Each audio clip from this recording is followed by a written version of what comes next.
Would you leave it all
both know there's more to life than this.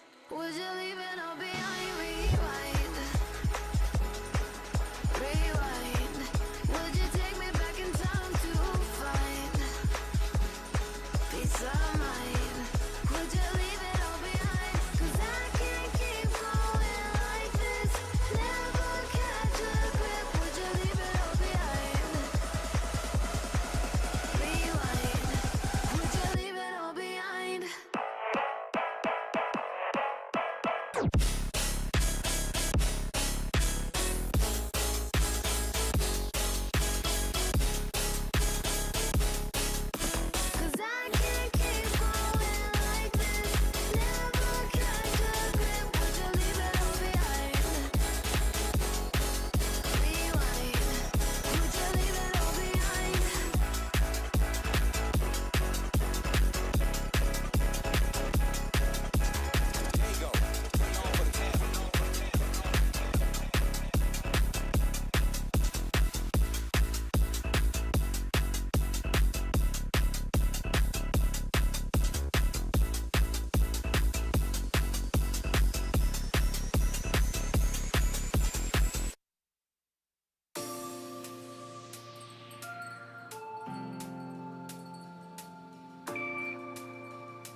You're the ghost in my nightmares.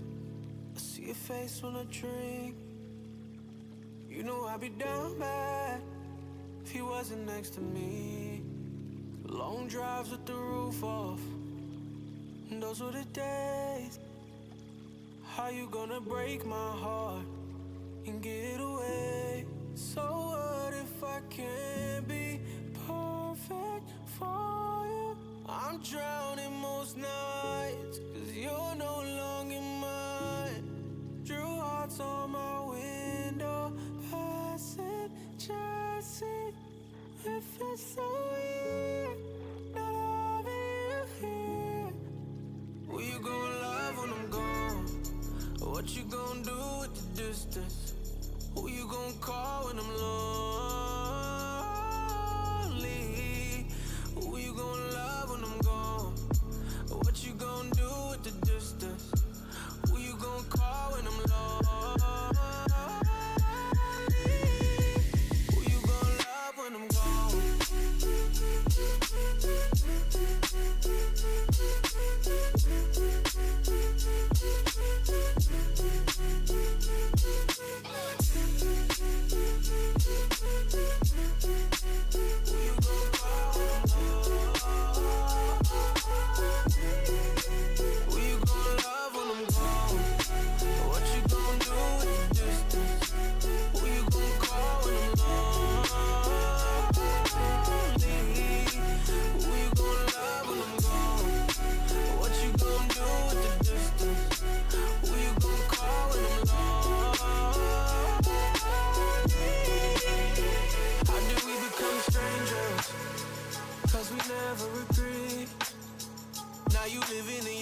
Friend's house and you gave me back your keys.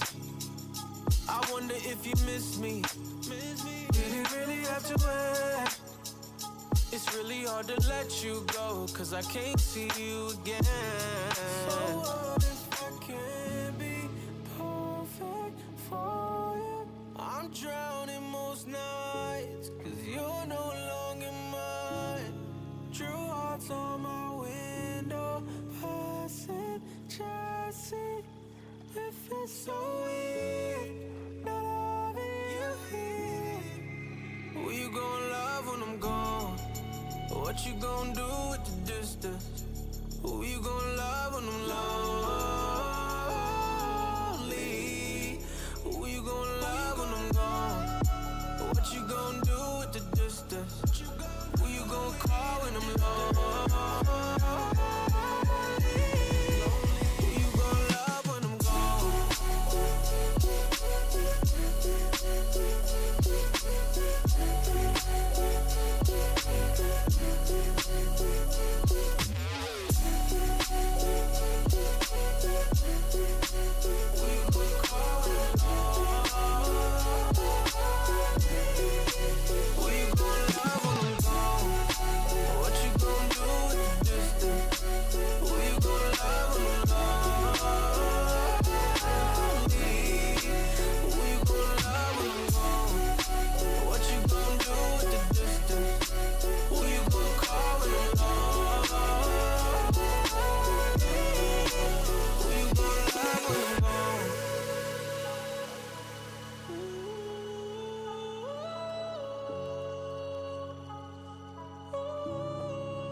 When you say my name, and you're thinking it out loud, but I love those days when there's no one else around.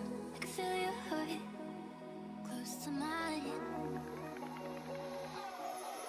In the night, my sleep talking about you with me. I could die just thinking about you when you're not with me.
sleep talking about you with me. I could die just thinking about you when you're not with me. Oh, this time you fill my head and all my daydreams of you.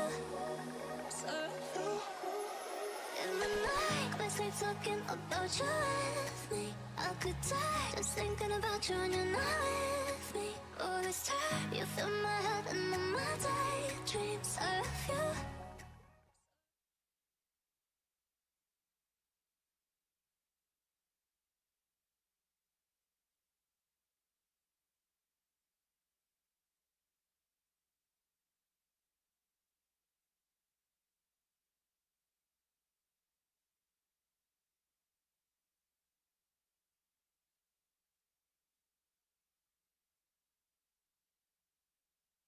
People love rankings.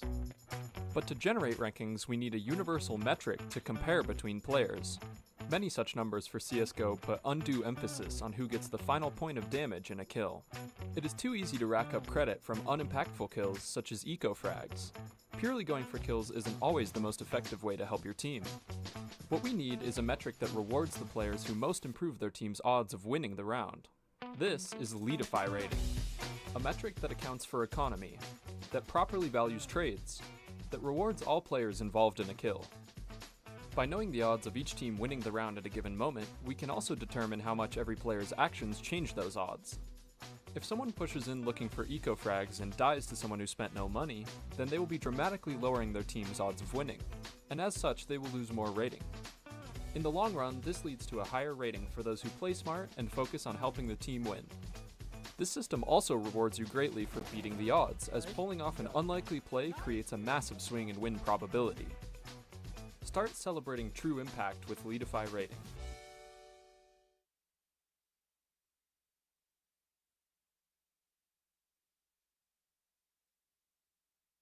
When every move counts, your chair shouldn't hold you back. That's why ESL chose Anthros as its official chair partner. Anthros sets a new standard for comfort and performance, empowering gamers to play longer, create better, and stay healthier. If you're ready to transform both your posture and your playing performance, check out the Anthros difference today. Visit anthros.com and get ready to fix your sit, because gaming deserves more than just a chair.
No, because I can't see. There we are. Hey, a little bit of extra transitioning time there. But it's okay. We are here back at the Hy-Vee Arena for the last day? Yeah, it's the last day. Believe Yeah. it or not. You know, time is starting to meld together in my brain, and I have lost track of everything except for my love of food. That's still there. That's But again, today is the last day here, and we are going to start it off with the losers semis, finals. Yeah, loser semifinal bracket. Let me see. Yeah, see, he knows. Hey, we got some decent sleep last night. That was actually fun. We did. I got a couple hours. Yeah, that's Yeah. decent for us, Yeah, by the way. yeah. At the Gotta rate it's been clarify. going, 4 hours is solid. But we are going to start it off with Boss and Fluffy Aimers. And just to tell you real quick, it is going to be map band-wise, Vertigo picked by Fluffy Aimers, Dust 2 from Boss, and the decider will be Ancient. And to be honest with you, that is, one of the guys in production brought up to me that it's actually kind of an odd map pool, realistically, for NA right now. Yeah, and, well, I mean, you technically have Vertigo with the complexity staple, but not a lot of other teams are really playing it in NA. We don't see it a whole awful lot, so it's great to get to see it here, though. Yeah, and I mean, not only that, but usually it's like, okay, if we're playing Vertigo, you ban Dust. Most people don't want to play Dust anyway, but it's the fact that... You get them both. You get Vertigo and Dust. Yeah, and which is weird because it's like, okay, if you play Vert, you ban Dust. If you, for whatever reason, play Dust, you ban Vert normally. But now we have all that and throw an Ancient if we even realistically need it. Who knows? This could be a 2-0, but the way these teams have been kind of going, it's kind of on par that this is going to be like a 3-mapper for sure. Yeah, especially with, I mean, Fluffy had kind of a little bit of a scare there. It's why they're in the lower bracket here, but maybe that was the gut check they needed to kind of shape up or ship out with the lower bracket here. So I was talking with, I think it was Hex yesterday. I honestly forget. NRG game last night, and he, when we were interviewing him, he said, it was kind of like, when they lost and they were into the losers. He was like, that's kind of like getting punched in the face. He was like, and that's kind of the motivation you need to fix it right then and there and kind of do better. And that's what they did last night. And I kind of have to assume that that's how this one's going to go too for these teams. Like, they're both trying to, come up from the losses, and it was Boss last night that lost to NRG, so that's how Boss got here. Fluffy Aimers, I'm not too sure who they specifically dropped to. As we do take a run through the stats, they lost to Roomba. yeah, that was Roomba. That's how they got into the lower. And that's an upset because Roomba, like, granted, they are very, very good players. It's not, I would kind of say that's an upset-ish. Oh, it's definitely an upset. Shout out Mads. Yeah, 100%. She's been performing lights out here on LAN. Her and forgetting her teammate right now. I'm blanking. It's okay. This happens. okay. It's early in the It's morning, early. and It's fine. we It's just before started noon. here. It's fine. Yeah, dude. I'm not a coffee drinker, so like, there's no injection of caffeine for me. It's just kind of hope I don't fall asleep on cast. I'll try to keep you awake. Thank you. If I fall asleep, just drag me off this side and replace me with somebody, I guess, at this point. We'll just lay down on the couch. I snore, though. That's the thing. So the mic's going to pick it up. We'll move the mic. Oh, okay. Yeah, you're good. They take care of me around here. I mean, yeah, they use and abuse me, but Whoa. they take care of me. Easy now. I don't know. I'm looking forward to this one. First game of the day, you've got a clash of teams in the lower that probably expected to be in that running for the not upper, in the loser side of things. I didn't think they probably expected to be here. So, Yeah. it's one of those things that unfortunately they are here now. And, this is our first game of the day, so they could play up to 3, 4, 13 maps. Yeah. If they make a full run If they at make it, a which full run. both these teams are quite capable of doing just that as well. Yeah, that's a lot of CS. Well, good thing we're going to do it for you. Yeah, honestly.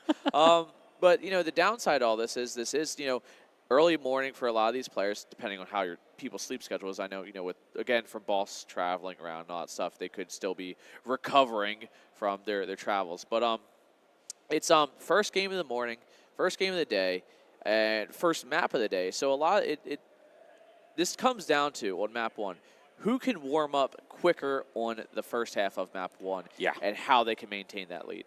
Yeah, so it's Fluffy Amer's pick here of Vertigo. So they're expecting to come out here right out of the gate with those fast hits. We did see yesterday when I was casting Vertigo, we did see a lot of B takes actually coming out instead of 8 takes. So it was a little bit interesting now with the way that they've kind of modified A site there with the extended catwalk and things of that nature. Yeah. And the extra window as well. So it's something that we've been seeing a lot more B executes recently when it was always the A executes before. Yeah, So it's just a change of pace. Ramps kind of become a little touchy-feely area right Yeah. there, and it's kind of rough. And, you know, bouncing off the fact of Vert, Boss did lose last night against NRG, 13-9. So, like, a pretty admirable performance where, like, you know, an extra round or two here or there really flips that scoreline. So, Boss, they're not afraid to play Vert. They obviously like it for the most part. And actually, they picked it last night versus NRG. So this, you know, although Fluffy Aimers did pick this, Boss are perfectly fine with it. So in a sense for them, they just got kind of like 2 maps in a row that they really like to play in. That's that 50-50 shot right there. It's like, well, if I'll pick it, well, you'll pick it. Well, we're okay with it anyway, so let's go. Yeah, same with, I'm sure, Fluffy Aimers. They don't mind playing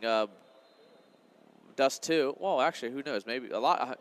If it's me and I see Dust 2, I kind of dodge. Yeah, if you're in North America and you don't play Dust 2 at this point, I think we have a core issue with everything going on. Well, no, let's just hope it gets transitioned out for Train.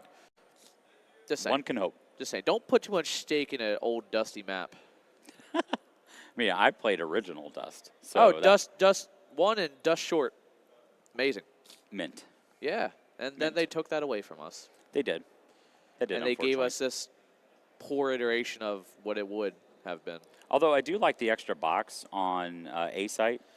I do actually like that change from the CT perspective. Oh, for the quick high boost? Yes. So you don't have to use a player. You could just self-boost your way up? Yep. Yeah, so no, I'm all for the that. But, like, realistically, what else they did? They added a box and they flipped the doors around. Yep. What else did they do? They added changed, something on it. They added pallets on Xbox. That's it. Yeah, they modified mid. Yeah, that's it. And then they upped the graphics. Yep. That's it. It's still the same map that it was 2012? Yeah, 12 years ago, 13 years ago almost at this point. Yep. It's wild. Yeah, I mean, same thing with Mirage. Mirage is one of those maps, too. I know this is just going on a tangent, me bitching about maps at this point. But, I mean, Mirage, what did they do? They added a bench. Yep. That's it. We got a bench. It's boring. Like, it's bland. It's lifeless now. Yeah. But you know what isn't lifeless? Cobble. Bring Cobble back, please. Do that. Great map. Give the people what they want. Best map, some would say. Some would say as in me. Mainly because that's, Cobble. for whatever reason, throughout the time of my playing CS, Cobblestone utility is the only utility that's still in my brain. Yep. I know, like, a Mirage, like the standard, like, smoke here or there, but Cobble, like, yeah, you need a pizza smoke. You need a flash in towards chicken coop. You want to molly in towards fountain. I got you. That's on me. I'm utilitarian player, but only for Cobblestone. Don't remember, we used to get major cases. Oh, yeah. Don't forget what's in those on Cobble. For D-Lore room. Bring back the D-Lores. Dude, and, like, realistically, like, I don't want new Cobble either. I want, like, the older-ish, like, the middle rung where they, you know how on B-Long they add that staircase to make it easy? Yep. Yeah, no, get rid of that. That's it. That's it. That's the only thing you do. Just delete part of them, just one little added section of the map. You're good to go. Yeah, 100%. And then you can just phase out Vert and Dust 2, bring in Train and Cobble. And you know what? Why not go full Monty and just throw cash in, too? Give me cash. You could always switch things up and do a hostage map. Okay, well, I mean, you could. I don't think You could. What if a hostage match was actually in mainstream? that would kind of be fun. But then again, I feel like that's just like, I mean, that would kind of force players to like use a band maybe that they don't want to. So it would have to diversify them. Or it could just be like, hey, like, do you want to play hostage and really screw with them? Yeah. It'd be a punish fun. bait. Office. Any office? I mean, Office trying to to global? cast Office would be horrid. Yeah, I couldn't even imagine It's the so call fast. There's no way. I was like, and starts 45 seconds in, and T's one. Yep. Round's over. That's it. That's all you got to offer. 20 seconds in. All right. Everybody's dead. Next round. Let's move on. Yeah, like there's not too much work to it, but Yeah. I mean, something in CS needs to happen fairly soon because like I haven't found it. Like Train's a good start, but again, it's not in the common rotation. There's not too much going for it. So like, have you got to play New Train yet? no, and they took away my baby pop dog, the drop. Yeah, I don't know what that is. Get rid of that. What? It's called like Long Dog now, is what they call it. Ew! Yeah. Get that out of here, dude. Yeah. I don't. Long dog? Yeah. Who made that call? I don't know. I was watching Flom stream. Ah, dude, Flom's no. Yeah. No. No. Long dog? Like, he couldn't have made that in a, like, serious way. It's just, like, a meme that he's hoping to catch on. So Probably. He's like, yeah, I did Long Dog. That was me. So just so he could make another merch shirt on it. Just has Long Dog on it. Probably. He'll sell out for some merch. It's fun. Hey, that NACS, dude, if you're not selling out, you ain't doing it right. Yeah, just like us wearing Frag Yeah. hoodies right here on stream. Yeah. It's not available because, at the merch booth. Yeah, go actually get honestly, We actually, these have become my daily drivers. yeah, all the we time. don't actually have a lot of these left, really, in either. I sadly didn't get one of these. That's the only thing. Like I don't have the money right now sparing for that. When I was over there earlier, we sold out of our smalls already. They're all gone already. Really? Yeah, we have like 3 2Xs left. Like it's actually quite dire with some of the sizing of what's actually left in the boxes. See, so now I really can't go because I'm large. So like I'm sure that's like the other sold out one. No, we got more larges and extra larges over anything else. So those are actually still doing okay. because CS players are large men. No, it's because of the hoodie. We got to be comfy. It's Kansas true. City. Yeah, nobody wants a fitted hoodie. That's freakish. You're kind of weird. like what he's wearing right there. He's like, why is Douglas wearing a fitted hoodie? Ew, gross. Douglas, do better, buddy. You can do better by literally just go getting a hoodie, like right over there. He actually was using. And then he can get entered in the raffle. Well, to he was win a using the dinner date with Ed. Oh yeah, he can't get dinner with Ed. Does Ed know about that? I don't think he's found out yet. How? I don't know. He doesn't go over there, so he has no idea. And he's always busy doing something, talking, so he actually doesn't hear what we're actually saying on stream in the actual arena. I'm like looking around to feel Ed's eyes staring at me, and they're going, "What are they talking about?" And then him storming over there. No, I don't see him at all. But we do have. Where would you even go on a dinner date with Ed? I don't know, but we like Taco Bell Cantina. Yeah, I know. we're going to make sure it gets. We are going to attempt to film it. There are going to be candles involved, so. That's romantic. It's going to be very romantic. Yeah. Ed in a three-piece suit with candlelit dinner. I mean, he doesn't have to wear the suit. No, That's fine. he has to wear the suit. We'll audible or at least a button up with a tie. Yeah, it's got to be nice. He can't wear a hat. He's gonna wear a beanie. Ed without a beanie, outside of like here. Yeah, no, he's wearing a beanie. Even here, I seen him like 90% of the time. It's beanie. Yeah, we also you can also get more raffle tickets though to win a potential dinner date with Ed. You can buy them, or you can also use the roulette wheel that we have over there. You mean that I spun twice and lost twice? Yeah, I'm not doing great either. I had we actually the largest run we have right now is someone has ran 4 L's in a row. I'm not trying to break that streak. I did my I'm 0 for 2.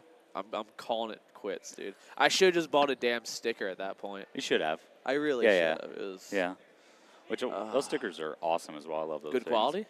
Yeah. I mean, and I saw you had like glitter hollow ones too. So we're actually out of the glitter and the hollow.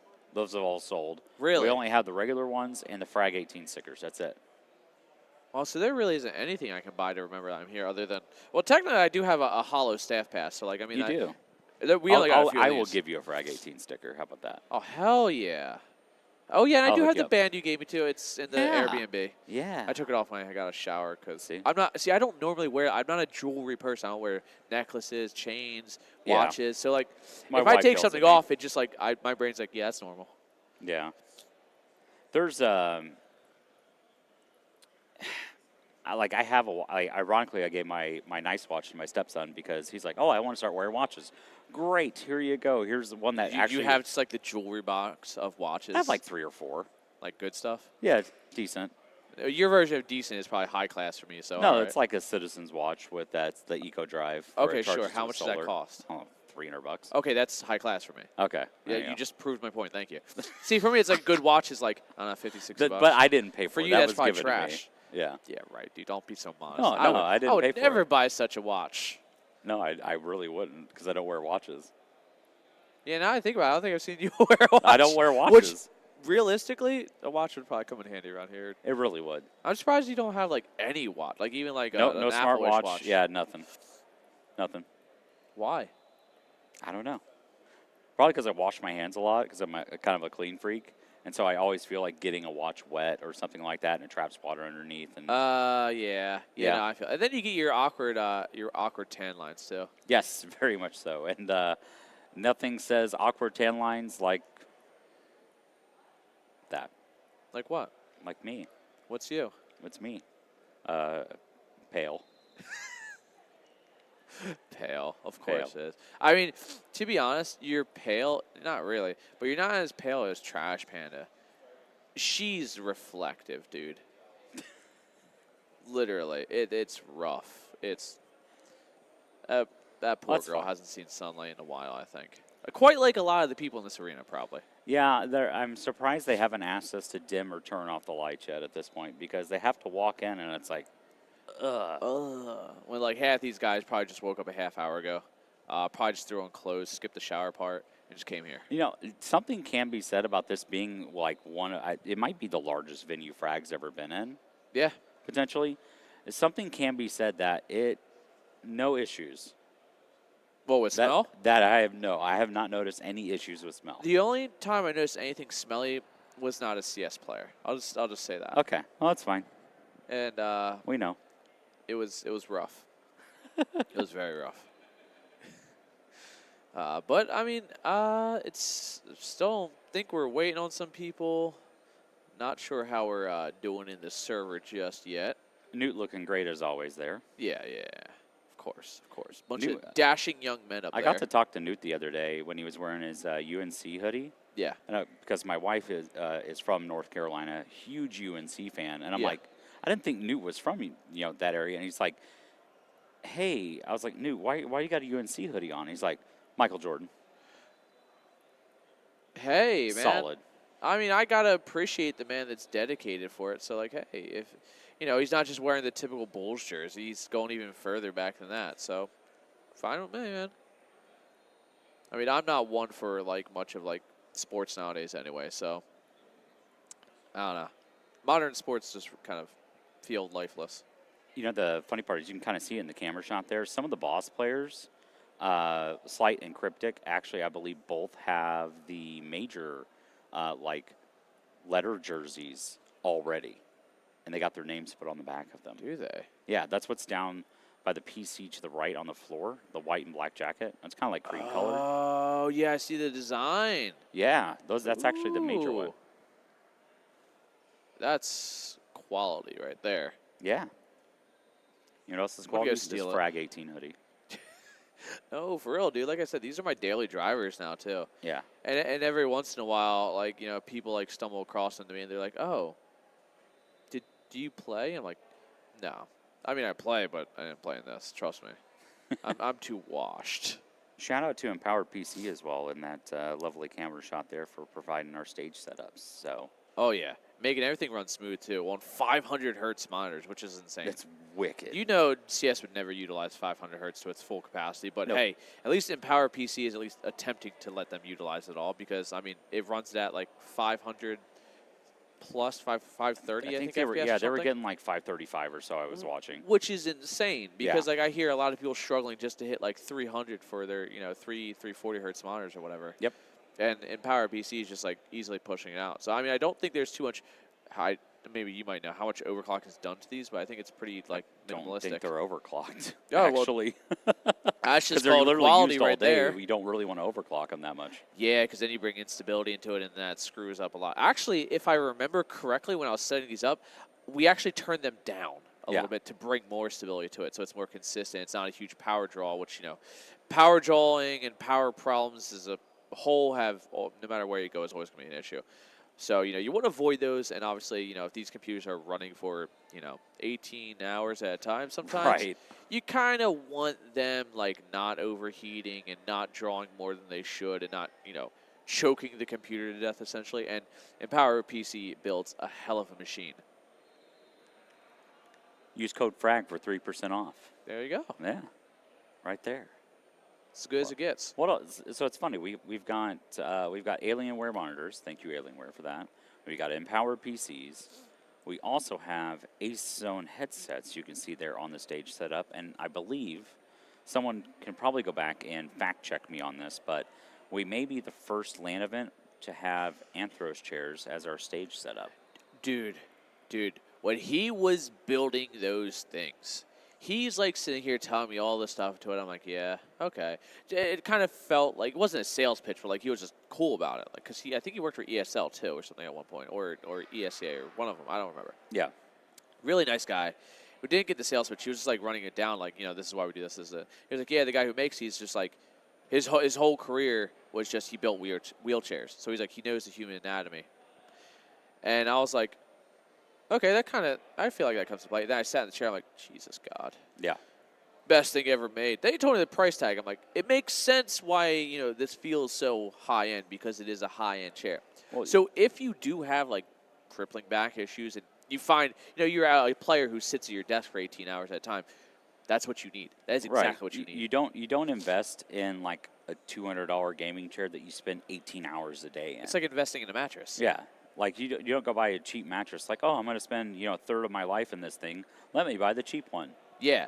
No, because then for a week you're like, okay, and then after that you instantly regret your decision. You won't regret sitting in those chairs. No, not even at if you're in there literally a whole day. I will happily fall asleep in those things because you can recline like crazy in those. And I already kind of fall asleep already at my desk at my house. So like if I have a chair like that, that's the bed. That's my bed now. I don't even care. I don't know, I'm selling my mattress. The part that got me with a lot of things is that when you look at players and they're rotating their shoulders and things like that, with those chairs, it's just the back piece. So you actually have movement to actually extend your arms backwards a little bit, so you can actually scoot up a little bit closer to the desk.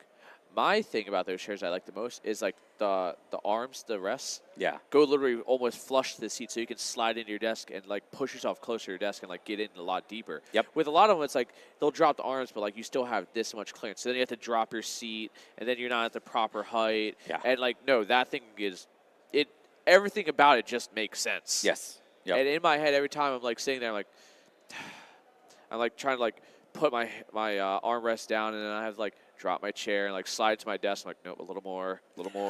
Slide in again. I'm like, okay, we're good. Yeah, I'm guilty This of is that just too. like, no, just get comfortable. And you're good. Yeah. It's something like, I don't know, man. Like I'm obviously 30. I'm 37. So like I'm I've not too I've far sat, behind and you, you're not bud. too far behind me, but like I've sat in enough gaming chairs and regular Yeah, chairs. gaming and chairs, yeah. but really it's just like a hard cushion race seat. But Yeah. it's like, is that really what I want to be sitting in?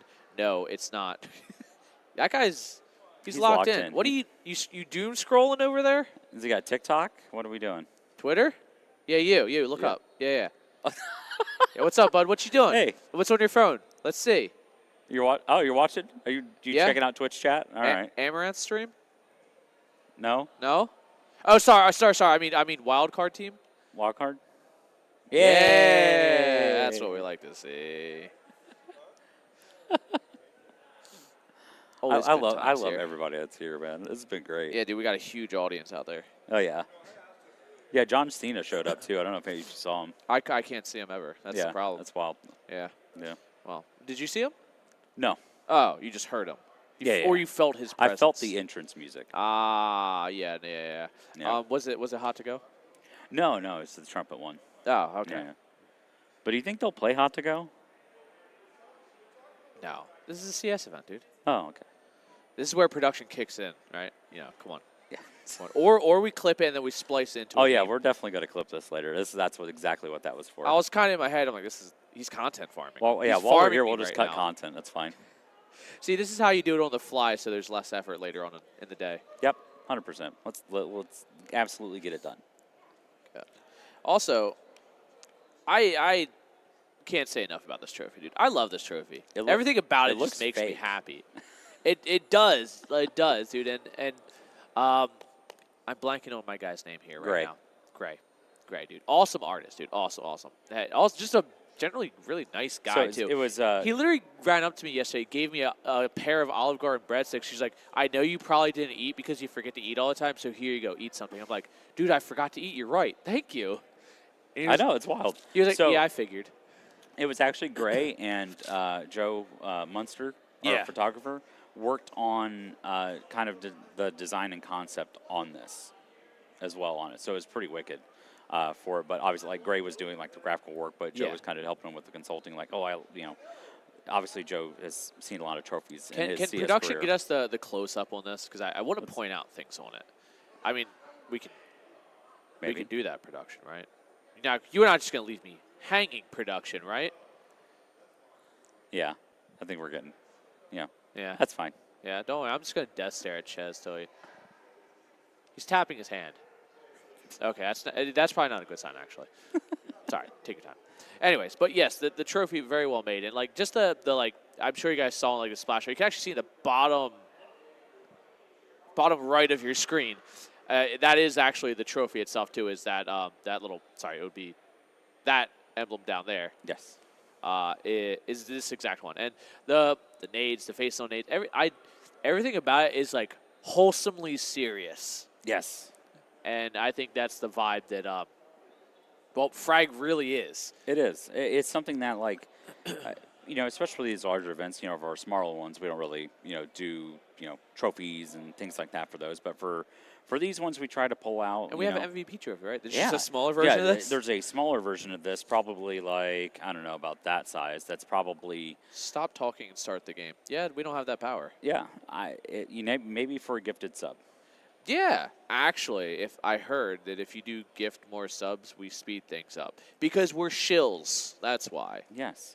Or maybe if that one guy, you. If you take off your shirt, we'll start the game. Yeah, you gonna do it? I mean, I'm not promising, but maybe it'll help. All right, dude, whatever. He's not committed to it. He hates NACS, I think that means. Yeah, you didn't commit to the bit. Yeah, dude. God. You think you know a guy. Yeah. I couldn't tell you what the guy's name is, but I thought I knew him. I mean, we've literally been hanging out together for 4 days. You'd think we'd be family by now. I mean, we ate Olive Garden together, and when you're there, you're family. So we're family by default, right? Yeah. Family of Even five. if I did only eat the breadsticks. That's fine. They didn't last long either. Those things. And also, Olive Garden breadsticks, not going to lie, kind of fell off. Yeah. It ain't the same. No, it definitely was Maybe not. it's because they weren't, right out in front of me. Like, I didn't have to coax the waiter, like, inside of a 5 to bring me some extra breadsticks. But what about the cheese, though? You just asked him. You ever just, like, tested the limit of, like, the cheese? Coming from a lactose intolerant guy, no. Because me eating cheese already is testing limits. Yeah. So I did actually ask our waitress the last time we did go to Olive Garden because exactly how many pounds of Parmesan can I get? Yeah, on my pasta? they're like. I was like, what is actually the limit? She's like, there isn't one. There isn't. We just keep there actually going. isn't one. She goes, you could stare at me and I would still keep going. Honestly, I feel like as a waitress or waiter, if someone just kept going, I would commit to it. Like, nah, like I'm not. This is like you're just in a stare off. Like I'm not losing this fight. You're the one that's gonna have to tell me to stop eventually. Yeah. I'll bring out another brick of Parmesan. I don't care. I just work here. It's not out of my pocket. Yeah. Oh yeah. 100%. Let's looking at the rosters here. Okay. Obviously, it's Fluffy Aimers. I like kind of like how that's built over there. Like I didn't see a lot of like Newt with like playing CS and things like that. Newt a lot of times when he came to like the Frag events would typically watch a lot of CS and things like that. So actually getting to see like Newt myself in the server and things like that is actually kind of a treat. So it's kind of like that surreal feeling. Yeah, it's like you get like I literally have seen him like at several events, just kind of standing there, just watching everybody play, watching how everybody's stratting. He's just happy to be here, kind of guy. Yeah, just happy to show up and watch some LAN activity, and then all of a sudden Newt's in the server now, and like. And see, that's the great performing thing like about good. Frag is that like you can watch, and then next one you figure out you like it while you're watching, you can just play in it. Yep. It's not that serious. You get a team together, pay a little entrance fee, and have some LAN experience. Maybe play the little L, the big L, all of hell. We're having a dodgeball tournament apparently. Yeah, I guess so. It's gonna happen. I don't know. I think it's what the people want around here. So. The best part is we have a free cam, so we can actually we can probably go over there and show you. We're gonna have drone footage today. What? Yeah, we really stepped it up, I think. Correct me if I'm wrong, but I saw Bush whip out 2 drones. Okay. And I was like, okay. All right. And then Ches goes, which one does HD? So he's going to be flying that thing around maybe. Maybe getting some aerial views of people getting absolutely destroyed in dodgeball. Yeah, you never know. Just like we saw some nice aerial views of people getting knifed yesterday at our show match. Yes, that was great. You all missed out on that. It's because we decided to stream it on some silly Canadian man's channel who's now going to get banned. No. No, Ches is going to get banned. No one's going to ban Ches. Ches is banned. No. Right. He's banned. So who do you like on boss here? Who do I like player-wise? Yeah. Favorite player on boss? Favorite player? See, I spent like a year and a half working with Slight. Okay. So, and Darty a little less time. Slight, I just know him more. You know, I've shared an Airbnb with him, you know, in Philly at a frag, the one that they won, which was frag 16, I think. I think it was 16, yeah. Yeah. And so, I mean, I gotta say him, but Fruit Cup's a character, and I realized how, you know, when I was playing 5v5 basketball over there, that like, man's a baller. Yeah. And like I went in there super casual. I was like, all right, dude, bunch of nerds. Like I haven't played basketball in quite a while, a long while actually. So I was not expecting the rolling picks, the cross ups. I'm like, all right, dude, Fruit Cup kind of taking this serious, dude. Well, nobody gifted a sub, so I went ahead and started the game. So yeah, you're welcome. You can just thank us later. So Holland and Bonemont curing loneliness single-handedly. Yep, absolutely, 100%. That's what we're here for. Because when you're here, your family. Yeah, and we're all family here at Frag. Looks like Fluffy Aimers is going to start here on the T side on their map pick, with Boss on the CT side. A lot of aggression here mid right out of the way. I love this play from Fluffy.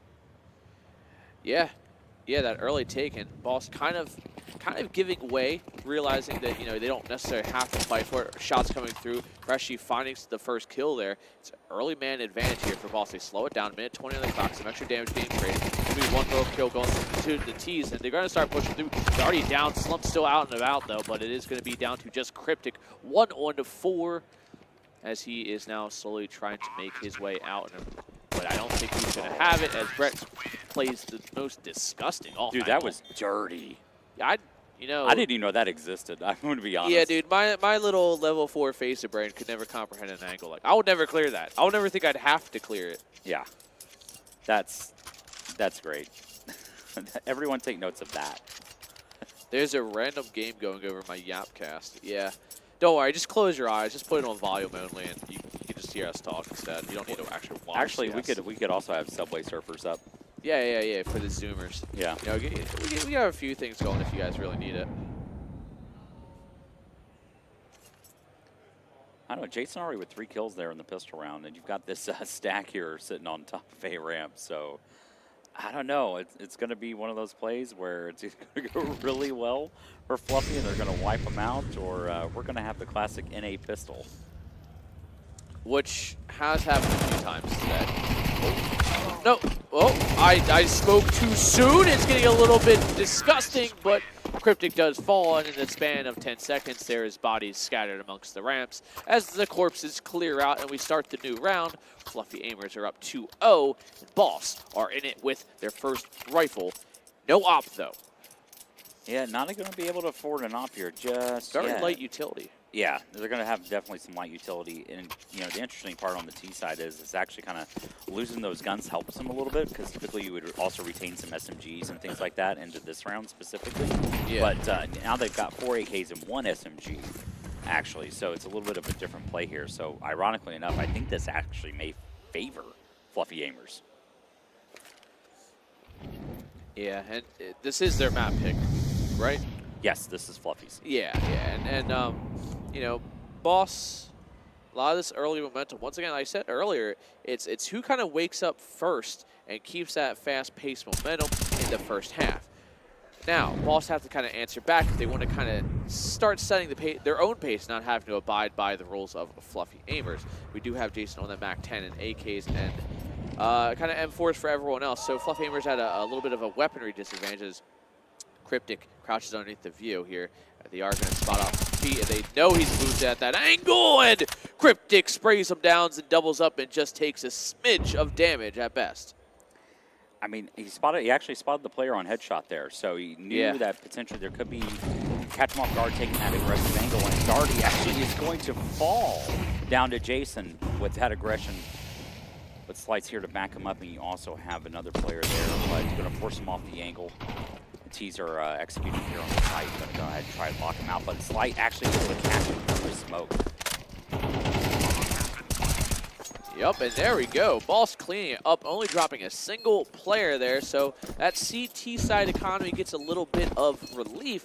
not having to invest too much. And now, with this influx of cash, we might be able to see a weapon get shifted over, and Slight might be able to, you know, be bought an op. No. Maybe not. No. No, maybe not this one. But ironically, you're going to get kind of a similar buy for this round with a couple SMGs, maybe a pistol, and an AK. They're actually going to get 2 AKs here for this one, but they've still definitely got the potential. Ironically, we are seeing a lot of A aggression here with the rifle rounds, so maybe we'll try to be it here with this one.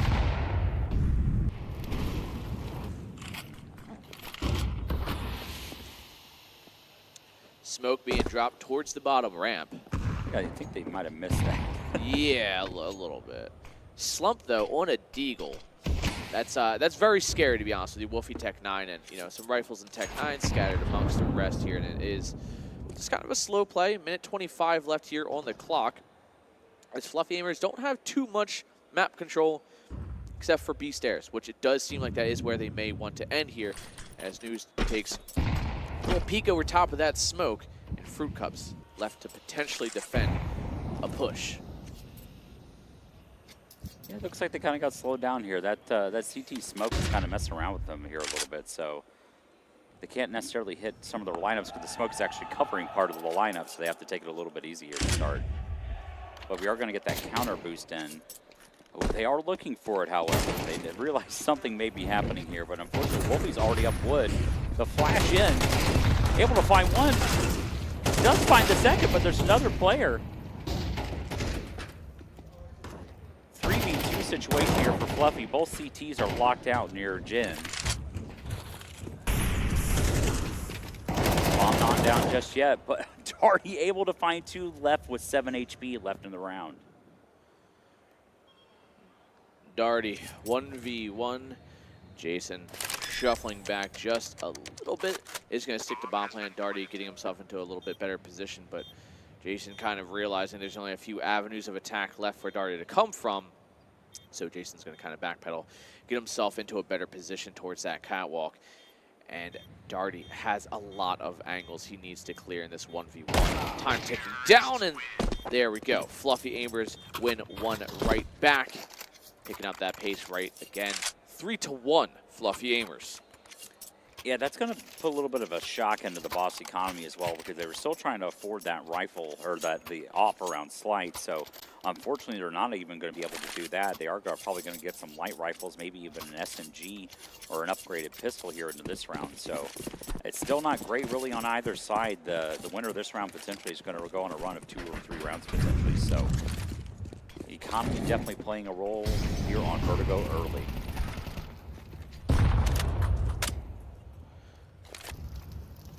Slump making some moves towards bottom ramp as we get that nice little aerial view of ramp, but it is going to be, it seems like, here we are, just kind of like what we said. A's been less of a focal point, and B's kind of been the new age, you know, go-to site. Fruit Cup might be able to pick one. Oh no, he's going to pull out utility at the worst time to try and delay that push, but instead it actually gives a better view for the T's to cross over. Who's going to take the push? He's going to lead that charge into sight. The smoke starting to spread off from the nade usage here. Brett finds himself the kill, and oh no, the numbers are dwindling, and Boss are now down to just the Opper Slight. But he's got a rifle in hand, 1 on 3.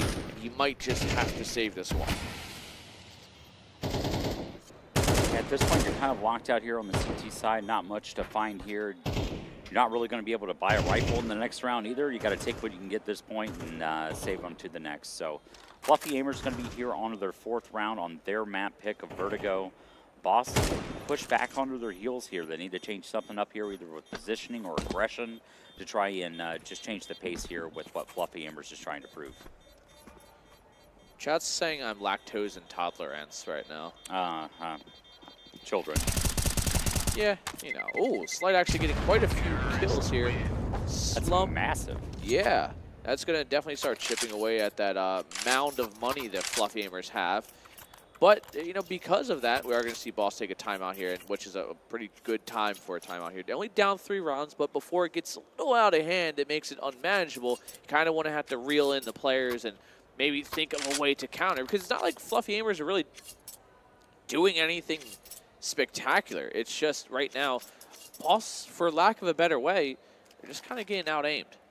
Yeah, I mean, especially they had 3 players on B site, and they lost it on an execute as well. They weren't able to hold them off that much. So even in that round with realistically stacking B site, they got nothing for it.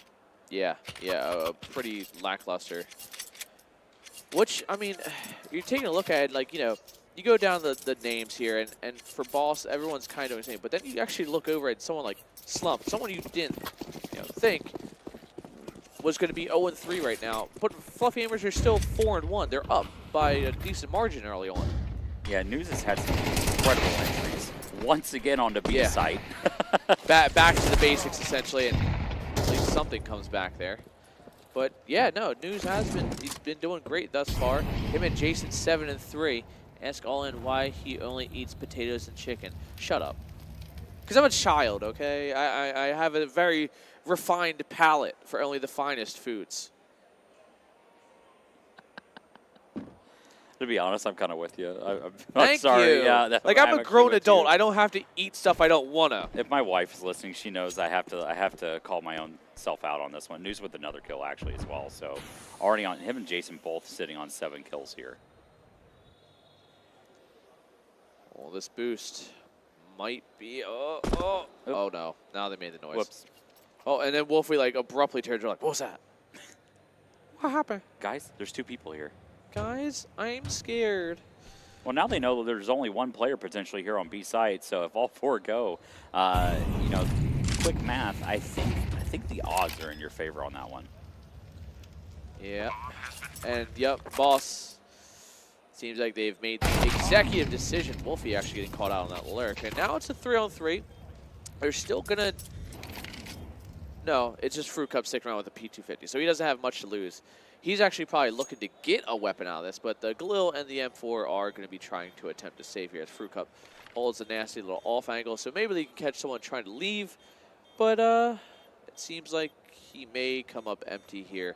But actually, he can kind of recover some of his own teammates' corpses. He might be able to scavenge something here. Yeah, this time hopefully Fluffy will use some rifles at the end of the plant so they can actually retain it in the next round. Looks like, yeah, they are going to be able to retain all 3 of those rifles in the next round. So, I mean, I don't know what Boss can do. They're not able to get the full buys, but... well, I think they found exactly what they need to do. Yes. You give Slight an up. And then, because Boss has really lacked that opening pressure, because, you know, News has just been the guy to open it up for Fluff Amers. Now Slight has his chance to find that opening pick and hopefully kind of relieve that pressure of Fruit Cup, who's just been a victim of the circumstance of being the B-side player. Yeah. Yeah, Slight should be able to hold a little bit more of an aggressive angle here to help out the rest of the team. So hopefully they are able to get this op activated into this round because it's, you know, a little costly spending about $5,400 on it, not being of no use. But luckily enough, Mr. Gavin Fruit Cup does get the first kill in the round, and it's actually on the News. So you are taking out that hard entry as well. So Fluffy Amers is probably going to have to adjust here quite a bit. Yeah, and that's one of the 2 top hitters there for Fluffy Amers, but I guess it doesn't matter. Brett decides he wants to add to the score as well. Jason locks in a 9th. Brett finds his 7th kill. And Freshie, he's disassociating in mid, I guess, at this point, because he's like, please, guys, I don't... Look at those eyes. It's like a puppy dog. He's scared. He's lost. And it's like raining on him. And he's at someone's doorstep, and he just wants to survive. Yeah, I think at this point, I mean, not really seeing too much action from Freshie, but they are donating some more rifles and some more kills his way, but it does fall to Wolfie there in mid, so... And they do recover that op as well in the slump, so 2 rifles and an op retained into this round for Fluffy Amers, and... Yeah, free op at that. Yeah. Yeah, nothing better than free 99 op. Phase 3 is... Let's go. ...is having a blast, especially after winning the Little L last night, so they are definitely on a high. They won last night? They won the Little L, yeah. Against who? I'm not sure. I have to go check the bracket. Well, Slight has an op again. the big lack of utility for the CTs here, as well as kits. There is not a single kit here on the CT side. And Freshy's got an MP9 here. Brett's going to boost himself up in towards bottom mid. Takes a look around, and there it is. Slight finally finding a kill. Taking a name out like Brett is exactly what they needed to. It's Brett, News, and Jason currently having pretty damn good starts. Slump has an op. He's broken his no-kill streak as well with the round prior. So from here, you probably expect him to just kind of pick up the pace. Darty, though, just being able to cross out, taking any damage. It's going to be a little interesting here. Jason's already pushed up out of sandbags. He's blind on the flash and falls over to Darty. So, man, Slump with this op. I think that's just exactly what both sides needed to get going here. We just need an op on both sides and we can start executing. Yep, and there it is. 3-on-3, maybe 3-on-4. No, sorry, 3-on-2, as it will be the MP9 of Freshie hitting him with the widest of swings. Guns him down, and it's down to Wolfie and Slump. Slump on MP9. He actually switches off the op, realizing the situation he's in. And there it is, finally. Boss stopped the streak from Fluffy Aimers. What was that? 4 rounds in a row. But now Boss needs to take the next step forward. Fresh in here. And put another round on the board. Start stringing these rounds together. Bring some money to the CT side. Yeah, unfortunately, they did lose the op, though. So, yes. Yeah, there's no op once again. We're kind of set back to even kilter here on the as far as the map goes. So, rifles and an SMG on each side here on the Boss and Fluffy Aimer side. So, it's almost kind of like we're back at round 3 at this point with kind of the mixed fight. Brett is able to find Fruit Cup with a headshot smoke on that one. So already another advantage for Fluffy Aimers here in the 5v4 against Boss. Boss kind of fumbling early on here, but Slight, he's got the information. He's deep in through mid, and he's wrapping towards spawn. Darty, he's kind of on an island by himself with a little bit of support from Cryptic, dropping the molly, smoke out the crosshair.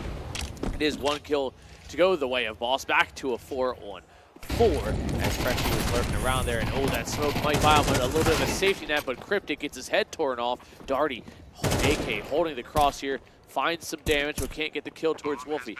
He's kind of holding this push off. Darty might be able to get a kill with that nade, and it's actually a kill off in the way of Slight. 2-on-2, 2-on-1, 1-on-1, Slight and Jason. AK versus M4, good versus bad, red versus blue, if you like Halo as well. Like, hits the tap, but there it is. Jason runs it out, hits the headshot, makes it look easy. I don't know, man. Yeah. Okay. I call it pause. Again, I don't know why. I would call it time. I don't know. Just not say anything. Just take a breather. Yeah. Even Fluffy could call a timeout now and make Boss think about it a little bit as well. So yeah, I'm always a fan, it's like icing the kicker. Oh, no. We lost 3 people already. There's been 3 injuries. Natural selection, man. It's all right. Darwinism? Potentially, yeah. Or just like, oops, I slipped. Cryptic opening it up with the headshot towards Wolfie. And it is going to be a man advantage for Boss, but they've been in this situation a few times already. It's this boost towards mid. Silent boost there. Cryptic gets himself back in, leaving just a Deagle. Woo! Something's happening over there. At least something good, potentially. As Freshie crouches Deagle shot, gets some shots in towards Jason. The molly comes the double molly, but he drops a molly of his own, and they exchange of mollies to molly each other, to molly him off. Uh-oh. Just gets there. Cryptic may have panicked a little, but News just cleaning up the site there. 2-on-2. It's actually a pretty good round for Boss, all things considered here. And Slate, he has an AK, and Darty has a 5.7.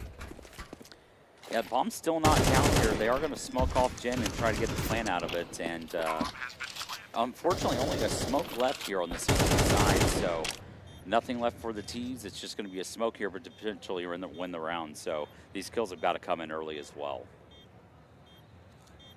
Yep. Here comes the swing, a little bait and switch. Darty showing up! Getting the shots, and finally, we're seeing some progress from the side of Boss, but off the back of the tactical genius, Darty. I tell you, you've got to make these hero plays, man. These 1v1 situations, 1v2s, you've got to pull them out sometime. Every map's going to have them. You've got to try and dig in just a little bit deeper, take a breath, settle in. And that's exactly what Darty just accomplished. Yeah, and now we're, a good sign of progression here is T-Side's lack of money. We're seeing Tech 9s come out, one set of armor on Wolfie, and that's it. But, this is Tech 9s. Not a lot of them. There is only 3 of them. But it's 3 Tech 9s.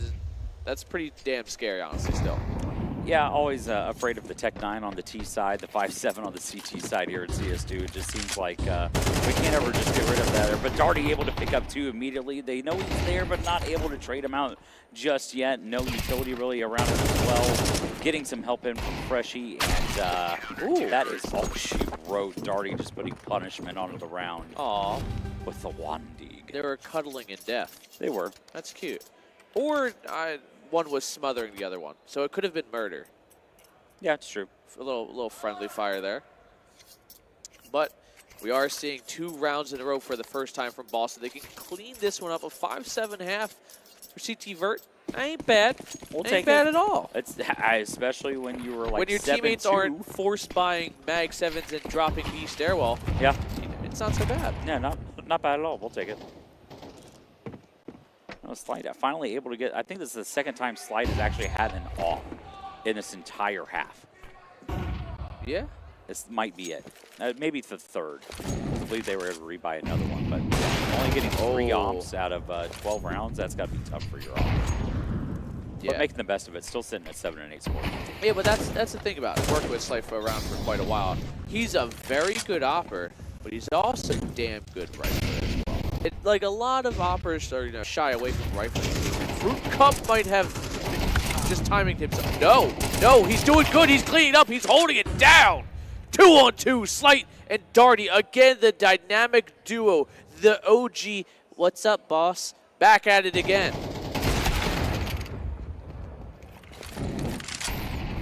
We're left here on the 1v1 situation. Unfortunately, bomb is down right now for Wolfie, so I don't know. Darty giving him a lot of space here.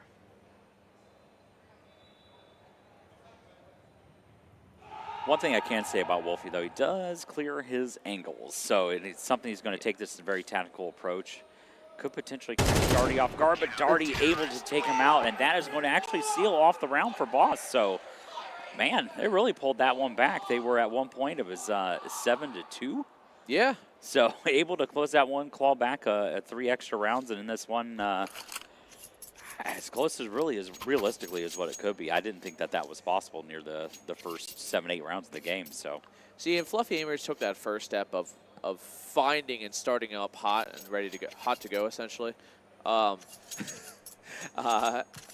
honestly, I've never fully heard that song. So like, I mean, I know the bit, but like I don't know the song. But but then they lack the second part. That keeping that pressure on Boss to just kind of stifle their energy and just win it in a more dominant fashion than 7-5. Realistically, like that's a solid side for both sides. Realistically. Yeah, and keep in mind it's still Fluffy Aimers match pick here, so. My dualies don't do that, man. I don't either, but it looks like it was actually the USP that got those kills, so. And mostly blind as well, so unfortunately Slight's the only one left here on B side. Everybody else still sitting on full HP here on the CT side, so. But Glocks do go burr, and he is debating using the burst function as well, so potentially adding a little bit of punishment there if he can. I think they knew where he was because they heard him switching to burst. They actually may have picked that up. That's why hilarious. they smoked that. Yeah. Because as soon as they did, I saw someone in mid look to like mid connector and just like kind of smoke. Or maybe this is all just a master plan from Slight. Yeah. I mean, this is on par for him. Oh, it's only single fire. See, if it was burst there, Slight, you probably would have gotten that kill. But no, you weren't committed to it. But he was committed to at least one more kill. 35 seconds left on the clock. Slight 1-on-2, the Opper and a handgun. Can he do it? Can the Glocks perform just as good. There is one-shot capability with the Glock in this round at the very least here. 23 seconds, 22, doesn't matter. The dualies from News gets the kill, and there we go. And more cuddling in mid. dude, kind of jealous, dude. This is wild. You gonna cuddle me on the couch? We could. I want to be Lil Spoon. Called it. Sorry. Man. Nope. Get out of here. My little big spoon man. I don't know, man. What are you feeling here on the Fluffy Aimer side? So you've got Boss here on kind of a light pistol, and that nade is absolutely insane. Wolfie able to pick up 2 more, potentially going to pick up the 3rd here as he swings, and pick up with an absolute deletion, but unfortunately gets sat down by News. So Boss or Fluffy Aimers on to 9 here on their CT side. Thankfully for Balsa, they are going to maintain at least 3 of these MP9s. They're not going to. Fluffy Aimers just going to take this as a free round. No real investment unless for the players they drop. Again, Slump still fairly quiet, 4, 6, and 10. While you have News 17 and 9. Take a flip side of that, Boss. It's just going to be Darty, 13 and 9, and that's kind of middle of the road currently in comparison to what News is bringing to the table. I don't know, News, like I brought it up in pregame, like I have seen so many frags, but man, it's just like on a different level. He's got some extra talent here that just Fluffy Aimers just really needed an extra kind of almost star rifle position, but he's also their entry, but Freshie actually able to pick up 2 early in mid, so that extra start by News not really going to work out into the favor here of Fluffy Aimers, unfortunately, as they're kind of scaling up a site, but is on here for a fast flank, so potential to pick up 2, maybe 3 players here, which would absolutely kill the momentum of Boss. Yeah. I mean, as long... Uh-oh, here comes the flank about to activate, it seems like. And there it is. First kill comes in. News, of course it's him. Who else would it be? As he flashes towards both sides and actually re-smokes the cross. So he's able to go free, but it matters not. Slight puts a bullet between his eyes, and Boss win the first real rifle round. Well, I guess not really a full rifle round, because again, those MP9s were still in play, but Boss win a round nonetheless. Slowly dissolving that lead of Fluffy Aimers to just 3 now. It's good for Boss. I think this almost kind of started the same way they were doing the when Fluffy was on their T side to start the game. Boss was able to kind of stop that momentum, but Fluffy Aimers came right back and actually stole the next like 3 or 4 rounds realistically after that point and kind of went on a little bit of a spree. So Boss is still going to have to keep the pressure on here to try and stifle any sort of momentum on the Fluffy Aimers side. Yeah, you want to kind of suffocate that momentum that Fluffy Aimers have been bringing pretty consistently here. As the trading of utility, Cryptic comes out a little bit worse for wears. So who you throwing hearts over to? Everybody in production, dude. I love those guys. I only like the American ones. No, what? I'm literally saying I like the American ones, and I get flipped off by an American, while then the Canadian politely flips me off. What a freak. He's not flipping you off. It's just a 20% wave. Yeah, I mean, I guess the numbers work out. That's true. I'm a math guy, Olin, so I've got to, you know, we got to keep the kind of keep educating the masses. Got to keep edging the masses? Educating the masses. Yeah, whatever, man. I'll go with edging. All right, a little bit of an interesting round here. Slump actually taking this ramp aggression, able to find one, but gets sat down by Freshie. And unfortunately, Wolfie just left here with the 5.7, but that is the favored CT pistol at this point. And if there's anybody that can do it on the Fluffy Aimer side, it is going to be Wolfie here. Wolfie and a 5.7. And realistically, anybody with a 5.7 scares me. Yes. 5.7s are dummy. And if I'm being brutally honest, they may need a slight nerf because they're just too damn good. You're a turret, but granted, the movement penalty has been, obviously, as you can see there, has been graciously devolved. But it is going to be Boss finding themselves another round here. Now only 2 rounds, and Boss again, once the rifles came out, it's looking cleaner. A lot more dominating performance, less unnecessary deaths. And Fluffy Amers are going to have to take a little bit of eco here. Downside, if Fluffy Amers can, for whatever reason, pull an anti-eco out, that is essentially going to shatter everything Boss has built up at this point.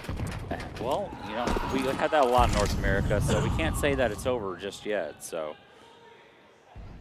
a couple quick dinks here with a USP or a 5.7 or a P250 can definitely switch this around real quick here for the Fluffy Amer side. But Boss, believing that there could be a stack or maybe a rush somewhere, are playing this a little bit more cautiously, which should work in their favor here, especially with trying to aggress here in mid.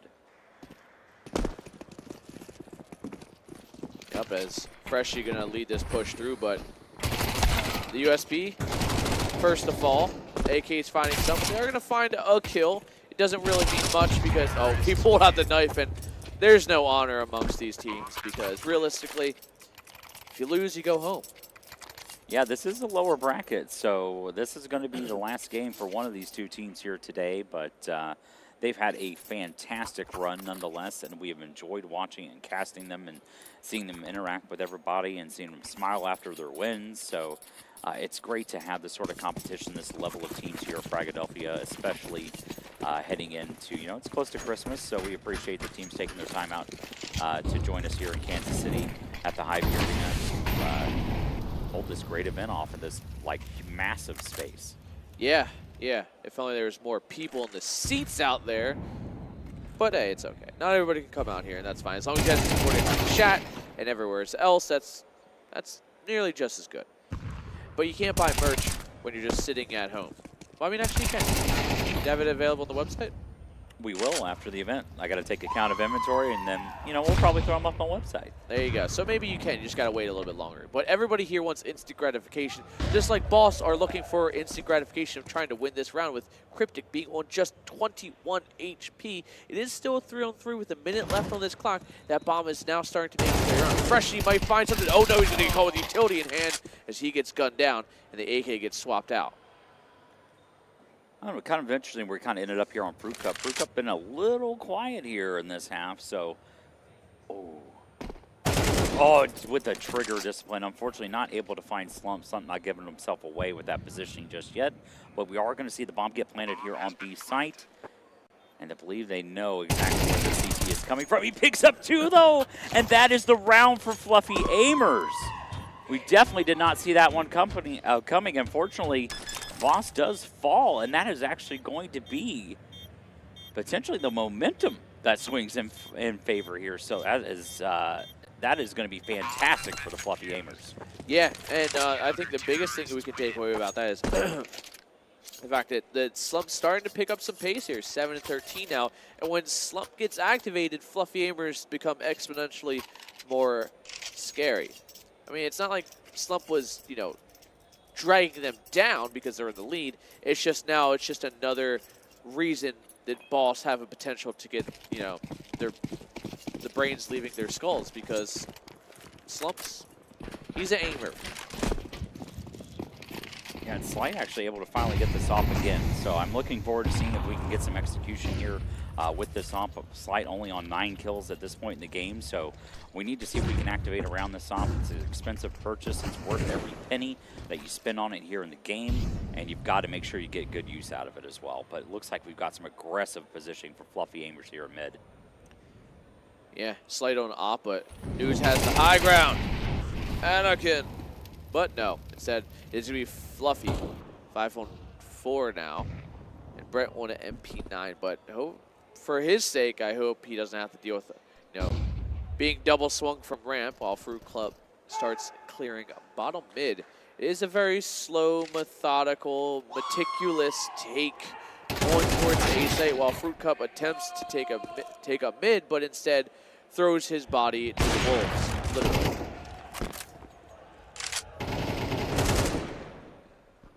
We are seeing a lot of aggression here from Boss scaling, but unfortunately no smoke to hold off Wolfie, but Slight has already aggroed up into potentially up into heaven, but News may be aware that someone's on the flank, but he does fall to Slight. Slight getting 2 kills in the round with that op. Absolutely, we needed to see it, and that is another round yet here for Boss. Or Bows, depending on who you ask. Oh, it's never good when you see people sprinting across the floor, but hey, I'm sure something's... Someone probably spilled water or Red Bull or something. Oh, no. Please, not that. Hopefully that's not the case. Well, either way, it is going to be Boss now only down a single round, and they have the ability to tie this one up. They have the firepower. As long as they throw Freshie at them with the MAC-10 to get the information, he's got the kill, but... Oh, no. Oh, no. News gets a double, keeps it even, and now this is kind of scary. Thankfully, none of the rifles were dropped. Actually, no, a rifle was dropped. The rifle of Fruit Cup was dropped. And it's still 3-on-3 here at this point, so not out of the round just yet for Fluffy Amers, kind of taking a little bit more of an aggression here, but Brett's got this really strong positioning here at Wood, but there's not really, they do small toss, but no one checking him, and he is able to get out alive, ironically enough, so he's going to be able to provide some of that information over his team, and we've got Slump here to back up as well.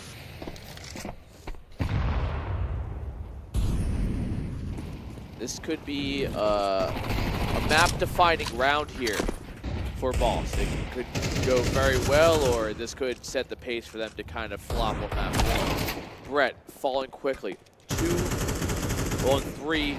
Well, it's more like 2 and a 10th of a player because Cryptic's 1 HP. But Jason has a MAC-10. Hopefully, nothing. And Boss keep 10 alive. 3 alive to get 10. We're all tied up at 10 as we enter the 21st round. Yeah, we're going to get that AWP Slight able still to retain that AWP. It hasn't given it up just yet here, but we are going to see the rifles come out for the Fluffy Aimer side, but they are going to be a little lackluster on their utility, unfortunately. So full set here for Boss, a little lighter on utility for Fluffy Aimers, but they've definitely got the tools and the toolkit to pull this one out of the bag. We spent 0 on Febreze and air pressures because a lot of the players for the CS side, they took showers, they smell fine. Yeah, absolutely can confirm. This is not a joke. And usually, like, you'll know right away just from people's expressions how the place smells. So yeah, I think it's good. Love it.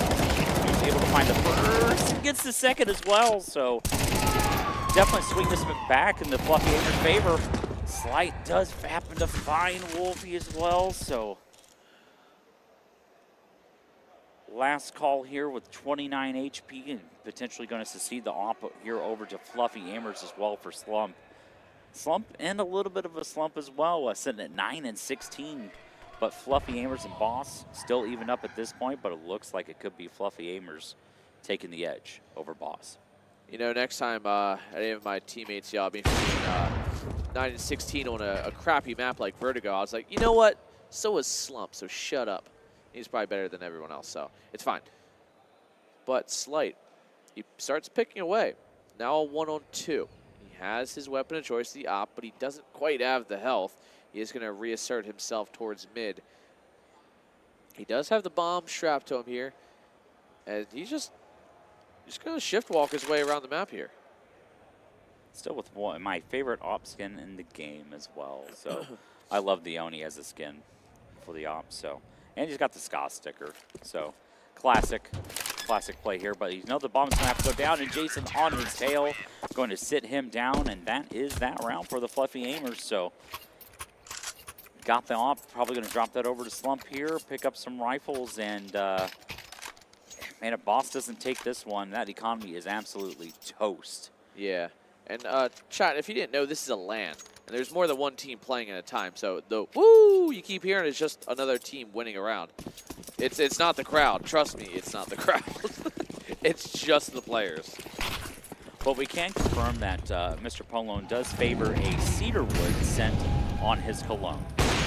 Yeah. Ooh, nice shot there from Slight. Gets the opener, and hopefully that helps relieve that pressure that we've seen kind of a lacking presence here and there from Boss, and they're kind of in the mood that they don't want to go out just yet in the map 1. They want to extend it a little bit, maybe win it.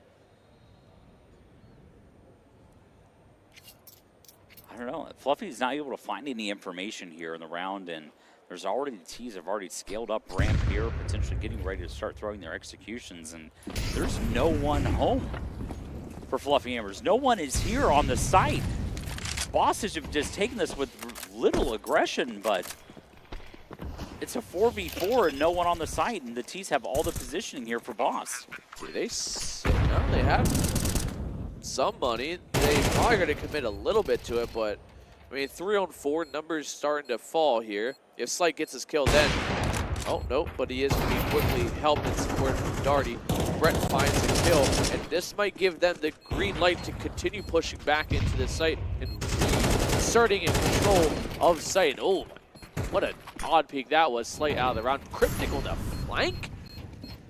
This is a move. He's going to wait and just kind of wait it out here. They're going to body block, but it doesn't matter. He finds one, but he thinks that's the bomb planter as he's raised down. And big round there from Cryptic as he finds 2.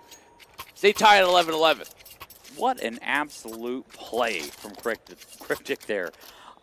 I was with you there. I thought that he had realized he had killed the bomb planter there with that first kill, and you can see he kind of readjusted to the right, but you know what? Let's take a couple extra pop shots to the left, able to find the person defusing the bomb, and that was the round we did not see coming, but that's the round that Boss had to have. If they lose that round, they'd likely lose the map. That really realistically was their map point. Yeah, huge pull from there, and if we take a look at it too, Darty skyrocketed towards one of the top spots there. He's 22-14.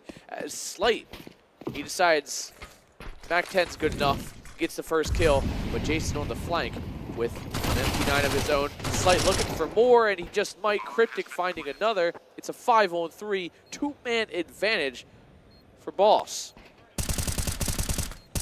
Yeah, Fluffy's going to have to save here. They don't have anything to invest in this round. If they lose this one, they have nothing for map point. This is 100% a safe call coming out for Fluffy Gamers. They need to find a way to activate Slump, but they have no money to even position around him to give him another potential for an off. They are potentially going to find him Cryptic, taking out that additional SMG for the next round. And Fluffy Aimers are going to have to find a strategy change here real quick, as they're going to have to pick up this next round. Yeah, and this is going to be going into Boss's map pick too, so if Boss win this, we might supersede map 3 and just call it 2-0, but again, this wouldn't be the first, second, or third time that teams kind of swap map picks. Yeah. It happens a lot on LAN. Absolutely, and you mentioned this right at the beginning of the broadcast as well, that Boss actually picked this map yesterday against, I believe it was NRG. So yep, 13-9 the score was. Yeah, 13-9 against a great team like NRG, who's actually up in our upper bracket. So this was still a comfortable map for Boss, and I think this potentially is the wrong pick. Yeah, I think Fluffy Aimers, maybe they just, were like, hey, we can out-aim them, which they realistically did for the first 10, 12 rounds. I mean, it's not like Boss were always in the lead. As you can take a look at the score, it realistically was Boss on a huge comeback run, down, I think, 4 or 5 rounds at one point in the first half. Well, the CTs here are getting a lot of information. Wolfie and News have kind of pushed down through B site, so they know these players potentially are mid or A, and you've got 2 here from Fluffy Aimers. Picks up T, gets sat down by Brett. Jason picks up 2 with the SMG, but does fall to Cryptic. Cryptic left on a 1v2 situation here with 19 HP, so these other 2 players that were kind of lurking down are going to make their way back up to B site. This is looking a little interesting here for Boss. Cryptic is going to actually have to pull out something very cryptic to take us home. More cuddling. What the heck? Where are the boys at? Let's cuddle in the beanbag chair again like last night. Absolutely. We could technically just throw the beanbag chair down in front and cast off that instead of the couch. Yeah, but casting couch is kind of our shtick now at this point. It is. It is. I mean, granted, it doesn't get as much action, but it's still a casting couch. That beanbag chair, though, I've done some maniacal things to King on that beanbag chair. Oh, no, and we're going to overtime as Wolfie does take out Cryptic, and that is, I didn't think that we were going to overtime at the beginning of this, but what an absolute banger of a half from Boss to pull this one back to even Stevens. So, I mean, this is how you know the teams are evenly matched. Obviously, because we're in overtime, Anthony. Of course it's evenly matched. Yeah, whatever. But originally, Fluffy Aimers looking fairly dominant, like I quite literally just got done saying not too long ago. But it is, I think, again, kind of leaning on the fact that Slump is starting to get kills. Now he was 0-5 or 6 at one point. Still not doing it as best as he probably wishes he could, but it seems like News is picking up the slack for him. Yeah, News unfortunately only able to find one there on B ramp. Did potentially have the spray, but just ran out of bullets. A little extra spray there at the beginning. Kind of did not really help out too much there in that situation. So you're going to see the 4v3 here from Boss, and Boss has been doing a great job of just slowing down the round. But Brett does pick you out from Wood, able to toss the nade to fall back, but falls as Darty's got his radar apparently up and able to take him out there, knowing the positioning that Brett was going to use to leave. I don't know, it's going to be interesting here. I love how Boss is kind of taking this slow. They're getting that player advantage and really kind of messing with the mental of Fluffy Aimers, making them rethink some positioning and things like that. Yeah. It's kind of, you know, CS is 30% skill, 7% mind game. How much concentrated power of will? Shut up. You're saying that like it really, like anyone's gonna pick it up. And what did production even say? Bro, that John over there needs to shut his mouth. See, he never says anything. He just constantly flips me off 90% of the time.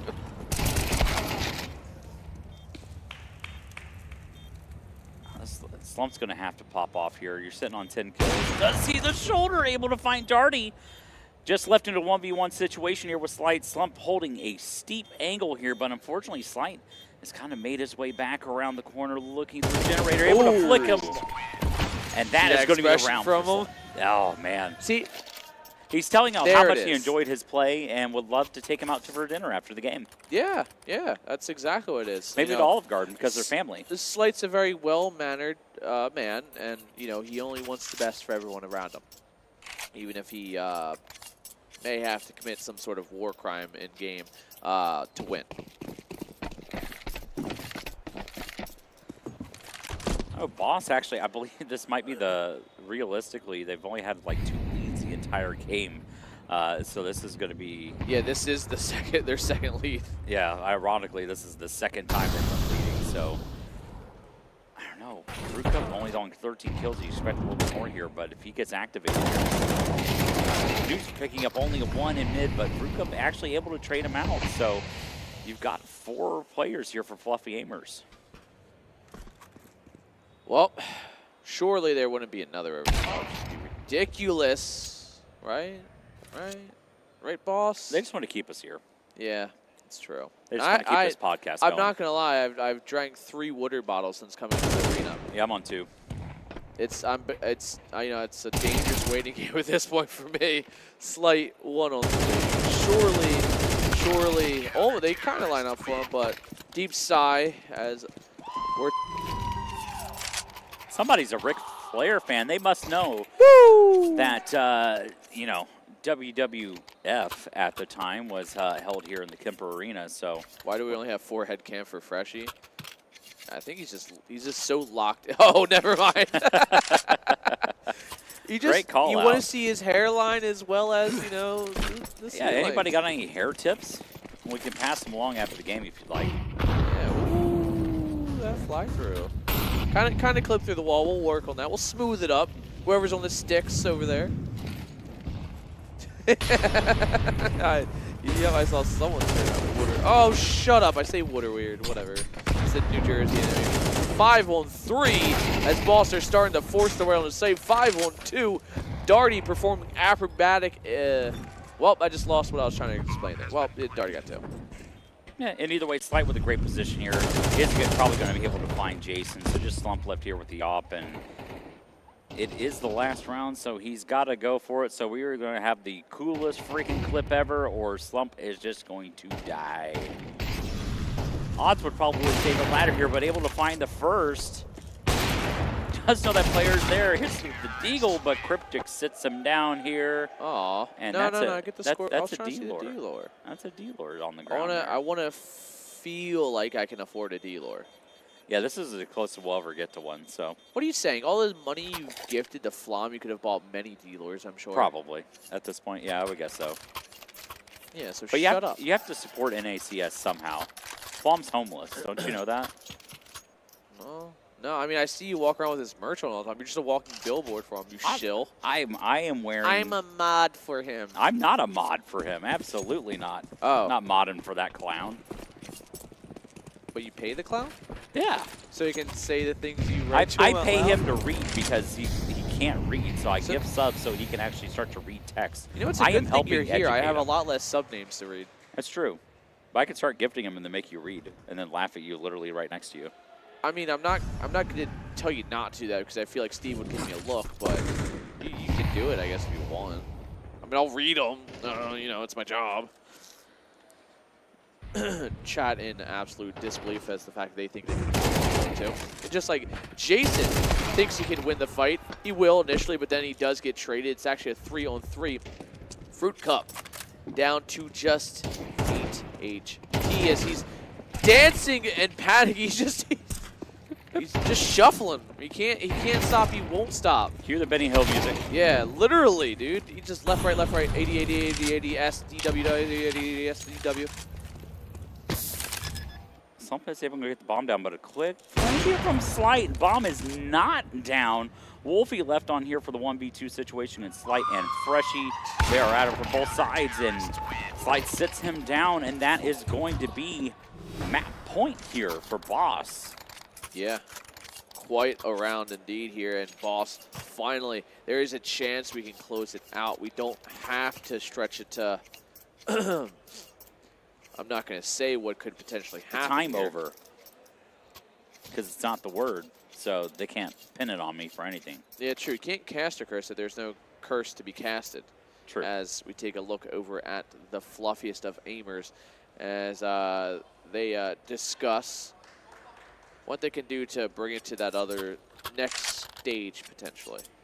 Yeah, News is absolutely having a hell of a game here for Fluffy Aimers. So sitting on 27 kills, but unfortunately, he's the only one with a positive KD at this point on the Fluffy Aimers side. So kind of realistically doing this on his own. Someone else has got to step up here for Fluffy Aimers.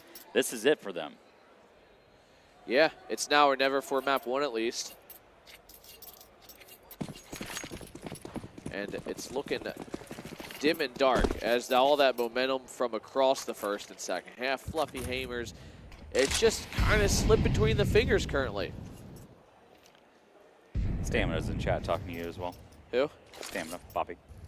And they all in gaming. Well, hold on, what? Freshie with the first kill on the News. Boner Ferdinando the third. What's up, Sam?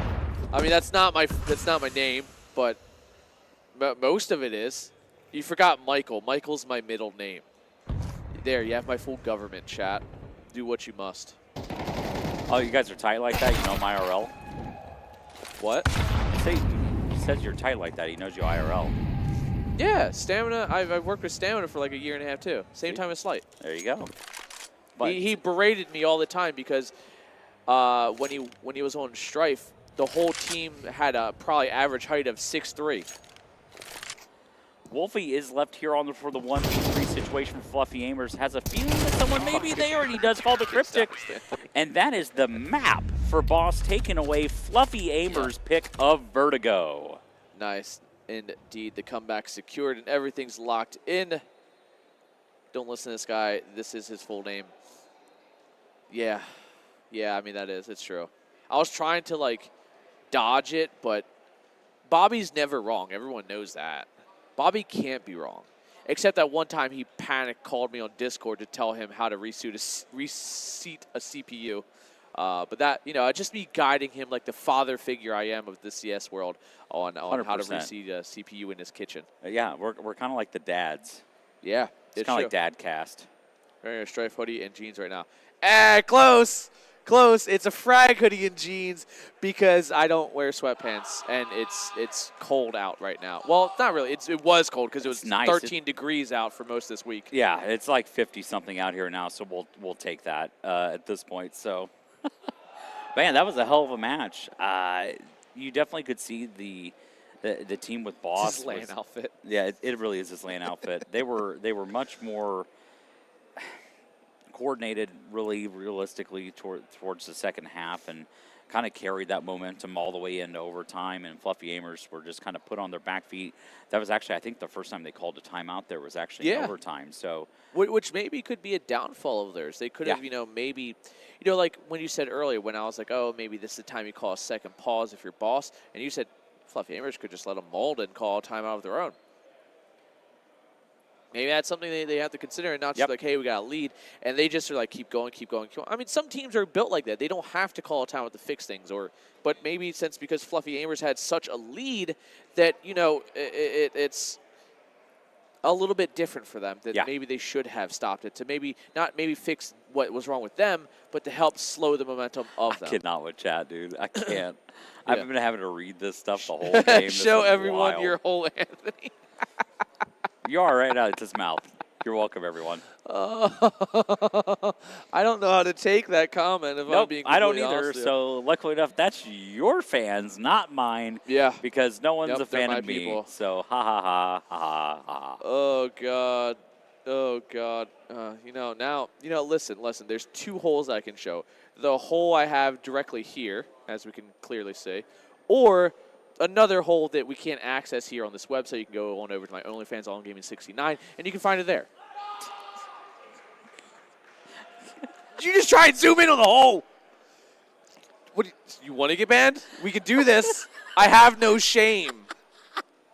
Oh, that's wild. Well, you can definitely tell we're volunteers here at Fragadelphia. If you ever want to get in on this, just hit us up on Discord or Twitter or email admin@fragadelphia.com, and we'll find a part of the position shit for show. you. Yeah. It's a fun one, though. It's I always love fun. this. The downside is you have to share a house with 20 other guys. But we will be back here for Map 2, so stick around. It won't be too long, hopefully.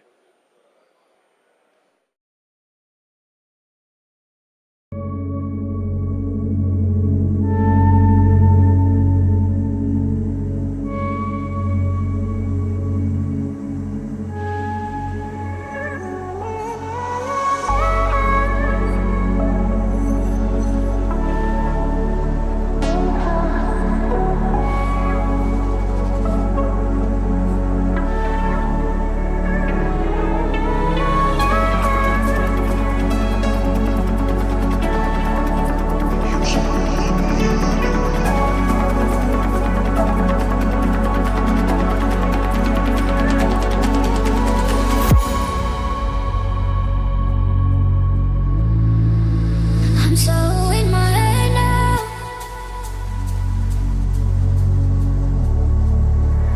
Got so used to being on my own.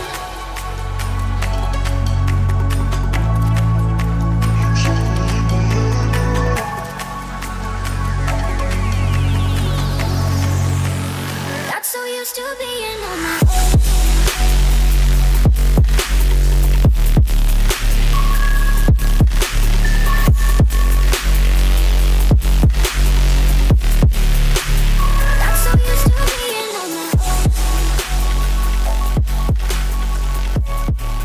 Got so used to being on my own.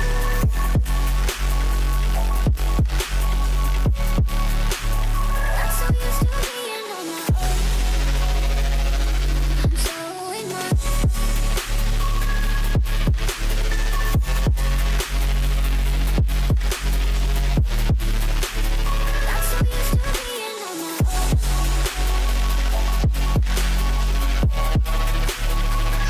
Got so used to being on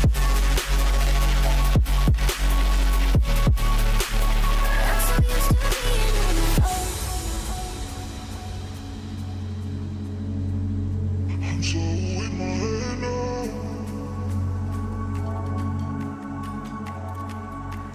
Got so used to being on my own.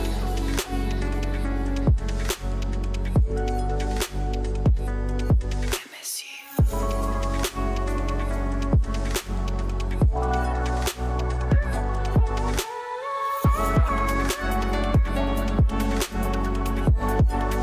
I'm so in my head now.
When their silence is loud and the demons are grown, will you drown it out, or will you hear your voice against the silent night? What's it take to feel alive? We won't bend, we won't break. We're sick of death and being betrayed. Want a world that you made. See it all, we're not afraid.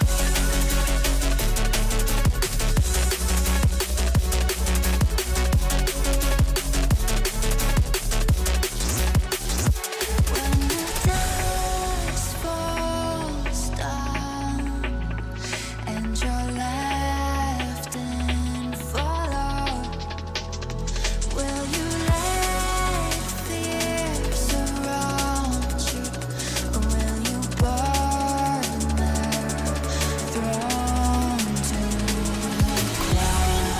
Silent night. What's it take to feel alive? We won't bend, we won't break. We're sick of death and being betrayed. One world that you made. See it all, we're not afraid.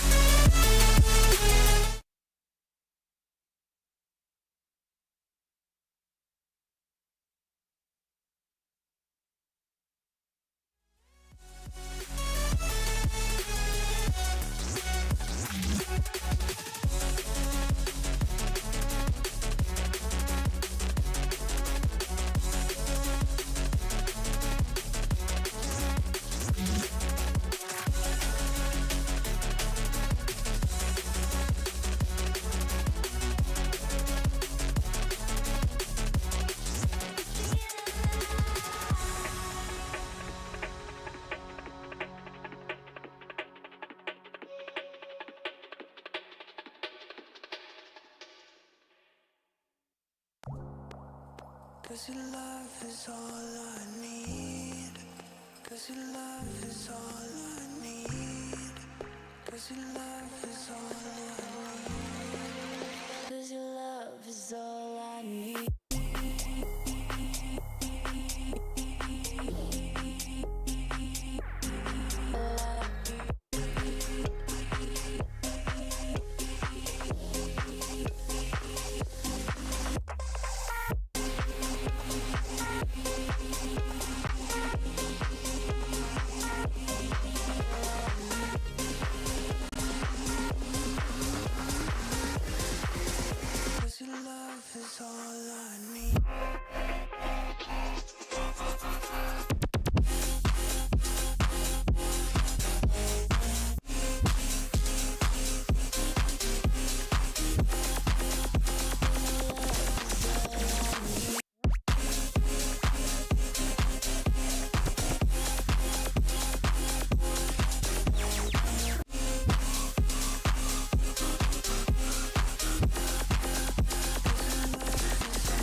Welcome back here after some production technical issues. You know, just OBS being OBS because it just likes to do that sometimes. Correct. We are back here, and we should be getting back into map 2, which, correct me if I'm wrong, maybe production can slew it across the bottom. There should be just 2, I think.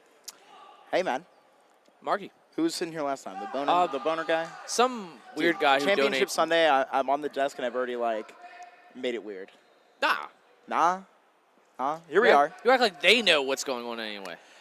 I know what I think's going on. I think that, honestly, I think it's probably Boss starting their long day, what their plans are. I mean, To make a Championship deep Sunday, it's a date with Sharks There you that go. NRG are going to be having.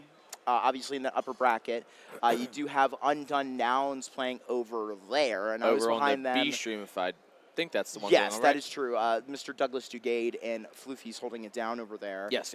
And really watching a fun one. And so I got to say, I mean, to have this one on the stage, I think that these two, like, IGLs have sort of been kind of rivals within this Tier 2 scene for a long time. It's interesting to see which of the two is going to come out on top. I know Brett, like, he literally walked up to me last night after eliminating PA. He said, "How do you like them apples?" And obviously, it was kind of all jokes. They were sad to eliminate Party Astronauts, but, I mean, it's a little bit of NA on NA cannibalism. I mean, that's what happens. Everybody here's NA except Sharks, which kind of makes Sharks, the target indirectly here. And they're, Sorry, they're Apex, world you're just right ranking there. wise, they're the team to beat here. Correct. So and everybody wants to be, be the team to beat the best team, quote unquote, on paper. And I think a lot of these teams can easily have that capability as long as they don't have that kind of slow start that I know you weren't here for map 1. Boss were down 7-2 at one point. Yeah. And then they, started to close out, ended up being a 7-5 half, and obviously we hit overtime. And then you saw Boss kind of finally activating, stringing out, closing it out, and winning in overtime there, OT1 actually, not even needing a second, taking the map pick of Fluffy Aimers. Now they have the advantage going into their own map pick. Yeah, and I mean, to close it out on Dust 2, I got to know that a part of the requirement for a championship to come over to the side of Boss is for them to be shooting the hardest. Yeah. I mean, that's like the brand of Counter-Strike they play, right? Think about the, Kimbos of the world and such, right? When you have Fruit Cup on a roster and really slight everybody else toting around him. I mean, you saw the performances that Darty and Freshie put up yesterday. Darty put up some big numbers already in the map 1. Okay. I think he had 24 kills. That's really encouraging them, right? I mean, if you can get off on the right foot Championship Sunday, I think it does kind of help to be one of these teams getting like this initial stage look here, and now we're whipping it right towards upper, where we were just on the screen of Wolfie, Fluffy Aimers and Co. They want to push this thing all the way to a third map. The reverse sweep would have to be par to the course in order to keep the Aimers from dropping out of Fragadelphia 18 here just on the early hours of Championship Sunday. All in, we have yet to see a CT frag back, but Freshie says, hold my beer. Well, we have a level 3 hype train going on in chat too right now. Wonderful. But it is going to be a 2-man advantage here for Boss, again, going into their map pick. The very perplexing choice of Dust 2, but, I mean, there's a rhyme or reason behind it, I am sure, as Darty going to hold this off angle towards CT spawn, while the T's quietly make their way up through Xbox in towards Cat. And it is going to be the solo hold of Slight in towards default, but Cryptic, he's on the flank. Still got to find out a lot. Now, a lot of pressure, a lot of weight is going to be shoved down this ramp, and Slight has to relocate, has to call for a little bit of backup. He's purchased time, a couple of seconds to get back in position, but oh man, you cannot defend a perfect pass. Here, Jason, 1 versus 3, has a bit of an advantage here on the top of the A site, but now he will just drop. It's Boss that walk into their map pick confidently, picking up the first pistol round. Yeah, and I mean, we've seen this happen a few times. CTs win a side, and it's really the second round, the follow-up to winning the pistol. They have to win it, or else they're in a worse state than just losing the opening pistol. So it's opening pistol is great, but with the current meta and the way things are, the money for CT side is just always sucked if they need to win this. They didn't stop the bomb plant from Fluffy, which means now they know there's going to be a buy, and Fluffy Aimers didn't even win the round, and they have pretty much damn near the same kind of firepower. Brett and Co. are just going to be stepping in this one as confidently back, just straight up with what they have earned. I mean, you are not going to be waiting for that next turn on Dust 2, especially with how hot and cold you can feel upon it. Now you're not going to have any sort of pulse down there through lower. That is a big extremity that's going to be wiped off here, and Fluffy Aimers are going to have to get active. Now they're going to be inclined, oh so obvious, up towards long, and Cryptic probably expecting a bit of a closer tempo upon this. However, the rhythm has stopped. Wolfie trying to get back into it now, going to be peeking up into Car, and Cryptic has not gotten too far away from that spam, and now he's hit with the full pan right here. escaping out towards Gandalf. Fresh trying to stay alive, all in. Yeah. Nudes finding 2 kills, and he was instrumental on Vertigo. And right now it's Slight activating with the Scout. Can't quite get the kill. It's Freshie and Darty. Freshie from ramp gets his head taken off. Actually, no, that was a nade to kill him. And Darty left alive 1-on-1. M4 versus MP9. Brett, he's got the bomb. He's backpedaling. Is this going to be a bait? Is Brett going to double back, or is he actually going to commit to it? He flips it around. He's actually going to go long. And Darty, if he doesn't realize something in the next 5 seconds, Brett's going to be able to cross and maybe get some shots in on Darty. This whole gambit going along with 30 seconds left on that clock, with just something going to be lying into the eyes of Brett, as right there, Darty just got off at that angle, and now Brett can just set up shop here onto this A site and just puts it up on the top shelf where you cannot reach it, Darty. Right here, 56 health on top of Brett, but he has set himself up for success all in. They try and walk it down the play. They try to just draw it out of the vein. Right here, it's Fluffy Aimers that could just pull the blood out of Boss, try and send them bleeding at the beginning of Dust 2, but Darty is going to be just making sure their itinerary stays clean. They're up to 2-0, staying on schedule. And that was a must-win round. Boss prevail. And now, going into this one, they got to keep it going. They have to keep capitalizing on the CP side while they can. With 1 alive, and Darty, he had a 4K, and they're on currently sitting 6-0. Darty, that pace hasn't stopped from Vert. He's only doubled down on it, and he's going to make sure Boss are going to do their damnedest to make this a 2-0. You know they are. Gonna try and really run it up. I mean, save your money, do everything you can to get that big green into the hands of Slump. It was during CCT NA Series 1. Slump had the 0-2 matchup matched up against Vibe. First map was Dust 2. Vibe's map pick into it. Slump, bunny hopping up cat, had a 170 ADR performance and a 2.8 on major MVP Skadoodle, and also, what? Braxton Swag, Pierce, Steel. Yeah, that's a couple of damn names. That's the game that put this man on the map, and he would have to follow up a performance just like that to keep his team alive here on LAN. And it is going to be a man disadvantage here for Boss. And Fluffy Aimers, 3 rounds, 3 plants. They're, even losing, they're still keeping that money up. As now Cryptic going to flash one of his teammates in towards Cat. It's a good flash, 2. News falls, and that's 2 on the board. Maybe 3 if possible here if Jason can't find it. He gets gunned down by the USP. A fairly decent retake, but Wolfie's putting up the hold no longer, as it will be Cryptic to clean it up. 3-0 Boss, and this is kind of the exact same start that Fluffy Aimers had on Vert. Symptoms, they weigh in. However, in the very close 5-round affair that we did have essentially on Vertigo, I mean, it was clearly one of these fighters getting out a lot bloodier than the other. And if you just take a look at Fluffy Aimers' nose, quite busted up there. And I don't know, having to really look for it. I mean, Wolfie has seen quite a few of these semifinals. Obviously, the double bracket here in Kansas City is a little bit different than the slate Wolfie has seen in the organization of these frag tournaments throughout the year. But obviously, he's one of the men that ripped a map off Nouns back at Fragadelphia, really did some great work, but it was Boss that went out 3-4 at Fragadelphia 2023, looking a little bit different. Obviously, it's been a change of course, and they've had quite the chapter since then. Oh, Slight just barely missing a shot. He's looking to probably make up for it on to the next one, as he's about to soon be flooded of T's, but actually no. It's going to kind of be a split here. 2-2 split, and it will be that first kill going the way of Cryptic. He's having a performance thus far as well. Wolfie finds one, no quick trade from Cryptic, no answer. He's just holding, plays the angle, gets the kill, and brings it right back in favor for Boss. And it is kind of looking a little bit more doable here for Boss, as long as Brett can maybe find his rotation kill, and he does.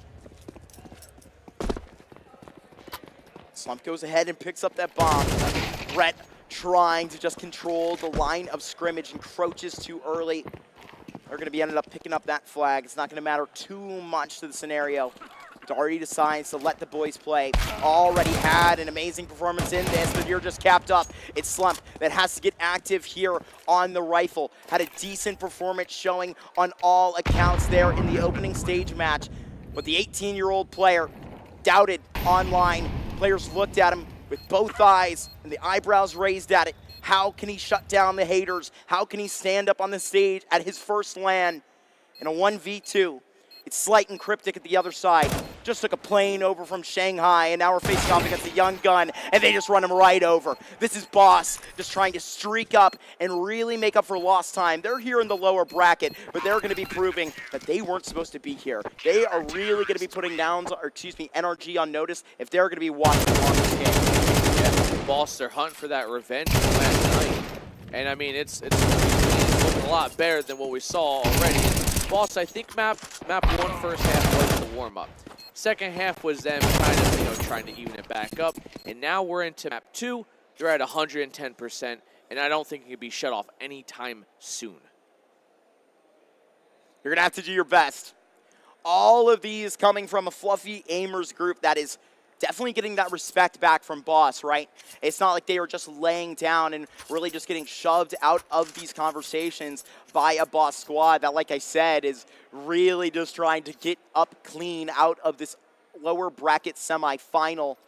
But, I mean, Darty reaching up and playing the way he is. Yesterday was Freshy there on our B stream versus NRG, who put up an absolute great performance all in. Now it seems to all be floating together, right? Fruit Cup right now, at least out of this scenario, out of the conversation. A man that we have not named too much, Mr. Fantastic, reaches far into lower for our opening kill. How could I have forgotten about Mr. Fantastic? God. Well, Slight firing off a shot, just dodging the bullets from the AK and actually being able to recover and fall back to Flash, giving him some space. And realistically, Slight and Brett used to be teammates way back when as well, not for a decent stretch of time. And I fairly think they occasionally still might be friends. Who knows? But the man advantage here for they got Boss. beef now. Yeah. Well, they're gonna after this one. I mean, if my friends 2-0 me, I'm kind of annoyed. But All's maybe fair. not just yet. 3-on-3. Fruit Cup has an answer, because why wouldn't he? That's exactly that question. Into the 3v3 we currently sit. Gotta watch. That's Slight running all the way around. Gotta really try and line this one up on time. Cryptic is just gonna be setting off. That's contact made out from long, but here goes the linchpin position, and Brett does hit the headshot here. And now it's going to be long, look to clear. It is Wolfie with no fear, flicking up, and the Fluffy Aimers, they are going to be focusing on their mechanics, live and die by him. That's how they carry out Boss with 1 round. Yeah, Slight looking a lot more comfortable and confident now with his op, but sadly it will be Fluffy to take the round. And a big thing out is Wolfie cleaned out the last 2, but he was attempting for that op, so no op for them unless they want to buy one, which they don't. It will be AKs and a single Galil on Jason. It will be Boss of the timeout. This is the exact scoreline, but flip-flopped from Vert, where they called their first timeout. Fluffy Aimers had 4. Boss only had a single solitary round. And we take a look at Fluffy Aimers' money, and it's not looking good. Granted, Boss arguably worse, and it might just be kind of a 5-7 and USB type round. Obviously, Warden watching from alongside. During our interview that Matt and I had with Fruit Cup X after the end of the second night here, if I am positive about that fact, I don't know that I am.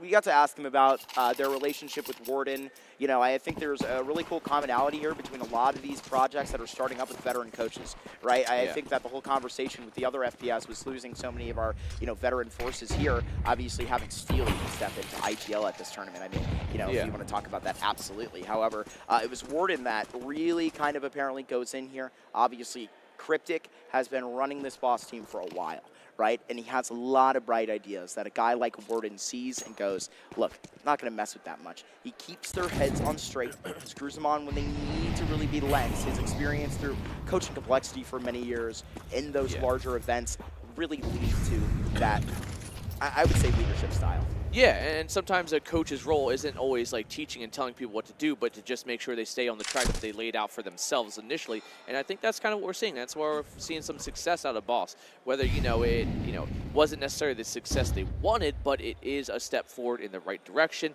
And right now, NA, we need to at least make a step or two forward every once in a while. You're absolutely right. Wolfie. He's been waiting for his next couple of sets. Currently sitting LFT. It's just going to be getting put into the ground there by Freshie. Obviously advertising to everybody out there what this big man is about.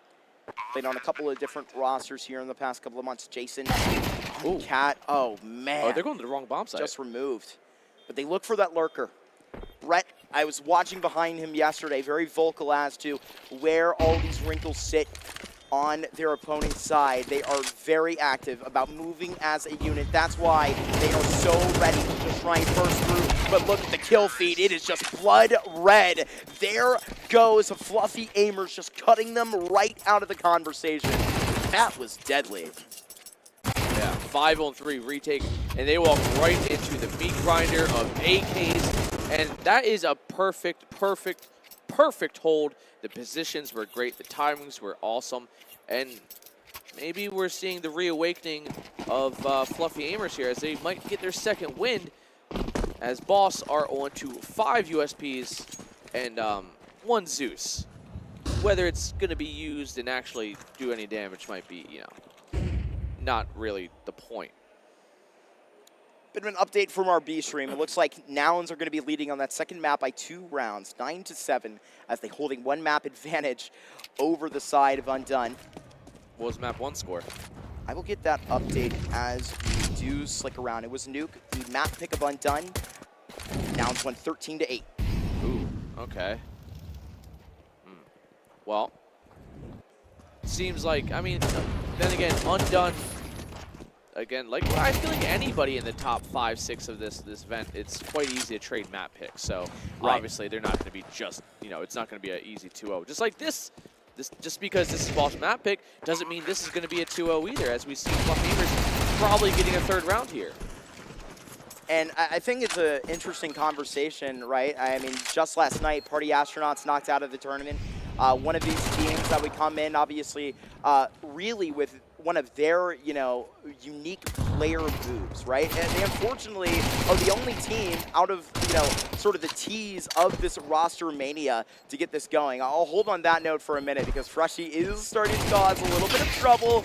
Okay, you're not Calamity on that Mac 10, so calm the hell down, but Fruit Cup, he can do a little bit more damage, and he will manage to go down. Take him out. Anyway. Good damn try. He'll probably be a little bit frustrated from that. The center view model of Mac 10 Calamity himself. No one I see that in nightmares. It's, dude, every time I cast the game, I'm like, I don't have to look at the name. I just instantly know where the hands are placed. I hate everything about this. It hurts. Even though, like, I played Quake, doesn't mean I like the view model aspect of what he's doing. And it also breaks the hand models too. I think yes, a Brazilian player also plays not full center but left center, which is arguably worse than just straight center. Fucking it's Davey off center. plays with it too. I'm just sick of it.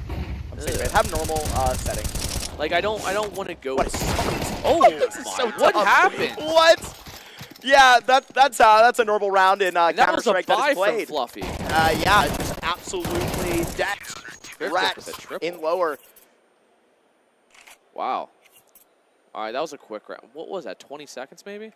That was 20 seconds, but, to kind of finish the idea we were on, right? They lost Peeping, probably the prospect right now. Yeah. The rifling prospect sort of within our space. 19 years old, younger than Fruit Cup X. He's having to sort of make up for lost time over there. He's learned a lot from Cryptic, but, being able to, have the opportunity to mold players like that is something that Adren and Rush in the experience of Nouns is going to help to accomplish because, I talked about how young Peeping is. It's pretty much the same conversation with a little bit less experience to the side of Nick X. But there, Rushing, opening it up here to try and cook. Look at how they just go by the book.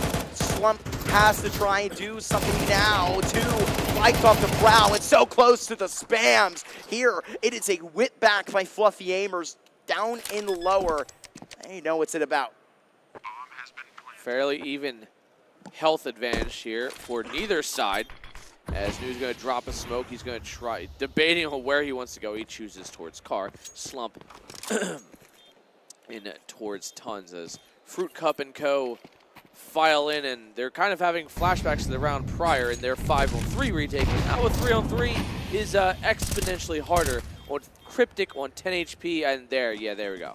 They get re-smoked, and they choose to call it. Smartly. Live to fight another day.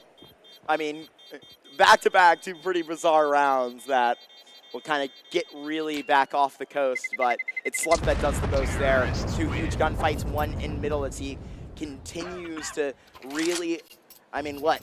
It's his turn now sort of in that round to sort of pick up the pace for Fluffy Amers, and that's a huge kind of swing round. Not too literally where we stand, sort of figuratively where that will mean. Honestly, I may be a little bit wrong. You check at the bank accounts right here. Potential to really go ahead and grab control of this game, but Fluffy Amers, I mean, really going ahead and grabbing a round like that in the fashion that they do, going up in a man disadvantage. It's Slump that gets those two frags right, pulling them back within that round. And now, just quickly back out to it. Jason has to work pretty hard to get back. No frags for Fruit Cup X here at this long corner. It has been all the way worked out by these fellas on this side. Now 5-on-3, Fluffy Amers looking to tie this one up best they can. As we're seeing Slight still have that op, he's posted in towards the default side of sight here on A. But it does seem like Fluffy Amers might have some ulterior motives here as they pull, rotate, and oh, the Tons player, Freshie, he might be in the perfect position to catch them off guard as they look to group up. Oh, but Darty as well. It could be a two-pronged attack, and there goes Freshie, and he is just going to be put down. But this is what we have been waiting for. Oh, but it's Freshie that makes a little bit of contact, and hands shown right here. You're going to see what exactly is in the deck of the dealer, but News finding an absolute stealer. That's a great frag that he is going to net, but Slight just going to be weighing in for this. Let's see what he's going to be able to get done. Going quiet, and now trying to go down below. News just looking at this smoke. So suspect about it for a damn good reason. Read it like a book, and we're at a tie game just like that. All in, semifinals, championship Sunday, obviously here in the lower bracket, but only one team can continue on. And we're this neck and neck in map 2. Great scenes moving on forward. Wouldn't have it any other way. Yeah, both teams, I mean, I can't tell you how many times that, whether it be map 1 or 2 coming in here, it's a 1v1 or a 1vx. These rounds aren't just dominating except for the handful of times we saw Boss just, 2 rounds ago absolutely obliterate a push from lower, but other than that, that's a rare occurrence. The unicorn round, essentially, not the unicorn round, but a unicorn round where, it's all just very even. I mean, we take a look at the scoreboard. It is, each side has 2 standout stars. Everyone else is kind of not doing too great. I mean, and that's, for lack of a better term, it's even. It's even in the worst but best way. But at a point where it can boil over. Boss left it on the stove for way too long, and through the first part of this preparation process, Slight that has looked like quite the sous chef as he looks to just get one shot on the cutting board right there. Opening frag, setting Boss up to close out the first half in the way that they want, but I don't think Slight is done, or at least Fluffy Amers aren't going to be leaving him alone for much longer. This lurk, it can work. Here goes Brett out of it, and those shots are definitely going to be putting him down. But it is the inkling, the notices of that point to really be in front of that play. That is the part that stings the most. Oh, the Oppa Slight. He's yet to really be posted on this side. He's been mid, kind of A. So throwing them through a little bit of a loop here. 5-on-2. And total damage dealt to Boss, 2. 2 HP. That's it. That's all they did. After I literally just got done saying that there hasn't been many, if any, lopsided round wins. I mean, Grant, it's not over, but besides that one Bizarro done in 15 seconds round, I'm right there with you. Like, besides that one, it's been even. But now, Boss, whatever adjustment they just did, it worked, and it's paying dividends. It's sending Fluffy to have to save, and now we're seeing 2 rifles, which, if they save it, which Boss will allow it seems for the most part, they should still have a bye into the next one. Won't be great, but it will be competitive. You can do a whole lot on a map like Dust 2 with just one gun. This time they have double that. Pass it over to the hands of Slump, who opened up those mid doors with 2 frags. Turning around that boss. So high of standard in living. Right here it's Slight to really stay, and it's a thorn in their side. Consistent. I mean, that's what's plagued his career, right? I think Slight, a guy that, you know, we even had that conversation yesterday for him, you know, where he went absolutely balling on Strife. There were some times on Wildcard where he was doubted, saying that he had probably shown what exactly his best had seen. Had to get a change of scenery. Floated over to that boss side. A new mind, a young mind. Goes from Stan to Cryptic, and has never looked back. Hitting his stride with this boss team, that's for sure. Good shots on Darty. Going to have to force back, though. Not enough damage to scare them away, if any damage. He does a little bit of a little touch of damage. As it will be now for probably the second, only third time Fluffy Aimers kind of putting themselves towards this A site. It's been a lack of presence for the T's to end up here. It's been more of like mid to B, tons to B here, and then A-Log. Fighting him in, right into the welcoming arms of a Slight. Crime Stopper before so many times in these circuits. Now is going to go and make it his own circus here to just absolutely light him up. But he's done his job. He's kept that line. And now it's time for Boss to just climb right here with the ladder that Slight has formed. There, a kill that comes in on the way through. But there, just shoved back to you. It's Slump in a 1 versus 2 where he was able to hold it last time, but now going to be screaming and hyped for it. Boss, they are going to have a 2-round advantage going into what they plan to have to be their last half of Counter-Strike here in the lower bracket semifinal against rival Fluffy Aimers. Exact same scoreline as map 1, but Fluffy Aimers had 7. And Boss had 5. So consistency is key for these two teams. And Fluffy Aimers is going to have to be coming back at a deficit. And there it is, Slight nearly getting a collateral, following up with a second. And the scout of Slump kind of putting some extra pressure on Boss, but couldn't quite close that one out. But if Fluffy Aimers can win the pistol, they can nearly tie it right back up as long as they can win the eco round prior. And if they stop Boss from this plant, then yeah, it should be statistically 7-7. Trying to hit him hard right here, just taps right back, and News, he is just going to be looking to just get this down, double doors. Going to be humbled himself. Took a gush, the tough pill to swallow. But there, Cryptic unlocked the door into middle, swung it open. Now just taunting that IGL on the other side. It's been inside of Brett's head this entire time, trying to work out this puzzle. But it's the game that he plays in front of Boss that he is just looking to catch up and really surpass player 2 this entire time. All in, they have just played that second fiddle. It's time for them to get a pistol round, control the momentum, and play their own damn game. News limping his way through the tons now, as he looks to kind of be the inevitable sacrifice here to put Fluffy Aimers in success, but no. It will be Fruit Cup and Slump switching out pistols there, and it will be the opening pistol going to Boston. They have now won both opening pistols here on map 2, opening up with Freshie with a nice 50 headshot. Everything's looking a little more crisp and clean when you put it in, you know, a little bit slower motion there. And it will be 8-5. Boss. Great performance, and they look to keep it up.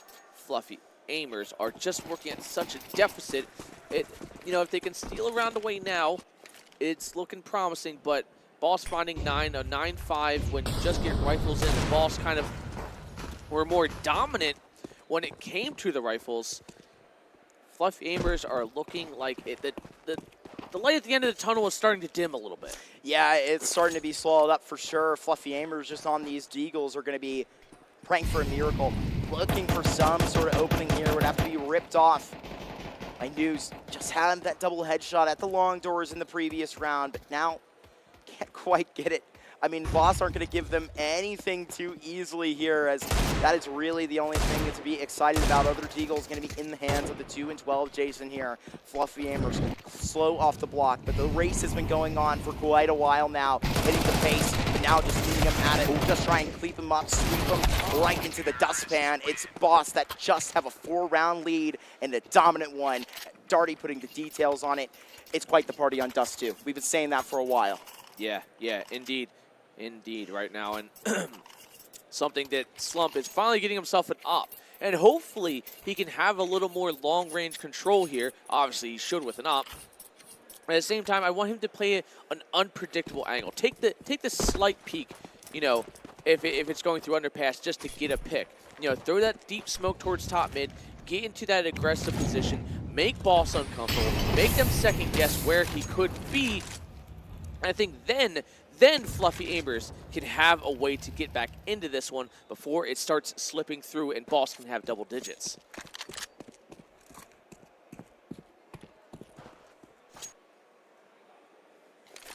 Initial peek from Slump. Finds nothing to try and drag this up Cat. Contacted out long.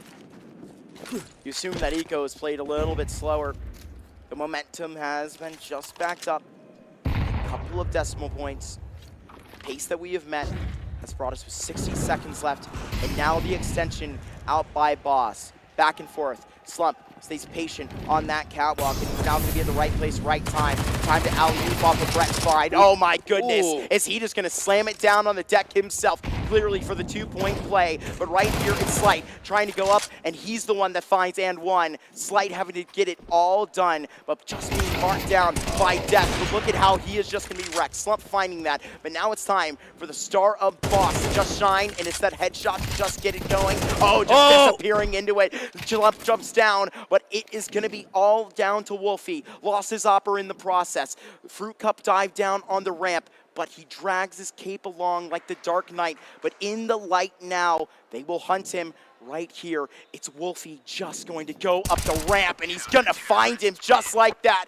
Fluffy Aimers, it's no joke. They're still in this game, but on that type of money, it's going to be damn hard to go forward. We know this campaign runs on dollars. Yes, it does. Again, that's one of those critical rounds. 1vX is 1v2, still 1v1. 2 Fluffy Aimers inching that one out. But the money woes are never gone for the CTs, as we see Boss are like, hey, it's fine. It's fine. We have an op. You have a scout. And the way Slight's been currently shooting 14 and 9, giving him the better weapon, you put yourself at a disadvantage. Certainly so. I put a whole lot of mustard on that round there, won by Fluffy Aimers. I mean, there's a lot that can be just raked back with one. I mean, it can feel like a taunt across the server just with that one permanent action taken. Momentum shift across that course in middle. Mew's lucky to not get just permanently removed by the crosshairs. Slight has been very consistent at these middle fights. 14 frags and continue to just very, very quietly bring himself up at the top of this Boss squad. But all in, again, they just slow it. And I talked about at the beginning of this half, Fluffy Aimers, they were just a passenger in this Dust 2. Trying to just kick him out of that front seat. And right here, they can do it GTA 5 style. They defend the site like this. But man, I gotta say, we called the stars on Fruit Cup and Boss last time. They have a couple added to their count now. It's double digits, and they're seriously on the lam.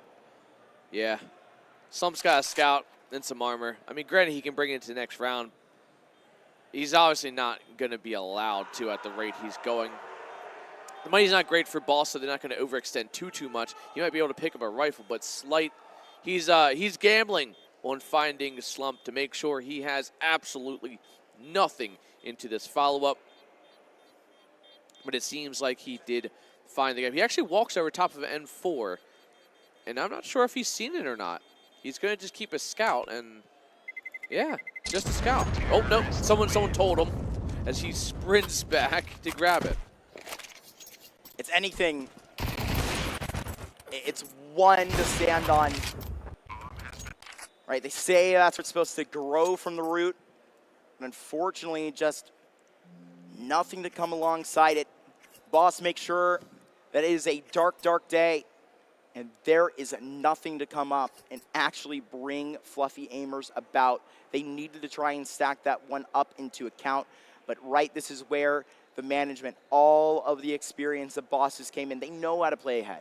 They know how to close these games because it was such a big conversation for them coming out of this RMR, right? Going up and just opening versus M80 was one that is going to be haunting them, I mean, for a long time until the next RMR cycle, right? I mean, you got to be able to go up and rustle in the that is actually correct. That's actually very correct. Sadly, that is, honestly, that takes so much excitement out of CS for me, to be honest with you. It's a big depressing conversation to have, and honestly, it's a decent kind of transition to what I wanted to talk about, right? I think that this boss squad is one that is obviously very much happy and willing to take full advantage of an opportunity like Fragadelphia, which is going to be very much dependent on where you are going to be coming from, where the grassroots are going to be made. Boston unsigned team looking for this opportunity, and we talked about NRG trying to come in and be one of those teams that is looking for a big win at the end of the year. Yesterday, there were a couple of interviews that came down after those big wins. We got to talk to Hex on the couch yesterday. Yeah. I mean, great guy, by the way. Great guy.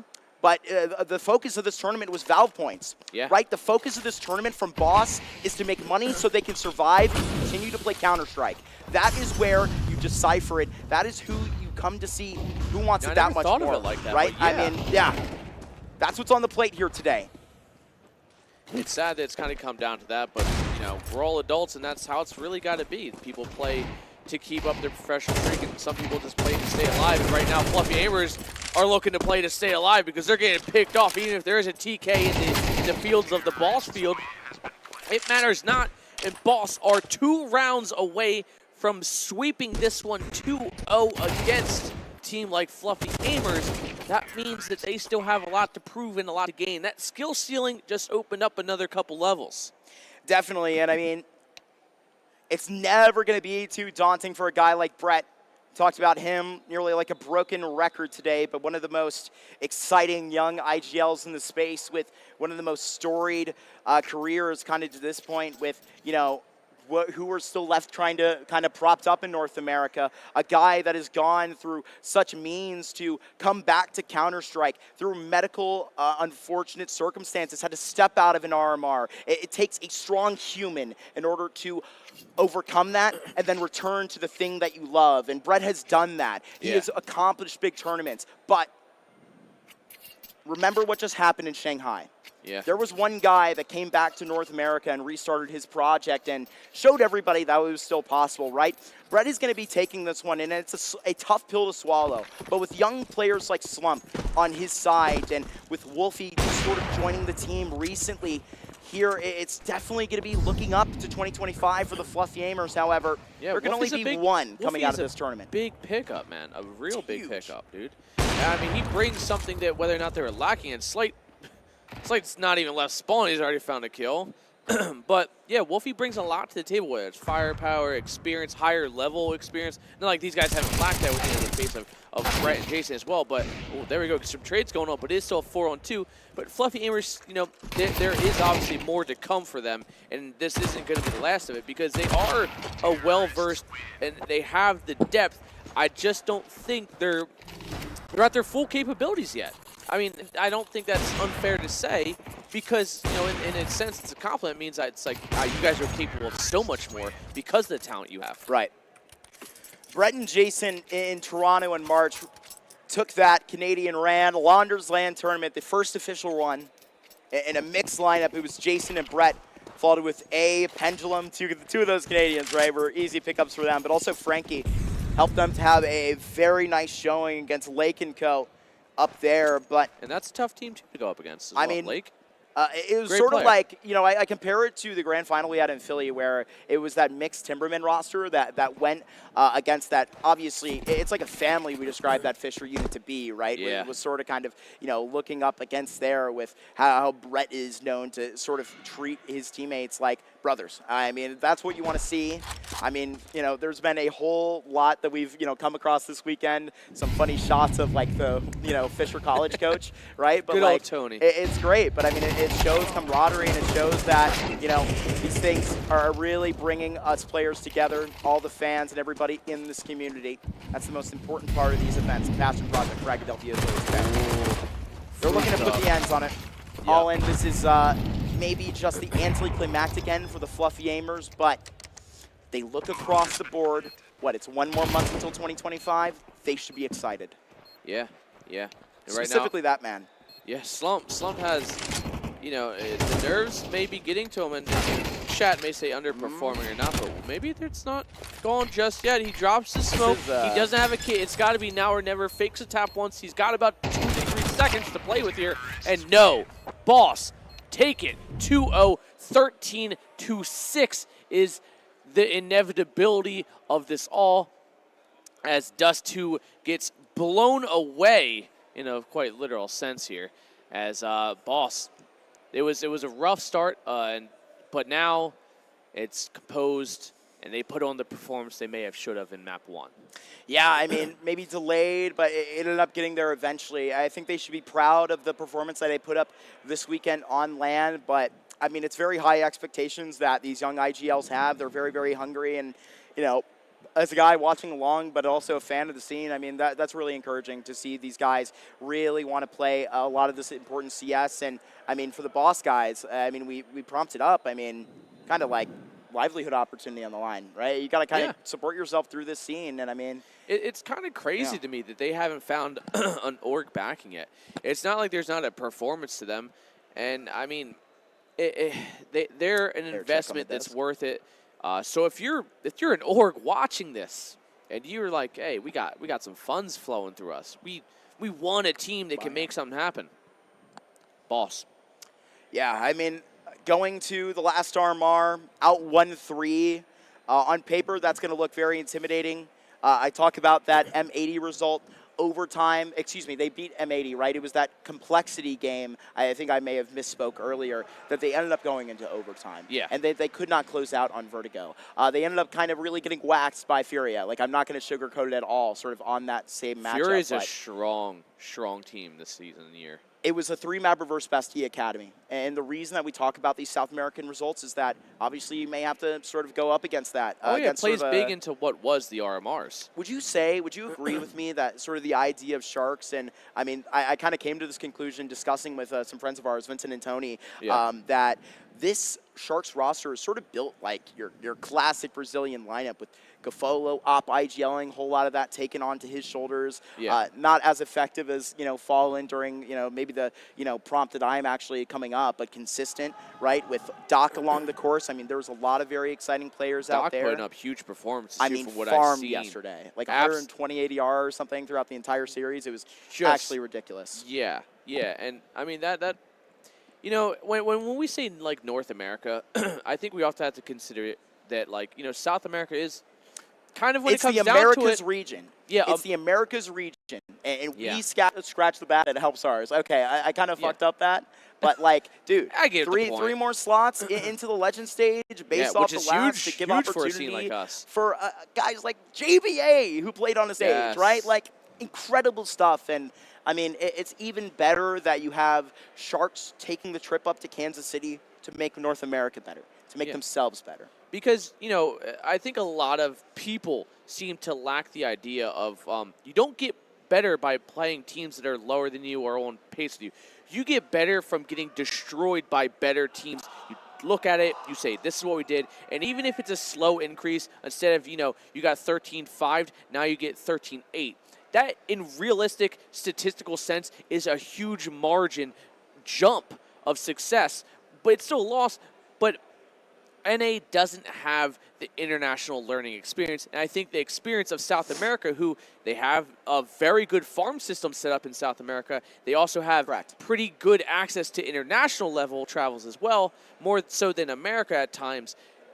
They're the in-between. They're the gate that we have to start knocking on to get ourselves to EU-type levels. Right. If I may quote Omar from The Wire, right? How are you going to run with the dogs if you spend all day sparring with the puppies? Yeah, right. No, I mean, that's correct. yeah. 100%. I mean, you got to kind of really find very good practice partners. Obviously, that one of the biggest challenges that comes forward to our region, right? I mean, that's why there has been a large conversation as to a migration to Europe and such. But it looks like, if I am correct, we're going to be getting a very, very exciting interview here on the couch. Mr. X-time Fragadelphia champion something through Was it Infinity 13 Gauntlet you guys won? and such. 117, I believe, or 16 on Strife. We got Mr. Slight joining us on the couch for an interview when we move the Just camera. little meh. Yeah. Don't worry. This is why we have the Canadian people do it. They'll be getting us organized eventually they'll be. at no cost. But Mr. Slight, 2-0 over a group you know very, very well, that Fluffy Amers bunch. I know that, obviously, kind of looking across the stage to familiar faces like people like Brett, obviously, but having the support behind you. You're 2-0 and you're carrying on here at your Fragadelphia 18 journey with all of your teammates putting up really great performances. I mean, I see Darty walking past me right now, absolute animal. How are you guys feeling about your first game and continuing on in your journey today? It was a really good win for us, especially coming off the tough loss versus NRG yesterday. We didn't show up at all. First map, we completely lost the game to ourselves, so it was nice to come back out, gain some confidence, especially on the stage. Early in the morning, these matches are tough. Those guys came out swinging really hard on Vertigo, put up 7-2 against us, and we had to crawl back. So that was not an easy game at all. And Dusty, we kind of just ran away with it at the end. But yeah, like I said, it was a good bounce back from yesterday's loss versus NRG. Great. Yeah, and bouncing off that exact point as well. Vertigo, you guys did lose to NRG. 13-8, I think, was the score. And, starting off slow on Vertigo, again, early morning games, early morning start, it's always who starts first and who starts better. And Fluffy Amers had the advantage. At one point, were you having, like, the NRG-type flashbacks, or were you like, we're good, we just have to get our shit together and we're good to go? We just had to get our shit together. We were kind of letting them, run all over us. Yeah. Letting them run up A ramp, run up B. So we kind of just... Darty brought it up. He was like, guys, I'm not letting them run up A anymore. They're not execing A on us for the rest of the game. And, we put our foot down, and we stopped them in their tracks. So, good for us. I like to hear that, but I don't mean to kind of set some stuff off here in an interview. I don't mean to kind of lead you in here to maybe say something you shouldn't. However, I'm about to, this is where we're going to say. We're going to go to some of the interviews we had with some of the NRG guys yesterday. Obviously, you guys being an unsigned team with a lot on the line here in an event, more than Valve points. During an interview with Hext and Daps, they spoke about, obviously, the importance to that system going into the new year, but prompting up Boss as an unsigned team with a prize pool like we do have here at Fragadelphia, with the opportunity that you get. Is that a part of the reason why you guys want it so badly? So you can show off to those teams that are signed. And I mean, you did that by qualifying for it, but you could remind them again by go ahead and really showing what you have here. What do you think about a lot of those talks? Does it motivate you as a player? Obviously, a lot of those guys are great friends to you. However, does that light a fire under your ass? A little bit. For us at Boss, we went in the RMR with kind of the same mindset as this land. Like, we just have to prove ourselves. Yeah. We're unsigned. We have no one backing us, no one supporting us. We do this for free. And, any event, any chance we get like this, we have to capitalize. We have to show to organizations, and not only to ourselves, but to organizations, that we are more than capable to play at a top level in NA and compete, not only in NA, but internationally as well. Yeah. In that RMR, we definitely came up short, versus Complexity and Bestia. Those would have each been nice wins to get under our belt, and would have, prompted a lot for an organization to possibly sign us there. So yeah, again, coming into this event, there's some really good teams, really good signed teams that have been together for a while. Right. And, we think that we like our chances. NRG and Noun specifically, they've made roster changes within the last month or two. Right. And we've been a team for now 4 or 5 months. So we've got that under our belt, a little more experience than them. So we're just looking to use that against them. That's great. And kind of going off the fact of international level stuff, when you look at South American scene, do you consider them, for North American teams, to have the kind of the gatekeepers to do it international level? You have to beat South America to kind of move up the bracket level, because at the end, EU is the top dog because they have the income, they have the support, and especially teams like you, but more so just NA in general. Do you consider them the gatekeeper for internationals? A little bit.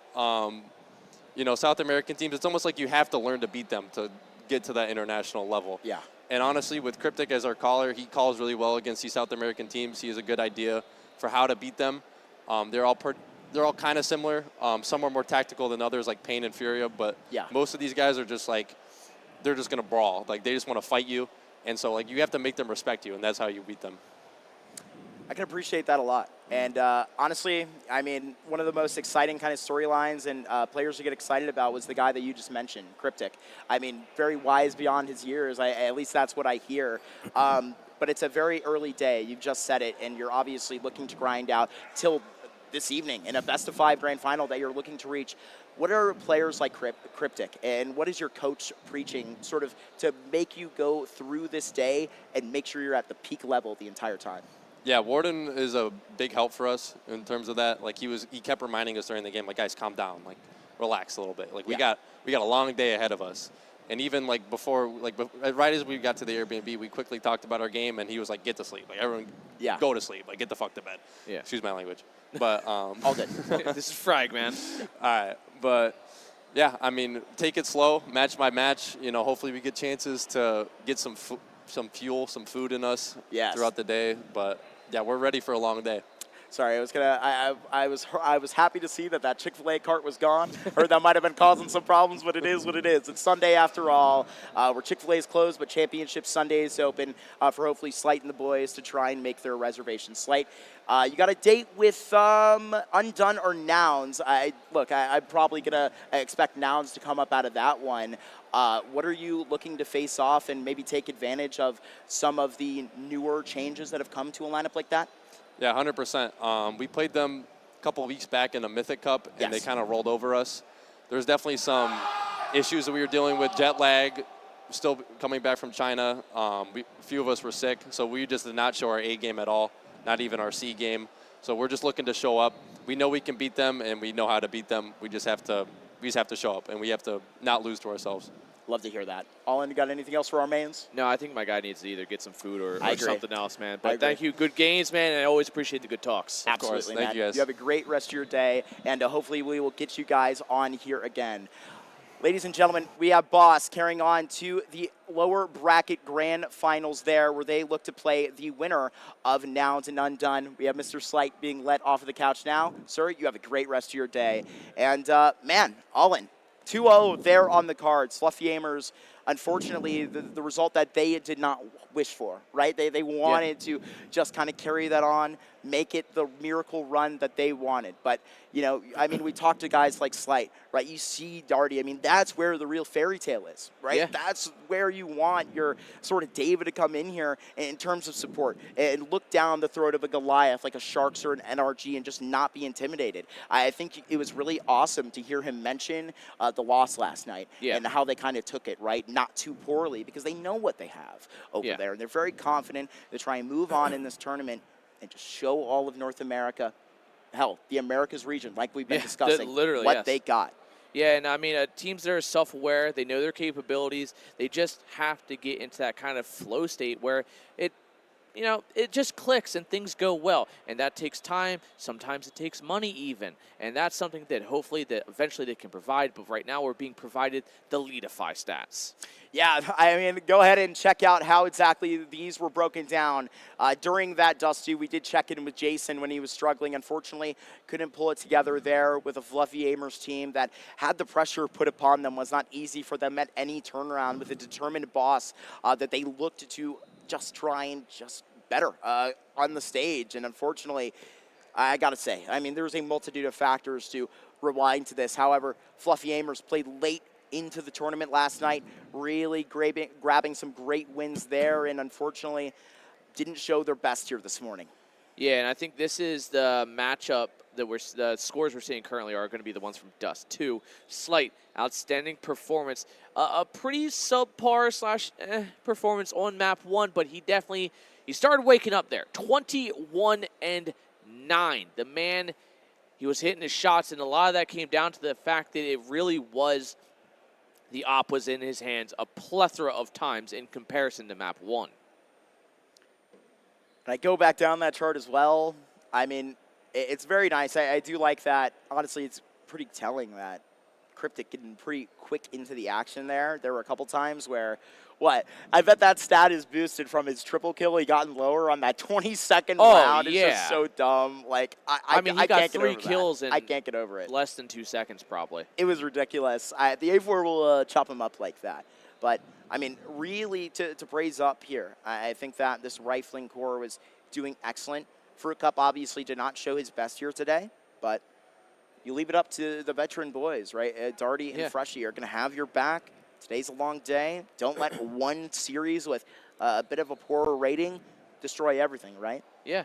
I mean, Darty, map 1, granted, I'm not sure if we're going to have those stats. Darty, map 1, like I think I said in regulation, had 22 or 23. And towards the end of it, I think he might have had like 25 or 26. I don't know. Darty, great map 1. Good map 2 as well. Can't complain, but I mean, an outstanding map 1 kind of can always outshadow the fact that you did well enough here on, Dust 2. And I mean, Slight and Darty, great. And once I think Fruit Cup, hits his stride, hopefully in the next best of 3, they are going to become a very dangerous team that NRG or whoever they're going up against, whether it's next round or the round prior, they're going to have to really take them serious from the get-go.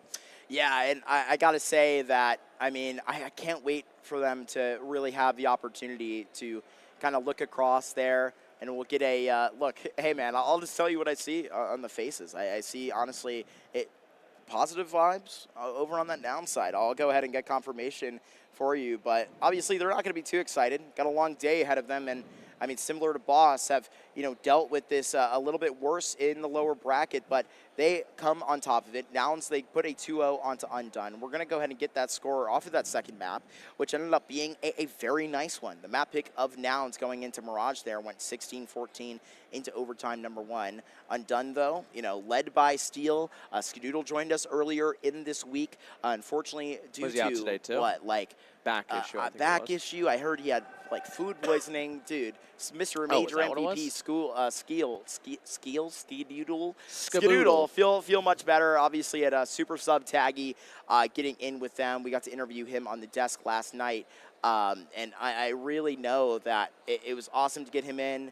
Really got to have a good opportunity to show what he had played online with that Vibe roster a little bit. Yeah. So was kind of at the top of the list to be called in. Was more than happy to show up at Frag 18 and he's only 2 hours away from here, I think. I think it was like a 4-hour drive. We'll give him a little more credit than that, right? So I mean, great for him, and we're happy that he was here. It's a super sub. Made the semifinals at the Fragadelphia tournament that we do prompt up, but you had to get eliminated by someone, right? And there is only one reigning champion in this entire building still, and he goes by Peeping, and he's on the side of Nouns, who are the reigning champions of Fragadelphia Chicago. So there's a lot kind of riding on that, right? If you're into the superstitions, that's where you can lean in. However, they're hot and cold, just like Slight said. I mean, it's an online result with other circumstances around it, sure. Yeah, but I mean, always.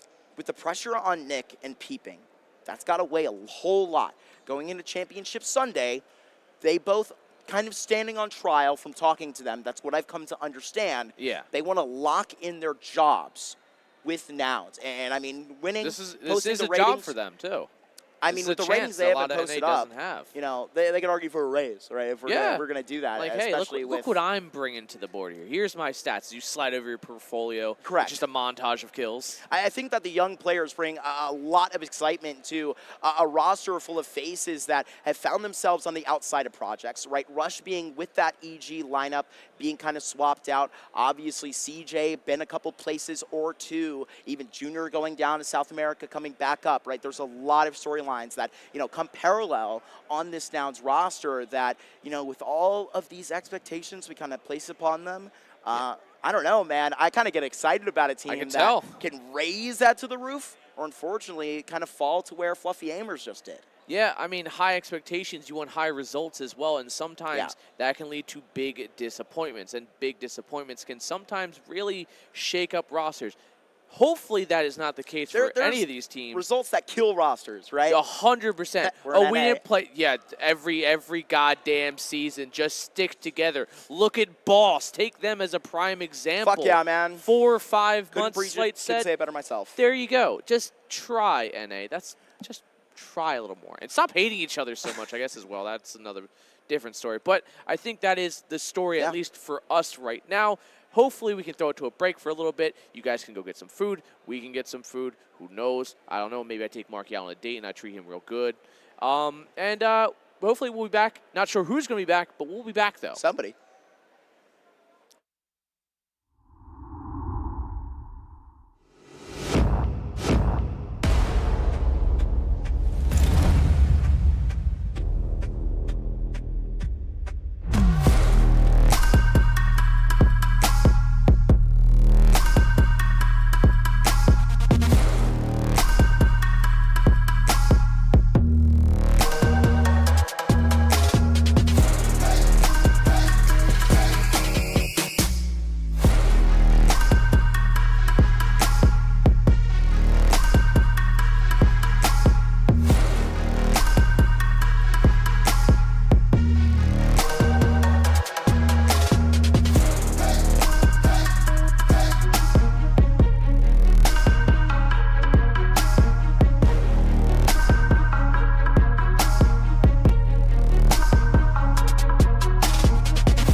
Counter-Strike is complex, and it can be difficult to keep track of an entire game.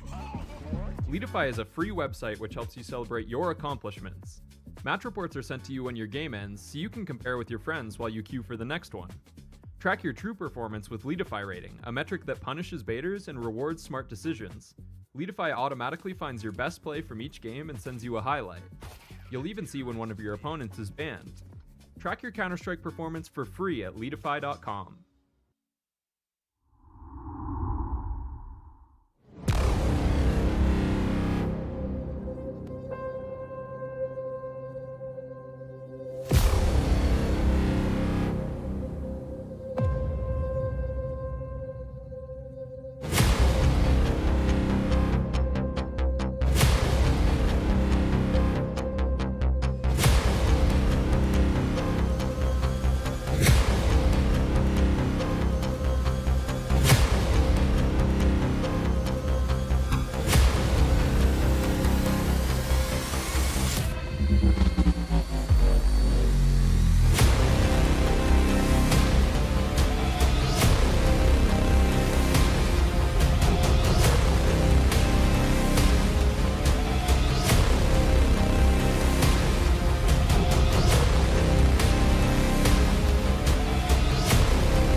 Cried all the water on my body.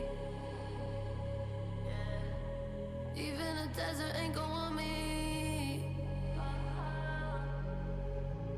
My body shaking with apology. But ain't nobody feeling sorry for me. Not even me. And why should anybody understand? I made this whole mess with both my hands. I did all this shit myself. I created my own hell. Every fucking time I lose my mind, I'm leaving all the ones I love behind. I know I'm guilty, guilty, guilty. Don't look at me, don't look at me. I'm filthy, filthy, filthy. Can somebody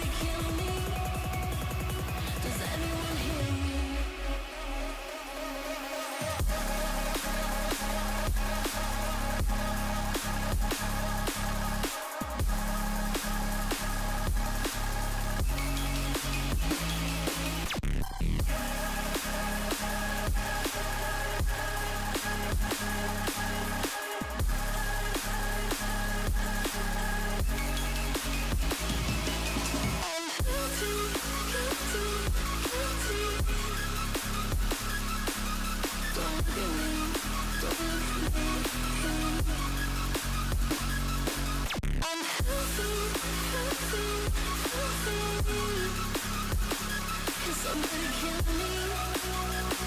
Does anyone hear me?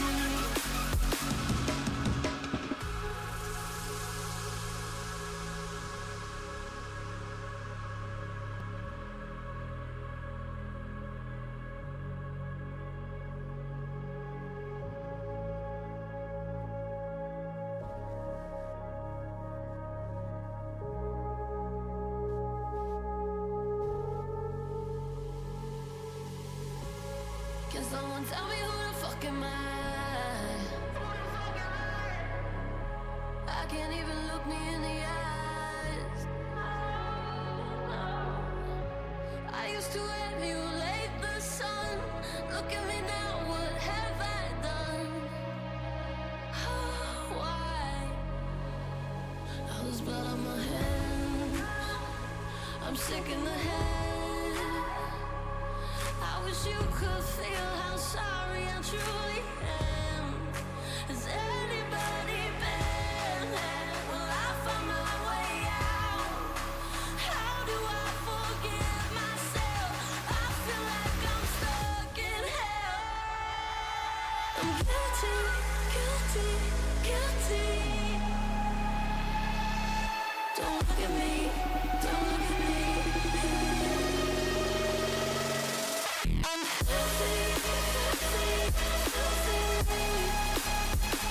Can somebody kill me? Does anyone hear me?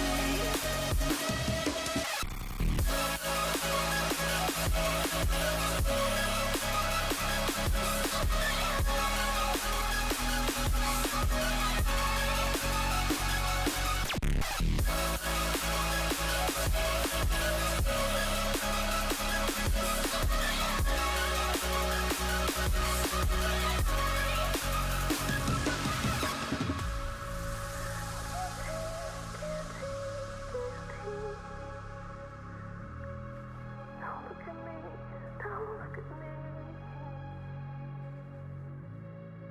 I'm filthy, filthy. Somebody kill me. Does anyone hear me?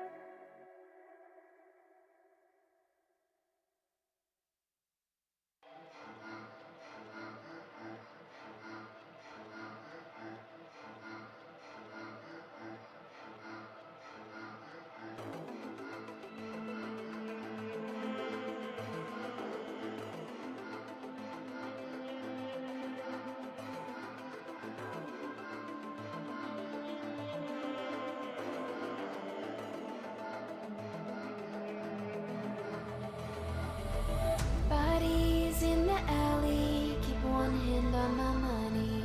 I try to lose them in the dark. Colors bleed together, I can't run any faster. It will end before it starts. I'm up against a wall. How can it be growing taller? I'm high on adrenaline. I see the world burning in a vision. Hands up as you fall, don't know anything at all. Hands up as you fall, spinning faster. Hands up as you fall, don't know anything at all. Hands up as you fall, spinning faster.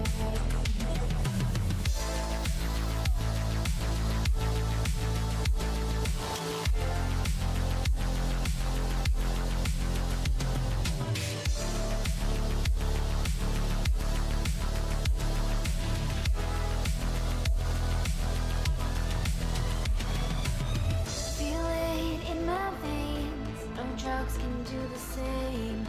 Blood in the wind. Is this what we created? Where have we started? Did I lose my mind? I'm up against a wall, on the edge, seconds till I fall. I'm high on adrenaline. I see the world burning from within. Hands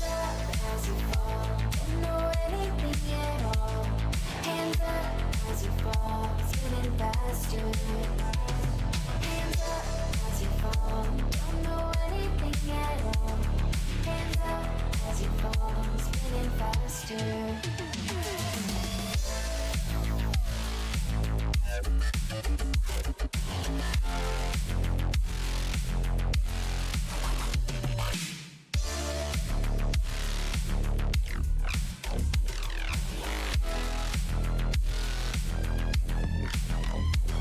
Hands up as we fall, don't know anything at all. Hands up as we fall, spinning faster.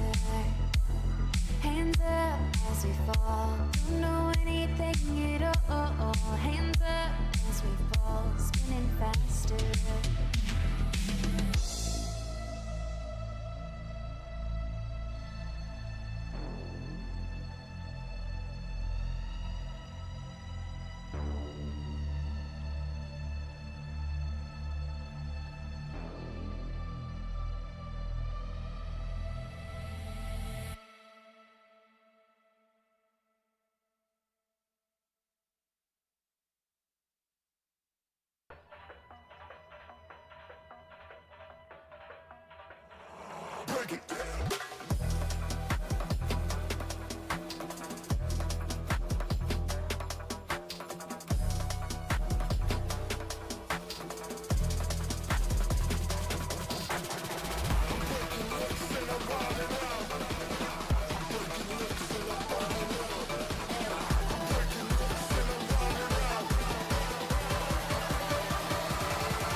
I can't stay in my feet.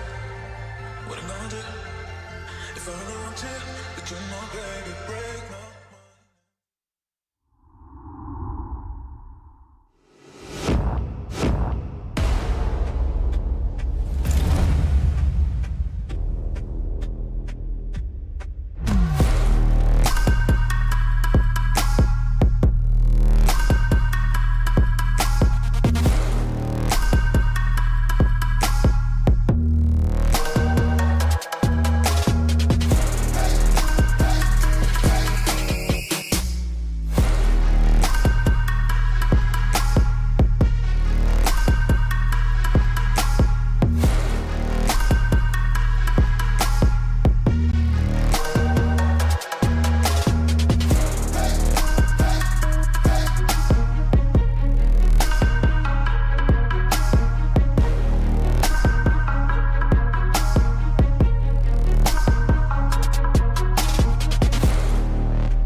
People love rankings.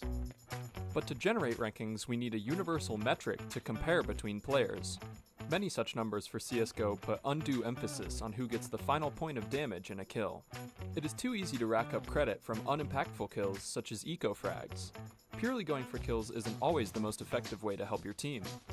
What we need is a metric that rewards the players who most improve their team's odds of winning the round. This is Leadify rating, a metric that accounts for economy, that properly values trades, that rewards all players involved in a kill. By knowing the odds of each team winning the round at a given moment, we can also determine how much every player's actions change those odds. If someone pushes in looking for eco-frags and dies to someone who spent no money, then they will be dramatically lowering their team's odds of winning, and as such they will lose more rating. In the long run, this leads to a higher rating for those who play smart and focus on helping the team win. This system also rewards you greatly for beating the odds, as pulling off an unlikely play creates a massive swing in win probability. Start celebrating true impact with Leadify rating.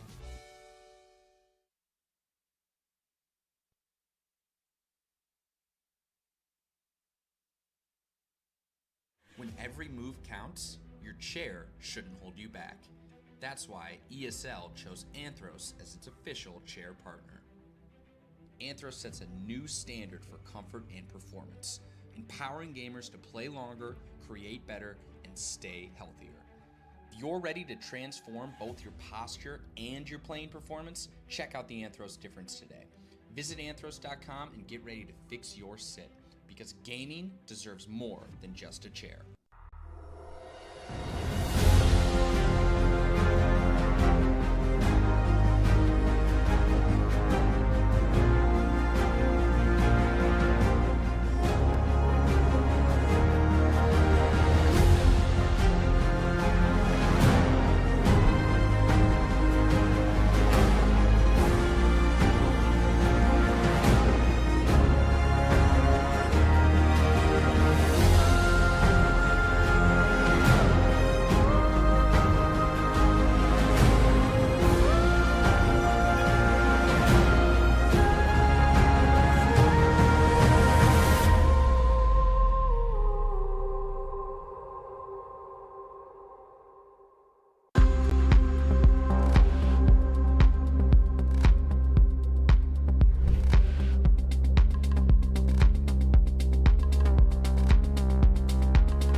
Ladies and gentlemen, boys and girls, welcome on back to Frag KC. It's your boy Big and Tall Matt, joined by Exner. We got an absolute banger here in the winter final. Winner of this will get the map advantage in grand finals. We got NA's Hope, NRG, going against the South America, I don't know, infiltrators we can call them maybe, coming over here to NA, the Sharks. Both teams are having a great run through both their group stage and just playoffs in general. Sharks lost the map to Might. NRG don't know what it's like to lose here in Fragadelphia yet, but Exner, you have casted these guys quite a bit in other tournaments and whatnot. How are you feeling about the Sharks going against NRG? I mean, the Sharks are serious business when they come into this event. I think they made a lot of positive roster moves over the last couple of months, and I think that's what has made me more and more concerned as we look to see if North America can continue to defend their title here as never losing frags. They don't lose frags. We don't lose. So on home soil, we've been super consistent, but Sharks are definitely a scary roster in that sense. And from what I saw out of them yesterday, despite some really good looks out of Nouns when they were playing up against Sharks, like, it didn't matter, really. They just had the firepower to get past them. They just had the ability there. The map pool really as well is a bit tricky to work with, so there's a couple of different problems that I think some of these NA teams are going to face when going up against Sharks in particular. Yeah, I got the opportunity to cast Boss versus NRG on the B stream yesterday with Marky and a bit with All In them. So it was a lot of fun. NRG just stopping any momentum, any trickery, we can call it, that Boss was trying to pull to try and get that one up. But with the addition of George on this roster, it's been nothing but good so far. Hex mentioning in his interview that they're really here for the HLTV points, but now they're here defending that NA crown, the NA title, whatever you want to say here, defending NA in general against the Sharks here. But decent map here. A lot of Vertigo, I feel like, has been played compared to what we've been seeing online since CS2's come out. So Inferno is pick of NRG, Vertigo for the Sharks, and Ancient is that decider. Now, is the Sharks, are they a strong Vertigo team here? That's what I was kind of highlighting there. I mean, if you talk about like good Vertigo teams in North America, I think, you know, NRG, they played every once in a while, but not super consistent, and sometimes like to avoid that map, as do a lot of teams. Like no one's really loving Vertigo unless it's your map, unless Exactly, it's your home. yeah.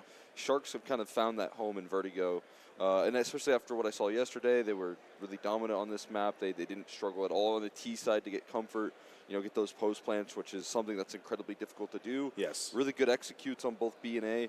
So you're talking about a team that uses this map kind of as like a pocket pick to pull out there and just throw down your face. And I feel like that's a big deal when it comes down to like other teams on comfort for Vertigo. And I think NRG is good on this map, but it's tough to be great on this map, and I think that's a tough ask for them. Yeah, the only team I could really kind of think on the top of my head that's also pretty decent on Vertigo, all their fluffy aimers. I feel like that's one of the few ECL teams that I see consistently pick it. And if they if it's not banned, obviously they'll pick it. And if it is banned, then they typically just play into the Anubis, which is also another strong map pick. But that's the only iteration of an ECL team on the top of my head, like I said, that actually consistently wants to play Vertigo. So that'll be interesting to see. NRG trying to, you know, get themselves back into a strong position after an unfortunate, you know, not so great run at the RMR. Boss on the same way, just I feel like it was just rounds even, kills even away from being able to go to that next round. But I mean, truthfully, NRG, I'm liking what I saw yesterday against Boss. I kind of had Boss here instead of them, I won't lie, just because I've been liking how Boss has been looking throughout the tournament and what I saw prior to this as well. Yeah. But this is a good moment for NRG to get things going with the new roster addition of George, and I think the Sharks will be probably the best test they're going to get till, you know, any other major qualifiers or plays like that. Yeah, I mean, at the end of the day, again, you're talking about a team that has, you know, developed a lot here very quickly with George. I think this roster's just hit the ground running with this pickup. If you're talking about what they can set their sights forward through into 2025, this kind of sets a tone, you know, with this roster change. And again, I've highlighted George a lot here in terms of what he brings to the table for NRG. I think playing, you know, a very updated type of Counter-Strike there. I liked Automatic on this roster as well, you know, but obviously if you have that opportunity to pick up George, you want to really seal that. If you're NRG, they did a great job in identifying that opportunity, taking that talent into their department, and it feels like the players are already clicking very well, which I think is a key detail there. It seems like they're super comfortable playing alongside each other. I've been watching George not only, you know, on like maps that NRG are super comfortable on, play to his best. Look like he's playing incredibly well. Looks like he's playing like back to like the form that he was in like 2023. Some of the RMRs he was playing out there, but alongside that, like setting up his teammates as well. These very quick decision makings that you'd imagine have to be reliant on communication. He's got all that set in stone as, alongside it. So really good looks out of this NRG team, and I think you're seeing like a 5 or 10% increase from some of the players that are playing alongside him. Yeah, and something, you know, Hex has been the only person I believe we've interviewed on the Fragadelphia channel. Eminem's, of course, having his blog, so check that on out for more details. I believe he actually got a good interview with Nitro after that game against Boss. But what Hex was kind of saying as well is that they haven't had much time to practice at all. So the fact that you're giving them all this praise is actually like really good to see as somebody that's watched high-level Counter-Strike, has casted high-level Counter-Strike for a living. You know, it's good to hear that, in my opinion, going into this. If you maybe had NRG in a position where like, maybe they won't win. It's a lot of confidence, it seems like, coming from you. But like you also said, Sharks are an amazing team. So yeah, I mean, on the other end of things here so far, I think Sharks have leveled up their game. They've had a pretty rough year, to be honest with you. I expected more from them. This is an organization entirely that has built up so many really good South American talent. If you go through their history and see the players that have played underneath that banner, you know, Coachy as a coach has developed so much of what I would say is like top tier like South American talent that are, you know, they were playing at the major. A lot of those players have come through from Sharks. So a cool story there. They struggled, I think, in 2024 to actually identify a lot of the next-gen talent, whereas some of the academy teams have been doing that pretty well. in the South American scene, so that's kind of put some weight on their shoulders. Yeah. But, you know, when they've made these most recent roster changes, you're talking about bringing in a player like Koala. You're talking about bringing in a player like Hoax. What's going on? Casey, we got the crowd going on there. We got the Mahomes jersey as well. I hate to break the bad news to you, but it can't continue. Can't keep getting away with this. Can't keep getting away with it. That's cool to hear. The like the revolving door of talent. They bring these I hate saying nobodies, but they bring these young guns on in, and now here they are. You know, like you said, making majors, top of the regions, wherever they get shipped to, or even if they stay in South America. You know, that's always really cool to hear about that. So, Coachy, you know, hats off to him for being able to do that for years now. It sounds like. Yeah. I know very little about this roster, but everything that Marky has told me about it, everything that now you're telling me about it, has been extremely insightful. So I'm really excited to see this. You know, I you know, just going into it. Like, he really like put them up on this high pedestal, saying this will be the team to beat, and like he only sees one or two teams, that being Boston Energy, that could potentially do it. Yeah, I think there's teams that can beat him there, right? I think some rosters in particular, like Boss, I think are very good versus South American teams stylistically, but you know, that's a question of if they ever meet in the bracket at this point, right, as well. So. Sharks kind of looking to lock in a victory here, set themselves up for a finals run, and you know, see what they can't do there with a map advantage. But again, making really good changes. They brought in Hoax, they brought in Koala most recently. Those are two new changes that they've made. They seem to click really well as players together because they used to play together. Yeah. Underneath the Glorious banner. So there's some really cool stories there of like I feel like Koala kind of encouraging his organization, his team to get kind of informed with Hoax, and that's been one of the biggest improvements here. It's a bit of an underrated part about their roster that elevates them to a much better team. You know, you can talk about Doc. He's unbelievable. He's really good. He's good at taking over games. He's going to, you know, suffocate your defense there with the entry prowess. But when you talk about, like, you know, players that are a bit underrated, I think Hoax definitely, on the anchoring, brings a lot to the table. Yeah, you know, the insight's always phenomenal, man. I love that so much. And like for me, as someone who's stuck in his ways here in North America, doesn't get the time of day, unfortunately, anymore to get to watch, you know, the other regions, able to, you know, just see who the young guns are, see who these new guys are. It's really cool to hear about that. The only story I know right now, Mongols, you know, I got to see them. Actually, cool story, I was disappointed because you and Fi were at DreamHack Atlanta, just physically not there. You guys were casting from Stockholm and screaming "I love Exner" through it, and you chuckling a little bit. I did hear you. Yeah. You know, we heard you.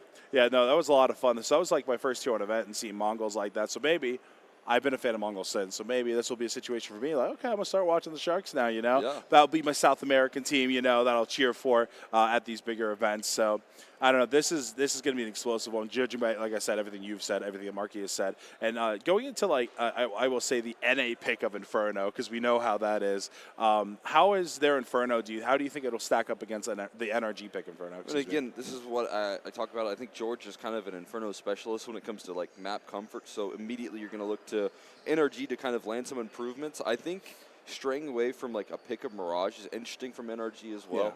That's kind of what I was anticipating as a possibility. You know, Sharks are a good Mirage team, but straying away from that pick was kind of a surprise there, as NRG still looking to develop their map pool.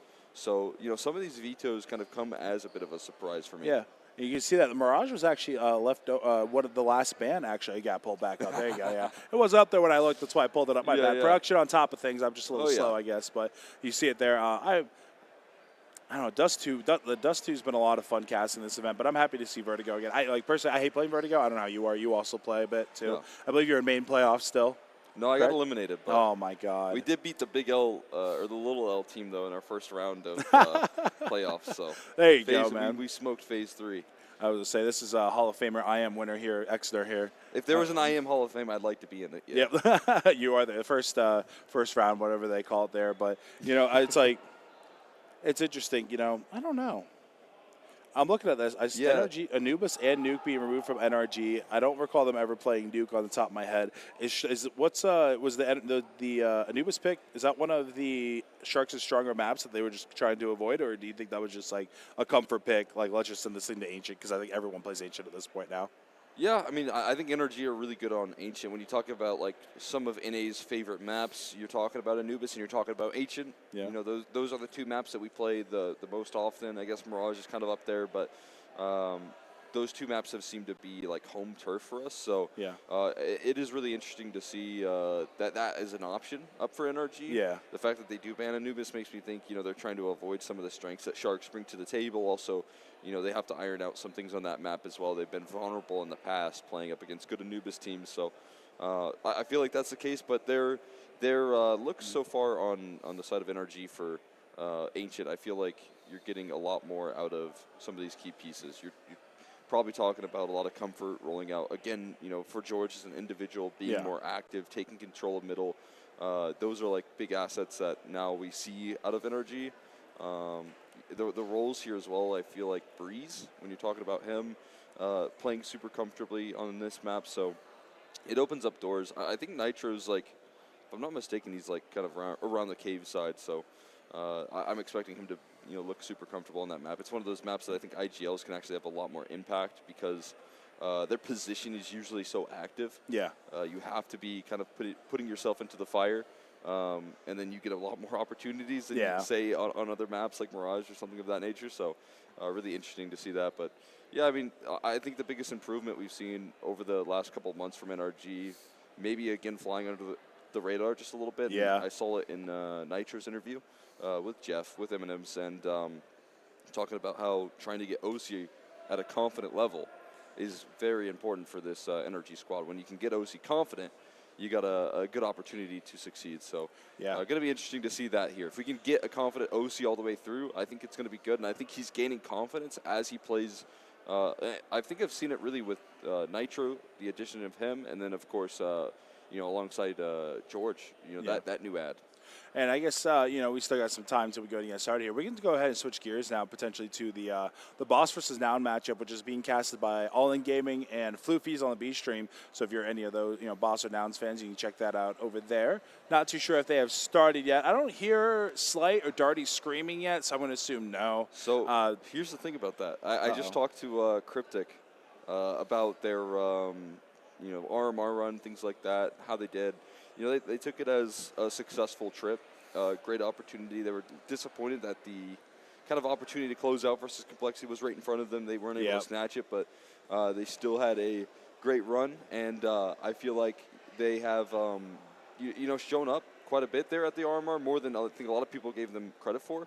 But Cryptic was talking to me about how the screaming has been something mentally that they've had to get over in the loudness, because Slight it gets loud when they're winning. Yes. But he said, it's kind of taken a bit of a lesser tone because of the fact that when they start screaming, they think they win the game. Yeah. When you think you win the game, when you only have 11 rounds, sometimes you start to take it easy. Yep. You fall back. You lose that energy, or you use all the energy before the game is already won, and there's a bit of a different story there sometimes in the matchup. So Cryptic was saying they're trying to limit that until games are actually won. Yeah, until it's like that confirmed. You're about to get your 13th win there, and just all right. And now I start screaming. It's like a 4v1. You start screaming up now. It's over with, whatever. But we got to talk about it with Warden a little bit. How he with Fruit Cup, Fruit Cup talking about Warden now. Warden has been that mental coach over these last few months. He's been doing more of that. I mean, he's still doing the strategy, obviously, but he has been such a huge mental help to these guys, and knowing, Fruit Cups in the past, I've heard a lot of him being very, very just loud in general, and a little toxic. And then obviously we know Darty and Slight, they have their from Strife days, way back when, and even before that, they've had some the mouths on them, and you kind of alluded to that as well. So hearing that Warden is doing a great job of mental is such a big thing nowadays.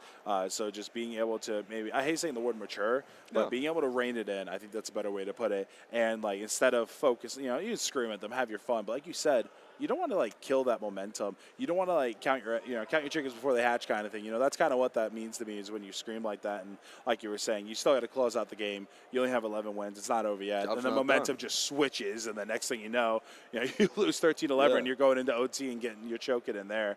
Yeah. But with this iteration of the Nouns roster, how are you feeling about it? I'm not 100% if the fit is finalized right now.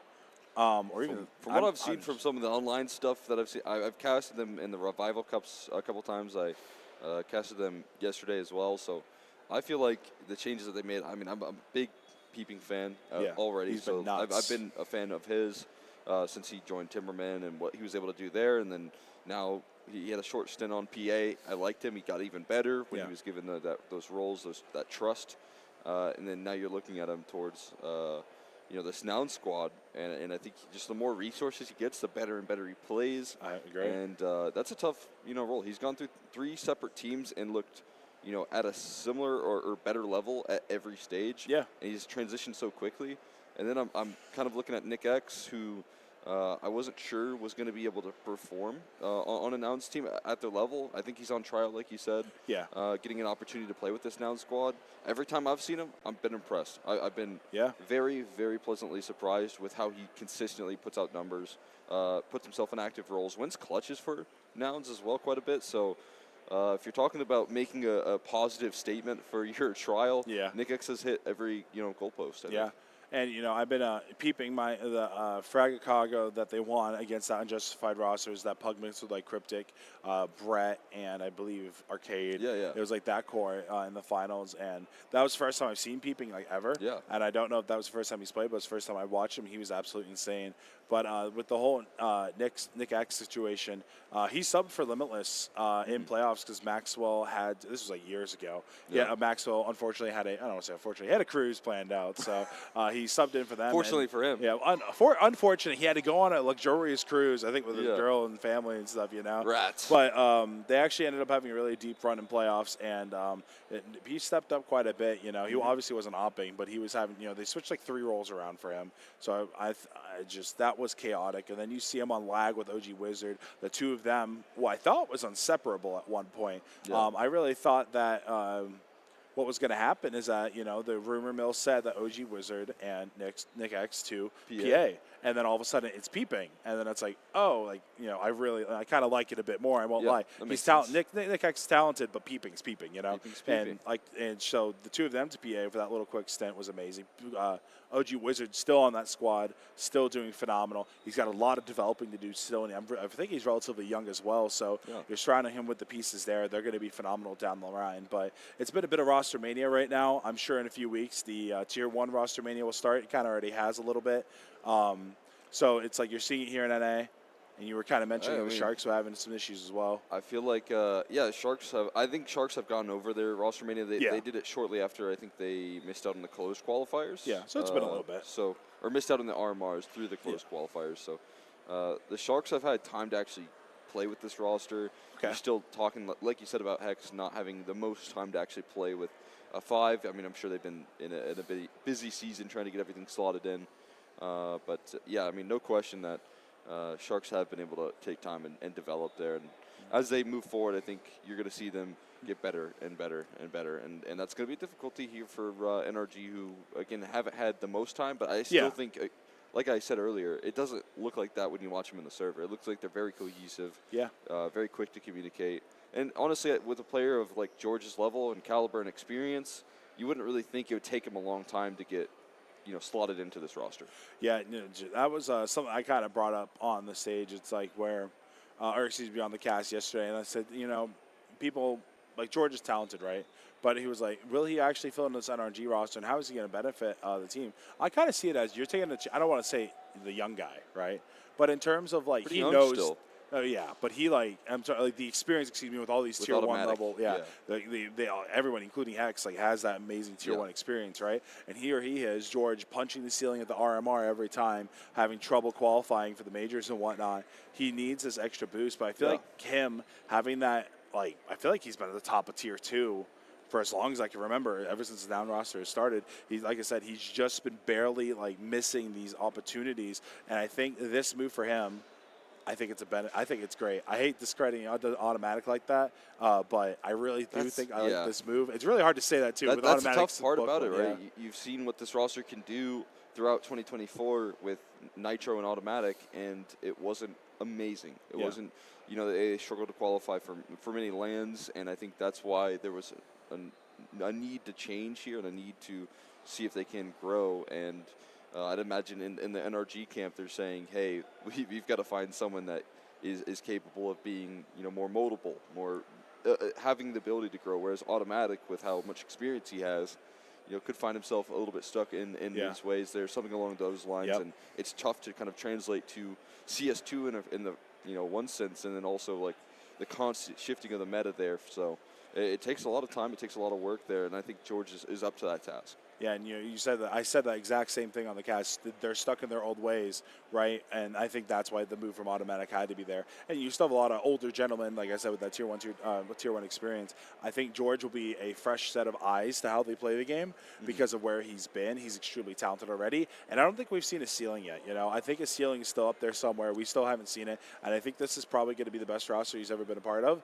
It's going to take time to get him to fit into these roles because I've heard it from this is advanced bottom ECL kind of thing. It's like protocols can take a hot minute to get down, but the good news is it's not a full roster restructure. It's just one guy, and to my understanding, he's just filling in most of the positions and roles that automatic went ahead and played. And he's been doing a damn good job so far. Maybe the statistics for this event haven't really shown that, but he's had a few blockbuster performances already. But I don't know. I think we're finally getting people into the server now, so we should be starting here temporarily. I guess we can talk about Frag 18 in general for a little bit. Will you be hopping into the dodgeball tournament later? I'd like to. That'd be fun. I think we should get a casters team I going. heard there was a dodgeball tournament, but I'm going to be casting, so. I think we can get you swapped out. I mean, maybe I can play dodgeball while casting, but that could be the move. The augmented reality goggles on. I'll just have to be over here. You guys cannot hit the lights. Or the screens or the cameras. It's like extra, Or you only can hit me, but you're going to have a tough time doing that. Yeah, Frag 18, we still have a fighting game community in the back. Plenty of games being played, Guilty Gear, Street Fighter, Tekken, and a few others I can't name on the top of my head. I'm bad about that, sorry. We also have I'm a first-person shooter kind of guy. I don't know much about. It's really tough. I learned a lot from Lavoski, shout out Detonate Owner. Nice. He taught me quite a bit when I was under there about the different games and whatnot, and then my time in Atlanta in general. Huge fighting game community. Yeah. But also here is the female collegiate tournament for Valorant. Fisher College and St. Clair here. They went. St. Clair, unfortunately, losing to one of the teams that couldn't make it. There's two teams that couldn't make it, so they're playing online. So it's going to be an online versus the Fisher girls here on LAN. I was kind of hoping to see maybe some LAN action. Finals, They got to do the winners finals, but not the grand finals, unfortunately. So we did get to see it a little. I didn't hear no shouting. I'm a little disappointed, but joking aside, so we got that going on as well. And a bunch of merch in the back as well, old school merch too. I was actually able to pick up a hoodie and a shirt from the first two frags I attended that I never got any merch for. So nice. If you're in here, go check out the merch in the back. Spin the wheel. Yeah, spin the wheel. $5. You can get you can get like one of the brand new hoodies. I think they're like $50 to $60 for $5 if you're lucky enough. Spin the wheel. We love our gambling. That's the thing. Or if you keep spinning the wheel until you get the hoodie. Exactly. I mean, it's going to happen eventually. It's got to. That's how it works. You're one spin away from being a champion with a hoodie, And it's funny because the very first one I saw, they paid the $5 for the ticket, and they got a new hoodie. So it was like, wow. Awesome. Lucky you, Yeah, but then you have to wait until a bunch of people lose before you go and spin. Exactly. Get all that bad luck out of the system, and then you go. So, See, Exner knows. Pro gambler. You should go to Vegas. You beat the system, I'm always thinking, so. That's how it is. He's got years There's also some cool raffles going on over there. There's dinner with Ed, crucially, but also there's some Be Quiet fans involved there. So if you're looking to cool down your CPU, it's important in a CS2 economy that you're cooling down your CPU fan because it can be intense. So we do have some Be Quiet fans on for raffle over there. I believe some SteelSeries headsets as well. It's just Be Quiet does like everything except for like the graphics card and processors and motherboards. Yeah. So I got actually at home, I was able to get a power supply, a case, and some fans. They're all really, really good. But we also got the M-powered PCs that the boys on stage are actually playing with. You can see the glass here towards the bottom. They look really, really good. Right, the trophy sitting on top of it as well. One of our sponsors. And then, have you sat one of the, I think it's pronounced Anthros? Yes, I think that's how they show it. Have you sat in that yet? I have. I sat in it last night. I finally got to use or get a little demo of it. It was a lovely chair. I absolutely enjoyed it. Yeah, I mean, I got to sit in it last night, and they've got some great chairs there. Actually, Anthros is one of the guys there is my teammate at this event there. Jordan, really? Tryhard. So I got a good test of it. So There you go. Yeah, Shout out to Tryhard, my teammate. He did a great job. He was our IGL, and he locked in. We almost got a win versus, a comeback. We could have gotten into overtime versus an advanced team, so it was pretty sweet. I would say Fun times here, Fred. Never doubt Exner in the server. I'm telling you, man, I am champion here. Just because he's a caster doesn't mean he don't Hey, got I'm hands trying in the server. I'm trying to break that narrative. Exactly. I mean, look at Why Not. Why Not's got HLTV from There the you first have Fragadelphia Bang. event. You know, maybe we got to get you on that train now. I'm close. Yeah. I actually have to win a couple games of Frag. I mean, just, next Frag 19, get a team and just make playoffs. That's all teams that made playoffs got their own HLTV, so we saw a lot of fresh blood on the HLTV site. Everyone always wants one of those. Same with the Wikipedias as well. Profile. Yeah, and I'll tell you this. We did that staff match on stage yesterday. I've done COD in the past. I've never sat in like a situation where I'm like, I felt overwhelmed kind of sitting. Like the lights are on you, the production's on you. It's a lot of pressure being on stage like this. And this is like, no offense to Frag. Could you imagine being at a major? Like with all the people screaming at you, look at the Shanghai major going on right now. There's hundreds, probably thousands of people in that crowd. I could not imagine the pressure that those guys are in. But as somebody that just like a casual gamer sitting up there with only a few people watching in the crowd, I'm like, oh my god! I can't imagine how like the Apex Rebels versus EG White, or even the Strife versus. Apex Rebels versus Strife, and then it was Apex versus EG, the last frag. Can't imagine. We had the Nerd Street venue in Philly pretty going. It was quite a few of us. Yeah, crowd. It was pretty sweet. I remember even as a caster, casting. It was Big Academy versus Team One. No, it wasn't an A team. I can't remember. Maybe it was EG actually. One of the EG squads was casting them in the semifinals, and you could even feel it as a caster. I mean, that was a smaller venue, but you could definitely see there was a crowd building. So very cool stuff. But we're ready to hop on into the game here. Inferno starting off, rolling on through this best of 3. It's NRG taking on Sharks. Should be a fun one. Start off on the map pick of NRG. We'll see how Inferno fares up for this squad. That I'm again maybe surprised to see them prioritize this as their map pick, but. Going in for this, we'll see how this works out. I would say, I don't know why.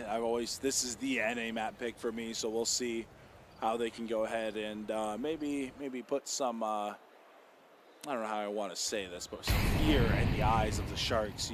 One of the top of the food chain predators in this beautiful ecosystem, this beautiful planet we call Earth, but here we are now, still 5v5, just a bit of damage done to Doc, and that's the first kill finally found. Advantage now for NRG as they advance onto the site. But guess what? No one's home right now. That is actually the only person that was guarding this site. And now they're going to go ahead and get this site for free as one player on the rotate quickly. But now you also have a lurk, and he will activate. That's Breeze finding RDN.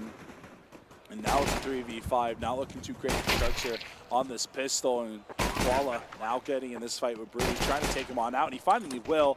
But this is going to definitely be a retake try here coming from the Sharks. See what they can't make happen on this retake. A little patience being put on display there as they actually show some discipline on the save instead. I think they got Gafolo hanging about. He's got no armor, really nothing to hold on to, so they'll call it, and Doc will get away with his armor, so that maybe sets up a force buy in the next, but in this save formation, NRG going to go on a bit of a hunt. They're careful about Gafolo, the possibility, but this is valuable cash being farmed up. Not a bad exit for the AWP of Sharks, and going to seal this round on in for NRG on the other side of things. Nice, easy work. Like you mentioned, the armor is so important going into this round number 2, especially with such a aggressive win NRG just posted, and the Hopper, like you mentioned, also getting the money in his bank to go ahead and get things rolling. And we're going to see some subs come out, some 5.7s as well. The 5.7 on LAN has been absolutely insane. Minamarki's first series, Modem, 3K 5.7 pulls out the rifle, and then he aces with that rifle. So on Nuke as well, shooting towards heaven like he's down on the site on CT. And it's just absolutely insane. Even that boss game yesterday we got to cast, that was another insane just 5.7 play on over and over and over again. So I've been really liking the pistol rounds on LAN so much more than the online games I've casted. I don't know why, probably because it's some of the best in America here right now. Not all the best, but decent bit. A lot of the top BCL teams here. So now going into this round, Jibble from mid. Koala trying to make something happen here, but what he doesn't know is there's 4 individuals here, and a bunch of Util being thrown on Adam, and one person. That's a good deep nade there from the Shark. That's going to do damage to everybody, but it's not going to matter too terribly much. That's going to be now 3 kills in favor of NRG. Doc and Hoax, last 2 alive, and P9 in that 5 seconds. I mean, talk about some challenges and keeping comfort in your protocols. That is a really tough stack to get past, especially with the AG damage. NRG having so much faith in brute forcing their way up brackets like that. You have to have the right utility, you have to have the right patience. No one can overstep. And they play it to perfection there and getting those, at the best of scenarios, what probably should have been trade situations. We got those B-side smokes stacked up for Doc so that I think he could make himself seem like more presence was there. Yeah, the game plan was there, like you just mentioned, showing that off. And it's so far so good. And you know, I know NRG has a plan. They've said it. I've heard about it. They have a full plan to beat the Sharks. That is the #1 enemy for anybody at this tournament that plans on winning. The Sharks are the team to beat. And I mean, so far, NRG, I know it's T-side, or excuse me, it's early, but this is, you know, more of a CT-sided-ish map. You know, 7-5 is a good scoreline around there. But, you know, NRG with the 2-0 start, this is a force from last round, so this could actually be a 3-0 start for NRG to get things started, and that money, it's already starting to pile up. We may be able to see OC on that op maybe a little bit earlier than we kind of normally do. So far, so good. All 5 alive right now for the Sharks, and their bye isn't looking great right now. This is just going to be an eco, but we do see a Zeus in the back pocket of Koala, so maybe we'll get some Zeus action here. Sure, I'll take it. Do like some Zeus action. Let's see if they can get away with it this one time. Again, it's more pressure on Doc's shoulder to kind of do the heavy lifting in this round. Black Hex turned as Doc tries to continue it forward. Hex has his backup and knocks out 2 quick kills. So a little recovery effort being made after a scary start there from Sharks, and Megafolo high in the sky there alongside his team. Ready to play up against the pressure. That Molly ticks though, and that's going to kind of expose his location. It didn't seem like it fully was. Doesn't seem like it fully matters though. It's actually just to tear through the competition. And NRG looking for that 0-3. Yeah, so far so good once again. Koala probably going to try and get himself into an opportunity to maybe find a gun here on the exit, but it's 3 Galils left on over for NRG right now. So far so good for some of NA's finest right now. Koala down to 12 HP. He did go and get ticked away just a little bit, and he's going to go ahead and just kind of back on up. I think he's posted up, yeah, with his Zeus right now, so he's going to hope somebody comes down Raceway here. I'd like to call it, but that'll be that. NRG 3-0 start. Money in the bank. I can only imagine now we see the op and OC come on out. But like you kind of mentioned with Hex 5-1 so far, having a fantastic start to this series. I know, obviously, still early on. All you have gone up against is pistols and subs so far. So we'll see how the Sharks want to go in and react to this. We're not going to be able to see that op yet from Gafola, I believe that's how you pronounced it. So NRG looking great on their map pick so far. That they are. Nice 0-3 start before the guns do finally come out though. That's where we got to turn our attention. How these T-side players are able to put the pressure on them. Talked about Hex, they're good round to build some confidence. A nice boost above the smoke there. Ooh, though, I like this idea. A little sneaky action. Getting past her. How far can George go, though, is the big question now. As he continues to develop on this flank. It swung in, and yeah, that was certainly unaccounted for there. Doc completely surprised by the possibility of George, but there's so much more heavy lifting that needs to be done. The question is now, with that cutoff on rotation, yeah, that's a very smart reposition, but Gafolo is again looking to snuff out any of this pressure being put on Hoax on the other side of the map. With an extra kill like that, you know, all you're asking for from this B side is something, just a single. Gonna play in the back of the site here, patiently waiting for his opportunity. It's George looking to circle up onto him. Utility being finally put on display here. We'll see if they're diligent on the clear. A fast position, they'll go forward, goes flying on in, and already in right behind him, so they speed up on that retake effort, and it does them justice. Looks like the blood is in the water for the Sharks. In a good way, I guess you can say, because that's what we're sensing right now. But, I mean, the op on Gafolo, I guess I misread that. I thought he was going to be pulling out a sub with the money, but I guess someone threw him that op. So we're going to be able to see a great round out of him. Good news for NRG. They're still able to buy. No op, though, for OC just yet. Let's go to see how they go ahead and react to the Sharks, as they did go ahead and just win that first full buy round. They look solid. You heard them get a little bit vocal as well after that round win. So no more shutout available there for NRG here on map number 1, as they look just kind of poking, seeing what they can go ahead and do here. But we see George getting himself into a position.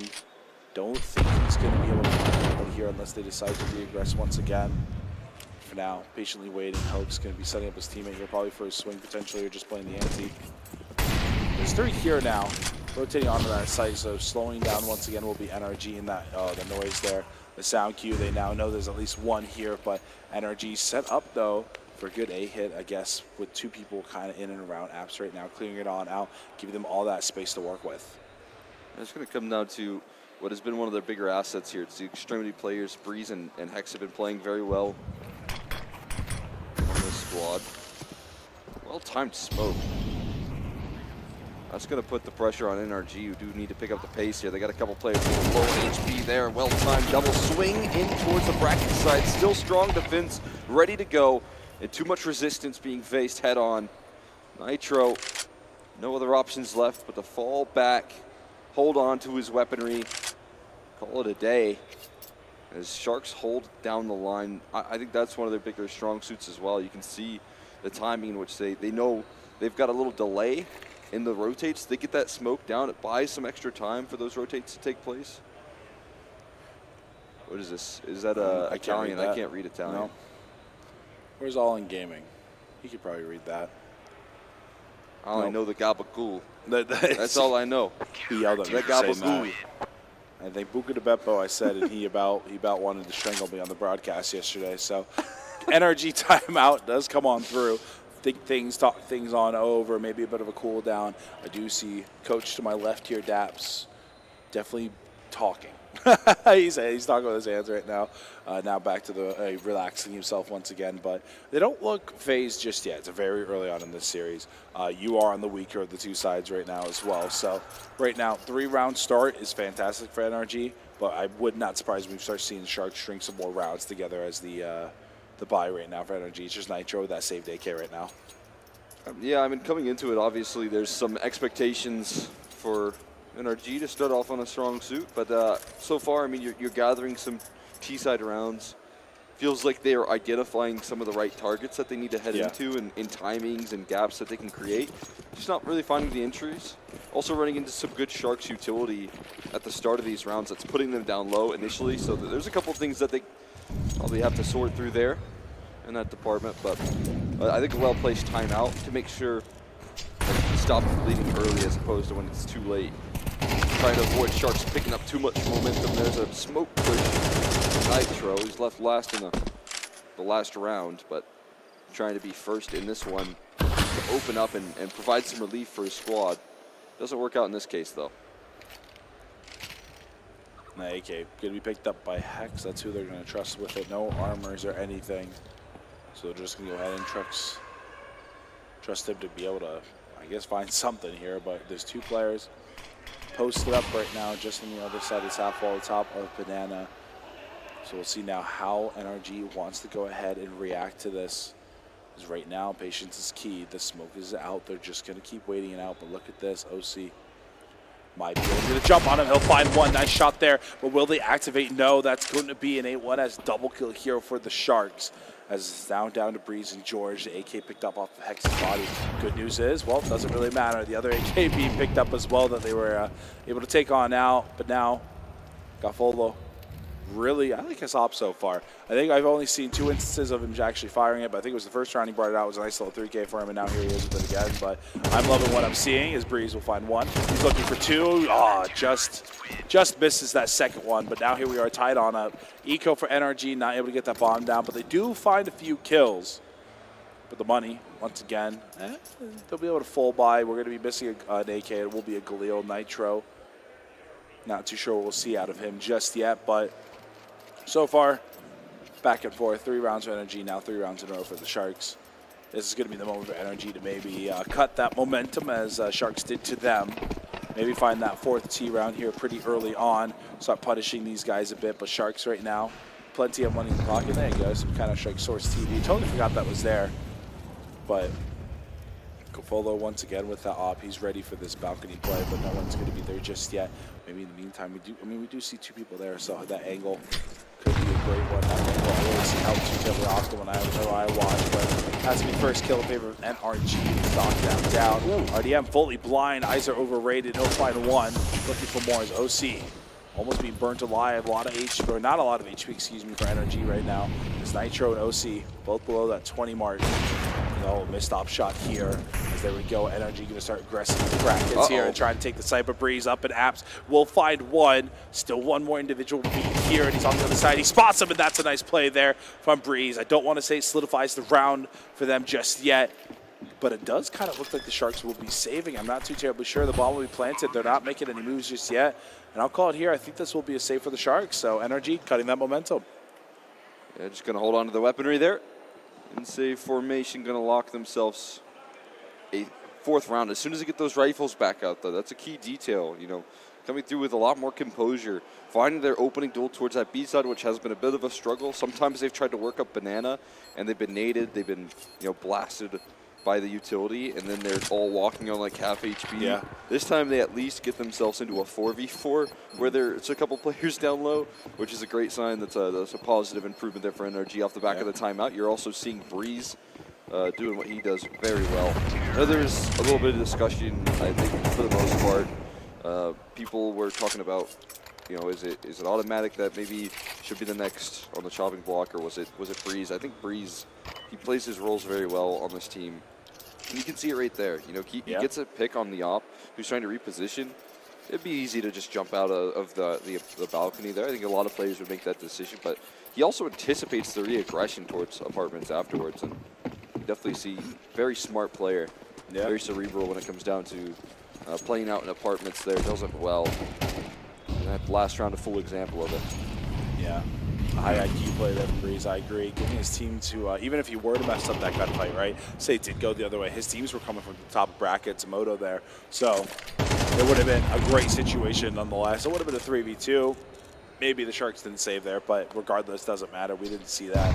I agree, though. Breeze, solid so far in this new edition, or this new formula with George joining them now. But now 4-3 NRG. Still trying to get a few more rounds under this belt on this T side, but Doc, I'm loving this play. They have no idea he's here, and that's now going to be a kill from the top of Banana through the smoke onto George, but I don't think we're going to be able to see anything crazy happening here for Doc. But now they'll surely find here as soon as that smoke dissipates, there's nobody home. We should know that they're going to be going to his A's. Now the Rackets push. That's going to be a lot of blue in the kill feed. As now it's just down to Breeze, the 1v4. It's not looking great for him right now, so Sharks looking to tie things back up once again.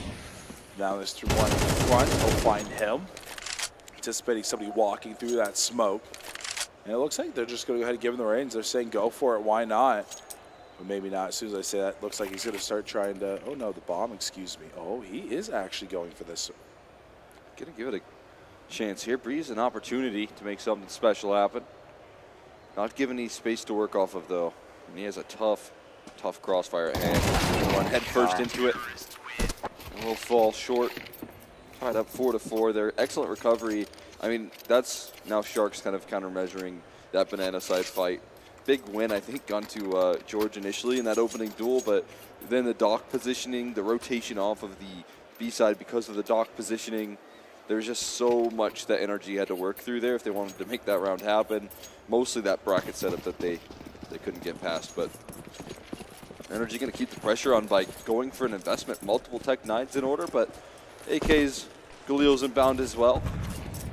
Not completely off foot here. But there's more raining damage down Banana. It's consistently put pressure on NRG. It's taking them down low. It's giving them disadvantageous fights, and that could be the case here once again. Flash goes in, hopes, avoids it, somehow registers that, and gets an AK for his troubles. George now, once again, sidelined early. now Nitro going to be joining him as well. The rifles are there for them to go and pick up, but those TAC-9s not going to get any action, unfortunately. But Hex now going to be pushing forward with the rest of the crew. They do have one lurk, and that's going to be Breeze. He's kind of just tucking in mid, waiting for someone to push, maybe catching him off guard, but now he's the one making some noise. Is this going to pull anybody off? Everyone just holding the ground. They know they have the man advantage. There's no point rotating just yet, at least towards the A side, and we're actually going to see RDN. They're going to read this, but they're going to be towards B right now, and look at this. So this will be a 3v3 now on the site. Sharks, Doc, going to go ahead and eat that nade. Now Molly to slow things on down, as we're not going to see any more rotations just yet, but they shouldn't need it. The Sharks just have to stand strong here. Yeah, they got 3 players on this defense. It's already a strong hold. They already got the man advantage, but they still need to close out the trades in their favor. Might have to concede an opportunity of a bubble. And as I say that, though, Doc pushes past the smoke. He's looking to seal the deal. And with a lineup like that, he certainly will. 5-4. Doc coming online here in a big way. You've got the powerhouse of this B hold consistently putting problems on NRG. They're so good at opening up this round. George, going for these banana entries, falling short multiple times in a row. That's going to be a frustration factor here. NRG, again, another timeout, trying to, figure out their way through this, but tough spot to find yourself in early.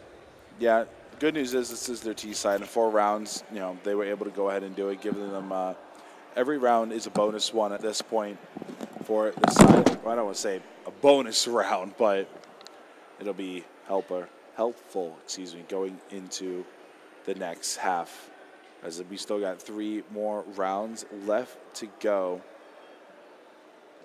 I can't read that. Too productive, Mr. Observer.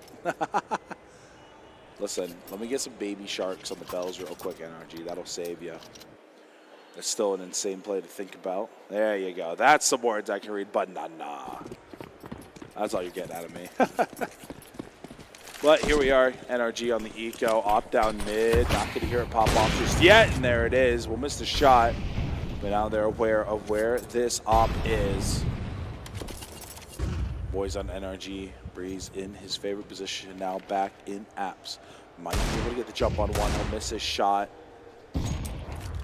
Making his presence known. 3 players on Sharks, now backed up all the way to site. They'll be playing extremely back this time around. Not going to give it up to this eco. Don't want to risk it. Don't give them any early rifles, because we've seen what one rifle can do to help a team out that much. But now look at this, wrapping around. One player got banana, one technically spawned. But this was an important kill to find, and that's going to be 2 in favor of NRG, but that will be 3 in favor of the Sharks. Again, and Doc, the only 2 to fall. George in the big kill position here to give them a chance. And no, actually, yes, he does get it, excuse me. 2v2, this is all of a sudden winnable here for the side of NRG. Deep flash, gonna go ahead and get one just a little bit. Now they know, another flash, trying to force him on out. But one coming on up. This is going to be in a very important gunfight, and no, he can't win it. OC last live in a big 1v2, can't do it. But nonetheless, a great eco here from NRG, walking into this round with 5 pistols, able to get 3 kills and a bomb planted. So now they'll have some money for the next, and actually the final 2 rounds here in this, or final round in this half. Not a bad round whatsoever. They were very close to winning that too. That double kill and spawn didn't happen. Could have went the other way, definitely.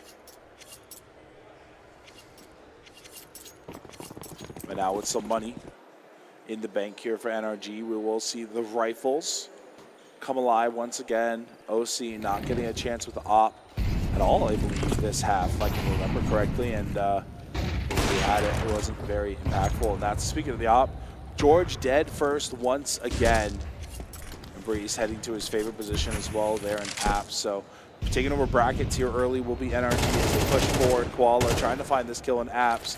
You can only imagine it's Breeze himself, but good damage with no kills still for NRG. As I say that, Nitro able to find the first for them. Now going to be a 3v4, but just 2 individuals left here on, 3 individuals at least around this site. One in library, about to push on out. Doc trying to find the kill, and he'll do it. Thinking to someone else in the smoke when Breeze pushed up. Has to find one qual, of course, now they know he's there. That's going to be a nice little double out of him, and another round there for the Sharks, but nice little eco energy. He had a few just the last round. Able to go ahead and put the money in the bank. Should have been survived for the last round of this half.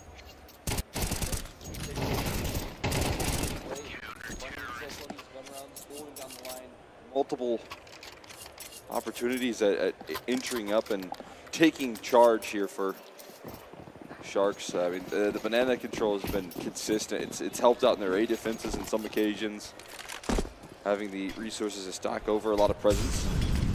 And Gafola now playing all the more confidence with this AWP, knowing there's no op on the other end of the server.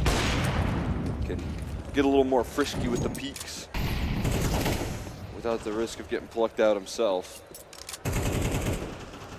No. I don't think have we seen OC with an op at all? I don't think we did, and if we did see, he didn't get a kill. I don't think so. No, yeah. So Gafola, the only opper we've seen this half, and it's been phenomenal so far. Yeah, I mean Gafola's been very consistent. I feel like that's one of his struggles here is to put out the output. I think he's the IGL of Sharks. I'm like 90% sure. So yeah, Mark did say he was up IGL. Yeah. So good to see him having that level of play there. But this time, as soon as we speak it into existence, he gets plucked out there. Hex catches him a nice play through Boiler. And that's a rare opening pick that I think NRG definitely need to build up some momentum. Yeah, I think that's a big one there. Doc kind of started off slow as well, but since I believe the second eco there for NRG, he's been picking it up ever since. So Doc warmed up. He's feeling it himself, but I do agree that op being down, I always joke about how, killing the IGL first is always a bad idea because now we can see everybody, so he can make those micro calls. But here we are now pushing on through. OC, good night. We'll see you next half. As here comes the rest of NRG up through Banana. Two players directly here. It's Doc and Hoax is now the util starting to fly on through. One in the back. Molly would be good to help him on out, but I don't think they have it. Good util for the side of NRG as they're able to find one. Now just the player here towards Coffin Church. Now there it is. That's going to be two in favor of NRG. It's still going will be NRG. It's already no saving here. Last round of the half, 1v3. The good news is the damage has been done. The AK would make light work of all these individuals. Hex, the most healthy at 77 HP. The other two, 36 and 12 respectively. This is going to start creeping around. Both players. It's Banana, one on site here, tucked into dark, and that's going to be shot. He had no idea they're coming from. NRG 5 rounds, 7-5 half. The standard here on Inferno. NRG got some good things going for them going into the next half. Getting the bare minimum, really. Yeah, I mean, that's a good look there coming through from NRG to close it off. I mean, they needed some momentum to head into the second half. They found themselves losing out a lot of opening duels, found themselves finding a lot of utility damage being thrown their way. So being able to turn it around just a little bit and get some openings, but finally for Hex is a great sign. And now you got the CT side to look forward to. You can probably see more consistently, ideally, OC with the AWP, which is what we'd like to see out of the second half, and that can get them right back on track here. You mentioned earlier, Nitro saying that they want to get OC more comfortable on that op. Well, can't get comfortable on the op if you can't pull it out in a regular match, So like you mentioned, hopefully we'll see that second half op. That's a big surprise in the game plan there is that quote came through directly from Nitro, and we don't see OC on an op for the full first half. I mean, money problems could be a big deal, right? They were left with a lot of tough spots in that department, but it is interesting, though, to keep note there. Flashbang through the smoke, very quick base rolling on out, but a flashbang for George to go through. Its body shots, though. But he's no bandit. Instead, getting robbed is NRG on this B-bomb site. Sharks looking like they got the loot and a retake effort in order, but Hex, OC, and Breeze, they got to make their way through quickly.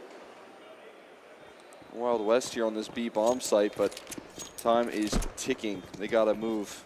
Finally making that decision. I don't know if there's any kits down available, but they still have to put the pressure on here. Hex going to look to lead the charge here head first, but the crossfire not going to fold at all, and Sharks will lock themselves up the second pistol. Yeah, that little bit of pacing and choke, but George there with those duels really needed to find at least one. Had the opportunity to find two with those two individuals down to extremely low HP, but That's such a huge pistol for the Sharks. You know, Energy wanting to potentially tie it off of that going into round number 2, making this a 7-7 game. Now Sharks increasing the distance between these two teams in terms of the round. We're going to be seeing the 5-7s and Eagles come on out and a good amount of util on the floor and in the pockets of NRG. So they're fully investing in this round. Maybe not with subs in the round, but we're going to be seeing everyone buying pistols and a decent amount of util as well. Yeah, the one, exception to that is OC actually with only a Deagle here. So that is the idea, maybe trying to get an op out in that case for a 4th round buy. Yeah, this is be considered a little nice $700 op. Just got to hit the headshots to back it up. So see what they can do. Setup is looking decent at the moment with the firepower, but that does put a lot of heavy lifting on this B side. You can see back to the cache. The stockpile, the smoke's going to be recycled. It does its job, right? I mean, scares them off. They're going to reroute this one a little bit. So, positive sign for NRG in terms of the early gameplay. We'll see if they can capitalize on that with the numbers game. I mean, we know there's lesser weaponry, but there's good numbers on the A side. Yeah, and like you kind of mentioned, those smokes there will be like, hey, there's multiple people here, giving that illusion. So this cloak and dagger kind of play, we're going to fake it over here, but guess what? Now you're going to get stabbed by all these individuals here on the site. Maybe not stabbed, but definitely, some holes going through these bodies. This 1 kill is found. Now 2 for the side of the Sharks, making it 3. Nitro George, last 2 alive. 5-7 going off, and he has the opportunity to go big, but can't. The damages that he's done, and George now going to go ahead and take what he's got. This is a smart play here, saving his pistol, saving his util, and saving his armor. Not a bad idea whatsoever. But now he's just got to go ahead and stay alive. They'll be able to, it'll be a double eco actually. Yeah, this is just going to be what Sharks did practically round number 1 in terms of the way where they went about spending their money. So this will probably be 3 rounds in a row here for the Sharks, and 9-5 scoreline. That's a troubling scoreline, and that first full buy round from NRG, they're going to have to hit the ground running. They have to. That's their only option here if they want to keep competitive on an Inferno. Again, Vertigo's kind of around the corner there, not a pretty option when you're up against Sharks, who have consistently looked comfortable on that map, are building into it. South America's, let's see, I guess Complexity is one of those teams that really likes to pick into. I was talking yesterday about it. Yeah. But Complexity is a team that really likes to pick into Vertigo. They're one of the few rosters. There's not like a lot of teams in general that are like picking into this map at the moment. So Sharks definitely have that as their their trump card to just throw down, and I feel like that's what they did yesterday versus Nouns, and now they're looking to do that again versus NRG, especially if they can just confidently sort their way through Inferno. Yeah. A lot of people asking the map for me personally. I like watching it. I don't like playing it. I like watching it, but here we go. Something I like watching. George popping off. He would find that first, but down to really, really low HP. He's got the back daddy. Wish he could go back to one of his teammates there, but he's going to hold on for it now with 2 HP. Don't know how that's not connecting, but I just don't think it's wall-bankable with an 8K. Is it? Oh, yeah. On the money, but I swear it is, but maybe I'm crazy. Yeah, I've seen some off picks through it, but yeah. Oh, yeah, definitely, yeah. AK might not do the trick there. George hanging on by a thread. The Sharks camp hanging out, though. Not really repositioning just yet. Sticking by. And gonna get back into the execution thing. He's gonna get rolling into the stack. This could be problematic. There's still a MAC 10 in play. Nitro looking to farm up some cash for the 1v1. Bomb down. This forces a long reposition from Koala.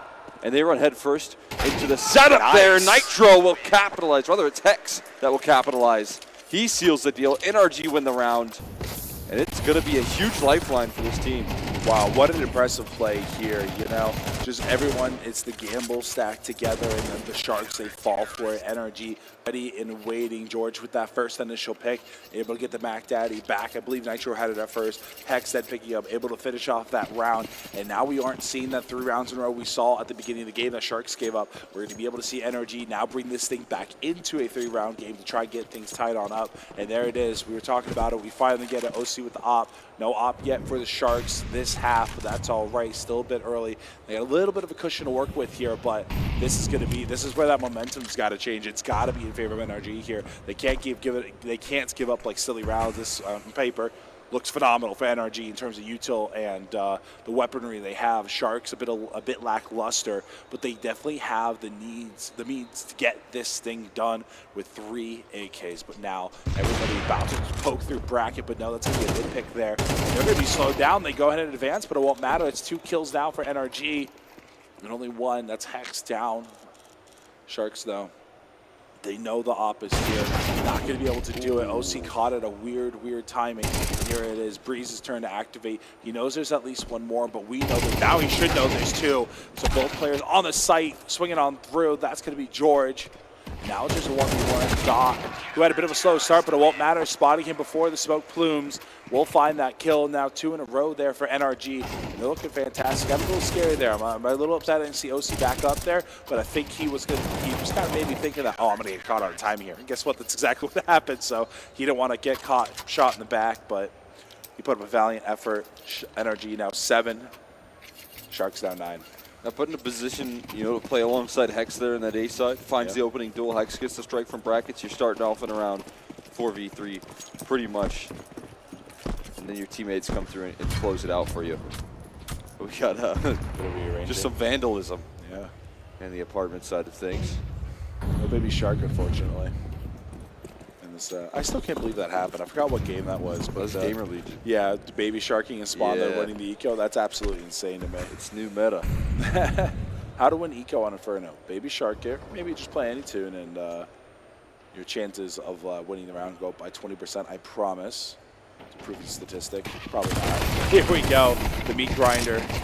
It is brackets. No one dying outside energy. That is massive for their economy to get some money in their pockets. See a bit of crowd starting to form. See some clapping for NRG. They're defending North America right now. And I'm not gonna lie. I do kind of hope we get 2 instances of this. Maybe NRG knocks them down, but maybe it'd be a better story if Sharks knock down NRG and they come back and win it in finals with the map disadvantage as well. But regardless, I'm cheering for good Counter-Strike at this point. Yeah. And I think we're getting a lot of it. This is so far. We're not even done with map number 1, Cole, and this is one of my favorite games I've casted, very next to the Boss NRG game. I mean, we're getting deeper and deeper in the bracket. The Counter-Strike only gets better and better. It's a good sign. George set up with a flashbang, looking to get some revenge on this B side, but a 1-for-1 trade instead is what is afforded to him there. That good utility continues into the second half for Sharks, who have had their finger on the pulse in terms of where to throw the nades and how to suffocate this NRG defense now into a 4v4 with so much time left to work off of. Going to create some complications here. You still, OC has money for an up. He actually elected to get onto that MP9, which, could be concerning here. That'd be a big asset to have in this round at the moment, but an MP9 in a 4v4, that could create some complications there at distance. Yeah. We'll see if that op, though, if it wins this round, it's a smart investment. If they lose this round, it's an awful investment. That's how it goes. Double-edged sword. So we'll see. Maybe he can get a pick here, grabbing an AK. Or even a Galil. We'll take anything at this point over this MP9, but we'll see. Up close and personal, he's still got 2 flashes to help support his team, but he is definitely in a position to get some goals here. Let's see what we got. First advance, OC will now activate. He'll find his, but that's going to be a 2-2 split now. Now it's a 2v2. Good shots, but he can't find the kill. And now this is going to be up to Nitro, the leader of this squad, the veteran, A1S, Koala 17 HP. Kufo, though, their IGL op on that AK, 100 HP, a nade and a flash to work with, a molly for Nitro, which could actually help out quite a bit to clear some of these angles. He's not in a position to go ahead and do so. But right now, a very, very good setup here. And a molly here with that help, but he spots the head, can't do it. That's Sharks finding the round. And yeah, maybe an op would have helped there. But, jokes aside, though, Sharks able to go ahead and maybe slow down NRG just a little bit, and we'll see how the buy is going to go, because I think there was plenty of money. Yeah, OC good to be able to bring out that op, and blows my mind. This is one of the hardest things about playing Counter-Strike is money management, man. Especially on the CT side. We saw 3 rounds in a row for NRG. With one of those rounds, all 5 people staying alive, and after one loss, their bank accounts are empty for the most part. It's expensive. Yeah. Losing that last round there. That's a big price tag to it. We'll see if that confidence can be gained here for this side of NRG. There's a great peek. Another 1-for-1 though, as the trades are always in session there. So is Doc. I've had answers to George in just about every last situation there when he tries to fight up. It's either, you know, entries or 1-for-1s that they've been consistently getting. And, you know, George has been able to transition that, the constantly getting picked off there in that first half to at least getting the opening duel. But, you know, this is a guy that's so capable of bringing those big multi-kills. Sharks are not allowing for that to happen. It's a credit to their game plan. And now the game plan here for NRG is to get a little risky. They're going to try and rotate a lot of presence over. And in doing so, leaves Breeze in a very tough spot. We'll see how he can handle the pressure. And Molotov gives over his position, but a nice multi-kill as he goes northbound there. His crosshair in the sky sets up a chance for NRG in such a tough spot. 2 kills and some change to put it into a 3v2. They still yet to punch in those digits as well. They were expecting so much more. They just ran into a brick wall, though, it seems. And now the rotate's already arriving. The Sharks feeling uncomfortable. They've got to figure out a way to plant the bomb. Hex with an HE out. Is that the low HP player? It is, certainly. Yeah. Koala going to hit the deck. So is his teammate alongside him in Gafolo. And NRG at the helm of Breeze with a big-time play. Get a 9th on the board. It could have been one more bullet's all he needed for one of the best plays I've seen this tournament, man. Oh, that's such an awkward fight. It really is. I hate playing Pit in my. I know I'm a level 4, level 5 face it gamer. You know, I hate playing Pit so much. So credit to anybody that can do that. I personally hate it with a burning passion. I'm a like Exner. We a duo. We can go on B kind of guy. You know, I know you still line up. You know, but I can't stand playing Pit. So whenever I see plays like that, I'm like, God, I wish I could do that, or even be remotely close to being able to comprehend just that ability of play there. But I mean, what's so impressive about what he just did right there is, you know, all of the information was in favor of Sharks. Breeze just pulled a pin on the Molotov. He reveals himself. The position is known. They know where he is. He's a 4v1 where at least one of those players is identified. So that's a really tough situation for Breeze. He overperformed there in that spot so much, and that's a credit to his, again, ability that he's bringing to the table here for NRG. Yeah, and I'm loving this so far. This game, it feels like it's a 9-10 game. It has been absolutely just, I dare say, breathtaking. The way the plays I've been seeing here, it's amazing. It's so fun to watch. But now, right now, the Sharks in a, not in the greatest of situations, but one Desert Eagle, one TAC-9, sometimes all you need. Go ahead and grab one of those rifles that can change the round, and on this site, it's going to be George, but back there towards spawn. Yeah, OC with his op. As long as you don't get smoked out, wouldn't be a problem. But now we're going to see this. So I'm liking the setup for NRG. I'm still, going to be in their favor right now. Obviously, the arsenal's alone, but also the positioning. That's another big part of this game. Nitro tucked, you can see, so we're going to be playing off of some sort of contact here. But here it is, Hex. Oh, the timing! He'll die, but that'll be 4 in favor of, well, now all 5 for NRG in the crowd liking that one. That could have been real scary there. Hex, COD timing if I've ever seen it, That's unbelievable. Oh, I mean, you're looking at the clock there, right? It's 20 seconds left. I don't know. I guess Nitro was tucked, like you said, so there's no contact being taken. He's just hoping he can get a molly down. I mean, a molly would have forced them to run through it, but the molly instead causes him to fall. Fortunately, his teammates stand tall on the site. NRG will tie things up. We're at 10s now. And holding steady throughout this comeback effort in the second half, losing that pistol, going 0-3 down in the second half. The great recovery effort being made here, and NRG not letting off the gas here, continuing to put the pressure on, or rather the Shark side of things, and Breeze taking control in apartments. Will find the opening duel this time, and this time there's no trade available for Sharks. He's in and out. It's just, this is, judging by what you have been saying throughout this broadcast, is that this is a much-win map here for NRG because of what's up next on this Vertigo. So this will give me a lot of confidence. I think this is a victory map series at this point, but hold on. Hex can be able to find one at least. But this is a big moment here. This is rivalry rifle. This is going to send the Sharks, I believe, into an eco after this. There's still some money left over regardless, but this is a big moment here for NRG, as you still have Nitro in and around Church, and you have one player down Banana and one player now here in Spawn. The smoke going to dissipate Spoon, but no, that's going to be kill now in favor of the Sharks. Now going to be a 2v3, OC and Nitro. So the veterans on this squad. Flash goes in. Nitro will be leading the charge. Has to find the lead. He's going to need to find two, but no, at this point, this is probably should be a save here, truthfully. But OC got money in his pocket, but do you want to give him the op? Do you really want to see Gaffolo with an op? We haven't seen it this half yet. He's able to take out one, but this should be the save. The guys are going the other direction on the Sharks. This will be Sharks keeping their lead, not giving it up just yet.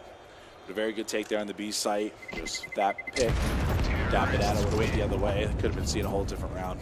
Yeah, I mean, and even good rotations for NRG. They've got numbers on that B side. They've got the man advantage here. This is how it all starts off. But again, there's been some struggles in the mix there. When you're playing up against Doc, he's not going to give you much opportunity to get away with these kind of aggressive plays like George likes to do. He likes to get aggressive. He likes to surprise. He's not going to sit back, even with this new NRG team. I think he's a guy that's going to call his shots, and he goes forward, equalizes for Sharks there when he gets picked. Hex is rotated over to his credit there. But the trade's looking sharp for Sharks again, setting themselves up with a lead. It was a wake-up call here when they hit 10-10. Yeah, and for Boss versus Nouns, we'll give a quick update on that. Boss taking map number 1, it seems. Although it's been tricky with me. They say they won't tell me what the map is, but they did go in and win it. They're keeping that part a secret. 13-3 Boss on Mirage. That was Nouns' map pick. Now they're on Dust 2. Boss Boss's won map it? pick. Yeah, Boss won that 13-3 on Mirage. And then now they're on map number 2. Nouns up 5-3 during the timeout. We did heard slight screaming a bit earlier, so you knew something good was happening down there. Meant to check it then, but Maybe they waited until they got 13. yeah, maybe. A very dominant map number 1 on the Nouns map pick. Boss, Ooh, this time. better team. So yeah, you mentioned it that time. And the bomb as well. That's another big deal. And OC able to hit a no scope. Bree should just be able to swing and clean up. And I think that's what happened for the most part before he's taken on out. But a 3v2 from Austin in the hands of Nitro. Maybe not the gun he wants, but it's the gun he gets. Coming on down. RDN, Doc. Doc giving me the one in charge, planting this bomb, and still a good amount of util as well for the Sharks. Yeah, they got a lot of util here to work off of, but they also have a man down. So trying to make it happen here in a 3v2. Puts a weight on the shoulders here of the duo Doc and RDN. That's a great molly. There's some of that utility used effectively. Time's ticking up against them. RDN registering that there's at least one player rolling up lane. Do they have any idea what the last is here? Trying to make his way through Moto, instantly dealing with the player on site. RDN now left outside looking in from the smokes that were tossed, and it's a great pickup, elevated angle for Nitro. Time to defuse. NRG taking us a distance now. We go 24 rounds here as we're tied up 11. This is a fun one for sure. Now you hear the misses erupt from the side of NRG, and a great retake as well. Just jumping on top, Nitro all the way through, and this is, I think, going to be a technical pause. Wonder what's going on, but regardless, it's been the other series. Seems to be a good one, but I think we honestly won the contest. But 9F Sharks timeout, there you go, for the better game. But man, Ancient map number 3, I'm still feeling we're going to see it. But do you think there's upset potential on the Vertigo, or are you pretty confident that should go Sharks? I am very confident there's an opportunity.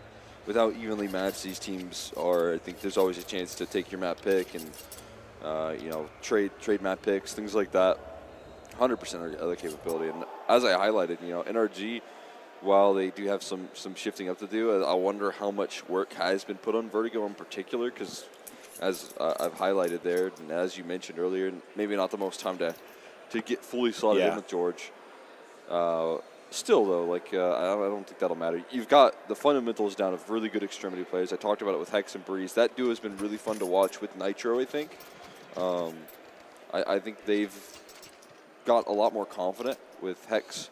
I think playing a little bit more active in some of his extremity roles. And then we see what Breeze can do to this map. Both of them kind of lifting this roster through it so far. Hi, crowd. Wow. Thanks for waving. I don't know the thing. We got some it's waves. Corn and Alex. Hi, Corn and Alex. Hi, crowd. Kansas City, how we doing? Woo! Yeah. All right, guys. NRG in 2, how we feeling, yeah? Nah, they don't like that.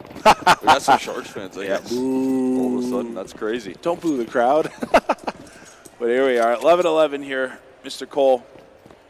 Let's see what now. I mean, the Sharks, Arsenal once again, not looking great. The util always makes such a big difference in my head. Same with the Tech-9s. Let's see what these guys in the Sharks can cook up here. NRG on the other hand, very confident. No, once again, no op for Mr. OC there. We haven't been graced with that presence too terribly much on the side of NRG. We've had it a handful of times on this half. Money not there to see it this time around, but maybe potentially the next round. We'll see how this one goes.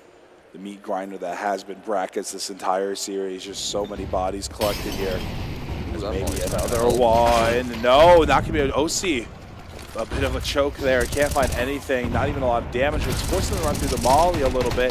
Smoke comes through. Breeze joins the club in the eco, and that's going to be everyone down except for one. Pokes 1v2. Can't do it. NRG trying to seal the deal here at 13-11. We're guaranteed an OT if needed, but just such a, it was a, that's scary. Wow, what a shot. Oopsie. But Breeze joining that pistol club there, making it a bit more even. Moving the Sharks, jokes aside, great round there at NRG. Got real scary there for a second, but we do get to see that op on OC once again. Well, that's a good thing. I don't know if even an op would have saved him from what just happened No. last round. No. That's unbelievable. Little jumping P250 action. Not much you can do to counteract that, but the first team to claim map point going to be NRG. Now can they close? It's a whole other question. Some pressure put on to this squad and patience being put on display for the side of Sharks. Not a lot of initiative being put forward here just yet. But I tell you what, a whole lot of faith placed into the new guy on the block here for NRG. Yeah. He's left on a bit of an island at the moment, so some challenges if that's the direction that Sharks lean, but that doesn't seem to be the case. Instead, head first straight into this bracket setup, fully prepared with the names and numbers. Is there any utility to get past this setup? There's the flashbang. OC blinded up by it. He has teammates that he's looking to trust in, but instead it's the rifles that do the heavy lifting, that win out the trade duel, that set it up into a 4v5 now, or 4v3. What does Sharks do from here? They're still not budging. It still seems like they're interested in this A-side finish. Yeah, they want, I mean, I don't know how much util's left on the ground there from the fallen comrades, but smoke, 3 flashes, and a molly's all they got to go ahead and take into this next re-aggression here, this take to the site, this next try. 2-2 split. That op's leading the charge here. Cafolo taking a lot of space at the moment. Can he claim any opening kills here? Breeze looking to not get antsy, but wants to make an active move. Flash is so well placed, but he gets it while blind. The crossfire works wonders, and NRG will close the map when it comes down close. They come out on top with a beautiful A-side hold right there. That bracket's call, and again, the faith that they placed in George to hold that B-side alone. If that was a direction that Sharks hit, you have to trust OT that he can lock it down. Yeah. But they have trust in those 4 players there to bring you an A-side hold, and that's what gets them across the finish line. Yeah, and George not getting, like, I hate saying it like this. He had a lot of, he was the first one in, typical kind of situation. So I would have been interested to see maybe seeing him fry there on that B site if it came down to it. But just what a great hold there. It got a little scary there, the A side a few times. But overall, the op from OC, we didn't see at all half number 1. We saw it, brought it out a few times half number 2. Had some impact, but for the most part, I feel like Sharks kind of had his number too. I felt like it was. It was unbelievable. Yeah, the flying P250 yeah, that alone.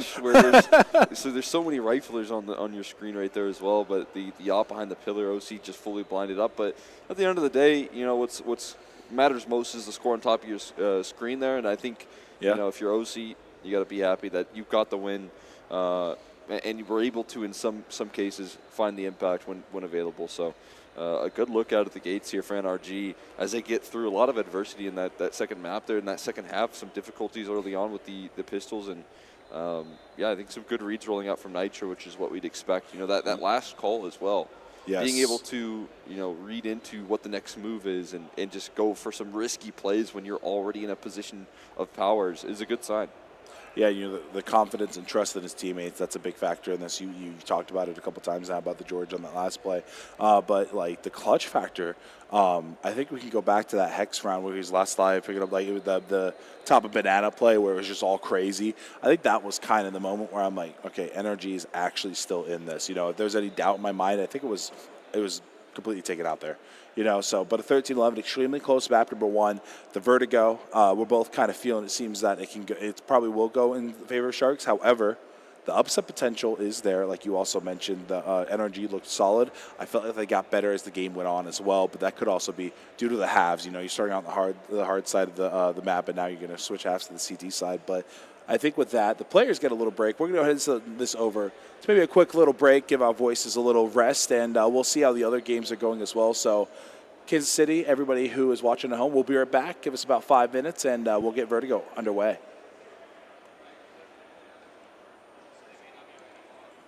Or maybe not. We'll keep yapping. Do you think Will heard us?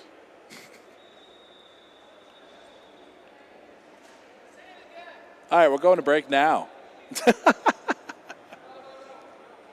No break? Keep yapping? They want us to keep yapping. Can you bring me a water? Rest the voice. All right, I don't know, Exner. All right, you know what I can do? What's that? We can pull back up. Let's see how Boss is doing. Boss. It doesn't want to load. It never wants to load. Tech check. Hi. Yeah, now we hear you. Hi. Oh, yeah. Ah, yes. Okay. All right, we have the fun. So I think stats, yeah. I forgot that we do the quick breaks in between map 1 and 2. So we might get going soon. We do have the Leadify stats coming up as well pretty soon, so we could go take a peek at those. So, yeah, I mean, so far, so good for the side of NRG. I feel like you highlighted, I think Vertigo up next. I think it's going to come down to, I've seen this team play really good on this map. Yeah. And this was past iterations with Automatic. I've seen them really dominate a CT side, which I think can continue. It really just comes down to, I think, more than anything, like players' comfort on this map. And I don't think any players are super comfortable on Vertigo. I don't think a lot of people are jumping for joy when Vertigo comes into the map pool, so that's always like a factor that you have to get into. So, I mean, yeah, I think the fundamentals are going to be good for NRG. That's why I think there's the opportunity to pull some upsets. It just comes down to who's able to show up on the day, and that's obviously a tough task. Speaking of showing up, Boss showed up for map number 1, not looking too great for map number 2 on there. Matt Pick of Dust 2. Currently on 11-4, map 2. Boss did take map number 1. Thank you. So thank you so much, Bonamite. This guy is such a blessing, by the way. The best. Number 1 Flom fan as well. This guy has some crazy names. But going to the going back to that Boss Nouns game, giving a quick update. That is on Stream B. So if you want to go over there for a few minutes, check in on it. Go ahead, because the players that actually did just sit right back down. So we should be getting started here within a few moments. But yeah, so don't go and check that game out. Don't stay here. Don't go and check that game out. Stay here. We're cooler. All in smells, and Floofies is cool, but All in definitely does smell. But regardless, the rest of this tournament. I got to take jabs at all Anthony, whatever I can. The rest of this tournament, we only have a handful of teams left. It's NRG and Sharks, and then Nouns and Boss. So the loser of this will play, obviously, the winner of that one. That I kind of have Boss winning. But Nouns, they're not out just yet. I've liked a lot of what I saw with the addition of Peeping we kind of mentioned. So I don't want to count them out too much yet, because I feel like Peeping's also been having a great show at this event so far. But something that maybe not a lot of us are kind of thinking about right now, and Hex also brought it up, I talked about it a little bit, is the points for the Valve rankings. They're hoping by winning this event or placing well in this event, it'll help them get invited to the close qualifiers and whatnot. The Launder's Land happening soon. That's going to be another big one for those points as well. I've heard a few of the bigger teams also going to be attending that one to help out with that. So, this game really does mean a lot to these the upper teams like the Nouns, like the PA, NRG, Boss, and Sharks, who, maybe do have some, for whatever reason, don't get invited to these certain events. So this could be, just one of those things where they really got to dig deep just for the points alone. The money's one thing, the glory's another, but the way that the new system kind of is, it can make it a bit difficult. But here you go. I love the Leadify stats so much. I don't know if you use this, Cole. Oh, yeah. But I personally do every time whenever I play Pugs. But look at that. Breeze at the top, 1.22. The heavy lurking apps on the T side. He was a menace the entire time. And then the op by GL on the other side, Cavolo with that 107 HLTV. And, I feel like you look at it, OC really down there right now, especially in terms of the rating with the KD alone. We talked about it, the flying P2 video, whatever it was. They had his number practically the entire time on both halves. Yeah, it was pretty crazy to see what was taking place there, and that maybe is a good sign for Sharks, who are going to try and continue to keep him nullified in a best of 3. That's always nice to not have to deal with an op present as much, but on the other side of things here, always an opportunity to get back into it. I definitely love using Leadify, though. I get my Leadify stats after every game, so Nitro always trade nice. kills 9.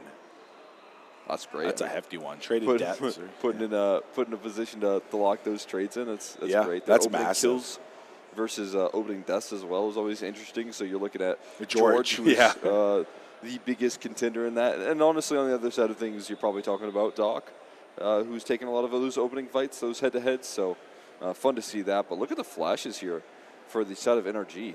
They're a lot more compared to what Sharks was putting out, which is going to be leading to some more success. That's maybe as a testament to their comfort on this map. And I mean, as you can see, the enemy's flash, they show it there. There's a few money nades that game too. So the Utah, I think it was the one where I think where were they stacked? I just remember it was in top of the brackets. They just threw that in, and I was surprised to see that had to have been the util damage was. I feel like it had to be higher. Yeah, it had to have been higher. So I wonder if it was like maybe it's just nade or maybe it's just molly damage. Yeah. I wonder if it was one of the other there because I feel like that should have easily been like 200 for someone. Yeah. Whoever was playing banana on Sharks. Exactly. Yeah. That's what I was about to get to. It was hoax. They were throwing banana utility, and I think they were farming some even stats me there. as a crappy player, I can average 100 util damage with just playing B. Yeah. But jokes aside, like that. That the traded and the first deaths versus first kills, those are the two I really look at the most, including the flashes. That was another thing you brought up as well. Just I think these guys do a great job of setting up each other, and you did say that at the start with the addition of George, that was going to help out a lot with him taking out automatic. So the ability to trust your teammates, another thing. Look at you, you're just a gold mine. Of just that you just nailed it on the head. It seems like everything you've stated about NRG, you've been hitting it on the head so far. The trust in one another, the ability to have that confidence that your buddy's going to be able to flash correctly, and you're going to go ahead and you're going to take this fight. And guess what? Nitro's there behind you to trade you out there, George. That's what was happening, and that's what we were seeing. So I'm like, this is a fun team to watch. Sharks also extremely fun team to watch. But I am curious to see moving on to this Vertigo, how good are the Sharks actually? Maybe you're overhyping them for all I know. You could be lying to me. I haven't checked their HLTV. The sample size is saying that Vertigo is going to be good, right? Yeah. Vertigo is going to look confident for this team.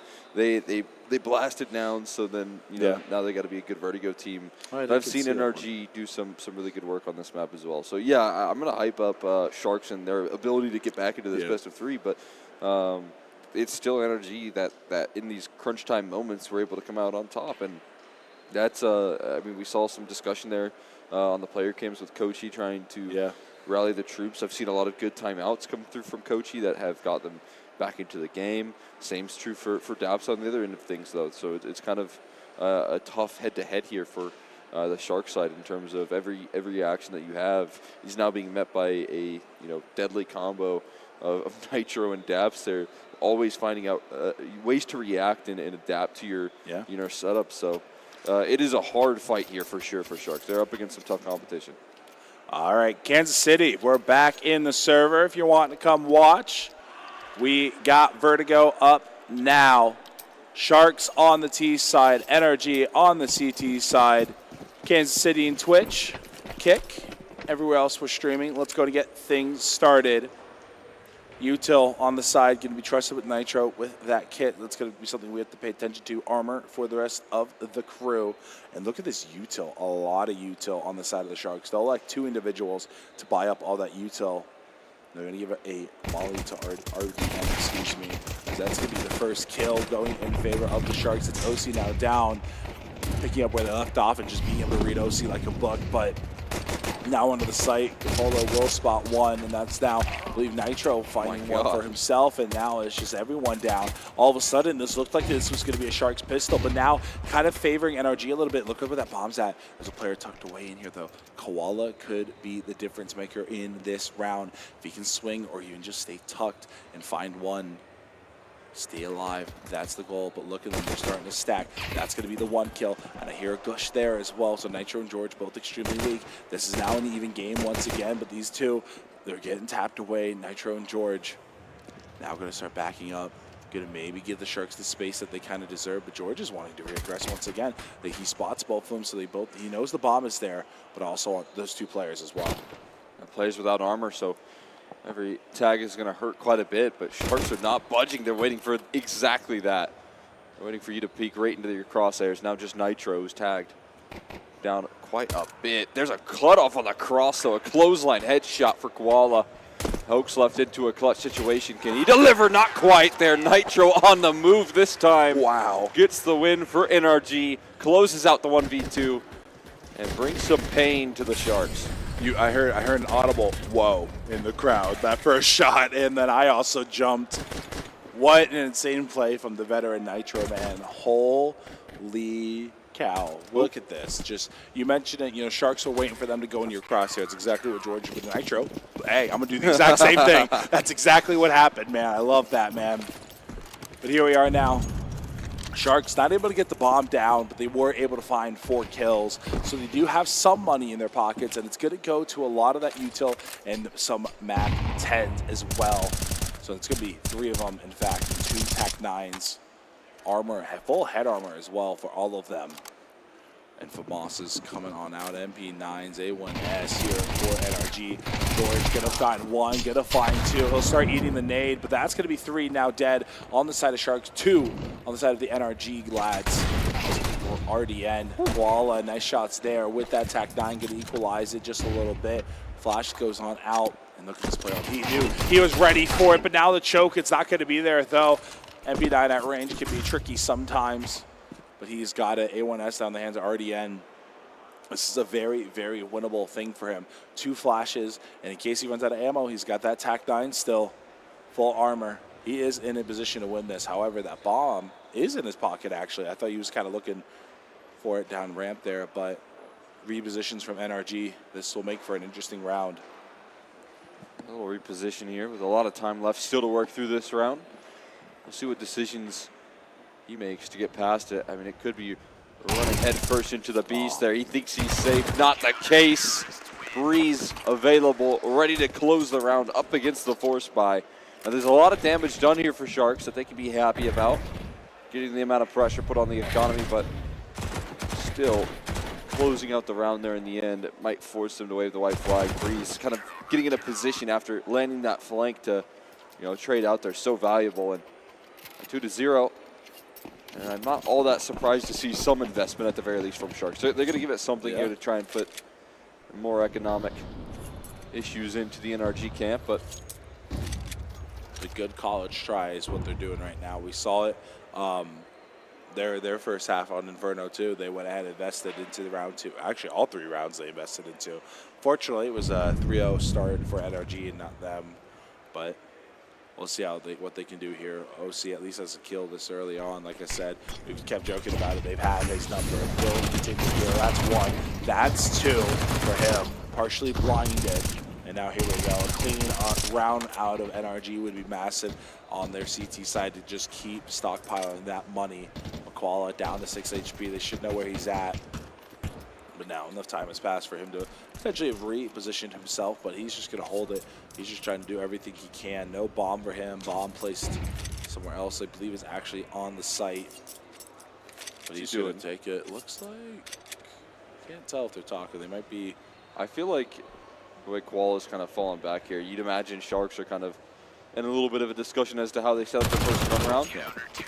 OC though, taking free timeout almost. Yeah. A little 30-second spot in a 1v5 to get a quick discussion on in as to how you want to play out this next round. As I highlighted, Coach really takes those timeouts to heart as well. So you want to keep as many of those as possible if things go a little sour. It's That car has no tires. None of these cars. None of these cars have tires. How are they moving? This it's is a floating the future. car. Oh, they have tires. Oh. There's no, okay, they work, though. Yeah, you can't park there. That's the Tesla Cyber car. There's one out in the. There's one out in the. Cars. There's a Cybertruck out in the parking lot here. You know, I only like the Cybertrucks when they're like. Have you seen the Halo one going around online where it's like the Halo like Warthog wrap? No. And that's the only Cybertruck I think I've liked. They're cool to me, but I would never buy one like that. But, anyways, Breeze going to be taken on out first. So man advantage now for the Sharks. But OC, this can sometimes be a tricky fight if you're not exactly looking for it. So we'll see a good utility, nade, though. I mean, that's going to bait him on in, thinking that this angle is clear and comfortable. Not quite. Uppercut right there. The bait and switch doesn't work as they don't too diligent on the play. Now Hex forced to do some heavy lifting up of a flashbang. Takes him a little while to finish the kill. Tried to pick up the AK midair and misses out on that, but still keeps him away from this A side, or B side rather. He's scared him off completely. And it's going to force their hand in towards A. The rotation's already arriving onto the scene, though. NRG have jumped on near opportunity as well. Doc too far forward, though. He's going to scale into the site, loud and proud about his position. And a chance to punch in the numbers here, which is such a difficulty on this map. We'll set up a 3v3 post plant here. Nitro stepping forward, but not overstepping. Careful about his approach. Looking to get his teammates more involved, as is necessary. I mean, the lack of utility a bit bleak here for NRG, but crucially they have a smoke and a kit to try and throw down on the bomb here. We'll see if they can get that done. There's the smoke, and there's the defuse rolling out. Protection needs to take place here for their squad. It's the player without the kit, though, on the bomb. Will it matter in the end? It might, as the transfer's landed from Gafolo. Now George has to stick it inside the smoke there. And a miscommunication that could cost him everything, but a defuse instead bails them out, and George will get away with the round. Giving me a heart attack over here on the casting couch here, XR. Holy cow. Yeah, I see that mistake. I hate saying it's a mistake, but I feel like setting the person with the no diffuser is always just Both like other that. players did have diffuse That's kits. what I hate. Nitro did not. That's where the Nitro. breakdown is, and they don't get punished, fortunately for them, but now is there's that a concern. Is that going back to the trust factor we were talking about? Or do you think he just didn't know he didn't have kit? Well, he smoked the bomb. He just got right on it, right? Gotcha, So okay. that's just one of those heat-of-the-moment decisions. Okay. Yeah. Here we are back at it again. Both ops on out for the respected sides. Now OC. We'll see if we can go ahead and find something this round. I believe he found a kill with the pistol and then the double kill for Moss at mid. So we'll see if he can make that op valuable here. If not, we'll move on because that was a extremely close round from NRG. So it's going to be a tooth and nail fight here once again on the A stream. But so far, so good for NRG on the CT side. I'm liking the setups here as well. But very, very slow. Sharks setting their pace. Making sure it's slow. That peak goes bang so much. What a great play there from George. But it's going to be 1-for-1 because OC is going to be taken out elsewhere as well. So the op not going to get any action here for NRG. And once again, I think it's going to still stand. Just Sharks have OC's number. Yeah, I mean, at the moment, again, just not able to build up any of that confidence that was highlighted in that interview that we talked about. But his team is still winning. They're still getting these rounds, so you can lean on that at the very least. Leaning on this A side there, heavy elevator, nice little peek at a bait and switch there, swinging forward. Nitro available for the trade. Shutting down a heavy hitter here on the Sharks. And Doc making sure that he can't get away with too much. A 3v2 as his teammates look to scale on in alongside him. HE to blow open the smoke. Is there any sort of overextensions? No, Molly, man. They're so persistent about putting the pressure on this T side. They've got to play at the digits in, though. 5 seconds left. Protection needs to take place with that AWP. The bomb is down, but the round in the favor of NRG. It's Nitro again to make the move through the smoke. And this time he does have a kit, so he's available to get that defuse as well. 5-0. NRG get a big victory. Double up available. They won't go for it. They've got the better skin anyways. Yep. It could have been this round. You mentioned that bait and switch, man. I've been seeing that a lot this tournament from everybody. feel like that's like something I commented on a few times, where I hate how like a lot of the fights that are taken is just someone just dry swinging things. So the fact that you're taking fights together, say when you have no util in your back pocket, you being able to do that bait and switch is phenomenal. But that's expected from these guys. They know how to play this game properly. It's now, like you did mention, the better skill. Oh, no op for Gafolo, actually. I thought I saw it on him. I guess I'm playing tricks on me. It's going to be OC with it in his hands once again. I love the setup here from the three of these guys up top side of ramp. Hex in the smoke. Bit of back and forth going on, but Hex will be on the back end of that one. Not going to be great for him, but 5v4 now. Sharks with the man up. Look at this, pulling everybody off of the other sites as well. This is all of NRG here. This will be an open site for the Sharks to take if they move quick enough. Yeah, this is a really good read. I think this is something that NRG have been doing quite a bit. But this, I mean, aggression back from George here.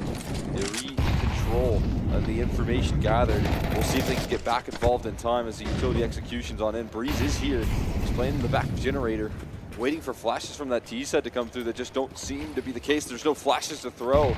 The roster's arrived onto the scene. All of NRG's available here for a defense. Still a 4v5, a triple swing in. That's such an effective move here from Sharks, but they're getting blasted by the taps of Breeze. Sharp as can be here. An elevated angle though, and the punishment's right back in return. OC now in a clutch situation with that AWP. A time to come alive here, not going to be the case as Sharks look to activate here on the board, and that op going to be reclaimed here from Gafolo. Crowd liking that green shot quite a bit there. I saw multiple eyebrow raises on the wall once again. What a shot, man. Oh my God. That's going to be the first round here for the Sharks. That's round number 6 going in favor of them. So 5-1 now is the score line. And right now, look at the energy behind, man. That's once again just how punishing the CT side can be. You had 5 rounds in a row, but guess what? Maybe you lost too many men that one round. And now here you are stuck with an array of weapons. We got 5.7s, 2 rifles, and MP9 in this trip. We've been seeing this boost a lot in this lane here. Yeah, we've been seeing it roll out a couple of times there. Executed well in this situation and fallen off. They get a lot of early information at the moment here, and George is going to be put to the task of jump spotting over towards this. Hopefully he can get away with it again here. If he's not careful, this could come costly. There's the information spotted. He gathers at least a couple of targets around his screen towards that A side. With the smoke and with a little bit of utility with his teammates. Ready with the rifles. You can see, I mean, even Doc is he's checking that, man. He's very careful of that potential. There's that boost finally being sorted out, and the spam through the wall to follow it up. That had to be a clean kill converted. Instead, it's now a 2-man disadvantage here. Swinging forward is George now next at bat, and it has to be Breeze again to lift them through this round. There's a lot of damage done, so this A4 could tear through them, but the A4 is not yet rotated. Nitro's the only one here. That smoke's going to fade, and I don't think it's going to fade in his favor. See AWP fully zoomed in on him. Missed op shot, though, is going to help out quite a bit. Rotating away. Ooh. He hits the no-scope, so that'll do just nicely, and we know this is likely to just be a save in the end of the day. Breeze going to hold on to that A4. Yeah, I save what you can at this point. It's armor and a kit as well, so it's a decent investment here. This will be a double save as well. Oh, that was a force, but this will be a forced save now for NRG in the next round. But Breeze, 7-3, he's having a fantastic map so far. Not too shabby of map number 1 as well. Playing his position very well. But right now, I mean, still so far so good for the for NRG right now. But Sharks killing that CT momentum that NRG had going for him, and I really feel like it was that. What round was it? Like, yeah, the defuse when Nitro didn't have that kit. That was like, I feel like that was a good momentum stopper there because of how close that was. But that might not kill. He's able to spot one of them, and he knows there's another. The trigger discipline here is great, but that T there does not want to give up that rifle. It needs to be, but we saw the boost happen twice. One was the 3 boost, the other one was the 2. They were ready for both of them. Sharks do find their second. But a timeout coming from NRG. I see Coach talking right now. I'm not too sure. Yeah, they look cool, calm, collected for the most part. They're definitely listening, though, actively. That's a good part. I think I see IGL, Mr. Nature talking down there as well now. So, George, and stuff. Regardless, the hand warmers are coming in crazy. They've been selling out like crazy. You ever use them? No, I don't know. I don't care for why I would use them for. I mean, maybe there's some sort of science to it, but my hands are never cold while I That's play. how I am too, yeah. But I can understand like sweaty hands and stuff like that, but I've never had cold hands while gaming. Yeah. Maybe it's if you have bad circulation. Yeah, maybe that actually. You know, if you have, I have big hands, you know, so it's very hard for me to get cold. So, you know, yeah, if you have the smaller hands, I could see it, but let's see it now. Up to ramp come the Sharks. Only one individual here on NRG to play that defense, but trying to play a bit passive here, George. I think they're just going to wait for maybe the plant noise to swing something. Deep smoke, going for elevator. Now a nade. Another smoke to follow suit. Sharks don't want to give anything up here. Excuse me, that was a flash, not a smoke. Gonna go ahead and try and get this bomb planted now. Now taking some damage. He looks lost. That's going to be OC now down. Now Nitro, and now Breeze will fall as well. The op does come into play here this round.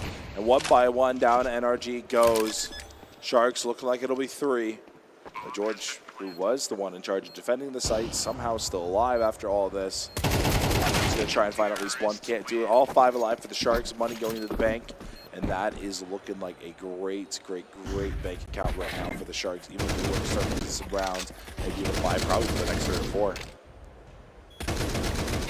Yeah, I mean, that's what you get out of these flawless rounds.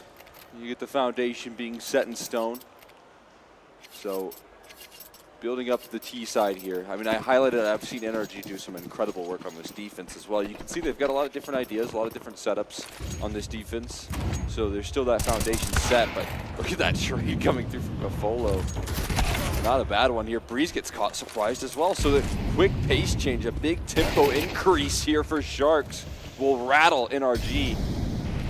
And Hex and George probably not going to have too much business sticking around in this round. Gonna fall back through elevator, call it a day, and Sharks just completely roll through the competition. I think that's exactly what they wanted. Yeah. This is, I'm starting to see why the Sharks are so dominant on this Vertigo. The pace has been changed 3 times now in the last 3 rounds for them. And that's why they're now going to find their 4th in a row here. You had a really slow round, then a semi, okay, let's be clear until, okay, now let's go take the site to a straight up rush. These guys trying to take out Hex here, but no, they can't do it. He's going to be able to find 3 now, and if he had maybe 15 more seconds, this would have been maybe his round, but getting with this op would be massive. This is now a situation where I think maybe, I don't know, sounds weird saying this, maybe Hex does a little bit of hunting, taking out that op, but it won't matter. Buffalo will save it. The Sharks will find yet another round. Like you mentioned, a very huge just change in that pace. But Hex, while saving, does find 3 very convincingly as well. That AK going into the next, some armor, and I believe Amali as well, who will be passed on to either OC or George. But here we are, Sharks. I believe up ramp they go, 4/5 of them. Oh wow, great pick there. We just missed it there. Hex though on that AK that was saved. It's a big pickup there. Sets it up into a 4v5. Now it's a gun to go and get retrieved. Mid control established. Hex already falling out of the line here and rotating in where he needs to be, but still covered by Doc, who has been playing unbelievable. I believe he had like a 1.8 rating throughout this event so far. And he is firing on all cylinders here in map 2, trying to keep Sharks in winning ways. But the pressure going to be put on this A side here. Utility continues to be dispensed. That side hull control of the utmost importance. And Doc, he knows it. Utility out might encourage him, but he whips the AK back in 4th. Ready to hold down the line. Nitro not quite going to deal any damage here through elevator and Breeze. He might be out of luck at this point in time there. Doc has coverage on the flank. Doc gets him through that round in a big way, I feel like. Yeah. Nitro not looking too happy with himself on that. I saw his head shaking a bit in the player cam. Maybe things starting to settle in here now. Some frustration here. They had such a great start to this map, but now we're tied on up, trading 5 rounds, all back to back on both sides here.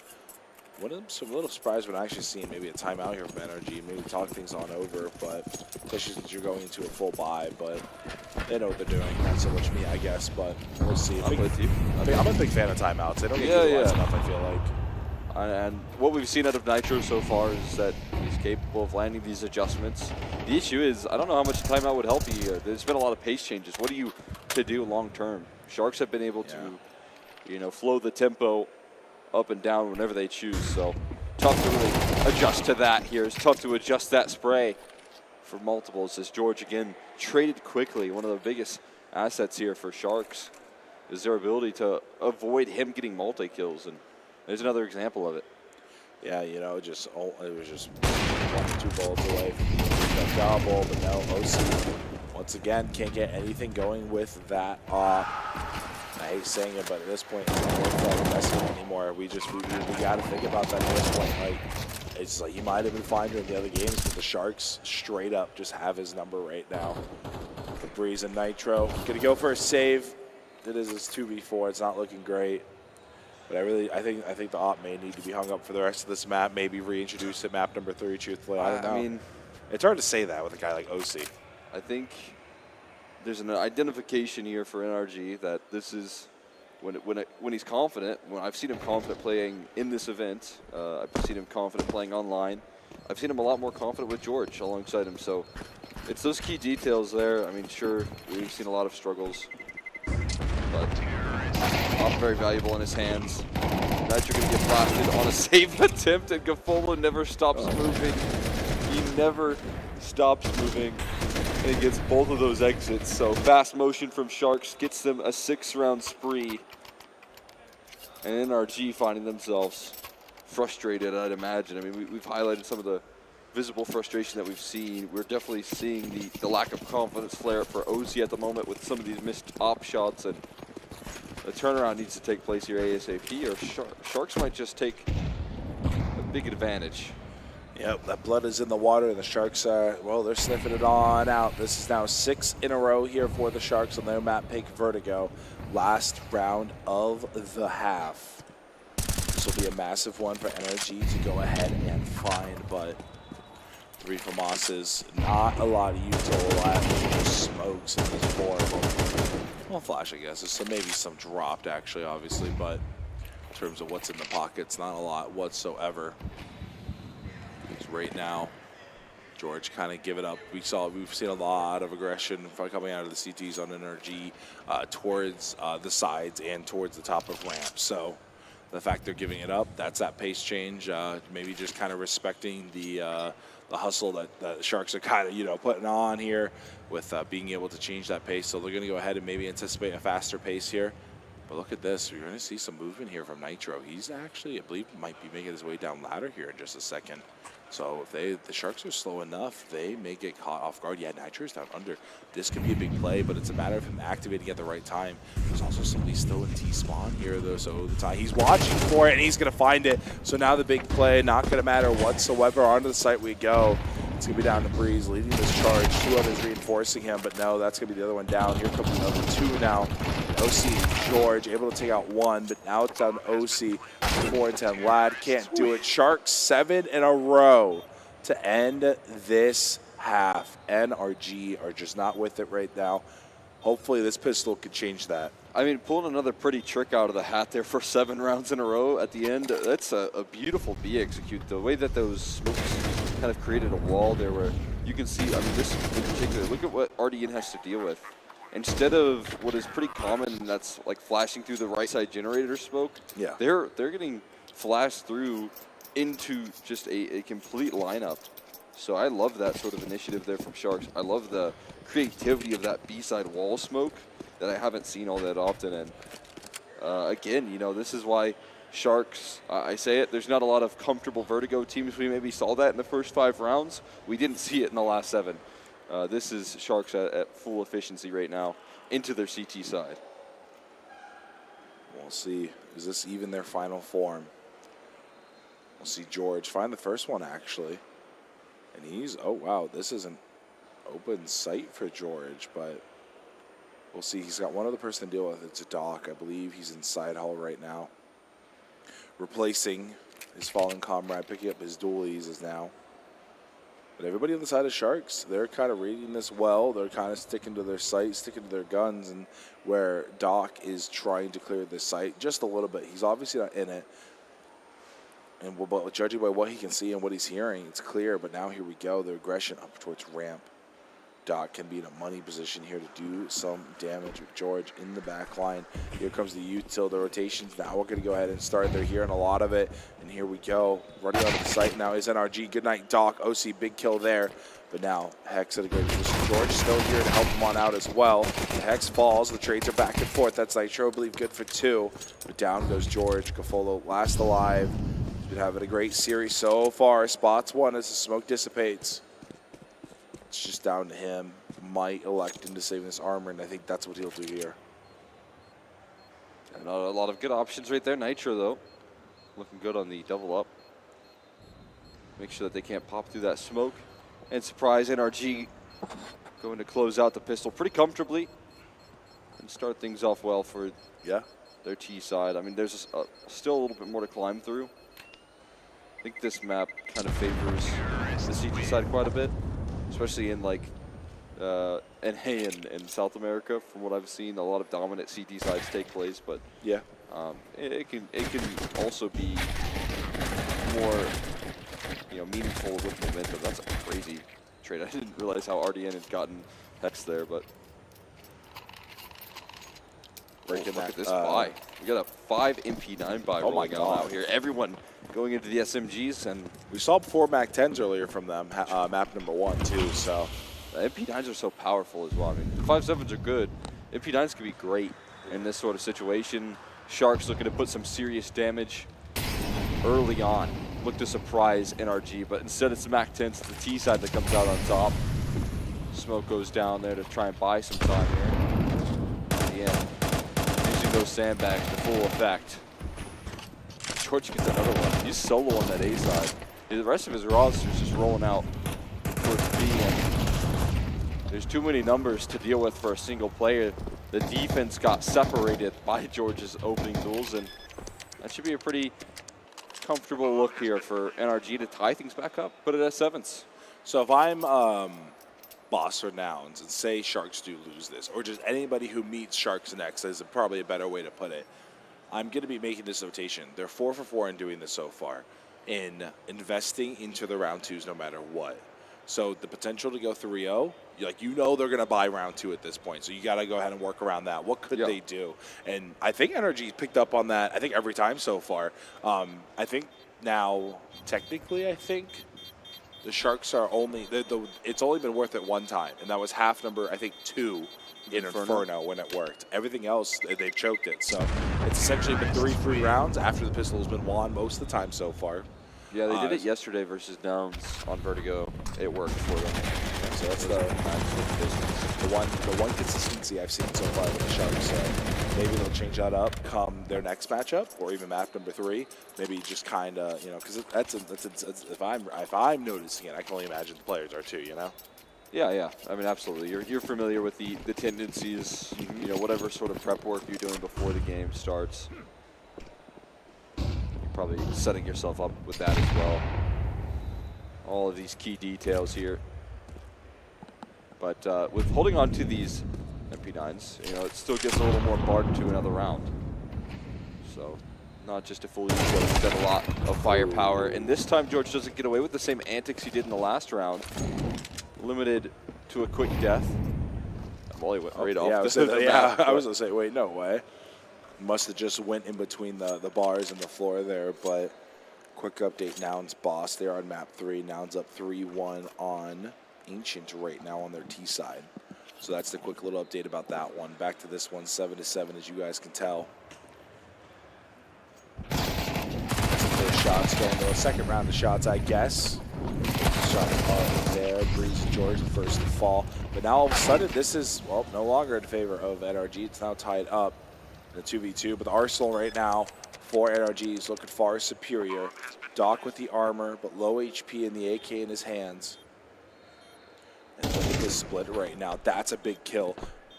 Folks, last alive with only his pistol. Can't do it. NRG A big round out of them.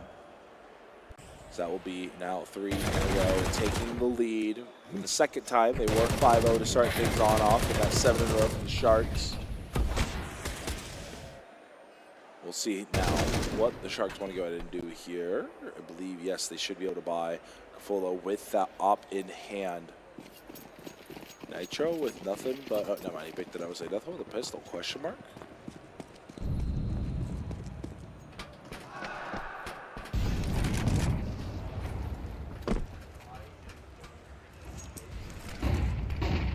Now here we go.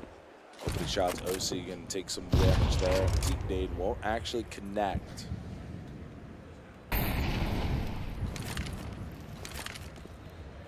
Not going to see too terribly much here. Fuller with the op, guarding that top of the ramp, waiting for the smoke to dissipate. They know someone's here, but going up the ladder will be Hex repositioning himself.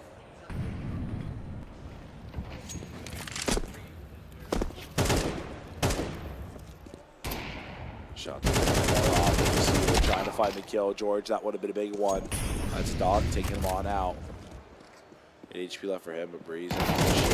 Spoiler, no, it'll be a double peek, but that's a double kill there for Breeze. As now it's a 3v3. Down goes 1, down goes 2. Hex now left in a 1v3, and he's got to clutch it. That's 2, just out of the 1v1, and he spots him. The shots aren't landing just yet. Will get it. Hex, nice little 1v3 to win the round. NRG now fighting there at 9th. It didn't look too great from the start. George losing that gunfight. Breeze gets his trade at least. But Hex, a beautiful 1v3. I cannot believe what we just saw.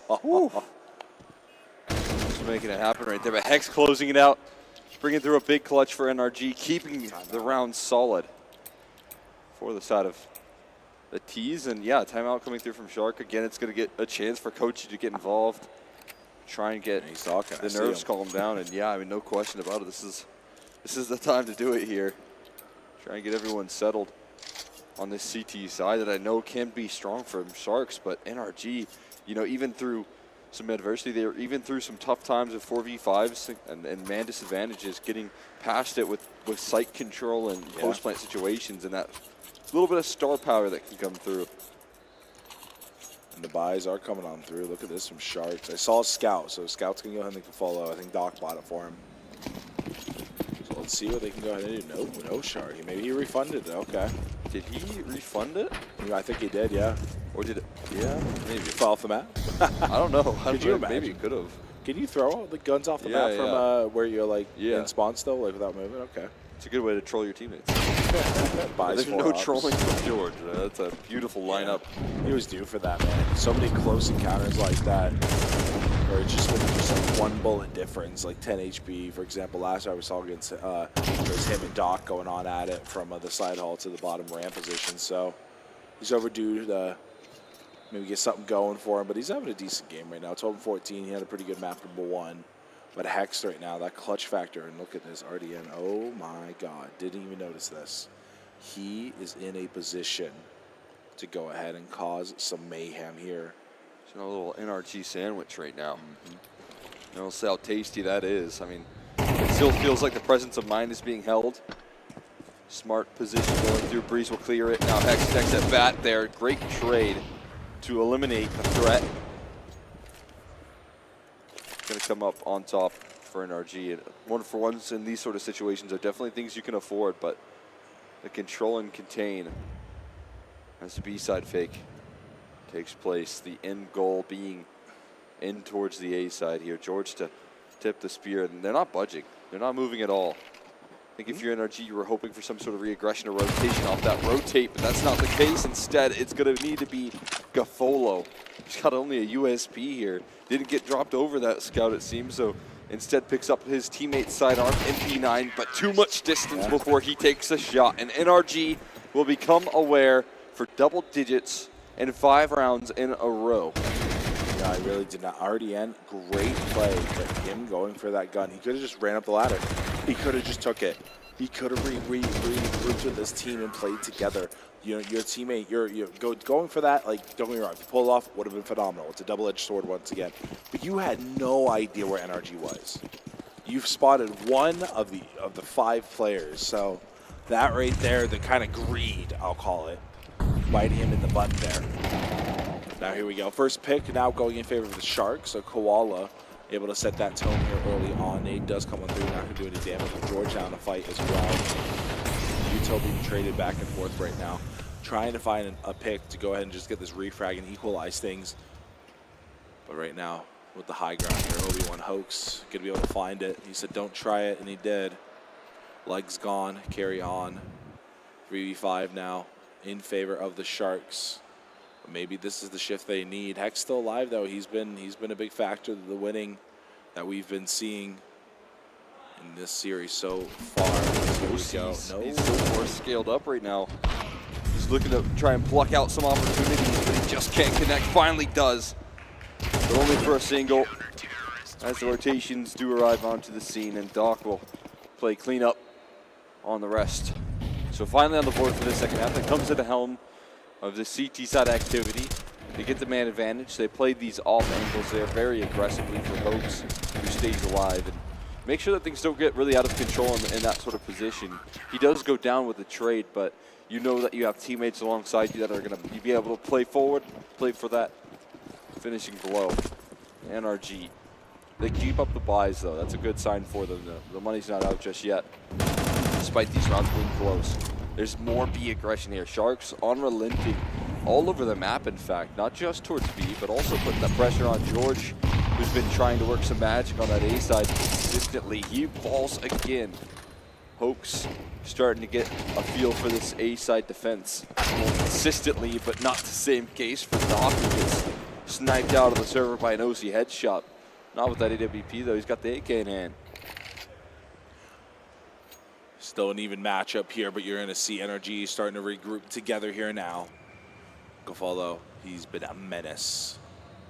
And then he just goes like a phantom in the night, able just to go ahead and back on and do it all. He scoped it. That may have been a collateral, but we'll never know now. But he'll still get 2 anyway, so it doesn't really matter. 2v4 now in favor of the Sharks. The blood is in the water once again.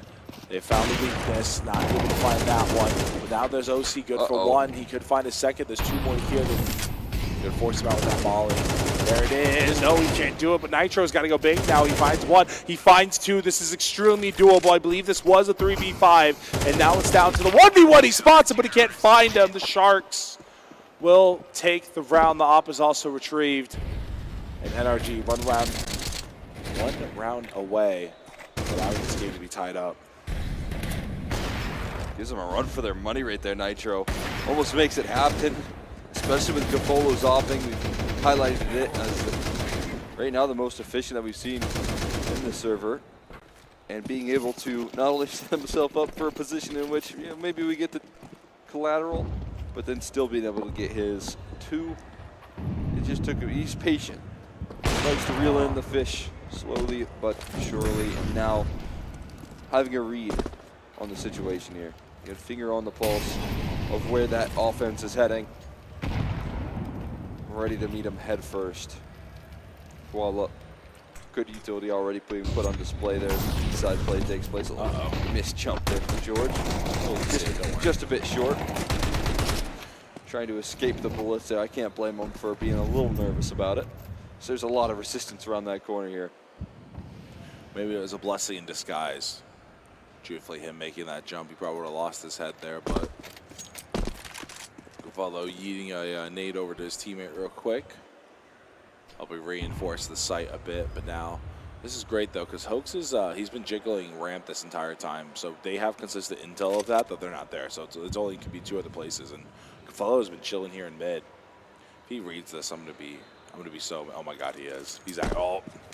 He was radiant really well until he wasn't. He's patient. He's got the reads, but he's patient. We do have a disconnect, though, which is a bit unfortunate. RDN out of the server, but luckily his teammates are fully involved, fully in the server, and they're still firing on all cylinders. It's Breeze stepping forward with only a Glock. Let's see what he can do here. He's left last man standing. well, actually, Breeze does find the kill, so not bad. Yeah. But, yeah, I mean, hey, I think the best time to have a disconnect is when pretty much a round is guaranteed there. Yep. Nice replay. Who hit that shot? Did he kick a power cable? He might have. Did RDN hit his own shot? Get it checked on now. I put my PC like right in front of my legs, which is a terrible idea, but it's kind of just the only way it works for me, you know? Oh, yeah. And every once in a while, I'll like sit like this in my chair, and I'll just happen to like be bouncing my leg or something, turn the computer off. Oh my instantly. God. Mid-game, mid-cast, doesn't matter. I was going to say, if I see you just randomly leave mid-broadcast, I'll know why now. But text extra, but hey, you good? Keep my PC. Damn.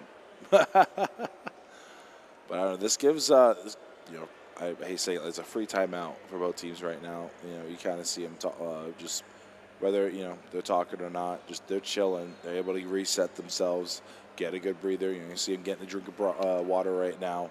Chugging. Able to go ahead. Yeah. Chugging that water. I'm 2 down already, man. I'm probably going to have 3 or 4 down by the end of this broadcast. I'm 2 down as well. Yeah. I had to leave a couple of times. Yeah. But you've held it down. That's all right. It's all good. Make sure you do that. No, never hold your peak, kids. You got to do it when you're going to develop problems later. So it's good on you for being responsible, Exner. That's what they call me. Yep. Responsible? Exner. Oh. What is Exner? Where did Exner come from? I actually told this story recently. It comes from Minecraft. I just took my friend's account. So it's actually just my friend's account name from Minecraft way back in the day, but it's a UB Funky if you know what that is. It's like an old plug-and-play game from way back in the day.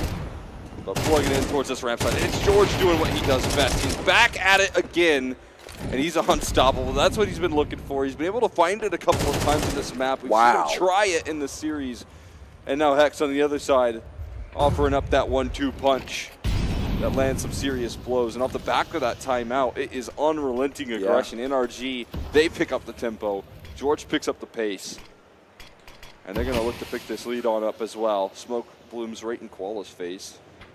Their options have been both A or B there. They've taken both sites, it seems. They're still super careful about Koala being around town, as he's right around these smokes, but unidentified. Playing within them. There's 1 pounce to kill the time, but George will close it off with a massive 4K. What a huge win for a guy who's been putting himself underneath the bot here. And as you can see, constantly challenging this A side with a lot of targets at hand. He manages to come out on top of 3 different duels and then close off the net for the finishing blow. And that's like one of the greatest things about George when he was on Nouns, just the clutch factor, the ability of him being able to do that. We saw Hex do that as well. So now you have and Breeze as well.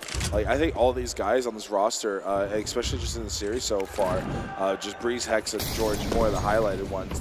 They can just pop off at any moment against these full buys, and it's just fantastic.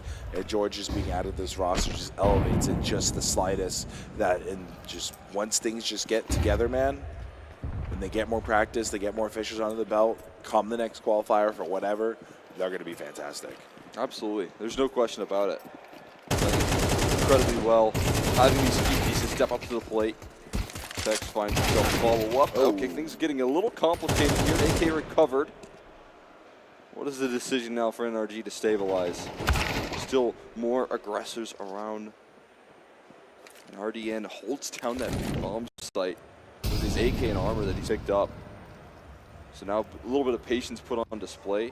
We see the activity come through from George. And the B side defense getting more entrenched.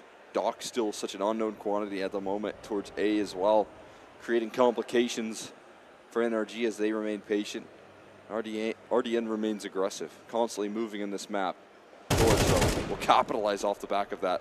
RDN's still putting himself in a decent little spot at the moment, so we'll see where things finish up. And it might be heading in his direction. The numbers will be planted. A little bit of a danger zone as well. No coverage for him. No, I'm mistaken. It is George that has his teammates back. And NRG, they get through the scary half-buy that could have cost them so much in this map. Instead, it's 12. It's map point, series point to lock themselves up in what would be a map advantage heading into the grand finals. Yeah, and after like the good news is, not only do you get a map advantage, you get to skip that deadly lower bracket. That, and you also get to analyze the other team if you want, or take a break, or go hit the books, or go watch VODs or demos or whatever. You have all this time to prep.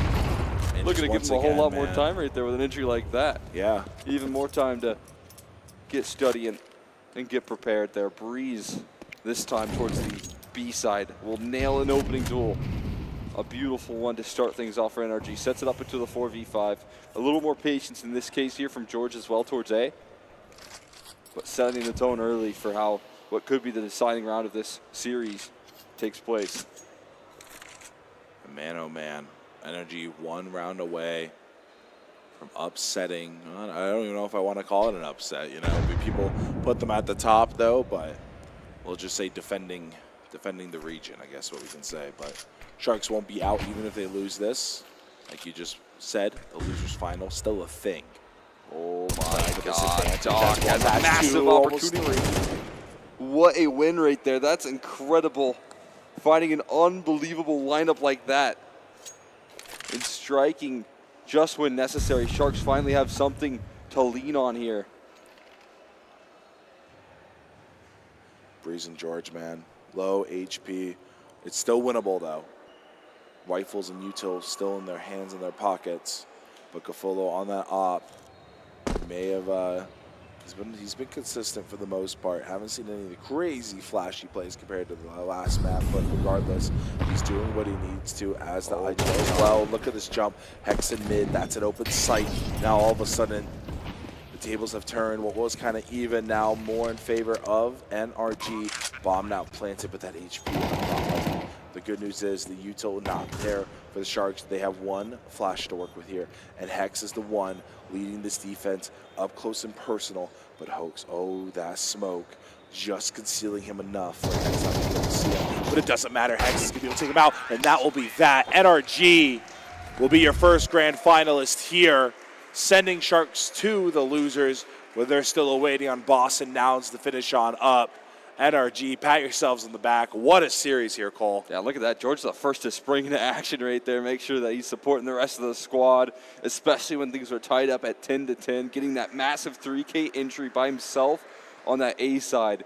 Finally getting them through a bit of a difficult, kind of sluggy T side that started things off very hot, but then they slowed down a little bit. George broke through, though, and finally got those entries back, and they didn't lose a round since that point. They closed out confidently. NRG with a big 2-0 over some serious competition there in Sharks, and a massive victory to, again, set themselves up with a map advantage now heading into the grand finals.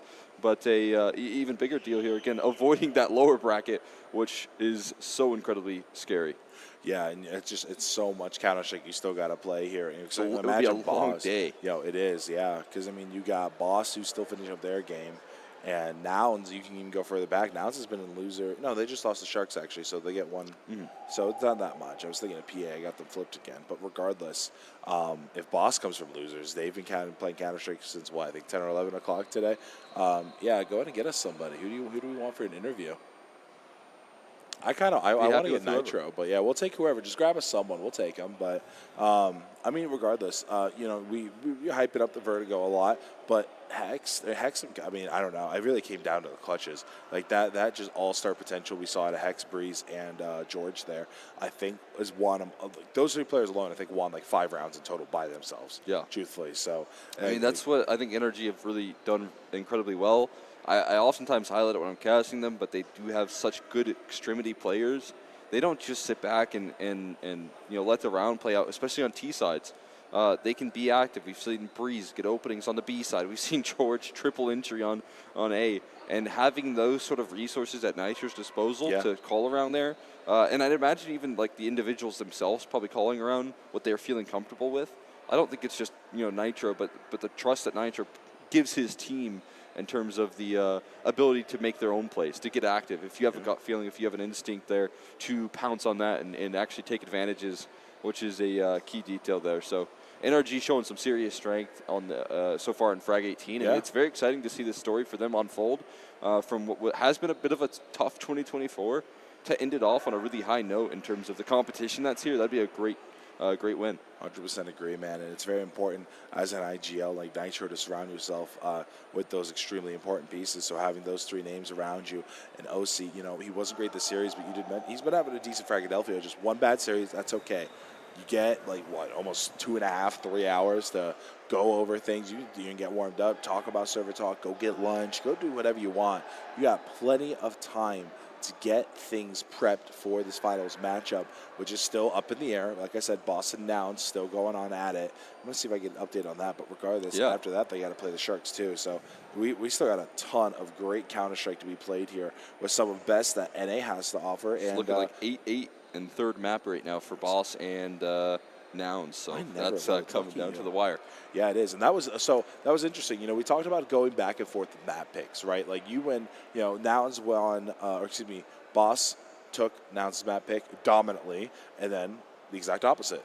Nouns took Boss's map pick dominantly. So now they have a competitive map number 3, like you just mentioned. So that'll be a fun one. And NRG, they're looking phenomenal. Boss was looking pretty good too, but unfortunately they did have to go up against NRG last night, and they were just I think I was talking to Cryptic a bit after the game too. It was the ability that, well, actually I just said it too, the clutch factor that Energy has, and just the timings have just been in their favor so much. Go from that best of 3 series last night into this one as well. It's just I don't want to say it's lucky, but luck only can get you so far. A lot of it is the ability to put yourself in those positions and just frag out. You know, it's been fantastic. Finding a way to win there in those tough spots, and especially when you talk about moments like the 10-10 scoreline. It's a tough spot to be in there as a team there, where you start to feel the ball slipping out of your court and into your opposition. There's a moment there where you have to have someone available to fire up there, and it was in this case George. He gets them through those tough positions, breaks the economy as well. Like that's another detail that makes it all the more easy to get through those tough spots. So yeah, I mean, definitely a cool look out of this NRG team. They're finding ways to win in these late game situations. So a great opportunity for them to continue to try and make a run here at Frag 18. But good news is we do have an interview for you all. We have Nitro joining us on the couch. Let me move this for you. Yeah, that's good there. Nitro, congratulations. Oh, there you go. On a big win there. You guys closed out. It came down a little bit to the wire on both maps, but you guys showed a lot of resiliency. You got this new guy in George that is seemingly looking incredible so far. I mean, what's he bringing to the team so far that maybe is a little bit different? Well, I don't really know much about him as a player or a person, but he definitely brings a lot of firepower. He's like 21 years old, so he's definitely on the younger end of our team. So he brings a lot of firepower, a lot of energy, and he actually has a really high understanding of the game, which is something that I didn't really know much about coming into or picking him up. So it's been really nice having him, and I think he's very intuitive in the game, and is willing to take a lot of risk, and we can kind of play off of that, which makes it a lot easier when you're calling.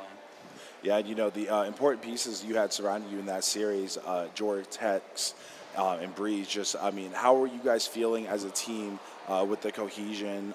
Even oh God, it was 5 rounds in a row you guys won, and then it was 5 that you guys lost, just going back and forth like that.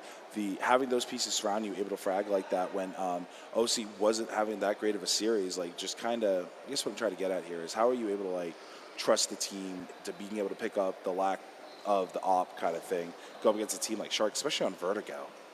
Yeah, so we had a 5-0 start on our CT, and everything was looking pretty good. And then even the rounds that we lost, we couldn't, we understood fully what they were doing. I think they just hit some shots on us, and, just part of the game sometimes, and we couldn't string around together after that.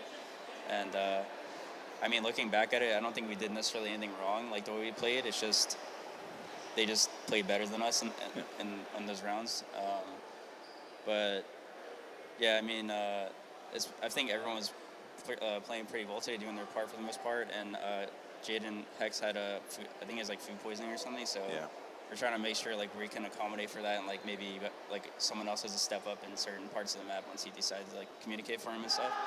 So we're working with that as well. I think he's feeling a little bit better now. Good. But yeah, I think overall, like, everyone played pretty well today. There was no, like, no one. I mean, even if OC didn't have, like, the best stats, like, he did, like, his part in the game. It's like sometimes it just happens like that. Like, someone's gonna have bad stats eventually, and obviously I have bad stats sometimes too. But you have games where you pop off, and it's just part of the game. I got you. All right. Yeah, I mean, I think at the end of the day, you know, you're looking at the top of your screen, you see that scores in your favor. So that's what matters most. I mean, glad to see you guys are heading to the grand final. It's going to be cool to see you all in the future. Thank you so much for coming on to the cast doing the interview. Appreciate it. Appreciate you. Have a good one, man. You too. Hoping to see you all soon.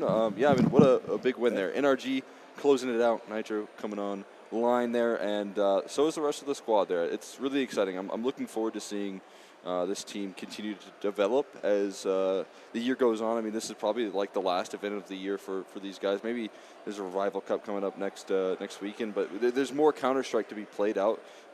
It's just a really exciting prospect that this is how they're trying to step up in terms of like 2025 here and setting the tone. Winning a LAN, I think, even if it's like we're talking about prioritizing the Valve ranking points, it's cool to win a LAN there, and I think it's going to matter to every one of those guys that they are in the grand finals now. Yeah, and just just like seeing the energy he brought on the couch here, I can only imagine how it was on the server. He's a happy, smiling guy, and you know he didn't seem upset at all. You know, it was obviously they won. It's hard to be upset, but it was a close game. You know, so it's kind of tough. Yeah. Up against a good team like the Sharks too. You know, but I'm happy to see. You know, they didn't look frustrated at all even when they were down and losing. They didn't seem frustrated. Cool, calm, and collected is the name of the game, and I'm happy to see that they went ahead and won the, they won this series. So defending NA, someone else has got to do it too if we truly want to see them head on out of here. That being the Sharks, but Leadify stats, beautiful, beautiful. George once again, kind of at the top of the HLTV rating once again, 1.23, and then Doc at the 1.5. There's no question, you know, with how good he played there, with how many openings he was able to find. It just felt like all the way through, consistency being shown out of George. He had a bit of a tough time, I think, getting away with what I've noticed a lot about his game, and that's the ability to not only get single openers on rounds, but transition it into multi-kills. That was to Sharks' credit in their game plan. They limited him in that first map, and pretty early on in the first half of Vertigo. That second half got explosive, though, uncontrollable. The multi-kill A-side openers that he was finding were very difficult to break down. So, yeah, I mean, definitely a lot of credit to George. You got Doc on the other end, though, and he's still dropping monstrous stats here. Yeah. 1.5, I believe, was the HLTV rating. Get some good Leadify rating as well because he's bringing those high-impact stats. He's winning you late-round clutches. He's giving you early-round duels. His aim is unbelievably sharp. Yeah, I mean, 3.11, which sometimes can come down to how much you die. Also, you know, the kills that you're getting, but in round losses, things like that. So, this guy's just been playing unreal all the way through the event. I'm expecting him to keep that forward, and as he gains confidence, if he continues to put this out, Sharks got another serious talent on their hand, and that's what they do, man. They identify the best talent in South America. Yeah. Sometimes they can't keep them for long, but they identify them, and Doc is one of those guys, man. He's absolutely incredible. Yeah, and that was somebody I kind of mentioned in map number 1 who kind of started off pretty slow. I think it was like 2-6 at one point, and then all of a sudden, bam, bam, bam, bam. I'm like, oh my God, there he is. That's the Doc that Marky was hyping up. So, Coach, you're doing a great job keeping these guys in the game for the most part, but unfortunately, they do fall 0-2 NRG. Now, I mean, the flashes as well, we kind of mentioned it. It's in favor of NRG by that's a big deal. Yeah, it's still pretty favorable for NRG that they're getting a lot more of those enemies flashed. The flash assists are still as good.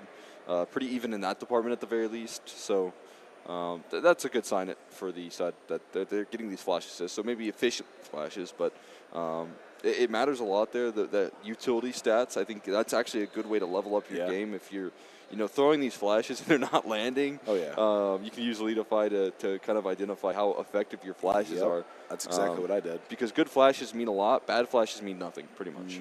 In fact, they can be detrimental. So, don't flash figure that out. Kids. It's a bad idea. So update for the B stream, because it's going to be a little bit until we actually do get another game here on the A stream. It's because the other game has got to conclude. 11-9 for Boss versus Downs. I'd say, guys, head on over there, because here from the Cast Couch for me and Exner, that will be it for now. We will have the losers finals here back on the A stream. Not 100%. I believe it's Marky and I think All In doing it. I'm actually not 100%. Don't quote me on that. We'll get that. You'll see who it is. But regardless, thank you guys so much. Go tune into that B stream. We'll be right back with some more Counter-Strike action here, hopefully relatively soon.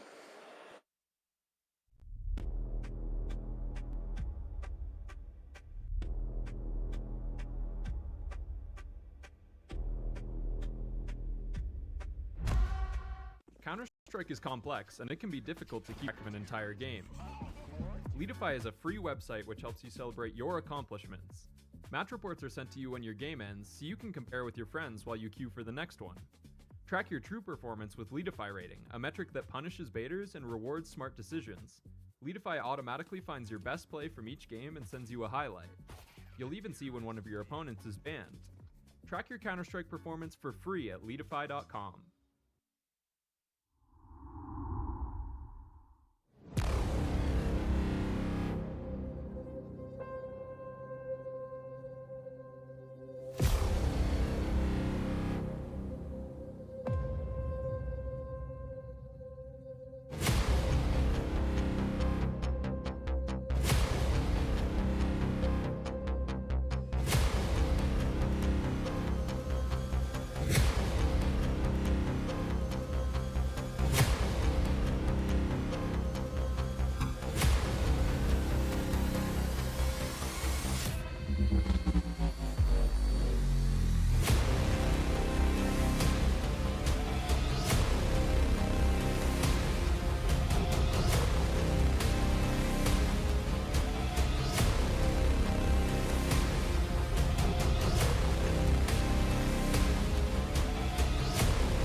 While the sinking anesthetic is hollowing out,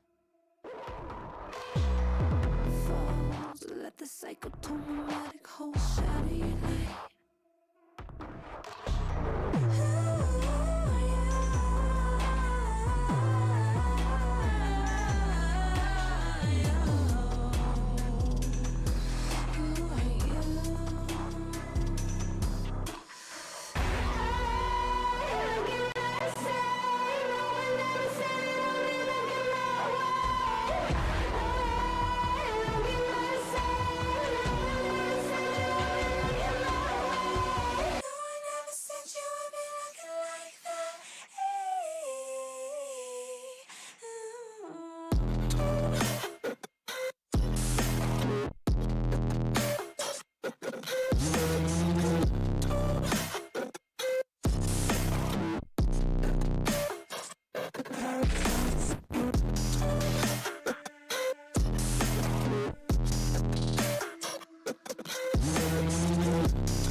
just failed to see it.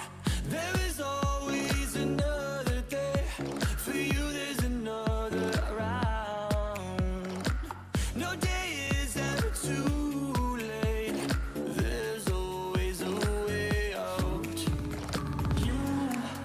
You got everything that you need.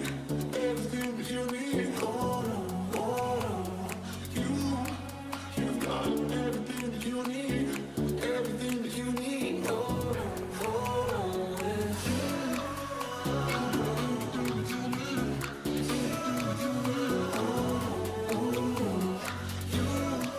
You've got everything that you need. Everything that you need. Hold on, you've got everything that you need. Everything you need. Hold on, hold on.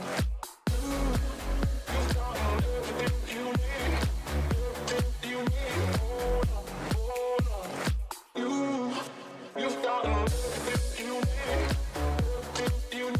Hold on, hold on. You've got everything you need.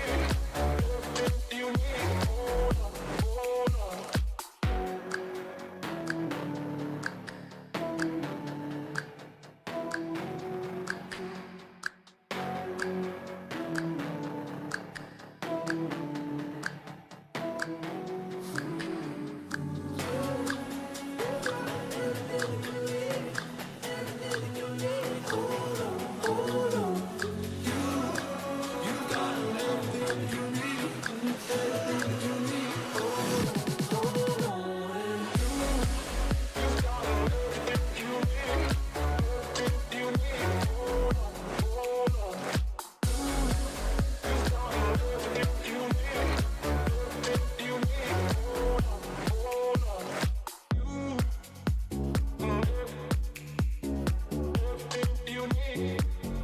Hold on,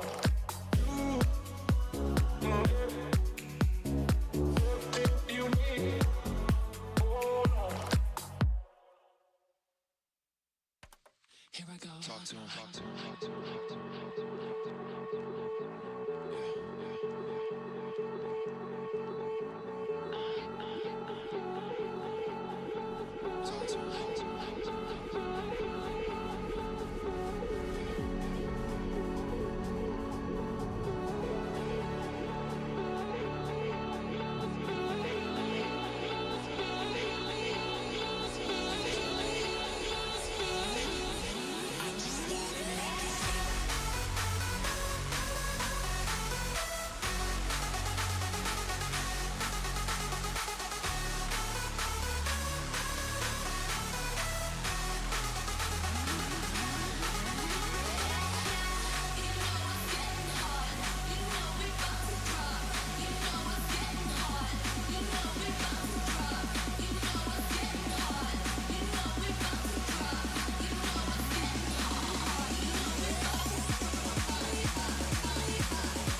Fading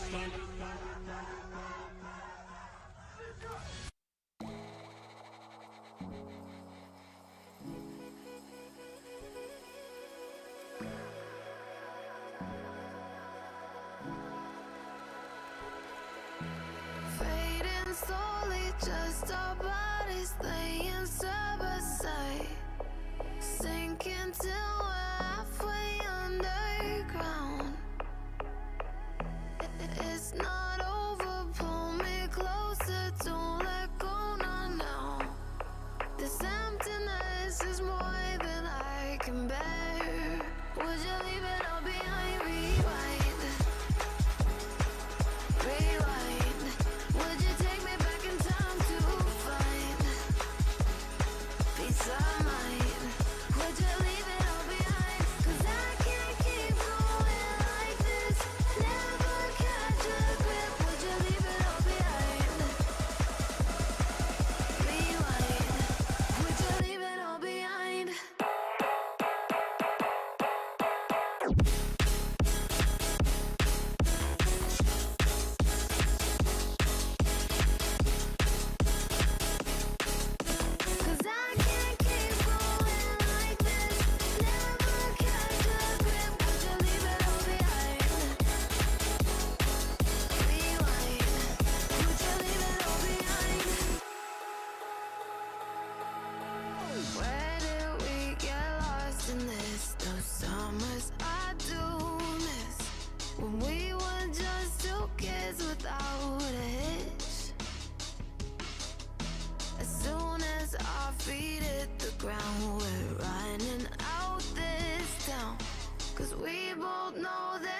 or right behind the logo?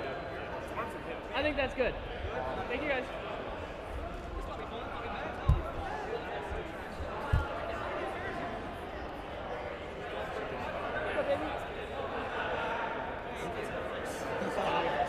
What? Okay.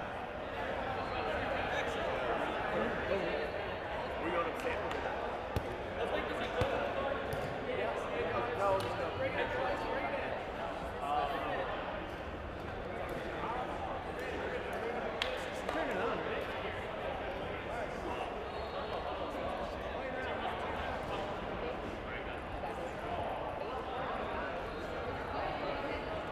Yeah. Hello? Over.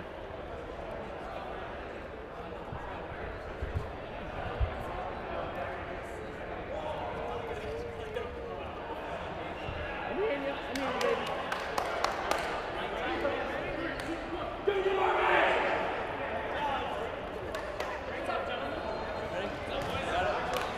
Bring it in, guys, gentlemen. We're gonna have a good, clean match, all right? I want no headshots. No headshots whatsoever. If you catch a ball, you're out. If you can, what? The opponent's out. Yes, the opponent's out. This is so scuffed, but it's all right. Yeah. If you I'm getting into it. If you catch a ball, the player comes back in. You can block with the ball. You can block with the ball, and if it even goes in the air and catch it, you're out. So if it's only uneligible if it's not hitting the ground, all right? We're a good, clean match. Touch gloves. Let it out. Let it out. Baseline. He's out. Left.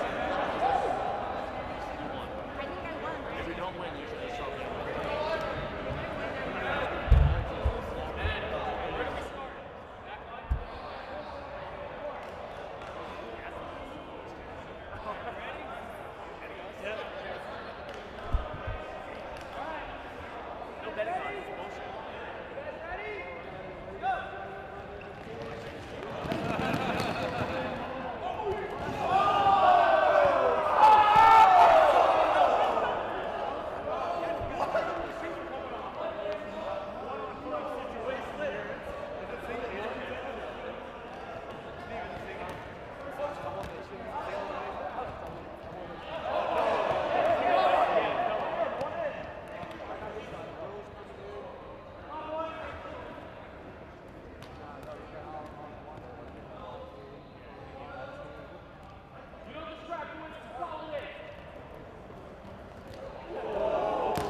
talking about you with me.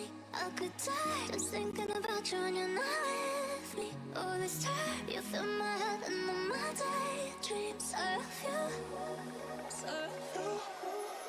In the night, I sleep talking about you with me. I could die just thinking about you when you're not with me. All this time, you fill my head and all my daydreams of you.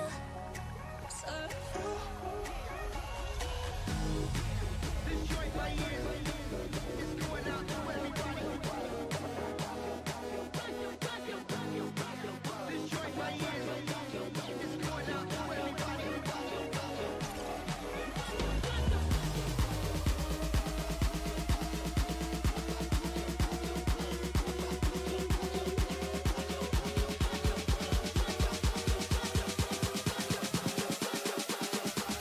Can't get enough of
about me.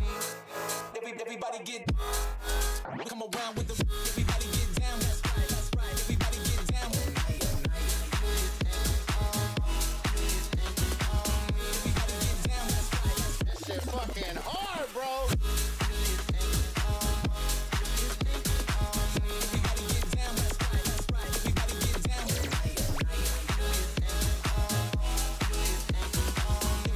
get down. That's right. Sorry to everybody else. I gotta go after that.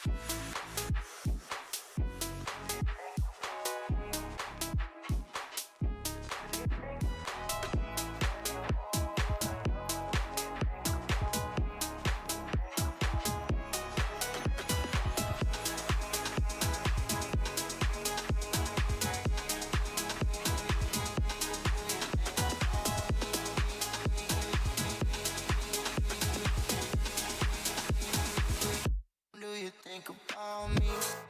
Everybody get come around with the everybody get down. That's right. Everybody get down. Everybody get down. That's right.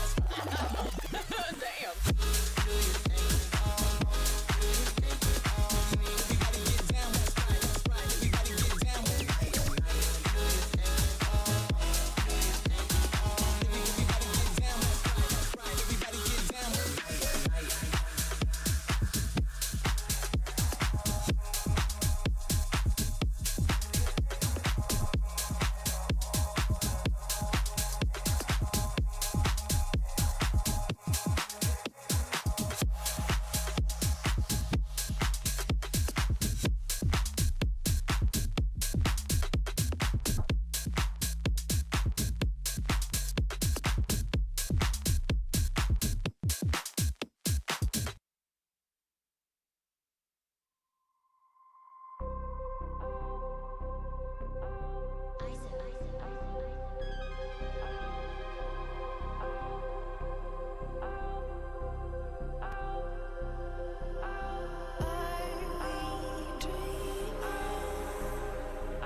We are back there after a thrilling display here at Frag 18 Frega Dodgeball, I guess you could call it there, as we're looking forward to seeing more action here. In Counter-Strike, we have an exciting, very exciting matchup here in between Boss, the team that's looking to make a run through the lower bracket, and of course Sharks, who just got sent there.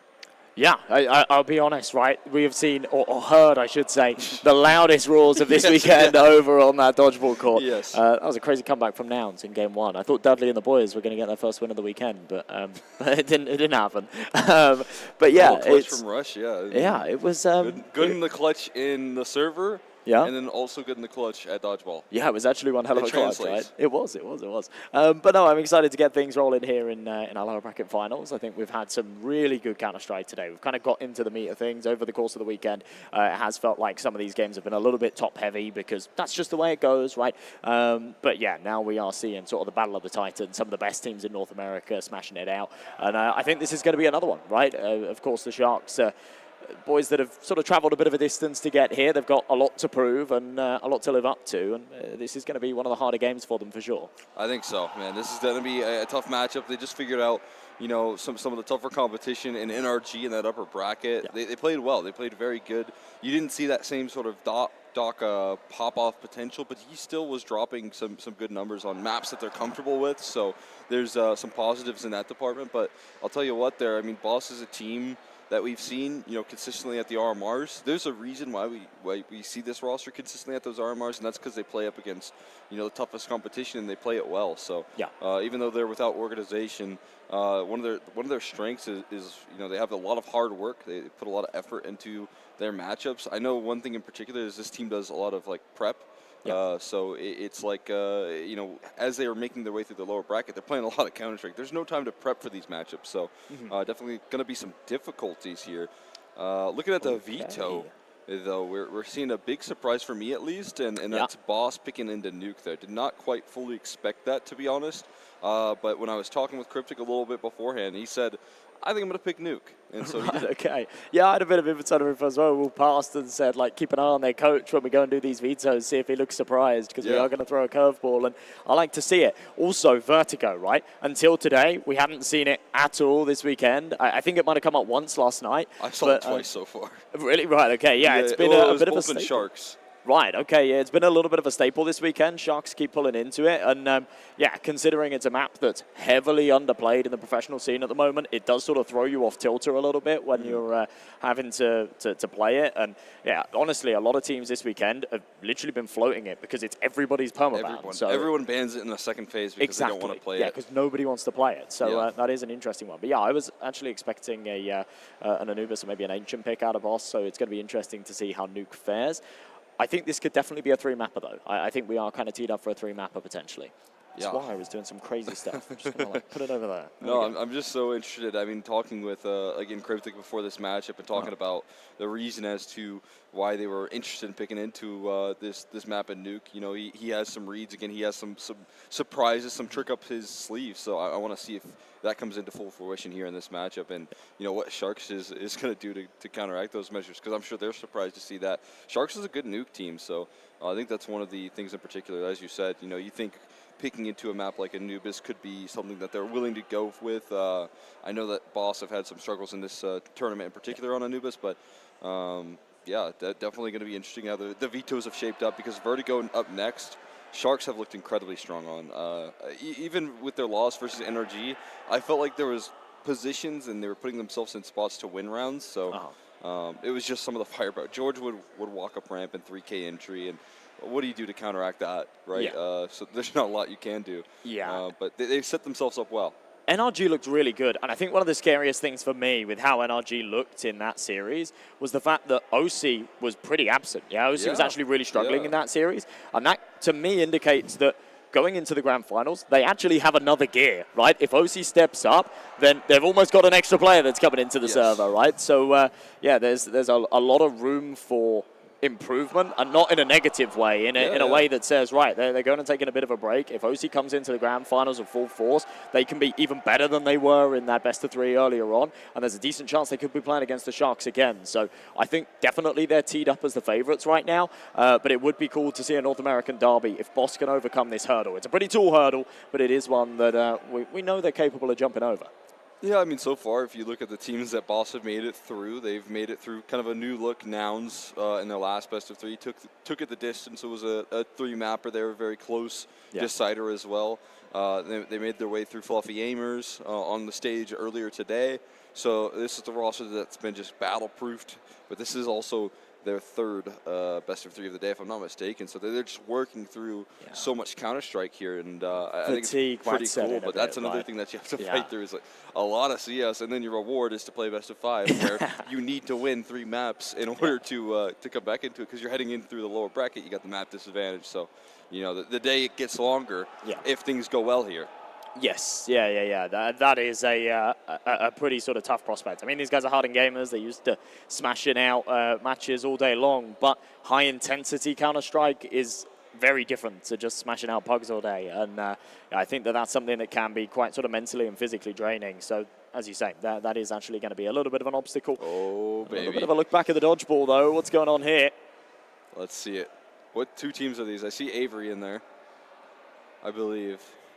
And then we got Revel as well. Okay, so we got Revel and their squad taking on at least Avery I see there. But everyone's at a complete stalemate. And did that not count? I feel like that's an out right definitely there. caught. Yeah, there we go. Oh, he's getting chased down. What a dodge right there. He might have pulled a hamstring, though. That looked like he landed on it funny, but he's still standing. Oh, and some softballs coming through from Nova there. He's got to warm that up a little bit. Put a little bit more sauce on that thing. This is big, though. 4v2. Surely no clutch for a Revel here. Ooh, They've got the balls, though. They do. They're in the advantage right now. Oh, but there's that softball again. You remember the 5 Ds of dodgeball? Dodge, duck, dip, dive, and dodge. Yeah, those are the ones. That's all they got to remember. If you can dodge a wrench, you can dodge a ball. If you can dodge traffic, you can dodge a ball. You have to do that there in the streets of KC. Where's Patches O'Houlihan? Whoa, what a move. Ooh, what a move. big. Oh, it cost him everything, though. It cost him everything. Nova in the clutch, a 1v4. How clutch is he? He's going to have to turn up the heat a little bit on these balls, though. That's for sure. He's got all of them. Oh, a kick. What is this? That's new tech. Is that allowed? What's he doing? He's trying to sacrifice. Oh, that's a headshot. Wow. That's a headshot. He's out of there. Illegal move. Oh, but it's caught. And that's the game. GG's. That's the game. I had a little bit of faith, but Nova couldn't get it done. And the Avery squad, they'll come out on top. Yeah, that was big. That was big. I love that. I love that there's a dodgeball tournament. I think that's so much fun. Like, for me, at a LAN event, that doesn't exist. That is cool. That is cool as hell. We didn't even have the space in the UK. The Kettering Conference Centre. You got to go in the parking lot. The parking lot? Yeah. Well, we were thinking, right? So, a little bit of, like, leaked information. Obviously, the Granny's Knockers boys, we do a lot of stuff, and the Bin Men as well over in the UK. We do a lot of fundraiser stuff.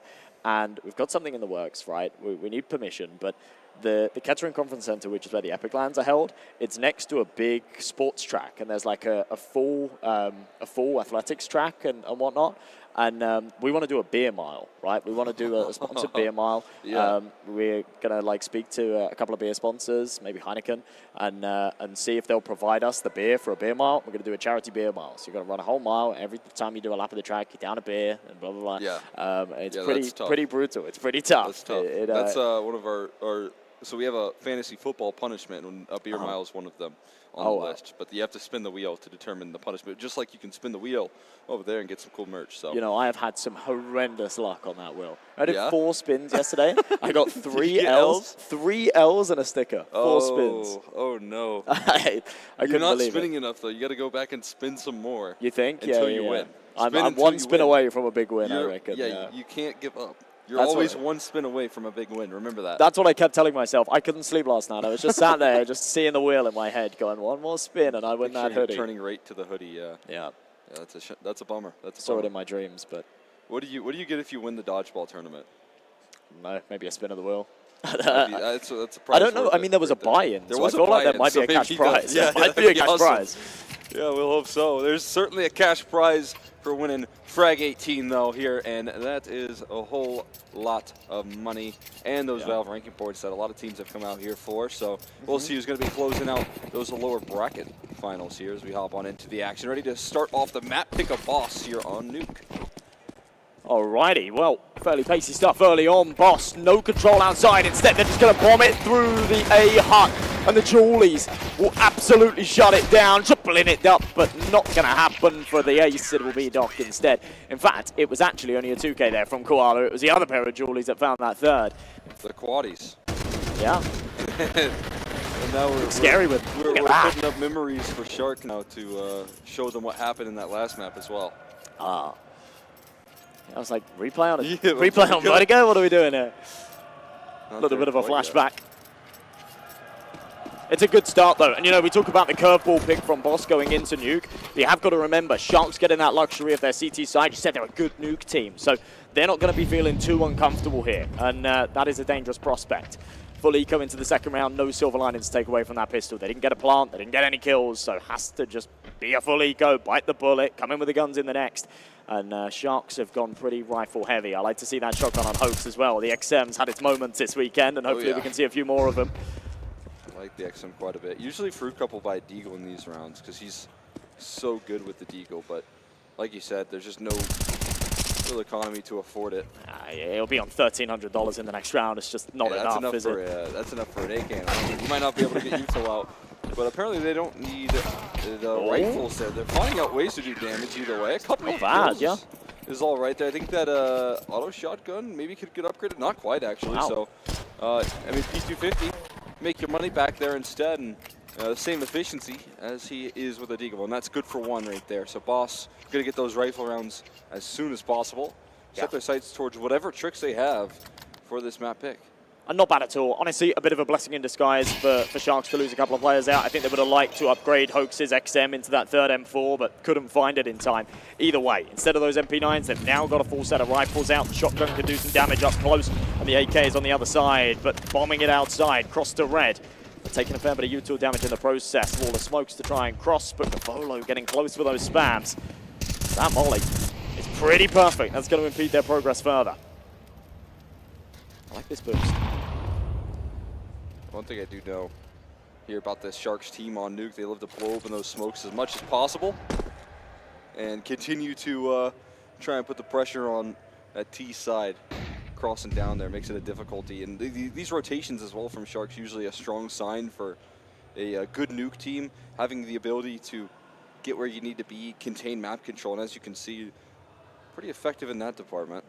See them try and burst, though, with a little bit of positioning towards that outer yard, combined with the heavy presence that they have right now towards ramp. Koala getting swung in on that contact. He will hold down the line. There's outer yard success as well, so the victories all over the map here as Balls find themselves fighting through a 5v3. Great contact game being played here towards the ramp side, but still the overwhelming rotations do make it challenging for Boss to work through this round. Yeah, man advantage here for the CTs, but the site obtained. Bomb can't go down though, and Slight reason through the smoke does take one, but still a tall task on his hands. RDN and Hoax still left to find, and the bomb in no man's land. 20 seconds left to tick, and Slight surely just has no option but to knife out, grab this C4, and try and get those digits tapped in before the smoke fades. Now it's gone. He does not stand a chance, and a drive-by from RDN is absolutely criminal. That was a beautiful round, though. Koala actually just giving us a really nice class on how to play ramp. The off angle was awesome. Instantly drops down, takes another angle. The one thing that could have been a little bit better was RDN just coming in for that support on double doors that tiny bit sooner. That would have at least traded him out, or maybe even saved his teammate, established a bit of a nice crossfire. But yeah, that final kill, absolutely crispy. Upgraded pistols now for Boss. Not much to work with, but they are going to be on a max loss bonus in the next, so they can justify dropping down to sort of 1,500. Freshie maybe a little over-invested, but they are banking on finding a couple of kills, maybe a bomb plant here. Make it happen there with that loss bonus. Here's one way to kind of counteract some of the HEs for the smoke. It's to scale in so quickly towards Secret that it doesn't matter, but the spam looks phenomenal, and so does Koala towards this ramp side here. Initial pick off, he goes for the pistol. He wants it all right now, yeah. And it cost him his life. No, that's actually a good hold that goes down there, and he's still holding down the line there. Slight will fall. And everything looking okay there. The greed pays off for Koala. He doesn't get punished for it. And Darty, not much to do in this one without control of the bomb there, and with such little HP. Fruit Cup did show us a little bit of Deagle magic this round. We didn't quite catch it on the caps, but he did hit a nice shot. He's good for one with the Deagle, I'm telling you. Yeah, always. He's a scary man. Sharks will make it on to 4. They'll keep 4 players alive there as well, which does a lot for their economy. It's just so cheeky. He comes in and grabs that pistol. It's a nice shot, though. We didn't get to see that on the stream, but yeah, just catching out that heaven rotation. Boss going to call a quick pause, and it's a good time for it, right? It's very easy to just, when you're losing, get stuck up in the game, let it just blow away from you, and then at the end of the map, you're sort of scratching your heads going, oh, wow, that just went very quickly, yeah? And you start to think about all of the times, all of these important swing rounds where maybe you could have called a pause and probably should have called a pause. And this is absolutely one of them. They're about to go into a proper buy round. It actually feels like their first proper buy round where they've got that AWP out. They've got a bit of util to work with as well. And yeah, talk things over. Take an extra 20 seconds. It's absolutely worth it. Ready to get back underway. Gafolo with the sniper on the other side, though. So a battle of the Titans between these two cannon players. Here we go, round number 5. Yeah, quite a lot of high praise there. I think it was from Freshie in an article with M&M's or Jeff talking about how Cryptic being like a natural-born leader in this roster, and that definitely goes a long way here. That timeout, I think, alongside Warden, having this sort of experience, that can help out big time here. But look at this. Hope's going to disrupt whatever that timeout call was by stepping through Hut and identifying a whole lot of T-side players there. That's a whole cache of crew, and this. More aggression comes through as well. Yes. Just greedy there from Koala, but we know him to be one that likes to get his hands on some space or maybe a pistol or anything of that nature. Such a lovely little push pull where you say, right, we're going to get someone aggressive into Hut. The fact that he gets one and almost a second draws all the attention away. It gives him loads of space to get up onto Vending. And now as a deep angle, can relay that information that Lobby seems pretty dead. It's pretty empty. Focus can be on outside. Gafolo drops a smoke of his own. Flash over the top. This is interesting. He's going to try and get a little bit of a one-way over the top of it. Oh, can't quite connect. That felt like it was bang on the money. He'll be a little bit disappointed he couldn't find that, but still, plenty of opportunity. Whoa. This is very fast there. Cryptic taking a lot of space. In hell. All of a sudden creates opportunities there. Laser focused. Yeah, from Gafolo, who has the idea, he has the read. Crouching underneath the crosshair. He saw something, but the lack of the scope there almost cost him. He's still just in time. A lot more targets, though, around the corner that Gafolo is not going to miss. Fully available here on this A-side defense. A lot more around the corner. Freshie sticking in the digits, looking for the bomb plant there. His teammate goes down. Enough time to actually get the bomb planted, but not the round win there. Shark's going to keep steady, keep flawless.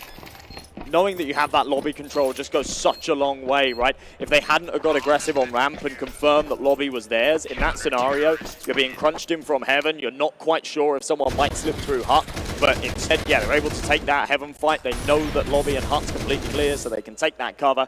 And yeah, just played to perfection. Really, really nice stuff from Sharks. It's been a brilliant start to the map for them, and a little bit worrying for Boss. You know, this was their curveball pick. This was a bold move to try and get the upper hand here in this lower bracket finals, and it is fighting them back a little bit here. It's worrying. Round number 6, though. Rifles back out. Of course, they've still got this max loss bonus, and consistently they're finding a couple of kills. They're finding these bomb plants. Big start, though, from Doc. Wallbang headshot through the smoke. Gafolo wants to try and follow up. With no wall to cross, they're actually going to dial this back a little bit. They have still got 3 smoke grenades in place. They could deploy them and take this space. They need to be careful. RDN's waiting to pounce. They're trying to get the same smoke wall here, but RDN does strike just in time. A Gafolo flash sets him up for success. Fruit Cup has some sort of reply, but there's a whole lot more that needs to be found in the 4v2. Scaling quickly towards that outer yard, and Freshie going to be eliminated. So Fruit Cup left last man standing once again. A tough spot. 1v4, as you highlighted here, a big curveball pick, trying to get creative, bring through different ideas. But this is now being thrown right back in your face with the 6-0 start, and another timeout here, the second called by Boss to try and stabilize in this T side. It's important to pull them out, even if you end up burning all your timeouts in the first half. They need to start something here. If they just continue to let rounds roll the other way, they find themselves sort of 8, 9, 10 rounds down. It doesn't matter. Yeah, if you've burnt all your pauses at that point, it doesn't matter. Yeah, the map's already gone. So get the ball rolling. Try and find your footing here in this first half. Round number 7 is just going to be that half buy again. Some pistols to face up against the full stack on the CT side. And they've got a whole lot of cash to work with as well. Maybe not as much as you'd expect after being 6-0 up. A lot of these rounds have been quite expensive. They've definitely been tested and needed those reinvestments. It means that a comeback's a little more plausible for Boss. You know, Sharks don't have this infinite money glitch. They can't just continue to force up. They'll have maybe 1, maybe 2 rounds in the tank. It's definitely obtainable for Boss. It's going to come down to stringing rounds together, right, to get to that point. You need to win rounds in a row. Start to put the pressure on the economy of Sharks. That's going to be a big deal. Yeah, you're absolutely right. I mean, always recoverable here. They got some crazy setup here right now. You can see the utility being tossed every which way for the game plan here. Last time we saw Sharks try and get active in this sort of round to throw them off here. But a timeout into a full AXAC. Can they find the entries that they're hoping for? Tech9 gets close to range, but unfortunately he ran straight into Hoax, who locks down a multi. And the rest of the cavalry is arriving onto the scene in a big way. Cryptic will step forward with the Tech9, but nothing given here. Sharks will take everything instead. Yikes, he was stuck on an island a little bit there, Hoax. If that first Tech-9 had landed a headshot, it wasn't far from it. Could have definitely been a bomb plant, and a rifle picked up, could have gone a long way, but doubling down, buying just enough time and space for those rotations to come in as soon as the cavalry arrives. Then you do not stand a chance. Sharks make it 7. Boss now back with the buy. 5 AKs out. They don't fancy that AWP. Again, Slight has gone without it for the majority of this map so far. And Darty, James Bond in, he's 0 and 7. He's having a bit of a rough ride here. So we start things off on Nuke, but I say start things off with potentially already past the halfway mark if Sharks keep this up. Gafolo's AWP looking to have an impact, but now smoked off. HG's going to blow it open. No one home, though. This is smart stuff from Boss. Hold it back a little bit.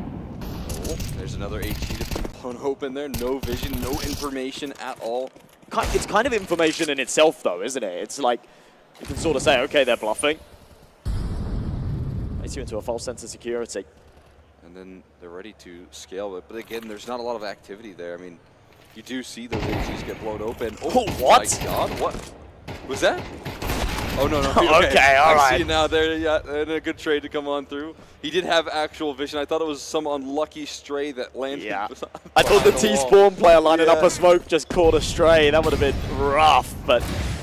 All good there. Doc, though, a little bit of heavy lifting needing to be done on this back site, but they go down the vents and they just get caught by an A4 waiting with open arms. Koala happy, smiling all the way through this round here as Cryptic caught in the flames here. 30 seconds left and still yet to recover that bomb. Koala not giving over any space, though. But let him recover it. But there's a chase down coming through from the other two. They just scale so quickly. It's suffocating from Sharks. And Boss can't get away with anything because of it. Jeez, just absolutely no room to breathe. Look at the pressure the Sharks are putting on. It's still a beautiful shot, to be fair. He's seen, a little bit of leg. He's lined up the head through the wall. No. That is just cruel from Koala. Oh, the end.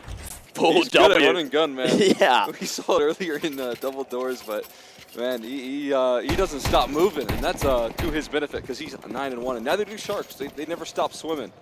So maybe on the right team there. Yeah, this is becoming a little bit of a problem now, Boss. Back down to the pistols. This could be 9 for Sharks, and considering this is the Boss map pick, this could be the beginning of the end. They are looking uninspired here on Nuke. Sharks are looking like a different beast, really. They have done very well to sort of stay resilient after that game against NRG. Talk things over, 20-minute break they had, something like that, and they're back in the server in full force.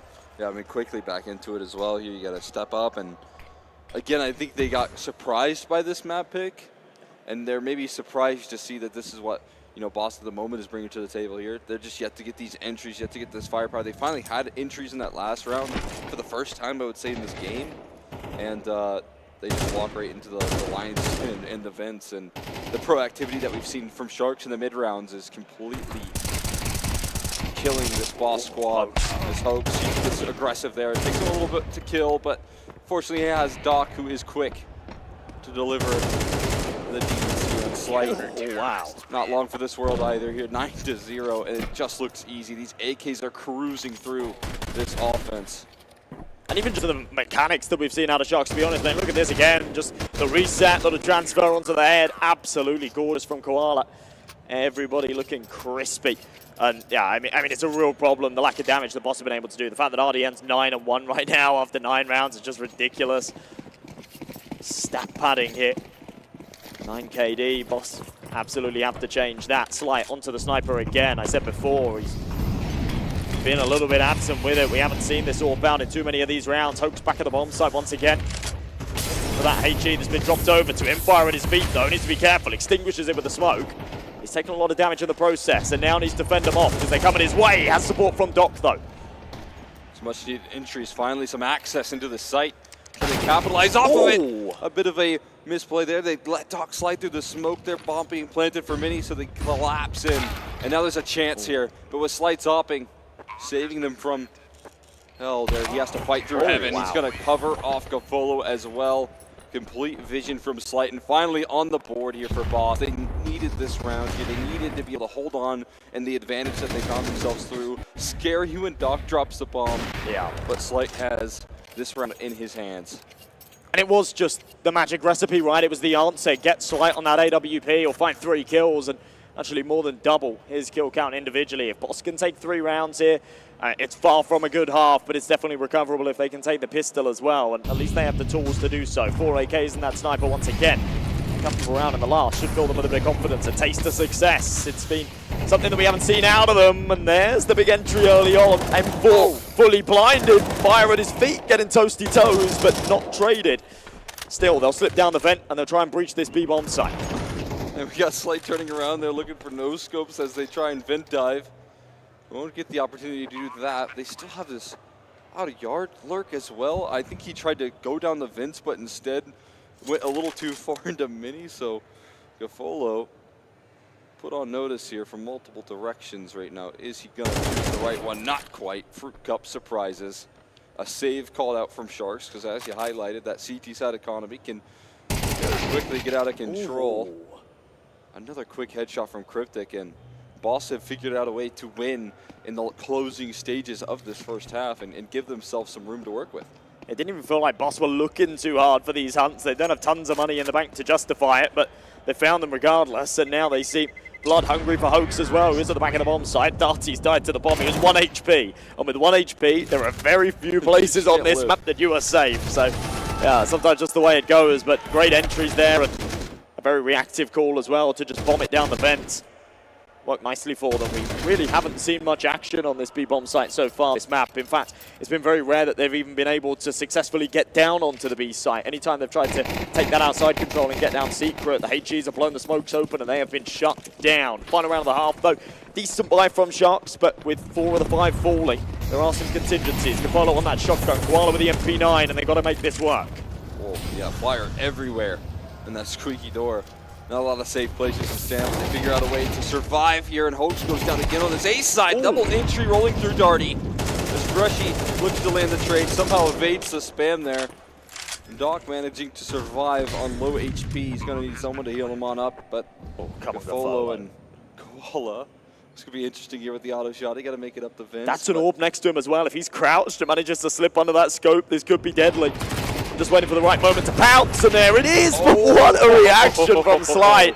What a pickup. Boss will make it 3, and yeah, by no means is it a good half, but they should be feeling somewhat positive about the fact that they were able to have that little mini resurgence at the end, find 3 rounds. This makes it plausible for sure. If they can follow that up with a pistol round, we could still be in business.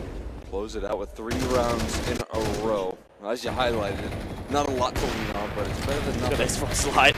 Wow. No scope there to follow it up there. Good work from Slight. Stabilizing in a big way for Boss, but is 3 rounds enough here? I mean, now we need to see some sort of depth in the CT side. There's a reason that they picked into this map. Oftentimes they'll highlight their comfort levels, and yeah, we'll see if there's any comfort on this defense here as Sharks are looking to force the opposite.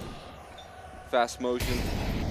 Waiting for the utility to strike first. No one dropping off of light right now. Waiting for the entry of that nature. RDN's been good on the move, but an entry like that here followed up with a double is going to do Boss no favors. Yeah, flashbang's impeccable as well. Slight, I think his head's just been spotted, so needs to be careful as he re-aggresses, but there it is. Lovely headshot. One's going to go down and a trade instant. Freshie and Cryptic, not a lot to lose, so they will have a crack at this, but numbers are not in their favor. And whilst Cryptic will find one, all eyes are now on him. He's still smashing heads, and a 2v1 feels somewhat plausible. Doesn't have a kit, so a very short fuse on this round. He doesn't have a lot of time to get this done, and he's about to walk into the crossfire, but has the information on both, unfortunately. Just not the aim to take out Hoax at close range, and the movement accuracy of that Glock does not stand a chance. It's a pistol round from Sharks, and yeah, just great reactions from RDN there out onto the side. Feels like they do their due diligence as well in the opening stages of that round. RDN, you know, walking up there, clearing out Squeaky. They molly for top hut, but it's an instant execution. And they're not fearful of the fast rotate, too. They know that they have their protocol set in stone. And for Sharks, that's a confidence and a testament to their map here and their strength on this map. So, scary sign here for Boss. They definitely wanted that pistol to get back into this one. Yeah, they are staring right down the barrel of 11, and then you don't have a margin for error anymore. It's perfect Counter-Strike from there on out. Otherwise, you are looking at a map 2, my friends. That's a scary prospect. There's an Eagle. His head does not get to strike twice. You miss that one shot, Doc will punish you. And the rest of the boys on the USPs, they had an interesting stack there in heaven, but no one came their way. They've now dismantled it, popped down to the bomb sites. Just see what kind of damage they can do. They can't have any fun here. They've managed to avoid the stack here for the most part. The rotations elsewhere. Stock will play incredibly patient. Slight and Fruit Cup bringing some damage here. Fruit Cup back with his Deagle again, but nothing given there. Finally breaking the rule I made for him. Not good for one, but is his Deagle good for one here? In Slight's hand, he's gonna get run down. Gonna take some fights here. No, not the case. Not a single kill taking place, and Sharks now moving on up to 11, and as you said, it just leaves you no wiggle room. It really doesn't. Look at that reaction as well there from Doc. So clean. And as you say, he is so patient in this round. Sort of knowing, okay, they're on an eco. I'm just going to play mega passive outside. There's a decent chance those USPs will try and get some kind of lobby flank going, and I'll be ready for it. He absolutely was. Tripling up. Racking up some kills, closing the gap between him and a couple of his teammates. Koala's had a fantastic map. He's 17-7. The rest of the boys not far behind. And I kind of took a couple of notes earlier, right? Because in their last game, Boss was super interesting against, or not the last game, the game prior to the one that they just played against Fluffy Aimers. Everybody except Fruit Cup, who had a bit of a stinker. He was like 20 and 45 or something. Everybody had the same stat line, right? So Darty was 44 and 31, Cryptic was 44 and 29, Freshie was 43 and 29, and Slight was 43 and 28. So like, everybody was, like, consistency was perfect. Everybody was pulling their weight, as I say, except Fruit Cup. And, like, it was beautiful, right? That's not really been the case here. I mean, it's still fairly consistent. There's nobody popping ahead. There's nobody slacking behind. But just struggling to put up those kind of numbers here against the Sharks. And it looks like this nuke map is maybe a little too far gone. We'll see the rifles come back out here. And it's really last chance, right? Last hurrah. They've got to make this work or it's game over. Yeah, for sure. I mean, and you can see they still got all their kills pretty close by. You know, the kill distribution is nice and close. It's just all a little too low compared to the Shark side of things. And that's what this team does. You know, everyone's capable of having really good maps. You can see it sometimes from Slight. Cryptics and IGL that can have pop-off performances, there's no question. Darty and Freshie, when they're as a duo playing very well, I've noticed it with Fruit Cup that they've gotten a boost. That duo has been playing better, but obviously it can also come the other way around, it seems. Everyone having their struggles at the moment. Shows up for a one-sided map. Yeah, nice little defense, but the trades are very quick here from the side of Sharks. Wow, after a start like that, this is not a round that you should be losing, my friends. And it has gone from bad to worse. The 2v2 becomes a 2v1, and Slight with 33 HP. Locked out of heaven, has to reroute. Now he's got his roller skates on pretty quickly, and he is going to be flanking lobby, maybe slightly sooner than the Sharks expect, so could have somewhat of an element of surprise, especially if he comes in from hut. But he needs to check his right-hand corner. He could be good for a freebie here. Doc is completely not the wiser, but his timing is perfect, and Slight does not clear his corners. Sharks will make it 12, and Boss now need 9 rounds in a row just for OT. Starts off well. We can see that kill feed at the top of your screen. You can see the multi-kill opening that takes place, but this is what Doc has been doing all the way through this event, and this is his ability to land these massive multi-kill entries. Been playing unbelievably well at the moment. And again, before that before that NRG Sharks game, he was like at a 1.8 throughout the playoffs throughout this event, when the HLTV stats were kind of being reported. So he's been popping off in a big way for his squad. And now maybe a little desperation sinking in for the side of Boss as they try to run it down with these MP9s, but the default holds strong, and as do the rest of Sharks. And Slight and Fruit Cup left last man standing. It's going to be a tough spot. Yeah, this is looking like the final nail in the coffin, to be honest. 2 MP9s to hold them together, and even then, it'll be 4 rounds and 8 more to go.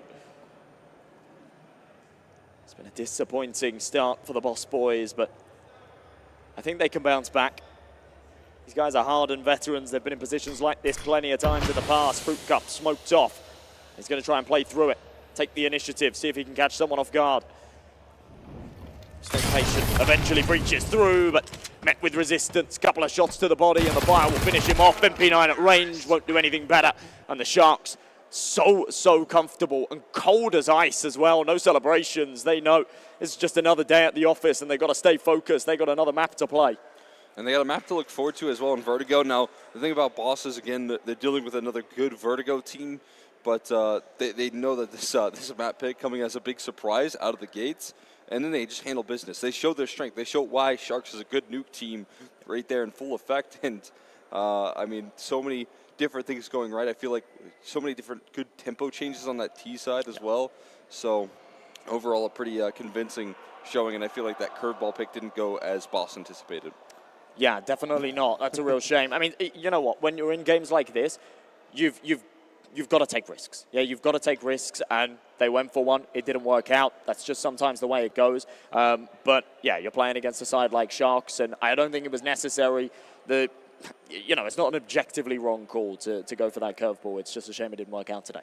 That didn't quite work out for Boss here. We're going to be tossing this one off to a quick break, and once we do come back, we're going to be continuing to talk about Vertigo.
And what's going on, everybody? We're back here with some more Frag 18 action. As you can see, the dodgeball is raging right now. It's actually so fun to watch that. So we'll be take a look at the Leadify stats and look at a fun map. I think Sharks having just about as much fun as people over there playing dodgeball because they had a field day on Nuke. They really did, yeah. Boss struggled to get anything working there, didn't they? Let's be honest. To be honest, those last 3 rounds on the T side actually looked pretty good. And I thought, you know what? It's taken them a while to warm to this map, but this could be the start of something great. Unfortunately, when the side switched, it took them the same amount of time to find anything as well. Maybe if they'd played another 9 rounds of Counter-Strike, they could have found something on the CT side too. But unfortunately, the game just a little bit too short for them. Going into the second map, it's just going to be really, really important for them to get the ball rolling early and find their footing as quickly as possible. But yeah, I mean, there isn't even any one individual on Boss or anything letting the squad down. It was just generally the team struggling to find any kind of impact. And yeah, it's just the way it goes sometimes. It was rough. Yeah, I'll definitely have to do some investigating there onto that Nuke pick there and see what exactly the big identification there was for Boss. Again, this is a team that likes to look at their opponents quite a bit in depth and see what they can do to pluck out at their weaknesses. So I think they saw something there that they didn't quite grasp until maybe those final 3 rounds that you highlighted. But taking time to calculate there in an environment that you don't have a lot of time to calculate, definitely a difficulty in the opening stage. And now this does leave up to Vertigo. I think they're quite happy that Vertigo got picked against them. This is a good Vertigo team. In Boss, I mean, we've highlighted this map is very unpopular in general, but when teams are good at it, they like to show that. And Boss is one of those teams here. They've been able to use it quite a bit in the past versus like top and A rosters and vetoes to sneak wins in maps. And so now Sharks picking into that as well. There's an opportunity for a bounce back here that Sharks might not anticipate. Yeah, for a lot of teams this weekend, I think the pick of Vertigo would be a real scare. But actually for Boss, I'm with you. I think that it could be one that they're still reasonably comfortable with. I don't think they're going to be sort of shying away or scared about this. In fact, I think they were probably expecting Sharks to play into it. So they also got the opportunity to watch them play against NRG there as well. In fact, I believe they were playing on the B stream, but maybe they caught some of the game. I'm not too sure. I can't believe, though, how serious this dodgeball tournament is, right? I was just taking a look at the bracket. There's a bracket. Over to the dodgeball? To the dodgeball game? There's got to be a game going on. It's heating up. You can hear them screaming. There you go. Oh, yeah. Right? So I had a look at the bracket, and I was actually just talking to the guy on the right there in the toilets. He came in, I was in the sink, we said hello. I said, you playing the dodgeball tournament? Oh, my God. Oh, they're about to smoke him. See you later. Unluck go. Right. So it's a double elimination bracket, right, which I didn't realize. And there are more signups than we had for the Big L.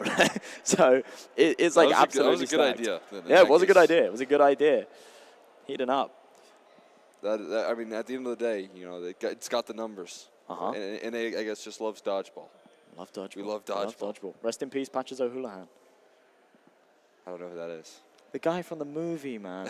The guy who invented the 5Ds of dodgeball. Oh, no. He's not with us any longer. He's Rest not. in peace. Remember the dodge, duck, dip, dive, and dodge. Yeah. The luck of the Irish sign fell on him, crushed him. It was really sad. It was one of the most devastating movie moments. I cried for weeks. Sometimes you can't dodge at all. Yeah. Can't dodge a big sign coming down on you. Who do we got playing here? I think I'm not sure who's throwing the ball right now, but that's oh, my brain's gone blank. I've been speaking to him all weekend and my brain's gone blank. 1 second, I got his name. I see Texas with the ball right now. He's handed it off. Oh, the target goes down. That's a big pickup. Octane was throwing the ball. Okay. Octane. It's right on the tip of my tongue. Oh no! Oh, there, but he couldn't quite grab it. Gutted. Oh no! What a travesty. We're running out of numbers here on the left side. They got to lock in. We need something big out of Texas here. I want to know. I wonder if production knows what the prize is for the dodgeball. So if there's a lot of signups, $25 entry fee, I believe. Yeah. So that prize pool stacking up slowly but surely. Oh, and while they're distracted, almost gets it. Oh, and apparently called out right there. He must have he got grazed, didn't realize it, didn't register, and so now what feels like an impossible clutch. But, you know, those create the best moments. He's got all the balls. They're in his court. He's letting it fly, though. He's letting it fly. He's a loose cannon. And it's caught. And it's over. This is the biggest celebrations I've seen. These are big wins. These are big wins. These are bigger celebrations than we've seen in the Counter-Strike this weekend. This is beautiful stuff.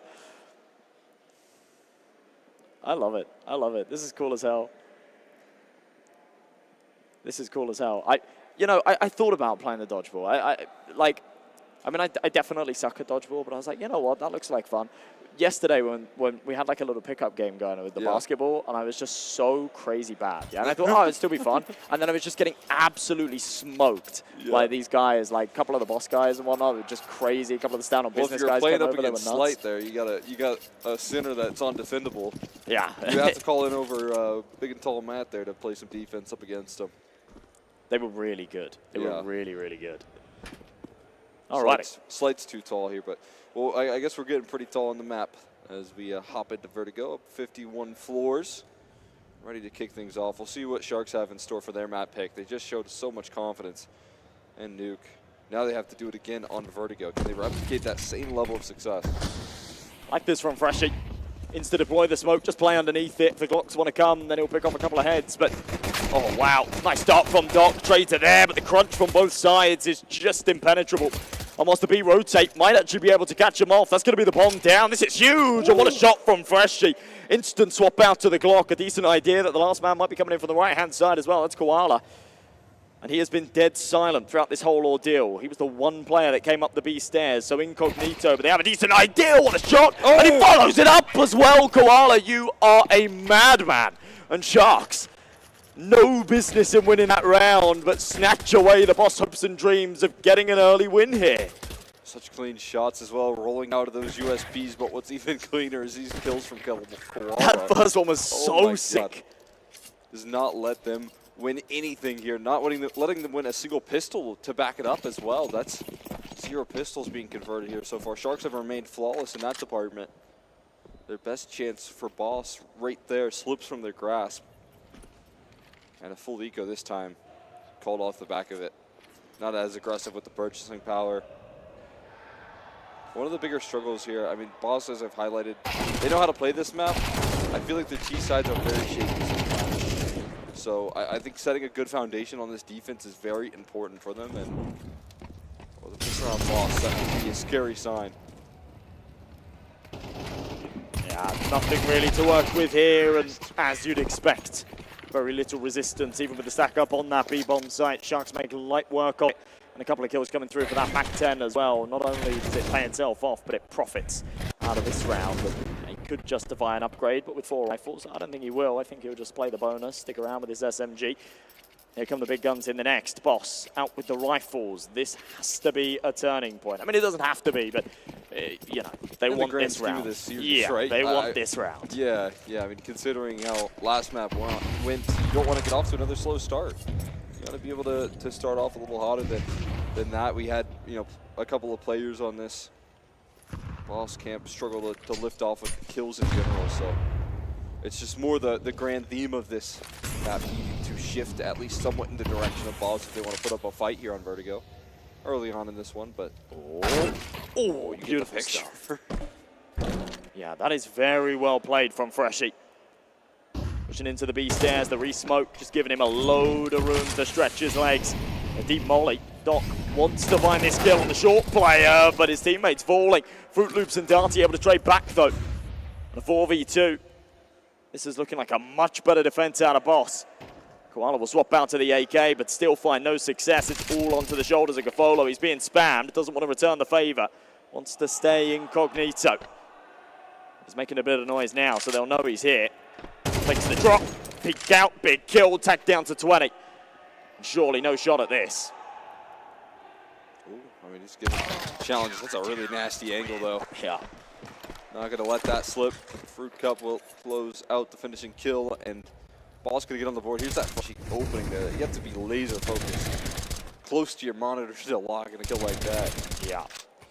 I think he was somewhat aware. I mean, to be honest, right, even if there wasn't a little gap in the smoke, he knows that the push is going to come through, like, towards the back of the wall, because that's where you can sort of maybe try and find a bit of a one-way. But I think he was maybe somewhat aware there was a little bit of a gap in that smoke, so was ready for that aggression all day long, and, yeah, deals out the damage. Lovely stuff. Sharks, after playing the bonus, have another buy here, but, yeah, definitely one with a couple of contingencies. A lack of util, 2 players down to Galils. This is a good shot for Boss to not only tie up this scoreline, but take the lead in the next as well. A minute 30, Sharks playing a little bit slower in this one. Fair bit of util deployed early though. There's a bit of a deterrent. We get a little poking and prodding. Still pretty forward-facing Cryptic at the moment.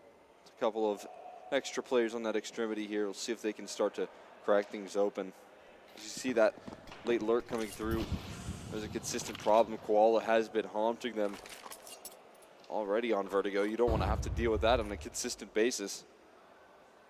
So we'll see contingencies here for side all control time. Still looking good in the favor of Boss, plenty to work with, but again, the direction here needs to be made.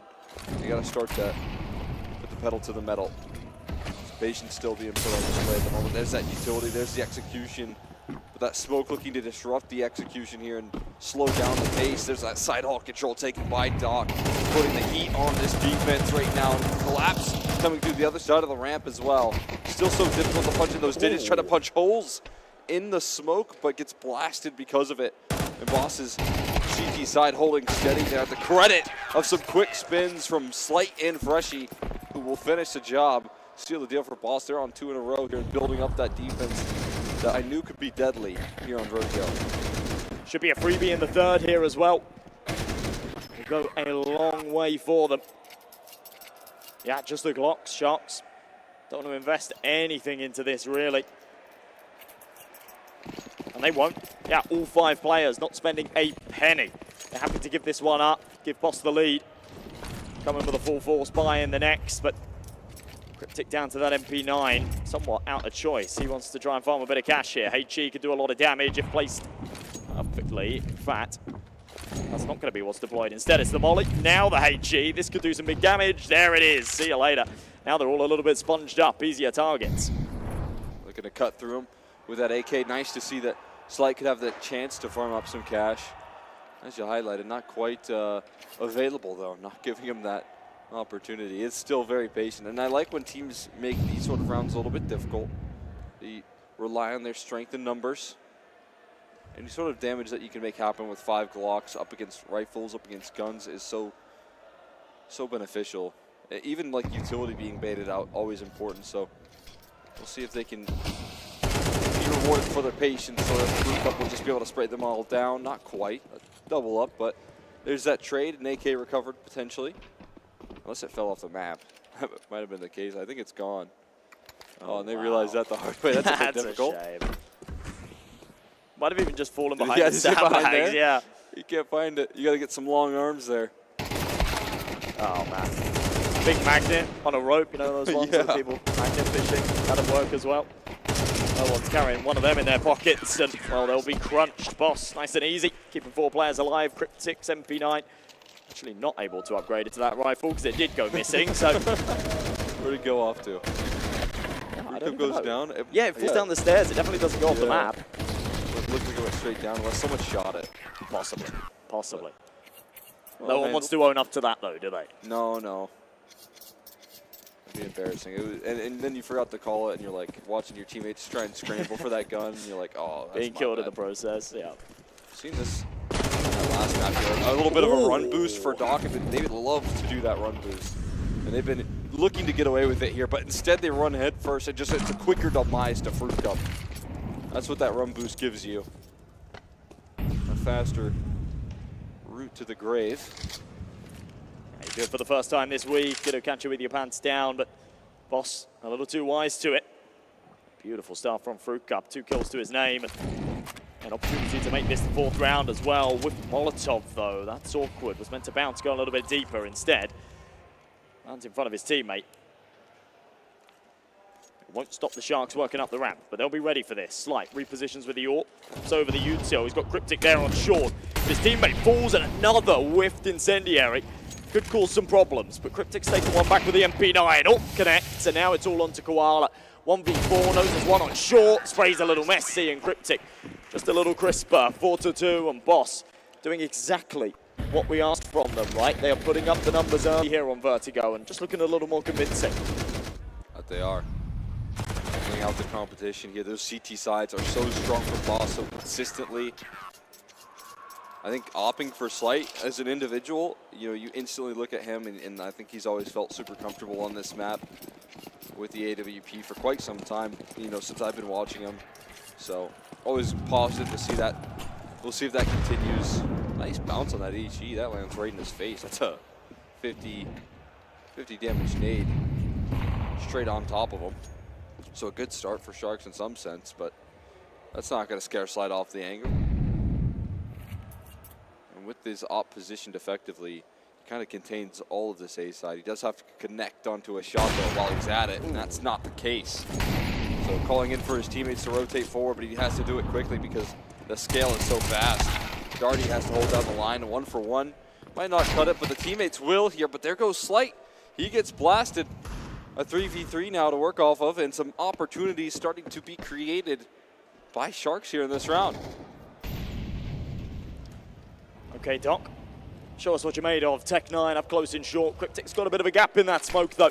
And there's two to the left-hand side. Another whiffed piece of util. The hitboxes here on Heaven seem to be causing some problems. And RDN's going to tap in those digits as a result. Freshie just around the corner, and now's the crunch. Doc needs to go big for the sniper. Connects the shot, but it's only the leg. Double dips, and they're not ready for him. If he can connect another, we could be talking here, but he misses. And the Deagle trying to land the head, just cannot find it. And it'll be Freshie to finish off the job. Boss will make it 5. That one comes a little close for comfort, but they do get it over the line. A little bit of fear right there for Boss, but being able to close out those ecos is a key detail. They missed out on a couple of those when they were playing up against Nouns, and I think it definitely haunted them in some maps. They still closed out the series in the end, that's why they're here, but those eco conversions up against like half buys, up against the Tech 9 purchases, those have been a bit of a challenge, so having a little bit more comfort in that department, even though rounds come close, they don't make any mistakes in that 3v3. Got fruit cup by an M249, I believe that is. Really? I hope he sticks with it, but I know he's going to sell it. Yeah, just a little bait. Yeah. I like that. That's funny. That would be cool. I mean, there is just no justification to ever buy the M249, right? Sometimes you see like a Negev purchase, you know, and it's... El Jacko, have you met him? He's been around here. He's got the big beard. Yes, yeah. He, in one of our overtime matches, bought it on the CT side and said, it's better because it one-shots headshots. And I tried to convince him that he's crazy. Yeah. We were in overtime with like 3-round lead. Okay. And he bought it on the CT side. And I'm watching him just completely whiff like all 150 bullets on the opposition. I couldn't believe it. 150 is impressive. Yeah, it was a challenge to miss as much as that. But we did end up winning. So. I was going to say, did you close it out? We closed it out. All right. And he bought an M4 shortly after that debacle. Little wake-up call. Yeah. But yeah, there is no justification to no, there's not. 249. Not at all. Fruit cup gives us a little taste, but not the full dinner. AWP to try and counteract the Slight has been trying to get away with around the corner. Another missed piece of util. It's an incendiary going right into the smoke. It's AWP. He's kind of been teasing it so far this round, but misses the shot when the opportunity comes. Minute on this clock, and still util popping. Just being slowed here, still being confined to this ramp area. Just unrelenting here. You can see that Sharks want to fight with whatever tools possible to take control of Sidehall, but there's a lot of priority here in terms of the boss utility and keeping that side of the map contained. But this is 4 players aggressive forward. The fact that Hoax does not fall and gathers that information, you're going to see a big speed up. Look at this, Boss know it, but is it going to happen too late there? Hoax info, it gets the Sharks moving towards the opposite site. They start to swim straight into the crosshairs of Freshie, available for a single kill, but that's about all, and overwhelmed by the T side. Koala chasing this finishing frag here. It's a no-scope. Slight picks up the rifle. Doesn't get punished there. That palm was one of the players chasing, but Sharks still fight through the stack here and will seal the round. Wow. That was awesome stuff. I mean, yeah, that information just invaluable, right? The second that contact's made with the quad ramp progression, you start to panic. But even with the CTs rotating in the nick of time, the kills are needed to be found, and Koala triples up, keeps it really clean in the process. Run boosting again. Run boosting again. They gave Doc the height. He doesn't spot anything else though. Oh, and a flashbang. It is already in. A little boost up action. So it's going to be a nice pickup there. Opening duel, one out by the CT side again, and that's Fruit Cup doing phenomenal work towards this B side consistently. Yeah, he certainly is. Man advantage. It was accompanied by HE as well, so doing some big chunky damage there. Fruit Club. Incendiary in hand, waiting for the right moment to pop it. Little bit of an off angle there from Freshy. Does somewhat a chunk of damage, but they're coming his way and they're all sponged up. M4 should be able to finish it off. Only good for one. And Freshy, stray bullets through the smoke, hoping something connects. It does so eventually. Follow and Koala with it all on their shoulders. Another rough round that starts off with a major advantage to Boss. Ollie's going to be good though. Orpha should be able to make this work. Oh no, it doesn't go far enough, Freshy. That is criminal. Gonna have to try and up wall bang him, something like that. No, probably just gonna fade away here, but fade away into who? Yeah. That's a whole nother question. Koala is giving it a go though. He's has a little bit more initiative to his name. Kafolo looking to back him up here. Is there any more activity out of Boss? There's a big pickup, but the trade is back. Great coverage coming through from Slight. 2 connections in 6 rounds because of it here. Boss starting to scale on up in this match, and Tone on the CT side here, trying to get back into this series on Vertigo. And we didn't see Slight get too many opportunities there on Nuke, but yeah, in the second map, feels like every time we've seen him with that sniper out, he's rarely missed. In fact, I can't think of one. 6-3, Boss getting off to a really, really good start here. Especially considering this is their opponent's pick and the dominance that we saw out of Sharks there on map 1. This is a surprising result. Freshy putting up some numbers as well. Fruit Cup's up there with him. Go. He's getting loud right here, trying to rally the troops. And one thing I have noticed quite a bit from Sharks is that after these timeouts, you know, Coachy, first of all, very vocal. Not always the case with some timeouts here. Sometimes you don't see the coach get very involved. Every timeout, Coachy's talking, and he's talking for the most part throughout the 30 seconds. Yeah. And then you're seeing Sharks come through with these big adjustments. And I want to see if that happens, if that takes place right here, right now. If Sharks have the idea, if they have the vision, if Coachy can get involved enough to, you know, get them back on the right track here. Dominant first map here. Things slowing down at the start of Vertigo for Sharks, so. They get past the rough patch. Gets the Boss defense. Execution on in towards his B side here. How effective though the utility. Not quite flushing Boss out of position. Instead, supposed to try and play off the backup. They cannot get away with anything. They can't see anything up against this defense. Flying everywhere is Freshy. So much motion here on the CT side, and Koala, he might have himself a little bit of fun. An opportunity. I like this. That they don't quite know about right underneath. Oh, how many players are going to pass him here? He finally takes a shot here, takes a couple down with him. There's a low HP Cryptic close by as well, so all of a sudden, not quite as guaranteed as it was just a couple seconds prior. Can Koala get away with anything extra here? Again, Cryptic down incredibly low. You have Slights up now playing Overwatch alongside him, but there is no bomb control. That's a bit of a tricky task to get past. This is such valuable damage. Look at the money hit for the CTs. They've got very little of it. And, okay, finished off. Nice shot from Slight. And it has to be said, even though he's only found 1 kill, Cryptic does it all there. His rotation flash is so perfect. And it leaves them both blind. It leaves easy pickings for his teammates. I do like this for Koala. It's a little bit cheeky, but it will still be a 7th round for Boss. It's a brilliant half so far, and honestly, these last 2 rounds mean everything. Worth its weight in gold. The difference between an 8-4, maybe a 9-3, or if Sharks can take them, then they can call this a pretty good half. They don't have the tools to work with here, though. 2 Mac 10s, 3 Tech 9s, and a tiny bit of util. We are teed up for a Boss 8th. As long as they play their cards right. Sometimes we see upsets in rounds like this. I don't want to jinx anything. Yeah, and I highlighted some of these sort of anti-half-by eco situations. They've been a struggle for Boss. They've talked about it. and wanting to get past this with clean protocols here, no mistakes.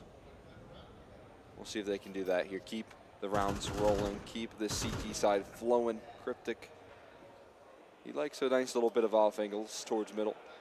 One of his specialties, but he wants to take some charge here in this, trying to avoid the flashes. Instead, he gets completely blindsided, and these overhead rounds can quickly go wrong with 3 quick kills. The Tech-9s overrun this boss defense, and Slight and Darty left with no other options but to fade away. I did say sometimes rounds like this can go sour, and yeah, right there. I'm sorry, guys. I'm sorry. A little bit of a Custer's curse with that one. Those Tech-9s are just scary, right? They just are. And when you group up and you go for sort of a brute force approach, they can really, really deal the damage. Not only do they win the round, but they do so flawlessly, and they're not going to go hunting. Found a couple of rifles. They know that if they hold on to this Kevlar, they're still going to have a full buy into the next. It would be somewhat valuable if they could get rid of Slight's AWP. That would actually be the money to buy another in the next, but in pursuit of it, they will lose one, so not going to go any further. Sharks will make it 4, though, and as I say, if they can take this last one, then a 7-5 half is certainly nothing to grumble about. Not at all, man. Look at the way they open up this round, though. One quick Tech-9 scale into the mid to B, and the round flies out of control. I'll be honest, right? I like the initiative, and I like that they've been getting quite creative over towards this B site, but that felt massively over-aggressive considering the buy they were against. I'm not sure if that was just a poor economy read or just a poor call in general. The same thing for middle as well, right? Yeah. Just kind of finding yourself a little bit overwhelmed, and that's what the Tech-9s are best at. You can just quickly scale in, so definitely with you there.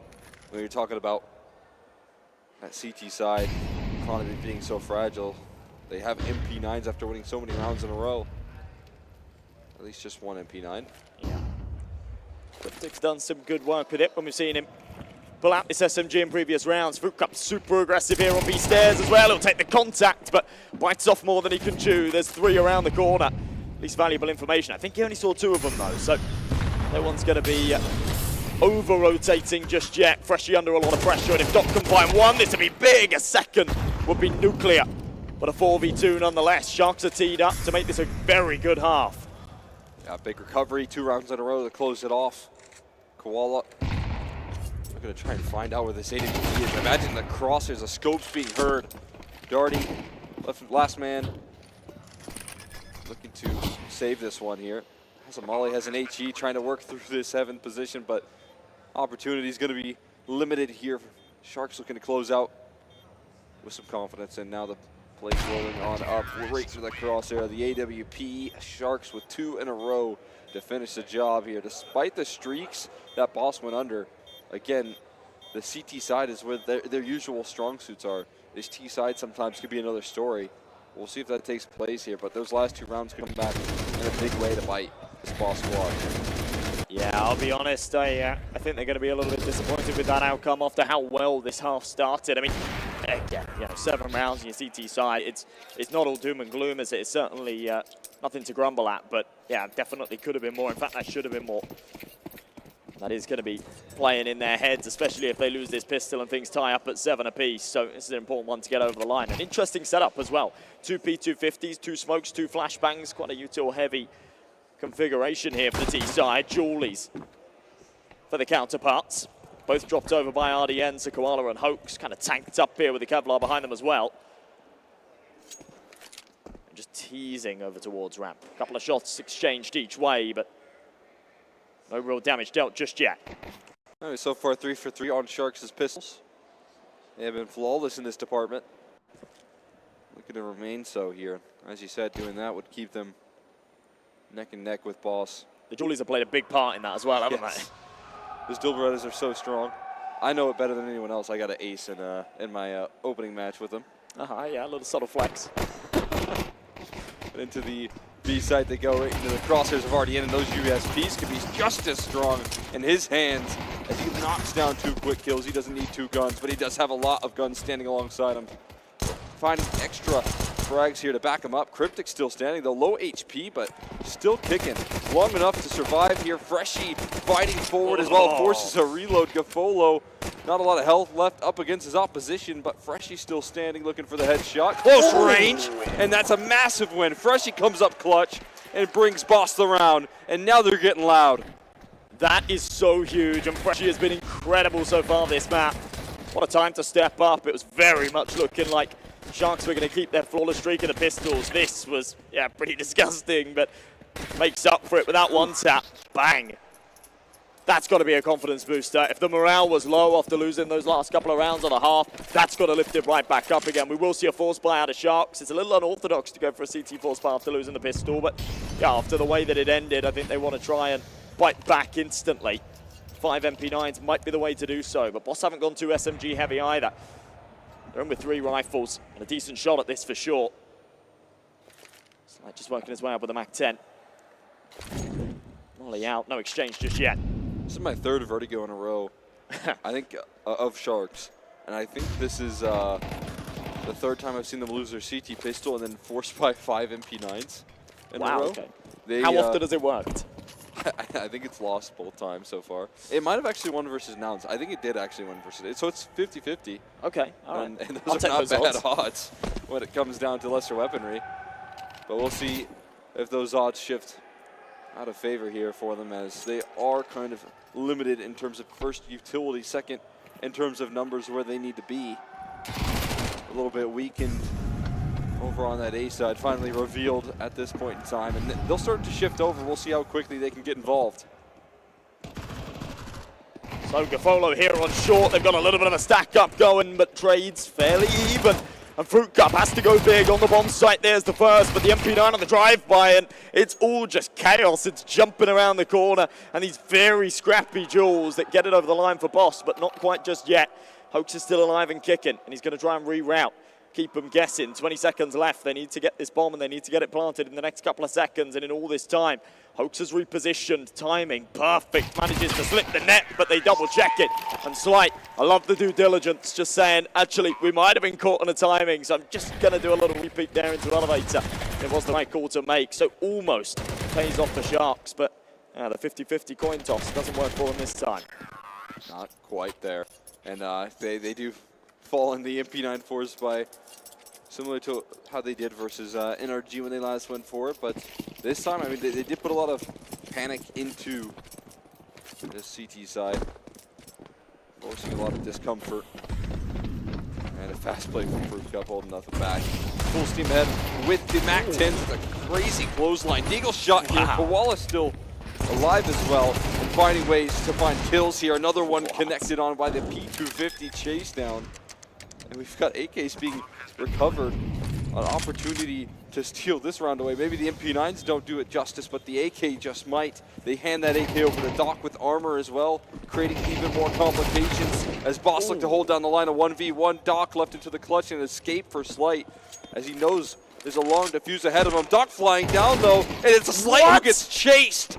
Doc is running it down straight in the face of Boss, and they will close it out here for 6 rounds on Sharks. That is absolute filth. And you know, it felt like the star of the show in that round was Koala packing a nasty punch with that Deagle. But what a clutch from Doc. That final kill was disgusting. And I'm sure we'll see it again here on the replay. Unbelievable. I think they heard a loud what from Slight after that kill there. Can't even believe the amount of pressure put by Doc, but again, this guy's been playing out of his mind all the way through the playoff bracket. Has not taken a game off. Continuing to pump out these numbers, and win a massive clutch for Sharks that they didn't even think they had business heading into this one with. Doc now fielding that confidence, is going to take it by full force. They're flying through the ramp side fight. AWP holding the line for Gafolo. And a 4v3. He's not leaving though. He's going to double dip here. Wants to continue to fight forward. Anything extra around the corner. No more further duels here from the T side, at least not for now. You walk out middle dry. You've got to expect to be met with resistance, especially when Gafolo's got that AWP out. It's been very versatile this map. It's quite difficult to prepare for what angle he's going to be holding. You have always got to be wary. Darty trying to creep up short. They've got a man disadvantage, and I think he'd quite like to be the hero to change that. Waiting for his right moment to pounce. Minute left on this clock. Koala still holding, but sort of bouncing between the angle. Pulls out. The Util almost caught with his pants down. Nice reaction from Hoax, though. And now a 4v2 and a lot of weight on the shoulders of Slight and Fruit Cup. They're not going to have a lot of money if they can't clutch this up. With 40 seconds left, they're running out of options. Completely stalled out at the moment. Slight and Fruit Cup joining forces here finally, but what do you do in this sort of position? How do you overcome the odds? AWP is going to be your first line of contact that you have to get past. Gafolo's crosshair has been steady as can be. Walking right on into it. He's not going to miss those. Flashbang comes just a little too late, as you can see, and Slight going to go ahead and fade on out of this round. Sharks starting to sift through this comeback effort. Slowly but surely on this defense. All at the helm of that Koala and Doc combination to start it all off. Counter-terrorists win. He's found himself a nice little corner, hasn't he? He looks cozy there, but he will survive. Won't get any loss bonus, so it somewhat forces his teammates to buy around him. Look at that. Wow. Great reaction from Hoax. Yeah. It's so scary when you're playing on top of the boxes. You're trying to take a bit of an off angle there on ramp. Obviously, you get a deeper sight line, so they're not necessarily expecting to take the fight so quickly. When you have to adjust like that, yeah, it's pretty terrifying. And actually, they're going to go for the full eco around him. Now, what's scary about this is they only get the 2,400 loss bonus going into the next round. So Slight's not going to have enough money to buy. Maybe the save wasn't the right call. Yeah, I mean, it'll still give you maybe a Galil or something, but you want Slight with an op, no matter what the case is, and I highlighted that. You know, T-side, CT side, it doesn't really matter. He's a good vertigo player, so, you know, missing out on that, definitely going to hurt him long term, but maybe he can do something here special that nullify the pain. There's that damage being done, but entering on it here, he's trying to be that first point of contact, and he will be dealt with swiftly. Freshy Cryptic and Fruit Cup still standing, but up against a whole lot of CG starting to scale towards this B side. Nobody's coming. Great flashbang here, and RDN, we know anything about him, is that he is good at landing those run and gun kills. Doesn't stop moving when he's close range there with that A1S, and to grab himself 8 rounds here because of it. He's actually been gross with the run and guns, hasn't he? Look at this, look at this. A 4K from him again, just a drive-by. Hey, it works. Almost the ace as well, which would have been Yeah. a nice little HLTV stat, right? We're into the later stages, and they all count, they all add up. 9-8 though, and after a very awkward round loss against the Eco, Boss has started to lose control of this map that was firmly theirs at one point. 3 in a row. Makes this a little bit scary. A quick pause before going into this buy-up. I said before, Slight saving that AK is going to cause some problems going into this investment round, and yeah, 29.50 in the bank. Could be a Galil. That is going to be the answer. Won't be able to buy a util around it, though, so this is far from a perfect buy. Sharks have got some good cash behind them, too, especially when you look at Gafolo's money. He's got $9,000 in the bank. It's a bit of a surplus, so yeah, even if they lose this round, he's got cash for days. He can pull out another sniper, no trouble. No dramas at all here. Gafolo back to these mid-air things. But liking himself posted up like this, but very fast pace here. Tempo change from the side of Boss that Doc has to deal with. Trying to handle the early initiative. So, I mean, you know, step number 1 here, phase 1 of this map control kind of accomplished for Boss. But I don't think that is the end of the story right now. With the utility being lined up, you could see an initiative to try and reclaim some of this control. Doc never really relenting on the side hall positioning. Molly to force Slight out of position as well. So there's some information gathered. Doc inside of it. They're head to head in front of each other, but stepping forward, Slight fully prepared for that play there. Something I've seen Doc do quite a bit on Vertigo, and this time gets punished. Yeah, anticipated very nicely, and an instant upgrade from Slight as well, we were saying. Bit of a problem from him being on that Galil here, and yeah, right onto the A1S. Looking nice and cozy. Fruit Cup looking to try and find an entry out onto the site. Hey, geez, a slam dunk. Tons of damage dealt across the board, and a spray through the smoke will find them another kill. Puts it into a 4-on-4. Hoax up into heaven. He's just jiggling into short. Koala aware that there's one in the corner, but taken out as he peeks around the corner. Starting to be the deliverer of bad news, a man advantage, spray from range, RDN makes it look easy, but we know that it's not as clear cut as that. And a 3v3 post-plant bomb almost already halfway ticked. And Sharks need to get a wiggle on. They need to start swimming towards the bomb site here soon. Here, running out of time. It's finally going to be tapping on into it, but so overexposed. They need the kills. There is a smoke, though, for Gafolo, but he doesn't have a kit. He hasn't bought into that. So much money left. That's going to be a huge problem. Doesn't seem like much of an opportunity here at this point. He's going to run away with that AWP in hand, and Boss going to close out that round. An extra kill taking place there from Slight, but at the end of the day, I think Boss just happy to get back in the right track. But around here, especially punish some of the aggressive moves that Sharks have liked to get away with. Yeah, they were given a little bit of a lifeline there, weren't they, with Doc just trying to walk his way up short. Does a lot for them. Interesting to me, though, that Gafolo didn't buy a kit. Yeah, $9,000 in the bank. There's kind of no excuses there, right? Like, that's always the start of a clutch, right? Smoke the bomb and then see what you can't do, right? And we didn't see any of those kind of step one of post plans take place. He'll redeem himself in the very next round. So looking to offer up that quick redemption. One opening pick here. His teammate also scaling forward. Another leg shot. So in this situation here, Boss kind of quickly finding themselves out of control. Slight able to escape the HE, but escaping with 6 HP doesn't have much to work with. I love the instant reactive call there from Sharks as well to say, you know what, we gave up a little bit too much space on ramp last round, and then when we tried to retake it through the smokes, we had trouble. So let's just get super aggressive. Let's deploy some of this util early, and we'll take the fight as Boss gets to the bottom of the ramp. And that's exactly what they do. Works beautifully. They find the double entry. They do a whole load of damage to follow it up, and Slight down to 6 HP. Koala taking out his teammate, 5v2, and it feels like Boss once again are out of options. This scoreline very nearly about to tie up. Slight trying to do some further damage. Short shot will fly over his head, but can only connect the single bullet. Now I think he has to die here, right? Yeah.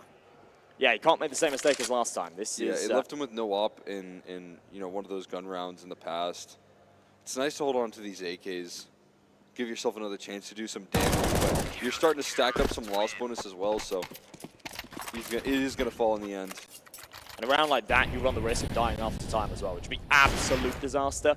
But yeah, it's really to be noted here that Slight, the man that wants to be saving those pennies and get out that AWP, has often been the one last alive. That save that he went for previously meant that he was on a Galil in the follow-up round, then wasn't able to buy in the round after that as well. So we've really seen this lack of sniper so far on this T-side. And yeah, it's T-side Vertigo. It's not one that you always have to have an AWP with, but I think Slight would definitely like to get it out. When we've seen him on it, he's looked pretty sharp. Just the pistols here. I had a conversation with him a long time ago, talking about how one of his fundamentals as an operator is to make sure that you have as much as possible. Did he not head a couple of there? It must have been that. There's no way. That's a wallbang headshot with a P250. Tears through the defense. It doesn't do that when I buy one. No, not at all. There's no way. That is why I like to upgrade on the head Kev whenever I'm up against the pistols, but yeah. Didn't quite register that there for RDN, and he finds that out the hard way. Yeah, pays the price. Yeah, that's unbelievable.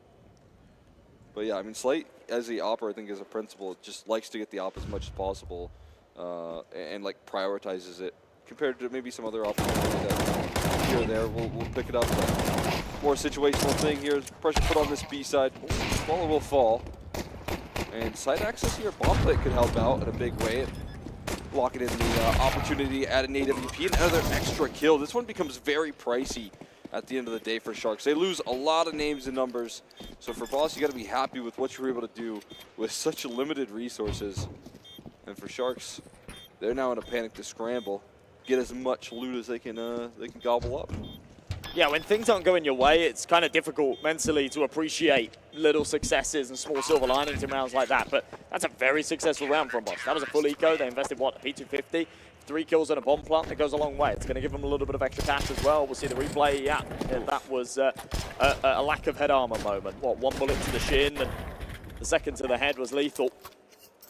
Powerful stuff. So, tied up 10 apiece. Sharks have looked pretty impeccable here on this CT side. But let's see if Boss can find the kinks in their armor. The big buy back out. Slight finally on that big green. And it's make or break time, boys. You're a map down. If you're going to fight back, it needs to be here. Has to be the moment. With all the tools necessary here, you want to close out with a lead that you once had.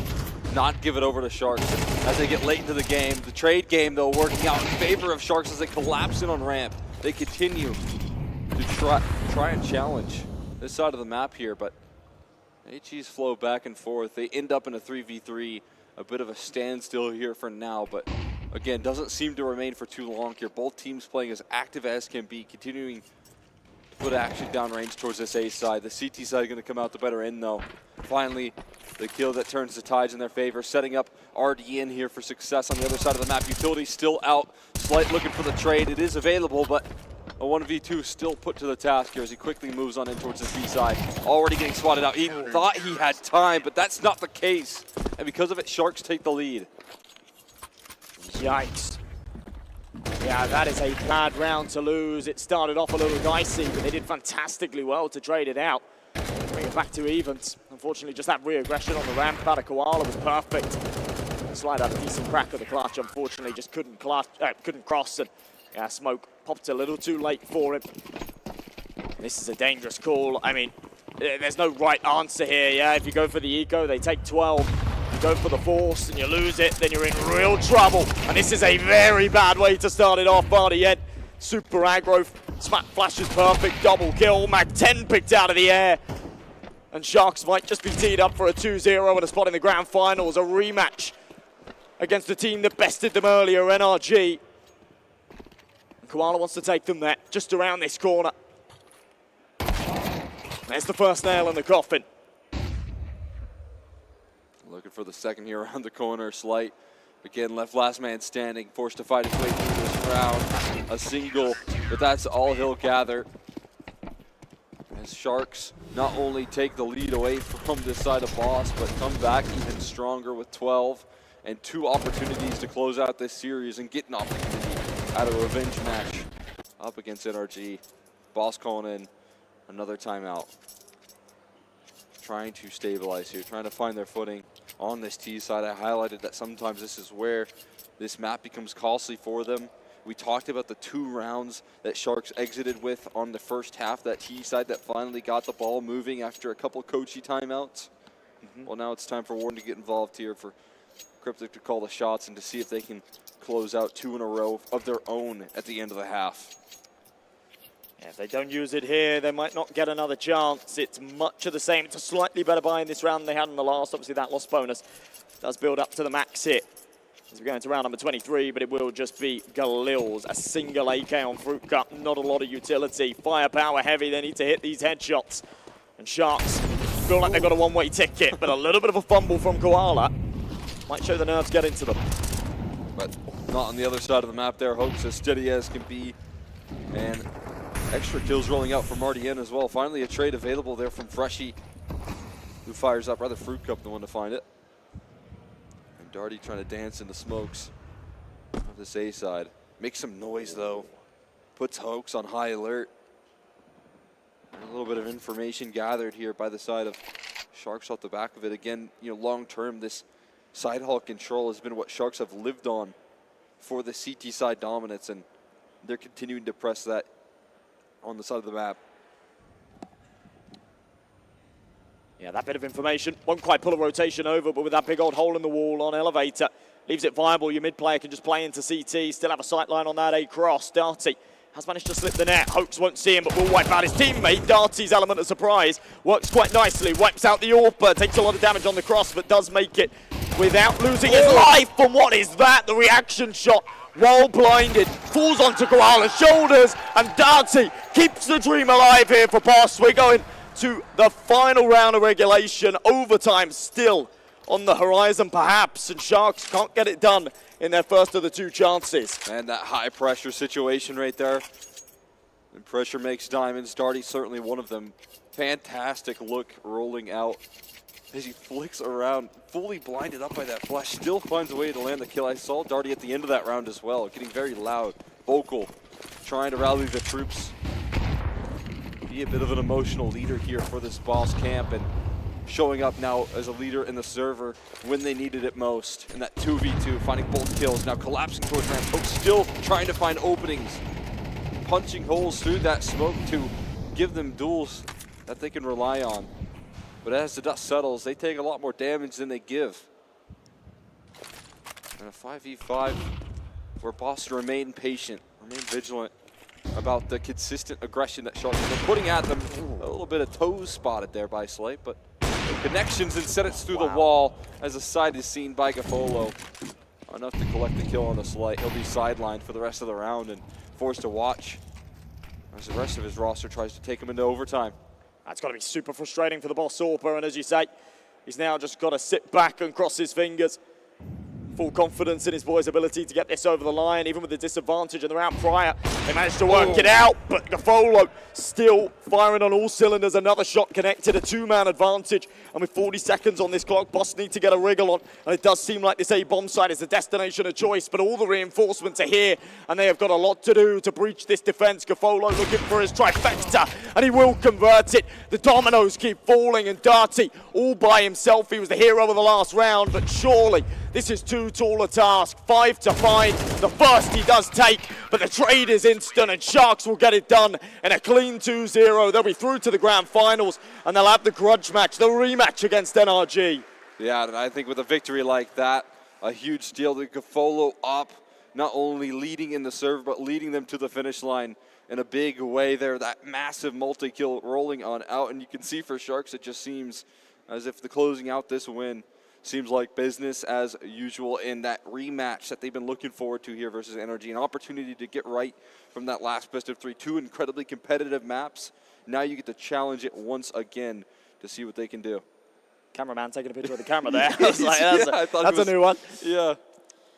Yeah, he's making a scrapbook. Maybe I want one of these when I get home. But yeah, beautiful stuff. I mean, it's a real shame. I really feel like it didn't do it justice, right? I think Boss gave us a fantastic showing on that second map. It's a real shame they couldn't get the ball rolling there on Nuke. But yeah, overtime would have been real nice, wouldn't it? I think that would have really sort of teed up this lower bracket finals. A third map would have been awesome, but yeah, just snatched away from them at the end. It's a real shame they lost control in that second half. Yeah, I mean, they definitely put the pressure on that CT side. I think they found those adjustments, especially with how to handle some of the ramp pressure. But that's just one of those individual moments of brilliance out of Gafolo that changes the tide there and gives them that advantage. You know, the individual brilliance that comes through when it's crunch time matters a lot, and Gafolo was able to put that on display when it mattered the most in that 24th round in the second map to make the job easy for Sharks instead of a whole nother map to play off of. So nice attempt. And I mean, that man on your screen right there, Darty, and just the round before it, he did the same thing. He tried to get them to that finish line there. He got them to that 24th round. It's just that difficulty on the other end. Yeah, it's a real shame. I mean, you can see the boys are disappointed with it now, but at the end of the day, this has been a really stacked event, and they've done incredibly well to make it top 3. Yeah, yes. I think as things go, you look at the teams that they've had to beat along the way, this is a result in itself, and of all of the teams to fall to lose in the lower bracket finals against a side like Sharks, I think you can bow out with a bit of grace. These guys have looked good this weekend, and I'm very excited for the future of us. Absolutely. And again, you know, you look at a lot of teams that have made changes here in the second part of the year, here the second, you know, half after the player break. The Sharks is one of those teams that has made some changes here. They've made some improvements, bringing in players like Koala and Hoax most recently to continue to develop this roster. And I think they've made 2 phenomenal changes. Galore is the talent that comes from that roster. Definitely Sharks are leaning in on and relying on. And it seems like those 2 have worked very well in this roster. Whereas on the other side of things, Boss not making any roster changes. They're still working with what they got. They have so many promising pieces. They're consistently making it and challenging some of the rosters that, first of all, you know, are salaried here. This is not the case for an on-signed organization. Yeah. But, you know, putting that pressure on without making these big changes, without changing the roster. They're sticking with this 5-man lineup, and I think for a good reason, because they continue to develop, they continue to put pressure on these organizations that are you know, getting boot camps, that are getting opportunities. And so it's always really cool to see that. And this is another example of it there. This third-place finish is still really impressive.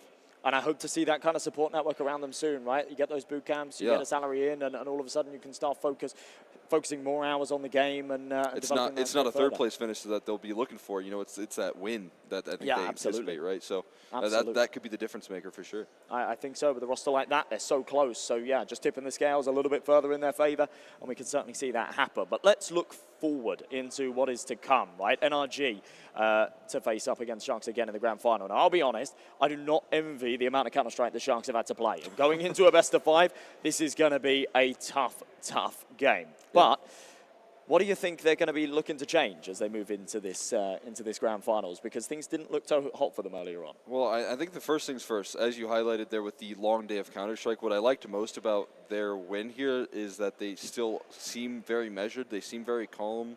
I don't think this team at all is like overexerting themselves, which is very promising. So, you know, it's cool to see that this team is remaining calm in that department. But we do have Slight ready to go here. We do have an interview ready to go. Slight, go ahead and take this here for you. So, first of all, I want to say, you know, congratulations on making it this far. I know it's a tough loss there for you all, but again, you know, you played great on Vertigo and getting back into that game. You know, first things first, I mean, coming into this land after, you know, continuing to impress, how are you guys feeling with this this roster and continuing to develop? Obviously, we're continuing to develop. I mean, this is a great experience for us to, you know, get some experience against some of these better teams on land. We still have, you know, not the most experienced players on land. Like Fruit Cup, the Armor was his like first land in like 4 years. So it's always nice to come out and get these experiences. I mean, it was a great tournament, really well ran, but we're feeling confident going in the future. Obviously, that was a tough loss, but just another bump in the road. Yeah, for sure. I do want to ask, obviously the map pick of Nuke didn't go so well. Was there anything sort of blaringly obvious that was going wrong there, or was it just sort of a bad call? What was happening? I don't think it was a bad call.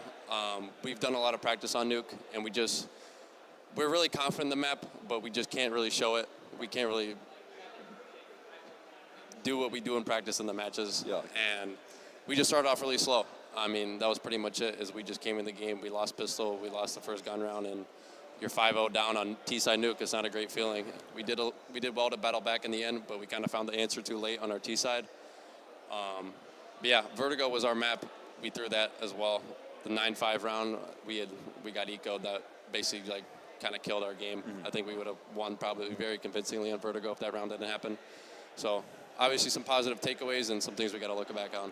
Yeah, I mean, talking about, I guess, one of the other players on your team here, you know, I saw Darty at the end of that, I think it was the 23rd round. I saw him get very vocal, very loud, trying to get you guys back. It was after the back of the timeout that you guys called. Then he proceeds to kind of give this big moment for you all. You know, what was Darty kind of saying in that moment where he's getting loud? Darty's just a little hype man. He's just screaming. He's like, let's go, boys, we can do it, we can do it. And, you know, we all believed, but unfortunately it wasn't meant to be. Yeah. Well, commiserations. Thank you so much for coming on here, and looking forward to seeing you all in the future. It's always a pleasure to have you all here at Frag. So, of course, thank you. Oh, there was Slight. Slight is a local Frag legend. He's playing out. I mean, when he was first coming onto the scene, I was casting him quite a bit. It was always Slight coming out with, I forget his old team name there, but he used to come to every local Frag LAN, play out in every LAN, travel all around the U.S. to wherever it needed to be. So it was awesome to see him there, and he's still playing Frag to this day. Yeah, and you see the development along the way, right? Top 3 finish, and hopefully more for them in the next one as well. But yeah, massive commiserations to Boss. It's a shame that we won't see an NA derby going into the finals, but still a chance for an NA winner. We will take a look at the Leatify stats, though. Gafolo had one hell of a game, didn't he? 25-12 and putting up a big 1.62 rating. Yeah, I mean, he played incredibly well all the way through in a playoff so far that has been kind of relying on Doc doing a lot of heavy lifting. It was Gafolo here in this map that was doing so much for them. I mean, as you can see, not only finding himself in that fantastic KD, but also that Leatify rating that takes into account, you know, your survivability, things like how many eco kills you got, and especially like in a 24th round. I feel like the 24th round means so much, having that massive impact here while also calling the shots. You know, that's just a great look from Gafolo here, that in a very tough day at the office here in terms of so much Counter-Strike being played, he's not running out of stamina. Yeah, I mean, frankly, you can have an absolute stinker of a game. You pop off in the 24th round and you're forgiven, right? It's all good. He didn't even have a stinker of a game. He had a fantastic game and he popped off in the 24th round. And frankly, when your CT AWPer is doing some big lifting on Vertigo, it's very difficult to play against. Yeah, I think when you're on that T side and you're trying to contest ramp and time after time, that AWP's picking you off or towards the B stairs as well. Also, we saw Gafolo find a couple of picks in mid too. He was just all over the place. Super versatile, super difficult to play against. And yeah, I hope to see more out of that, more of that out of him in that finals game against NRG too. Yeah, what I liked the most, specifically about his A side opping, was how he was able to find these opening duels and fall back just a little bit, just a tad, and then he'd get another one. Yeah, and then his he'd fall back a little perfect, bit, wasn't and then it? he'd get another one. So it just felt like, yeah, I mean, every step you had to just, you know, chew through. You had to sacrifice a body to get past Gafolo. Yeah. And if you're lucky, maybe you could land a trade, but it didn't seem like that was much of an option. Yeah, just the perfect dance of the aggressive AWPer, and as you say, his pathing was just brilliant, and yeah, consistently able to not just be a one-and-done sniper. When you go aggressive, sometimes that's the case. Yeah, you see these aggressive AWPers, they play for these early picks, they'll go one for one, and that's sort of okay. But yeah, no, Gafolo was always sort of teed up for those multi-kills, and we saw him finding them in many rounds. And yeah, those rounds really swung the course of the game, and I think that was, yeah, a big catalyst for the Sharks for sure. Yeah, no question about it there. Looking forward to seeing them. They'll be our second grand finalist there with that victory over Boss NRG. Their competition there should make for an incredible grand final. NRG coming into that one with a map advantage as well, so even more excitement. But we'll be taking this one to a short break, and that grand final should be coming up very soon. So guys, stick with us. We're going to be seeing NRG playing up against Sharks again, but in a grand final right after this.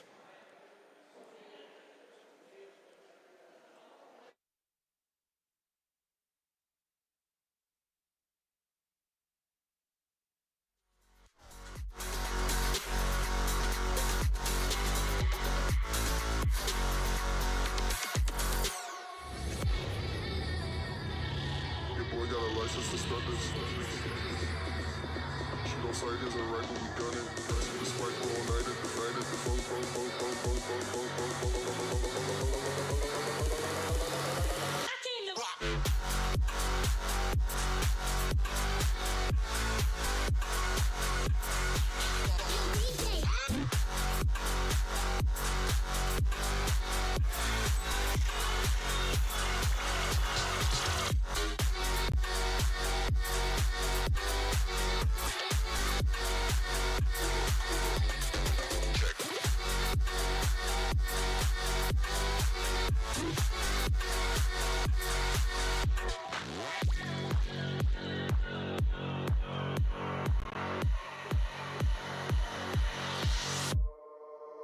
Hot, too nice is a setup.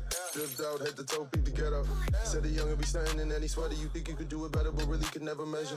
Got a Glock engraved with your name on it. It's some special designs, this is a game for me. Tiptoed on the beat in Balenciagas. Whipped out of your crib in my Gucci floppers.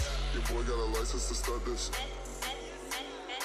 She gon' sight this and right when we gun it. Super spike all night at the flight at the phone. Pull up to the club. Pop that.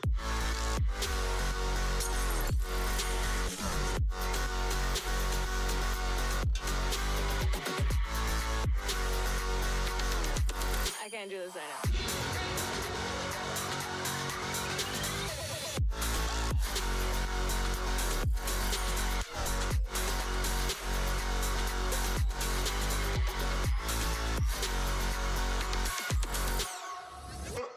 Y'all fucking hit me with the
It gets cold in the fire, and you leave me here alone. Take my soul in denial. You break my bones, you tear me down, you let me go. Now we're strangers on our road.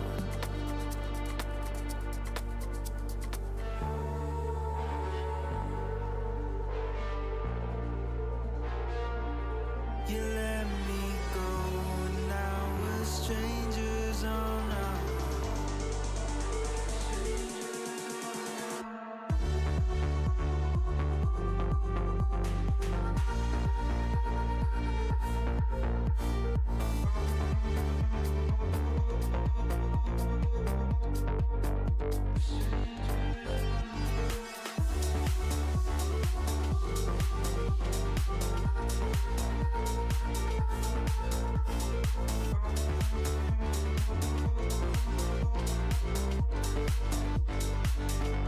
It gets cold in the fire, and you leave me here alone.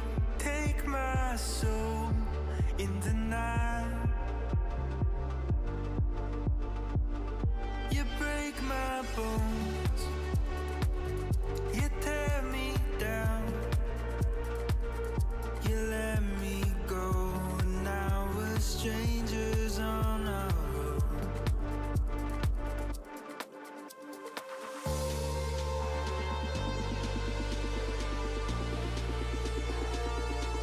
You let me go, now we're strangers on our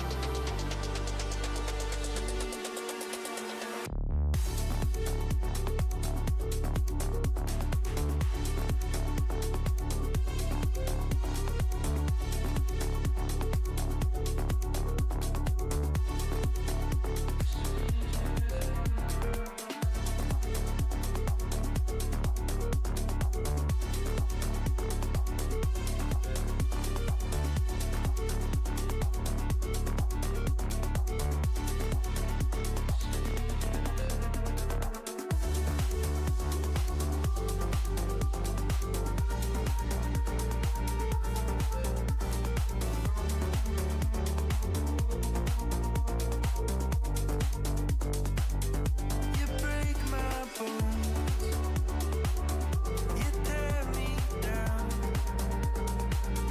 you let me go. Now we're strangers on our road.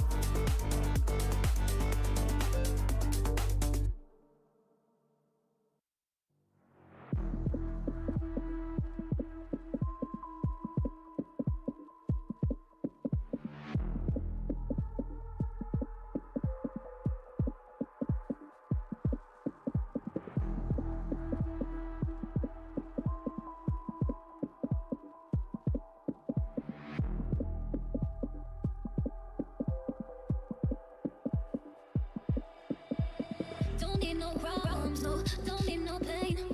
I came for one thing, so don't get in my way. Don't need need no problems, no, don't need no pain. I came for one thing, so don't get in my way. Don't need no problems, no, don't need no pain. I came for one thing, so don't get in my way. Don't need no problems, no, don't need no pain. I came for one thing, so don't get in my way.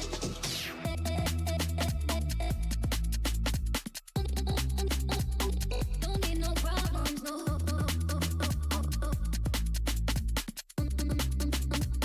Don't need no pain.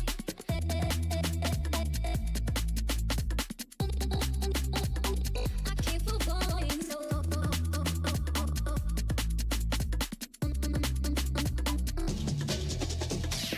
need no problems, no. Don't need no pain. I came for falling, so don't get in my way. Don't need no problems, no. Don't need no pain. I came for falling, so don't get in my way. Don't need no problems, no. Don't need no pain. I came for falling, so don't get in my way. Don't need no problems, no. Don't need no pain. I came for falling. Till you get it closer, closer, closer. Till you get it closer, closer, closer. Till you get it closer, closer, closer. Till you get it closer, closer, closer.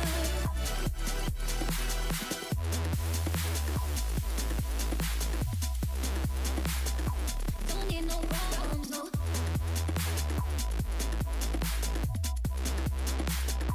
Don't need no pain.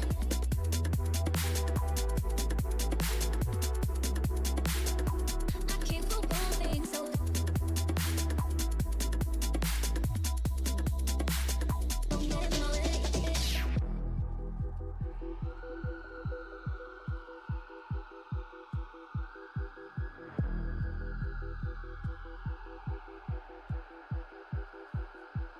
Till you get it closer, closer, closer. Till you get it closer, closer, closer.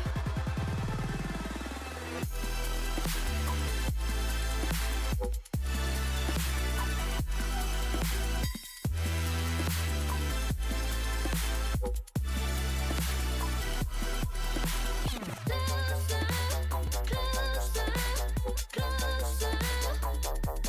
Till you get it closer, closer, closer.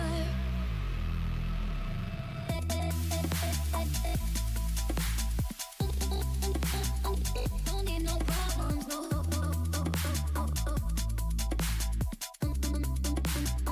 Don't need no pain.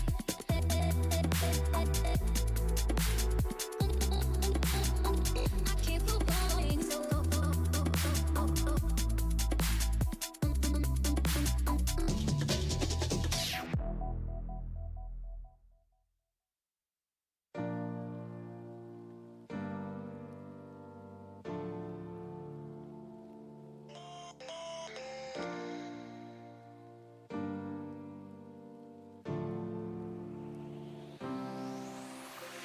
I always miss you when you're gone. I miss you when you're gone. I call you on the phone. And I always miss you when you're gone. I miss you when you're gone. When are you coming home? I always miss you when you're gone. I miss you when you're gone. I call you on the phone. And I always miss you when you miss you when you miss you when you miss you. I always miss you when you're gone. I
I always miss you when you gone.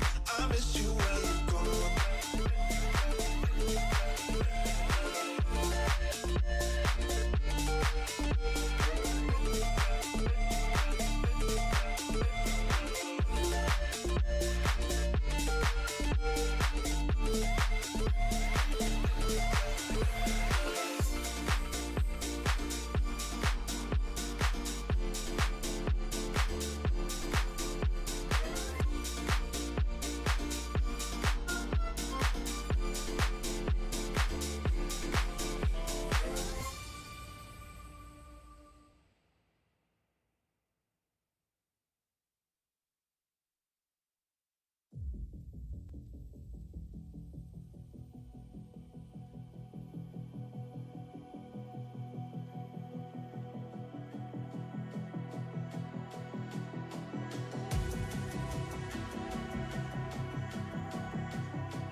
until the morning, share the love and reach the sky.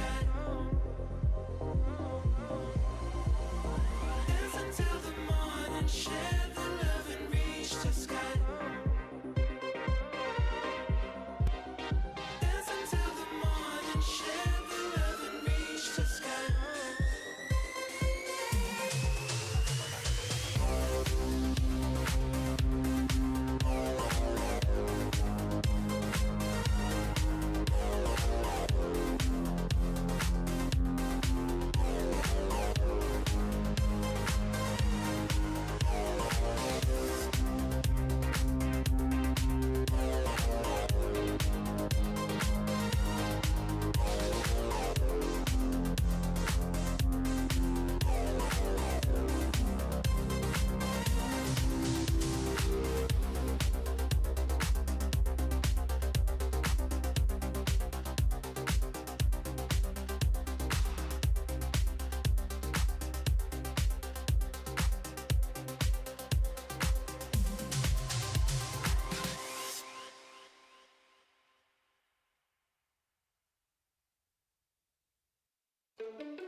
Shadows on the walls of your skin.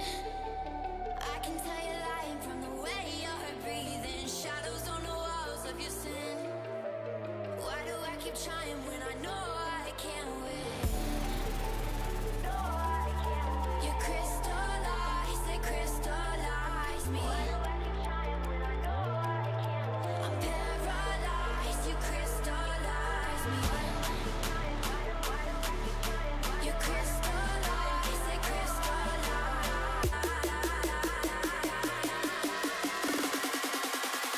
Crystallize.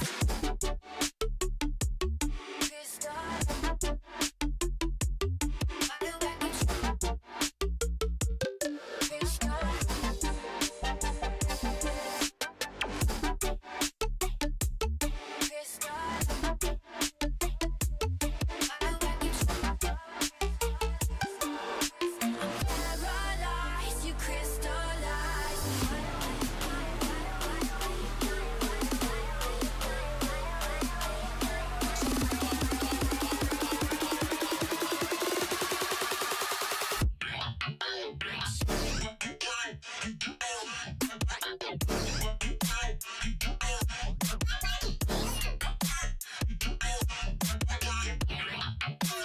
Shadows on the walls of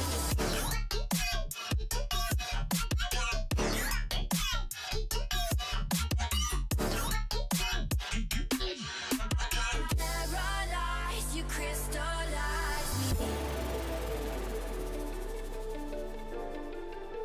You crystallize me. Paralyzed, you crystallize. Shadows on the walls of your skin. You crystallize, they crystallize me. Shadows on the walls of your sin. I'm paralyzed, you crystallize me. You crystallize, they crystallize me. Crystallize me.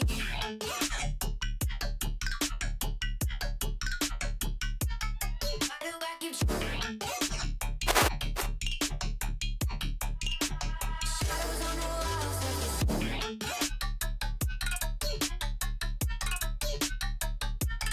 Why do I keep I'm paralyzed, you crystallize me. You crystallize, they crystallize me. I'm paralyzed, you crystallize me. You crystallize, they crystallize me.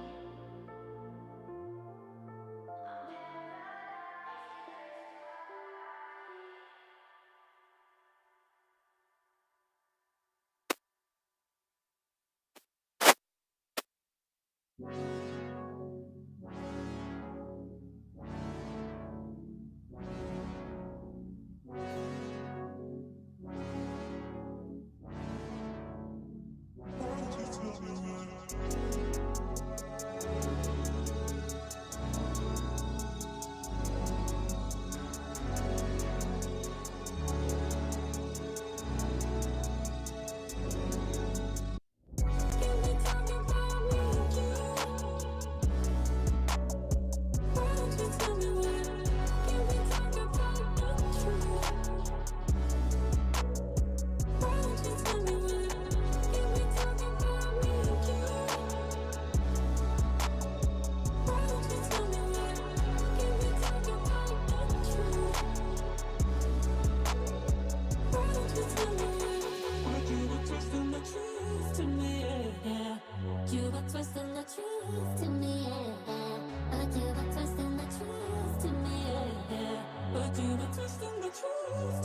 It was all the time, it was something you did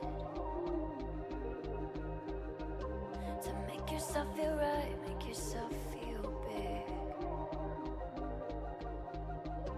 But I found parts of me that you couldn't reach. No more helping you to get to me. So I climbed to the highest sky, making sure even if you try, you won't tear me down, down, down, down. You won't tear me down, down, down,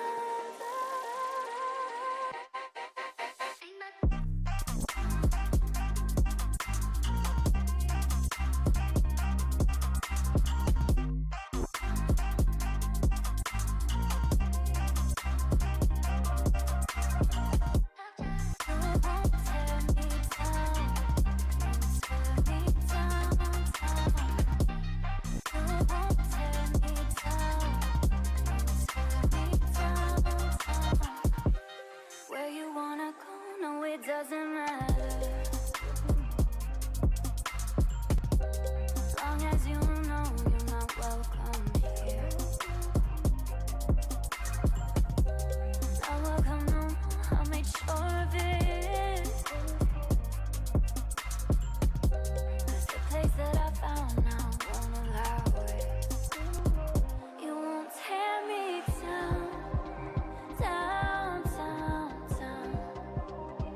I'm up off the ground, ground, ground,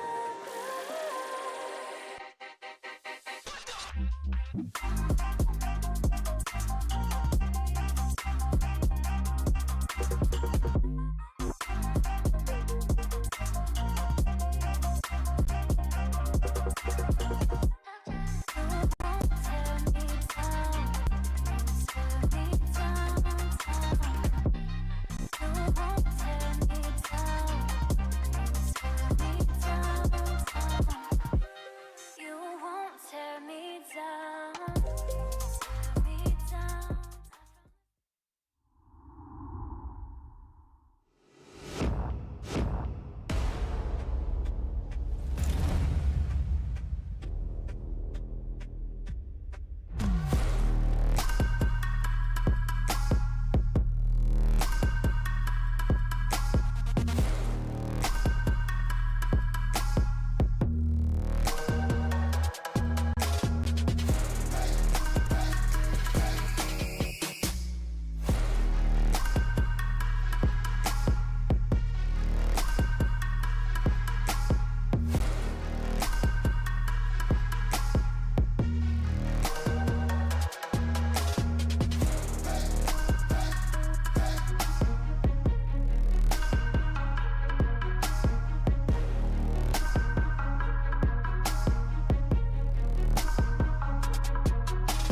People love rankings.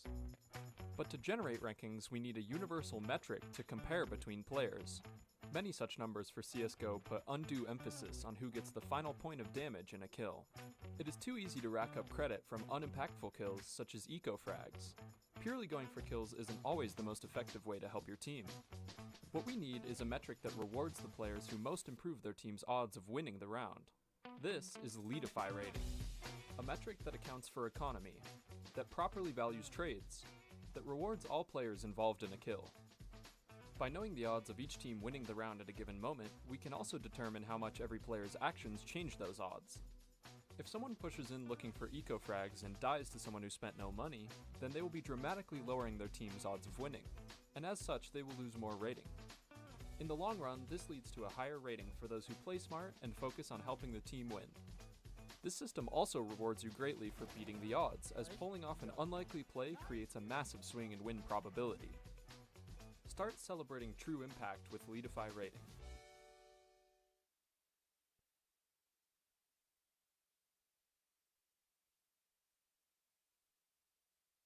When every move counts, your chair shouldn't hold you back. That's why ESL chose Anthros as its official chair partner. Anthros sets a new standard for comfort and performance, empowering gamers to play longer, create better, and stay healthier. If you're ready to transform both your posture and your playing performance, check out the Anthros difference today. Visit anthros.com and get ready to fix your sit, because gaming deserves more than just a chair.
Ladies and gentlemen, boys and girls, here we are, Frag 18 Grand Finals here in Kansas City.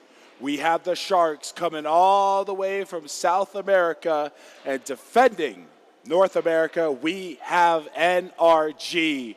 This is the matchup most of us were expecting, most of us were hoping for. Now let's hope this outcome is here defending North America. I'm Big and Tall Matt, on the desk, joined by Get the Bag Mark and All In Gaming 23.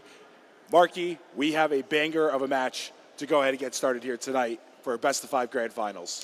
Yes, we absolutely do, Matthew. And I will say, I wouldn't want to be here with anybody else. We're out here with the beautiful Fragadelphia volunteer production staff and everybody that has made this thing run. We have King as our stage host tonight. I'm here with Big and Tall Matt. I'm here with my good friend Anthony.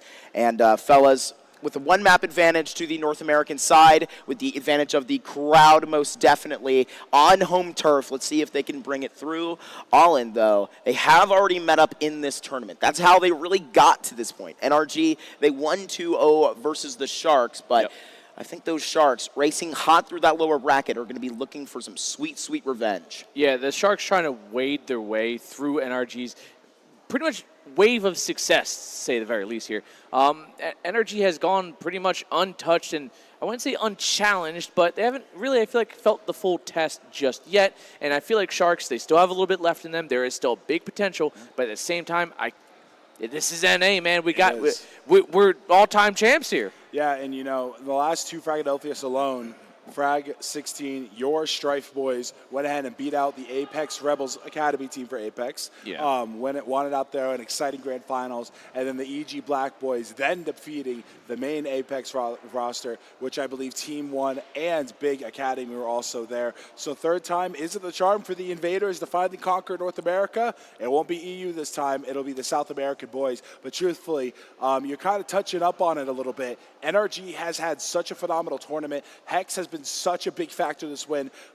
All of them really have been. The clutch factor that we've seen on NRG, especially in the last best of 3 going up against the Sharks, has been absolutely phenomenal. George is such a great addition to this roster, and they have yet to drop a map this entire tournament. The Sharks, on the other hand, drop a map to Might, maybe a bit of a fluke, getting the jitters out. That was the first time they shot because they got a free ride into playoffs because, it was bye and then a forfeit because Rebel did have to go ahead and play their match, unfortunately, so they got to miss out on that. So they've dropped 3 maps. Vertigo is considered the best map, but that's going to be map number 1. The Sharks going to pick, and we saw it. Even Boss, who just got done losing to them, was able to go ahead and put up a fight. I believe it was 13-11 if I recall. So the Vertigo is definitely a beatable map because we've seen it once by NRG, and I'm curious to see what they're going to go ahead and do to change it. I really just don't know because NRG, they were cutting the momentum. They were cutting off any signs of hope, and it was just pure, I don't want to say it was total takeover, but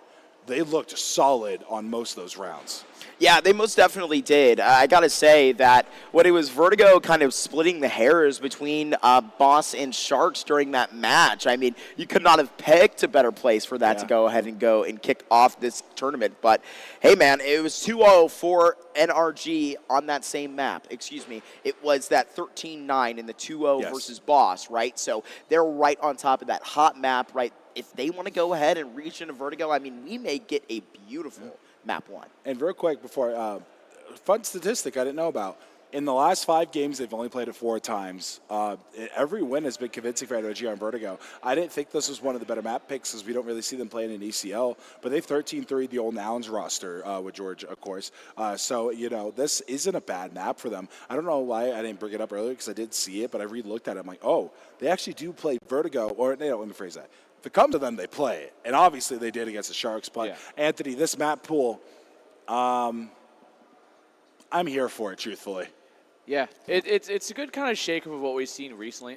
I'm happy, to be completely honest with you, Dust gone. I think that's fairly obvious, and most people would agree to that one. Nuke, it's been, the on-running kind of in-out map pool here. Vertigo, obviously. Inferno, one that I don't think I've seen or at least cast an Inferno game. Have you guys? I've had a few. The Sharks game the first map was Inferno. Versus NRG. Yeah, I mean, Inferno definitely one that I know that a couple of these North American teams like to pick in here. So particularly NRG, when I think we hold on into this, will particularly think that maybe that's when you go ahead and start to really kind of tilt on through where these vetoes kind of happen, right? I mean, it's very kind of touching that it's going to be that Mirage up last, and I do believe that the remaining map would have been Anubis. Anubis, yes. It's funny, I called that too. I said they're both going to ban Dust 2 and Nuke first because that's their perma bans right now, and I'm like, I don't think they're going to float Anubis again. So this is practically what I saw in the original ban, and this is consistent with what NRG has been doing since the squad has formed. But interesting, it's to think about it like this, Marky and Anthony. This team on NRG being led by the 29-year-old Nitro himself and the young gun. I'm gonna need you to say the Op IGL's name for me because I see it. Grafolo. Yes, thank you. He's only 22 years old, but what's awesome about the Sharks organization, I'm going to go ahead and give them their flowers. They do such a good job of rotating in those players, and Exeter talked about that a bunch on our cast, of being able to okay, you're getting shipped out to wherever now. Congratulations, you're Tier 1, Tier 2 CS now. And all right, well, the young junior over there, yeah, hey, you're really good at CS. Go ahead and come on in here. And next thing you know, boom, now he's getting shipped out. So it's really cool seeing an organization like that treat its main roster as an academy roster.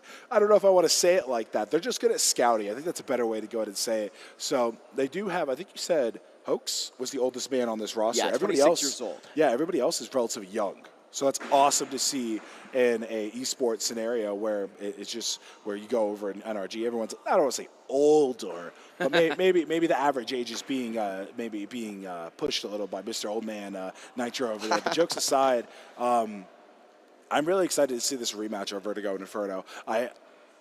I hate saying it like this, but if our Sharks didn't make a lot of adjustments, I kind of do see this being a free 3-0 for the side of NRG. I hate discrediting them like that. They came all the way here to say that, but NRG looked phenomenal. They had a whole 2.5, 3 hours to go ahead and VOD review, even further their the playbook against the Sharks, which I was told they did do a decent amount of prepping on. Both them and Boss did a lot of prepping against Sharks just in case it happened. For both those teams, it did. Now, I do have a question. Where is Sharks based out of? Brazil, correct? Yes. Okay. So what I was going to say, I was talking to Slate earlier about this, how we feel like, North America as a scene is starting to make some of the right moves here. We have, teams like Boss that are sticking together for 4 or 5 months here. That's a ridiculous challenge in itself nowadays. Especially being unsigned. Yes, exactly, and that's a hard thing to do. So the commitment's great. And right now, it's South America are kind of the international gatekeepers for NA. Once we learn to start competing with South American scene and consistently winning, or at least placing in well enough to compete with them evenly, then we can kind of have that outside international experience without actually having international travel. That's definitely true. I think that, scratching the back of South America, right? It's more of kind of the opposite. They scratched ours, right? Yes. Going so far in that Copenhagen major gave, overall huge opportunity to the nation. And that's maybe where we can kind of hold this off and go towards that side of NRG. Right? I mean, that's the big kind of waste out of that land, right? It's not like kind of Sharks went that far. They've dealt with a lot of that regional competition, and they're still on their hiatus. However, NRG, they're coming in with a big organization with the most successful North American IGL that you have had, led the Legacy and the Grand Slam on Liquid, right? We've been talking about Nitro this entire time. However, they were not there at that RMR. They were a missing feat. So, going into this, Sharks with a bumpy ride into the end of 2025. They won the CBCS over in October. However, just at the end of November, when they were still fighting alongside a lot of regional competition and I will actually beg for forgiveness before this even happens. Desafio Brasilia de Esports 2024 Finals. They lost that to Fluxo, who, I gotta say, that's one of those regional opponents that they keep kind of bouncing back and forth. It really says a lot about where there the are level of 5 play teams is there around there. out They there. always, Oh, man. all around the same realm. And that's what's so great about it, right? Because when you make that round robin, you're starting to really source that in North America. Really here, it's so encouraging, even on sort of the bottom end, how much a lot of these teams were fighting up. A big part of this was talking about Mirage, in that previous series, but we're into the grand finals now. We got our first map of Vertigo. We have our hometown favorites, NRG, coming in with the 1 map advantage. Kansas City, how are we feeling about it? Oh, yeah. Well, it is going to be Sharks over on this T side. They're going to make a nice little quiet move towards this B stairwell. It has 2 players stacked up here. Nitro with the dualies finds the first one, looks for more, but instantly gets traded right back into a 4-on-4. Breezy gets some taps and finds the head. He looks for one more. Blash, and he is kind of pushed back here. OC coming up from E-Box, finds some heads to tap away in, and it is down to a 1-on-4. Koala out and gone, and it is NRG, the NA team, opening it up with the pistol. Yeah, they just absolutely maul them there. That's honestly quite a kickoff into this tournament, into the best of 5, where NRG, honestly, they got to a hot streak on this Vertigo. They've had to rest a little while, so it's good that none of those symptoms are coming on the way through. It was just Koala at the end getting dropped, that 19-year-old Brazilian who had his time on galleries, which, young in his age, comes in with a big boot of experience to this roster all in, and is a big reason as to why they have been so effective in this tournament at a 1.25 rating. But I mean, there's been whispers all around the Level Up Hy-Vee arena about one man, about Doc. He has been absolutely farming. 1.63 across this, as they have really had to streak through that lower bracket. Now going to be hitting up Breezy again, and right here, only premium rifle standing up in the B site is knocked down to 22, and really has set a line of scrimmage well. Oh, it's Nitro just flashed off the wall, but it's Breezy, and this Nitro setup that just does well. It could be a 4K, and right here it's canceled out by Koala, but the rotation's great. And, I mean, not too hard off the edge there, all in. Just 2 bodies. No, and that's kind of like that minimal loss that you realistically need at that current stage. Get that CT side money flowing early, keep it going, the pace steadies, and now Sharks are on into pretty much maybe a little bit of a pistol upgrade round for them at the best currently. Denying bomb plants 2 rounds in a row, and we're already seeing NRG off to a strong start on a map that, they've always pretty much looked pretty strong with. It was during that Mirage opening map versus Nouns, Sharks player Doc put up a 2.14 rating, 31 and 16, 140 ADR on that map. Absolutely walloped them. 140? You heard me right. Oh my god. Take another cheap one. Oh god, they are just getting split apart here.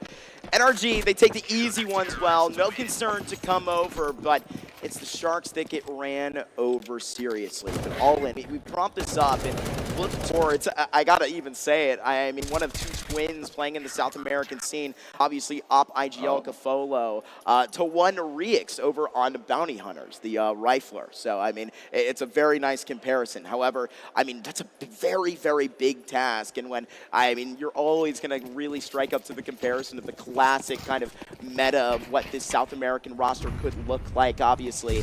I mean, not everybody can be fallen, and Gafolo's rating really doesn't reflect that. However, it's through their very huge rifling core. Koala, Ardienzo, and Doc are absolutely a 3-headed monster that is so hard to stop. Yeah, and this is the first real test for NRG in this round. We do see Gafolo, he has the op. There is a lot of utility missing on this T side, but thankfully for them, to get access to a site like A, you don't need a lot. It's just holding off now that the retake is really where the utility is going to have to come into play. That's that man on your screen. Gafolo and his squad just clean through this first minute, and the entire belt still left on this young man, as they are just going to be trying to waltz their way, find a little bit of map control, manipulating the minds here of NRG, but they're met, and right here, what a frag back by Doc. It's going to be Koala to try and just walk and try and talk. OC on the other side, ready to have conversation. There is nothing to be said so far in this fight. OC gonna just take this at face value here and wait for this player to instantly kind of creep his way up this ramp. He's gonna backpedal. Support now rolling its way in slowly but surely. Smoked off, but Nitro is on a huge flank, but he's gonna have to clear sidewalk if he really wants to pull on the backside. Might have the timing here, might be able to swing up, stop the plant. Actually does, Nitro finds one, and that's all, as he actually does pull out the plant. Molly actually stops at Nitro, buying time for the rest of his team to swing in here. Breezy just buying. Experiencing a technical issue there through the rule book. It's going to stand anticlimactic as it all, but it looks like we will be falling to our first technical pause. However, we will not let that falter to the highlight in that round. It was a great play prompted up by Nitro. However, just out in the end, it's 4-0. Unfortunately, Breezy did disconnect to the server.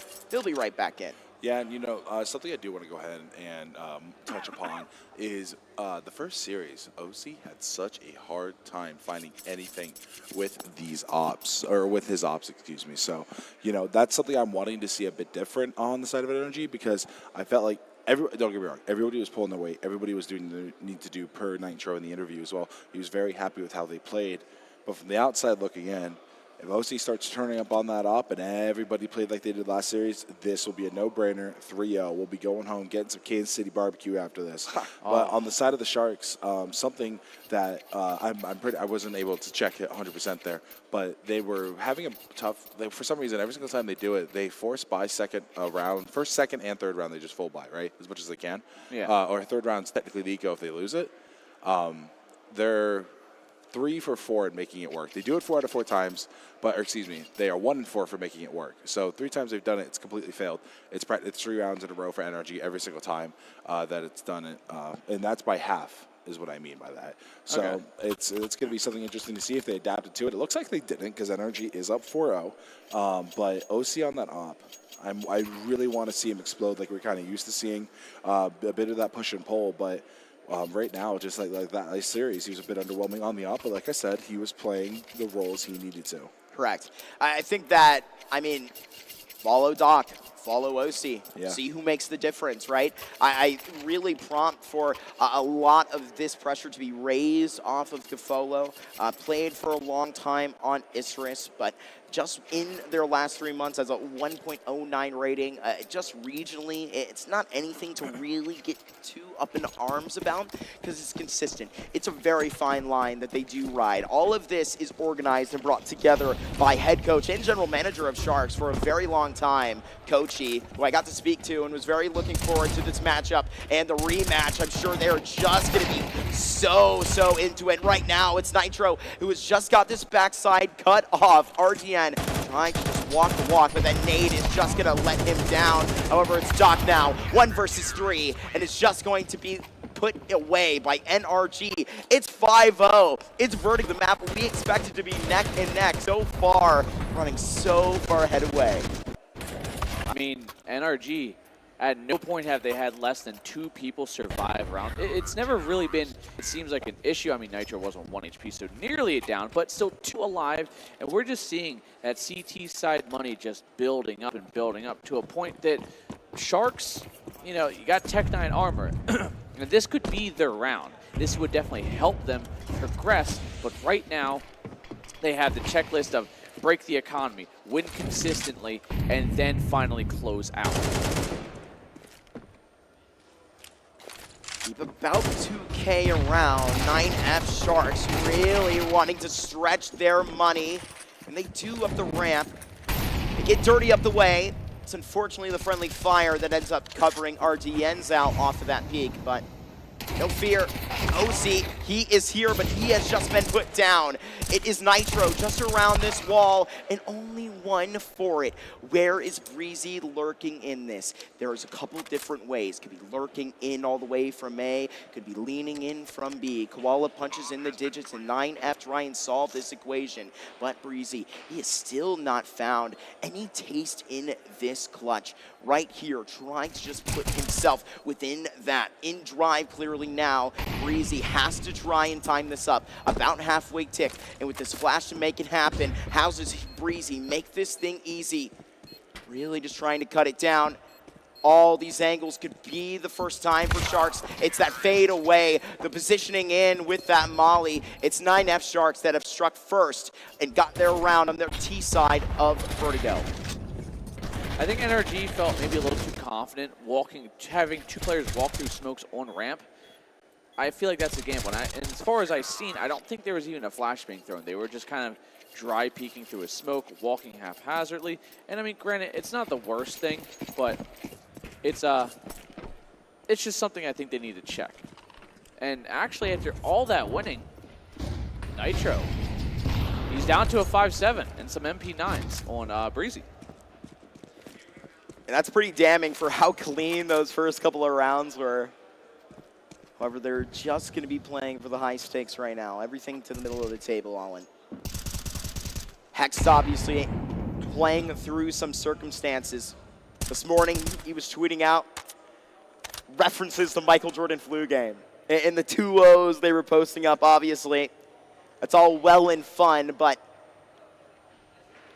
anything to be carried away from this unit is never a great thing. Affected Undone earlier in this weekend, had to bring Taggy all the way in from the other side of Kansas to sub in for their squad. Breezy was strong and took it all. I hear Junior unfortunately caught the bug as well. There was something floating around. However, that has not stopped NRG nor Hex from carrying on. Doc, the man that has farmed a ridiculous ADR in maps prior, looking a little more human with a solid 83 nonetheless. But he's looking to kind of make a little bit of an opening here for his team on the site. And we discussed earlier that B was more of a focal point now that they've, revamped this map, but it's been AAA, it seems like, for Sharks. I think the opening pistol was the only time. And there is great shots coming in from there. It's going to be OC and none other than George, who recently added one as well as Crazy with the MP9. Doc finding himself one, but down to 13 HP. To 2-on-1, a 4-on-1 now, as Gafalo last alive, op in hand, and he's probably just looking to, at best, remain alive. Scurrying away in the 1v4. Just with off it, the backlash comes right back at the Sharks. But you're right. There's just something that is just looking so, what? You said human? Yeah. Yes. Yeah. I don't know. You walk past this Sharks roster so many times, even Doc, and I mean, you even stand behind him and watch him play. It was a different gear that we were in, and you could even decide that from very much all of their results. However, Koji, you can see, very passionately speaking to his team right now in a rut on Vertigo where T-side had not been stopped up. They were well-oiled on every single one of their outings before this, neck and neck when all of their opponents. Right now, NRG are leaving them without an answer. Something interesting, I think I heard Anthony bring it on up, double timeout, the flash usage. That was actually, per the Leadify statistics, a very big factor of NRG's victories. That in the ability to trade one another. Nitro getting 9 traded kills kind of thing going on with him, and George being the first contact, having a decent go at it. So if George is there, Nitro probably most likely behind him. So the flashes, though, were a very, very big factor. The usage was, I don't want to say it was doubled, but there was probably 15 to 20 flashes extra thrown on the side of NRG, so it would just look so much better. But, you kind of mentioned it, Kochi, dialing it in. He's letting him know, guys, this is what needs to go on kind of thing. I don't know what type of coaching he's doing right now, whether it's a mental thing, a strategical thing. But the guys still looking like they're going to refocus, get back into this. Sharks got to do something here. The buy does come on through fully. Missing a few pieces of util, but NRG looking strong right now. Let's see if the double pause has shifted anything here for Sharks, as they are going to swing right back into this, follow right back to his roots on the op. But we are seeing a severe lack of utility. And I mean, the worst of ways here, no one taking a downgrade to a Galil to maybe get that utility in. It is essentially 2 smokes, a flash, a molly, and some nades is all Sharks have. What a shot. Tags him up. Had to have confirmed that on that information with just a little bit of coverage showing through the fabric on side hall. Trying to manipulate for a little bit of this map control. Either side making their next play. Hex propped up like a pawn. Has nothing on the other side of this board.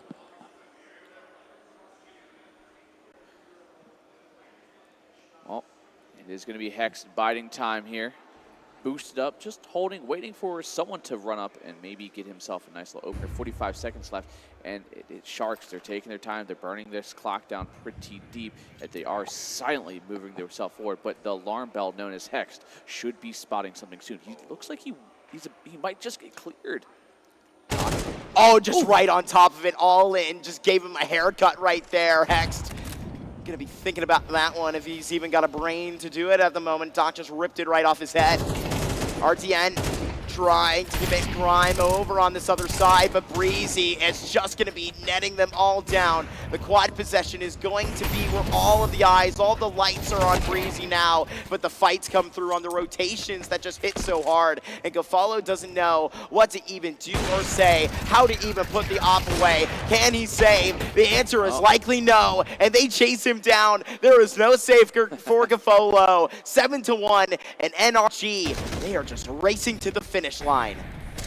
You can just kind of tell OC's having a good time. They're smirking, you know, fist bumps on land, and that is a great sign. You know, when I always say this, everybody plays better CS when you're having fun. I mean, look at Hex. Yeah. Allegedly, this guy's got the flu. I don't believe it. Grinning ear to ear. I don't believe it. The only thing he's sick with is a rifle right now. Amen. As well, he's 5-4, but you know, that's actually because I don't think I've seen his mom or grandmom in chat yet, so he hasn't gotten the family yet. OC just alone right here and will not even be tricked. George, figuring all of this help is just all to waste. Just going to be finding this back at his own pace, an individual at side hall with such a large job in this. The responsibility is too much to bear. A Molotov to just respond upon that angle, but Hex has rotated all the way back. NRG can just dig their heels in and let the Sharks swim to them. But here, something to be flipped. There's something up, and the tower will fall. OC is just a demolisher. Duck and a 1 versus 4, and he has just got that first 2. There's just no possible way that the Sharks could pull this through after the disaster that has already occurred all in, but he does have 3 health and a dream. Well, all's well that ends well. Hex mom is here, so PogChamp. Guys, calm down. His mom's here. 13-1, it's all over. Hex about to drop a 40 bomb. Yeah, it's gotta. I'm sure at this current time, too, his grandma's probably asleep, so we can't expect her to be here. And Doc goes down, and again, Doc, you know, we were hyping him up for a good reason, very good reason, but right now it seems like Sharks aren't finding their groove just yet. They're in a very vulnerable state, and I don't think they've really thrown anything spectacular or really anything really dynamic to test NRG. It's just ramp after ramp after ramp after ramp after ramp, and I don't know why. So something that was interesting about map number 1 with Exner in the Vertigo for Sharks and NRG is that they changed the pace every freaking round. And I think that's what kind of kept NRG on their toes, because it was a very competitive Vertigo. But at some point, NRG just kind of took the reins and ended the game. So I'm a little disappointed seeing Sharks not changing the tempo as much as they were. But, I mean, it's practically the end of the half. He had a few rounds left as OC probably would go for a nice little 3K. Yeah, he will. Unbelievable! Going against those pistols. Beautiful 3K there as there's RDN and Doc left for the Sharks. I mean, what? We're not at a show match, are we? I feel like I'm watching one of the members of the Harlem Globetrotters. OC has just put like 2 10 dunks on the board. Guys absolutely on fire right now, but here at Baton Pass, it's OC and Breezy who, I guess, in personal competition to just win MVP of this tournament. Yeah, I mean, we're hyping up OC because he's pulling out some spectacular 3Ks at 11-3, but Breezy, a very silent and consistent 12-5. Just getting his 1, his 2 every round consistently here and making sure his team always has an advantage, never has to play at a disadvantage. Hext in towards mid, should be good for 1 here, I would think. Doubled up as well, and there you go, a flawless round coming out from NRG. 9-1.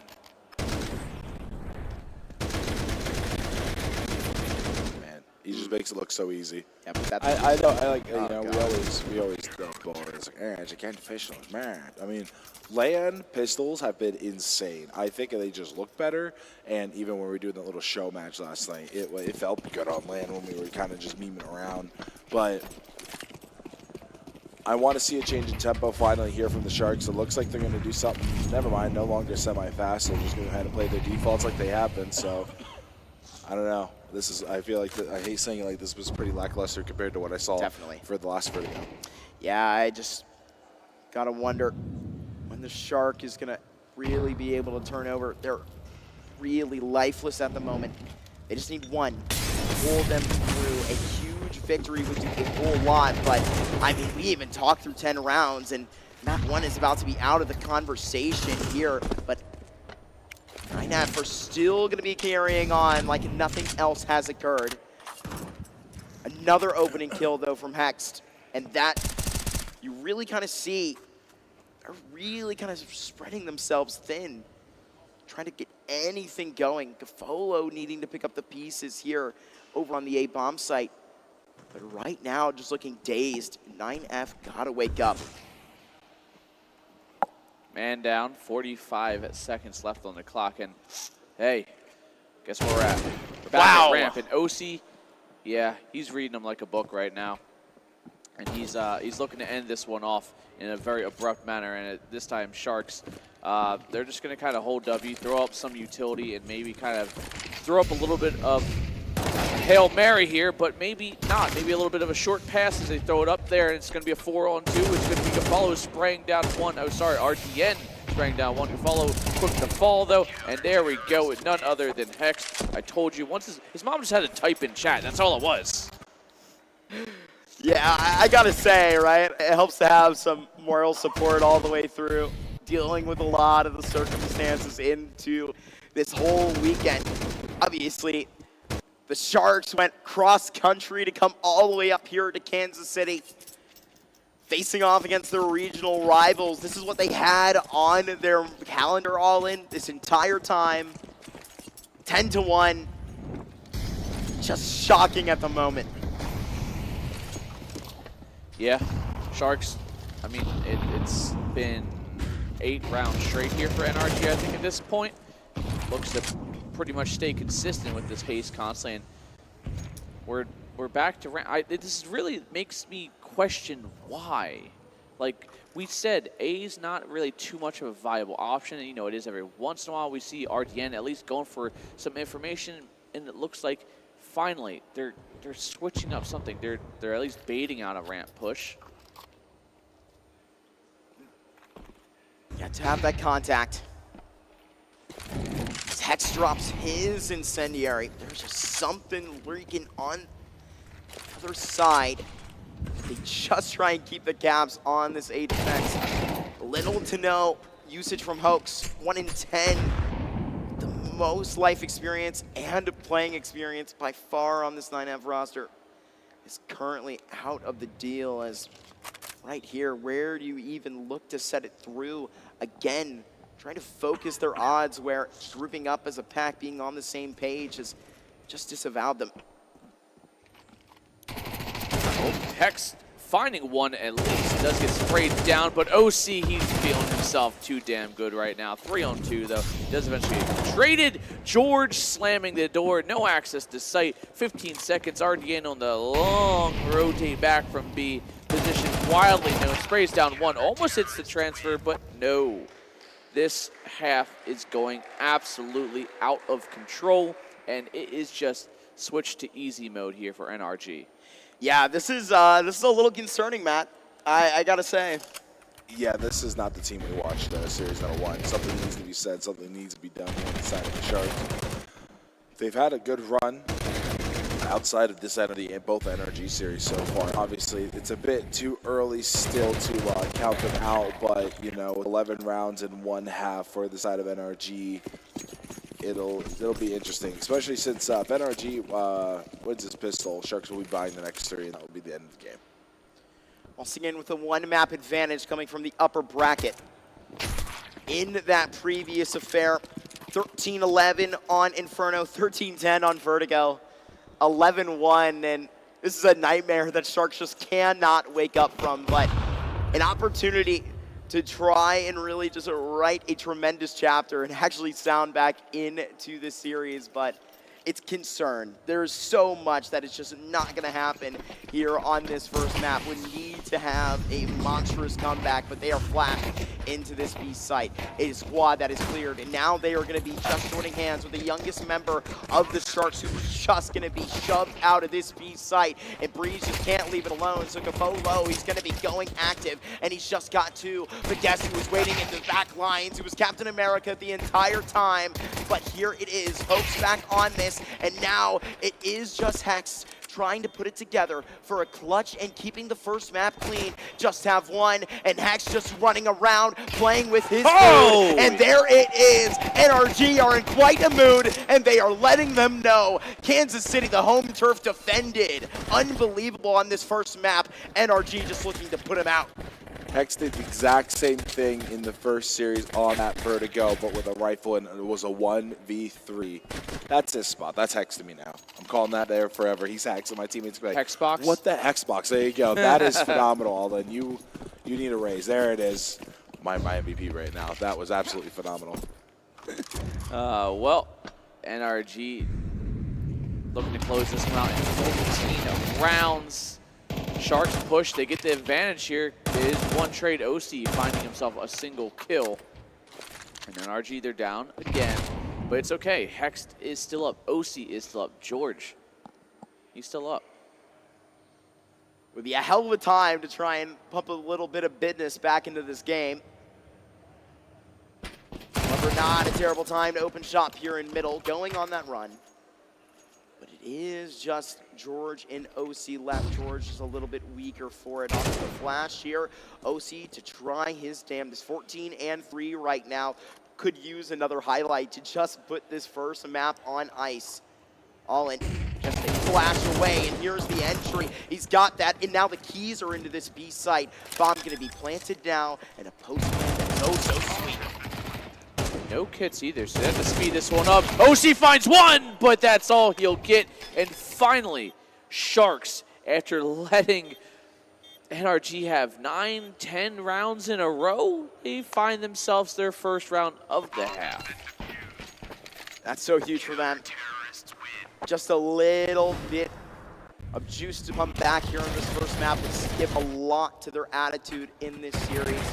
I mean, they came all the way from South America for a reason. They do not want to give up any of their hope for the end of this year. But spilling in, it's storylines, and already Boss overcome. That was the regional opponent that had the most, really reaching in with no roster changes and a plethora of results behind them. NRG just starved for this action. Really that much equipped for it. That's why they buy in. They just want to end this first map now and go ahead and move on. I believe we're going to be headed to Inferno after this, where the aforementioned 13-11 series did go the way of NRG previously. Well, NRG looking to, regain the momentum, I guess, that they may have lost here. They got some rounds to play with here. A total of 10 map points here for Sharks. They have to quite literally play flawless from here, and I mean, this is kind of either a really rude awakening for Sharks or a slap in the face to tell them to kind of pick it the hell up. Waiting oh so patiently. Placed up high on a pedestal, and now just going to be humbled back down. It's Breezy to remind him where exactly he believes the Sharks belong.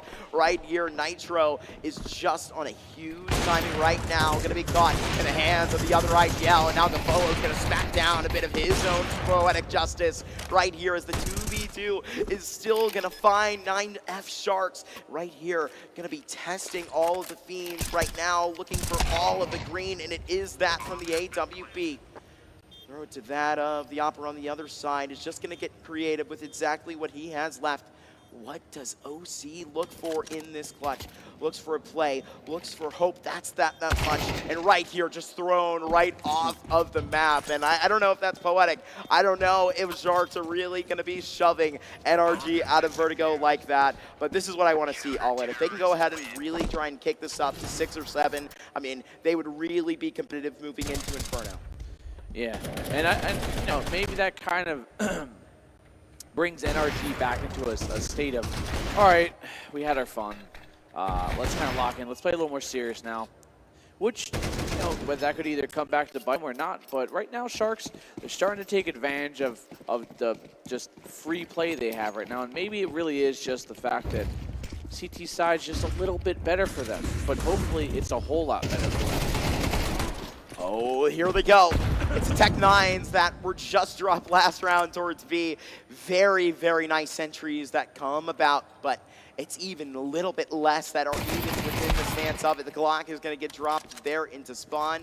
However, it was just put on back by these A defenders to just try and get in position. But NRG, they don't jump to conclusions. They're going to be testing 9F wherever they so choose. 3-on-3. George, Tech9. George and the boys, actually.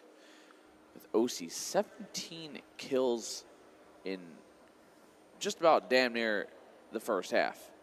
Koala, he's holding towards the top end. Here comes the swing, but here comes the double. It's going to be a quick trade. It's back to a 2-on-2. George and Breezy's got himself a rifle. RDN, he's got himself tucked in here. He's going to try and backpedal, maybe more than in for a little bit of safety.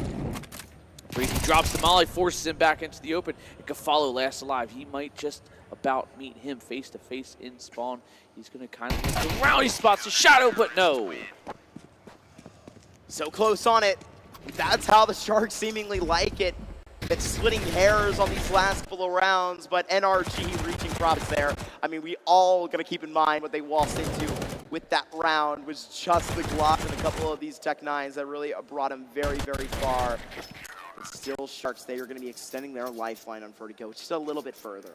And you see what exactly the conversation could be over from NRG, Matt. What are they thinking over there? What is Daps spilling to the crew? Or what is Kochi saying to his side? He's thinking, what the hell are we doing? Why aren't we able to close this out? What's going through our heads right now?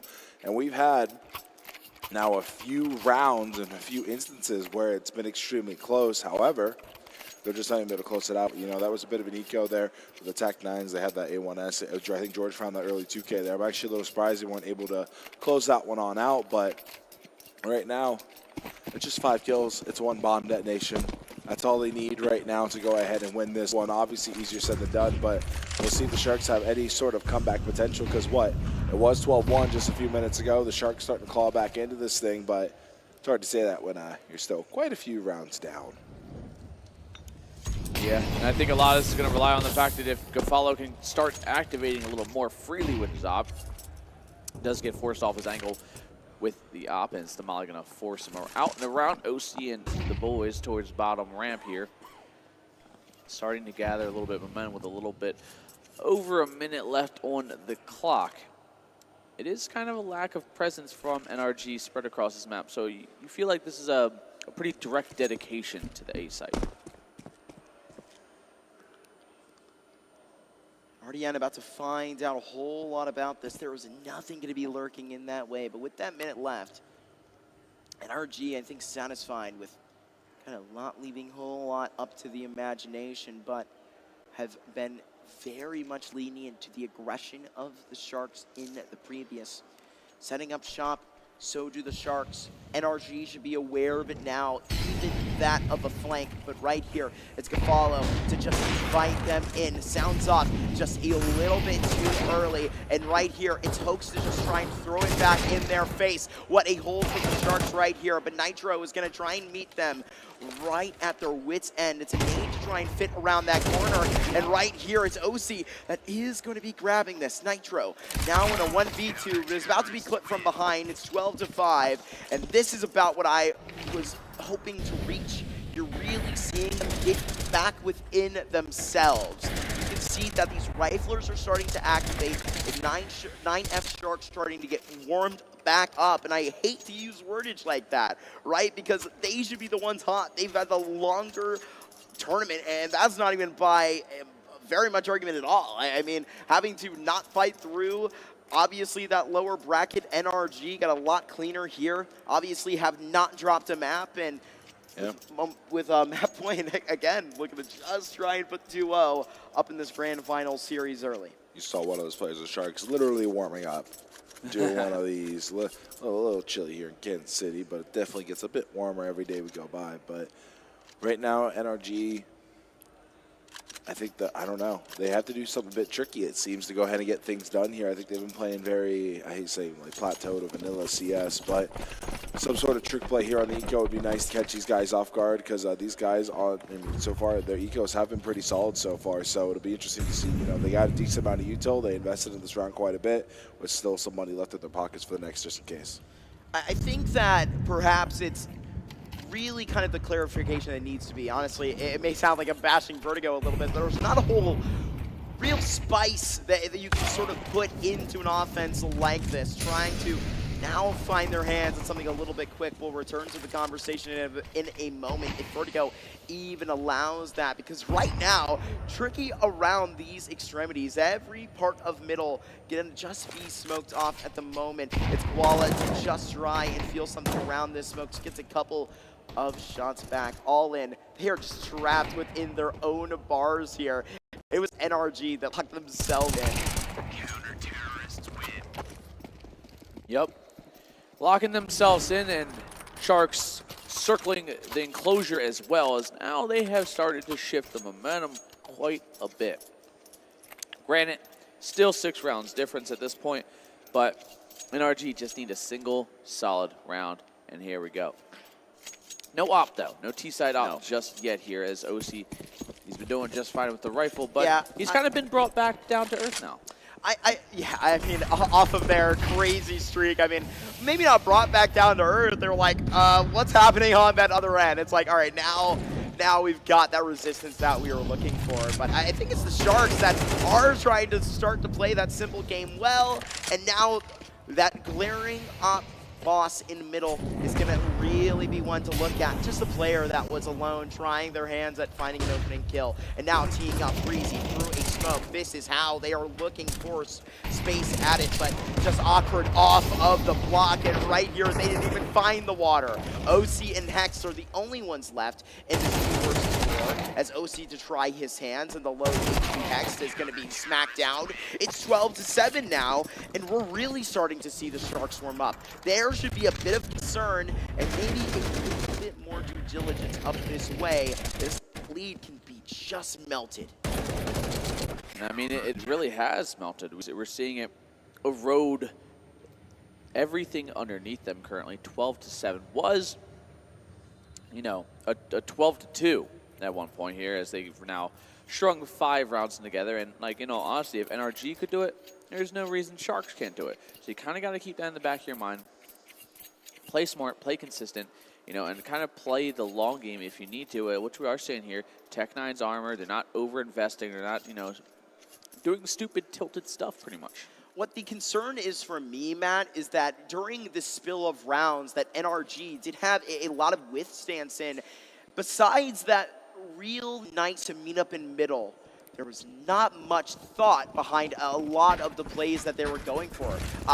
Really trying to hit up a lot of the higher percentage aggressive beats that they are meeting right now. The pace is going to be met by Doc, but now the repeats are in, and it's going to be 2 blue names, and it's a 3rd through the feed. And right here, I got to say, this is just the 2K in the bank account to try and just lay into the way. Heck, so close to that kill. But now Nitro in a 1v3. Sharks just racing up 7 rounds in a row.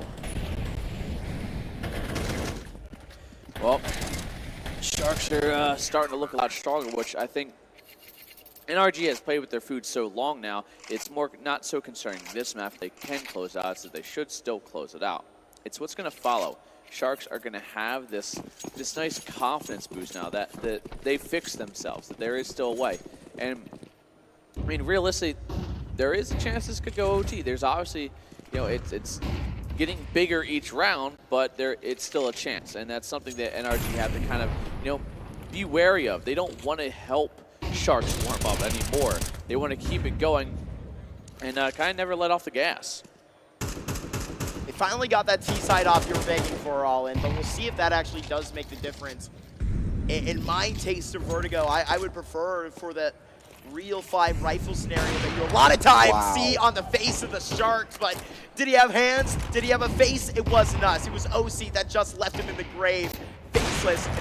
Can't even identify. How are you even going to try? Right here, 9F Sharks may have just found the crack that in their defense is going to be a little bit concerning. How many times, though, have they lost this opening kill and just raced back? Make you think twice every time. Yeah. No, it's Breezy goes for the high ground. Koala starts swinging in there and comes up empty. The 5-on-3, a 4-on-3. Koala finding 1, but nobody close enough to get the trade for Bleezy. It is going to be Nitro just holding. He's waiting. He's wanting to get challenged here, but him taking his long pause is going to let them run straight into George. George plays the shadow game. He spots out one, gets a shot in, gets another, does some good damage. You follow with the peek, and here we go. I think we're looking at inevitability itself. It's catching up with the Sharks. One kill at a time. Koala now just going to be put on wine right out of this Vertigo map. It is NRG that get on tap. They have a 2-0 lead in this best of 5, and they head on to their selection of Inferno up next. It was 13-11 when these two teams met up right now, and I have a feeling that that second map, technically the third, right, entry installment into our series, is going to be a little bit closer. And I gotta say, it would lead up to a huge third act finish if NRG want to prompt up their 2025 season on a win like this.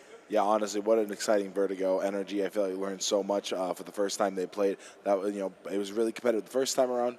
Granted, things got a little sketchy there at the middle there. Giving up a few rounds. Crap, maybe the comeback is real, but nah, it was 11-1 half. NRG did phenomenal in half number 1. So being able to see them adapt in that little 2 to 3 hour break they got, correct, they definitely hit the Bucks.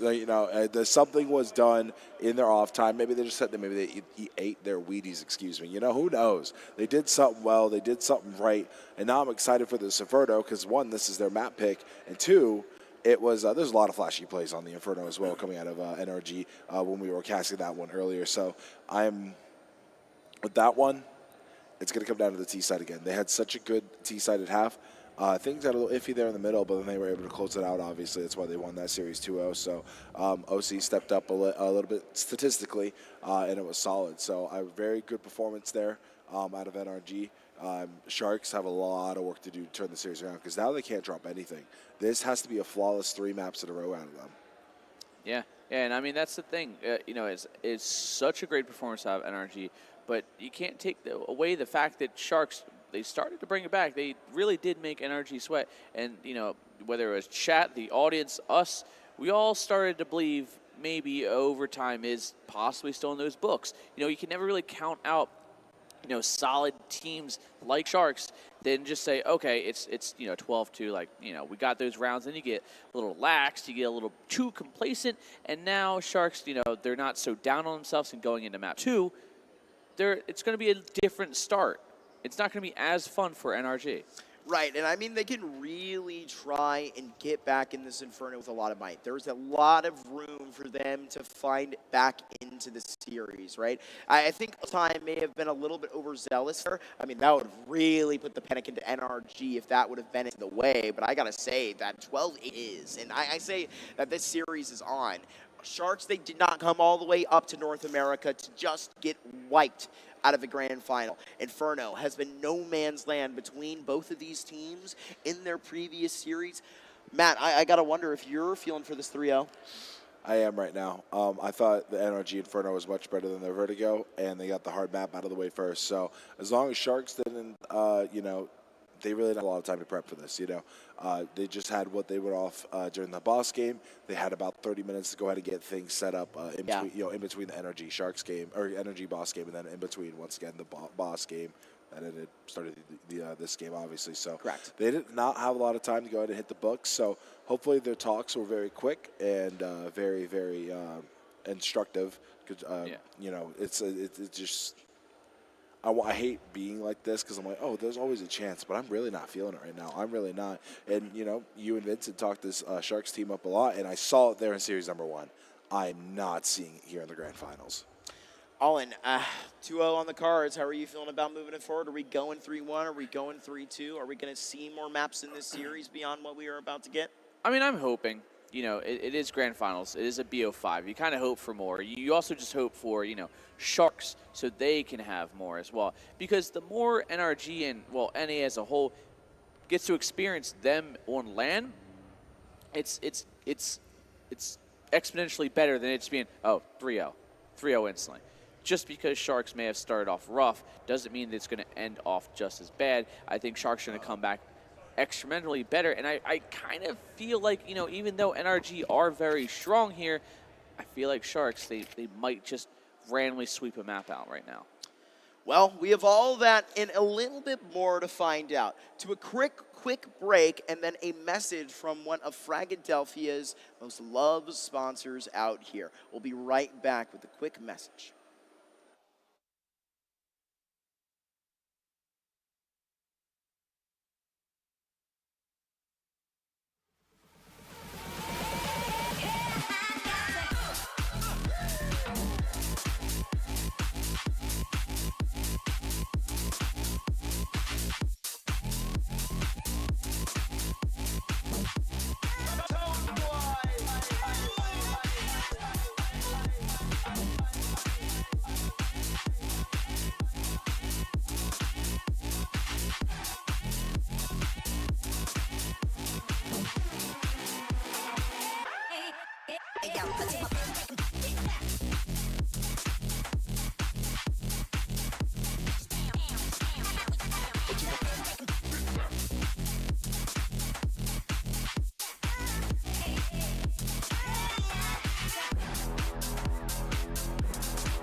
And welcome back, everybody, to Frag 18 here. We're here to talk about something special, though, first things first. And as you can see, a little new face alongside me. We got the one, the only, Tryhard, my IGL, who led me to almost a map victory here at Frag 18.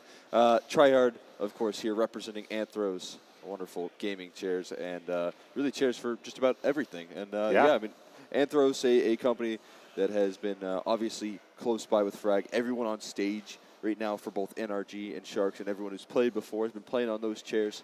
I've been hearing nothing but good things about them. Yeah, absolutely. Thanks for the kind words. Appreciate the introduction. Also, you've been playing absolute lights out this event, so you know, I feel bad also on that OT we almost pulled in, but it was a good time. It was all for fun, right? It was a great time. Supporting the community. But yeah, you know, Jordan here, been with Anthros for a couple years now, and I'm excited to bring the chair to the gaming community. We're hardcore sitters, and Anthros is all about helping people in pain. And man, those race car chairs are really do that to you. So yeah, I mean, as someone who is involved not only in the gaming side of things, but for work for myself, I'm constantly sitting in these chairs. I just actually got to try one out recently here. I mean, mere moments ago. Sitting down in it, it felt like immediately you're getting that back support there, which I think is a big deal. Someone who's, you know, used to at one point before I was a caster, lifting heavy things. I used to work at UPS, and I messed up my back. So that sort of lumbar support right there, as someone who has to sit all the time, that's a big deal there. Yeah, definitely. Yeah, so a little bit about the company. I mean, we're all here an American-based owned company. Which is really cool. The chairs are built in Grand Rapids, Michigan, the same facility as Herman Miller chairs. Also, it's a foundation-first company. They've warmed my heart a lot since I started working with them. Every chair sold, there's a proceed that goes, you know, a percentage that goes to the foundation that helps build chairs for kids in Guatemala, like wheelchairs, every year, which is phenomenal. We also have a At the Lake event where it's an adaptive water sports where people of all ages can come out and do awesome activities that they thought they could never do. And yeah, the company is a very awesome company to get behind and do some cool things with. So I'm very honored to be with the team. Steve, the creator, Eric, and the founder, and Ashley Williams, and Grant, Simon, a bunch of them I can name off that are just phenomenal people to work with. And yeah, I'm excited to be here. I mean, you were telling me as well about, the exciting future for Anthro's chairs. I mean, obviously, this is my introduction to your all's chairs and what you all are doing there as well in terms of the foundations that you guys have been setting up. So you guys have been making splashes, as you said, introducing yourself into the gaming scene. Yeah. I think that is, as far as I'm aware, continuing into 2025, correct? Yeah, absolutely. We just announced a partnership with the ESL and DreamHack as the official chair. We went through a lot of chair testing with pros and heard their cries for help and what they want in a chair. So we essentially have created the cleat for the esports athlete, for the content creators, the streamers, the people who work at home that sit all day working and then want to game with their friends at night and put in those long hours. So yeah, it's definitely a great investment to your health, and being a long-term sitter, it's definitely changed a lot of my life and for the better. And as you saw on camera, the reason why we're so special is because the back and the bottom move individually. Okay. So it actually comes to your body. The chair moves to you. You don't move to that. So it actually supports you how you want to lock in, how you want to play in your game. So it could be controller, it could be mouse and keyboard. But yeah, we've really created the chair to fit you and what you're trying to do. Yeah, and we saw some examples of that there. I mean, as someone who's playing games very frequent, we like to get close to our monitor, get nice and close to that back brace that kind of comes with you. So, I mean, very cool stuff that you're all doing. And, yeah, I mean, no question, looking forward to seeing you all more at not only Frags, but as you said, more in the gaming space entirely, which is fantastic to see. I appreciate it. Yeah, happy to be here. Excited to watch the next game. And, yeah, excited to see what the turnout be. Go NRG. Yeah, absolutely. Well, hey, we're good at defending our title here at Fragadelphia in North America. NRG, 2 maps up here as we go and discuss on in some of the Anthros chairs. I mean, Jordan, do you have anything else that you would really want to highlight here? Anything else you want to mention? No, I'm just happy to hear all the feedback and the players enjoying the chairs. Excited for next year and doing some more awesome stuff with Fragadelphia. And excited to see the chairs first time on stage at Katowice in Poland at the IM event. So look out for that. And yeah, if you guys want more information, go to anthros.com and check out the gaming section. So well, there you have it, guys. Thank you so much for sticking with us here. Obviously, we're going to be hopping on into our second map of play. I believe it's going to be on Inferno. And again, 2-map lead here for NRG. They're looking to close things out in 3 if possible. We're going to be tossing this one off to a quick break. Thank you so much to Jordan for coming alongside me and Anthros Chairs. Again, like you said, that was anthros.com, I believe, /gaming. So if you want to go and check that out, you can do so swiftly. But with that being said, we're going to be tossing this one to a short break, and we'll be right on back with Inferno. See everyone. Thanks.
Hello, hello, and welcome back. NRG leading against Sharks here in our best of 5 grand final in Kansas City, Missouri, Fragadelphia 18.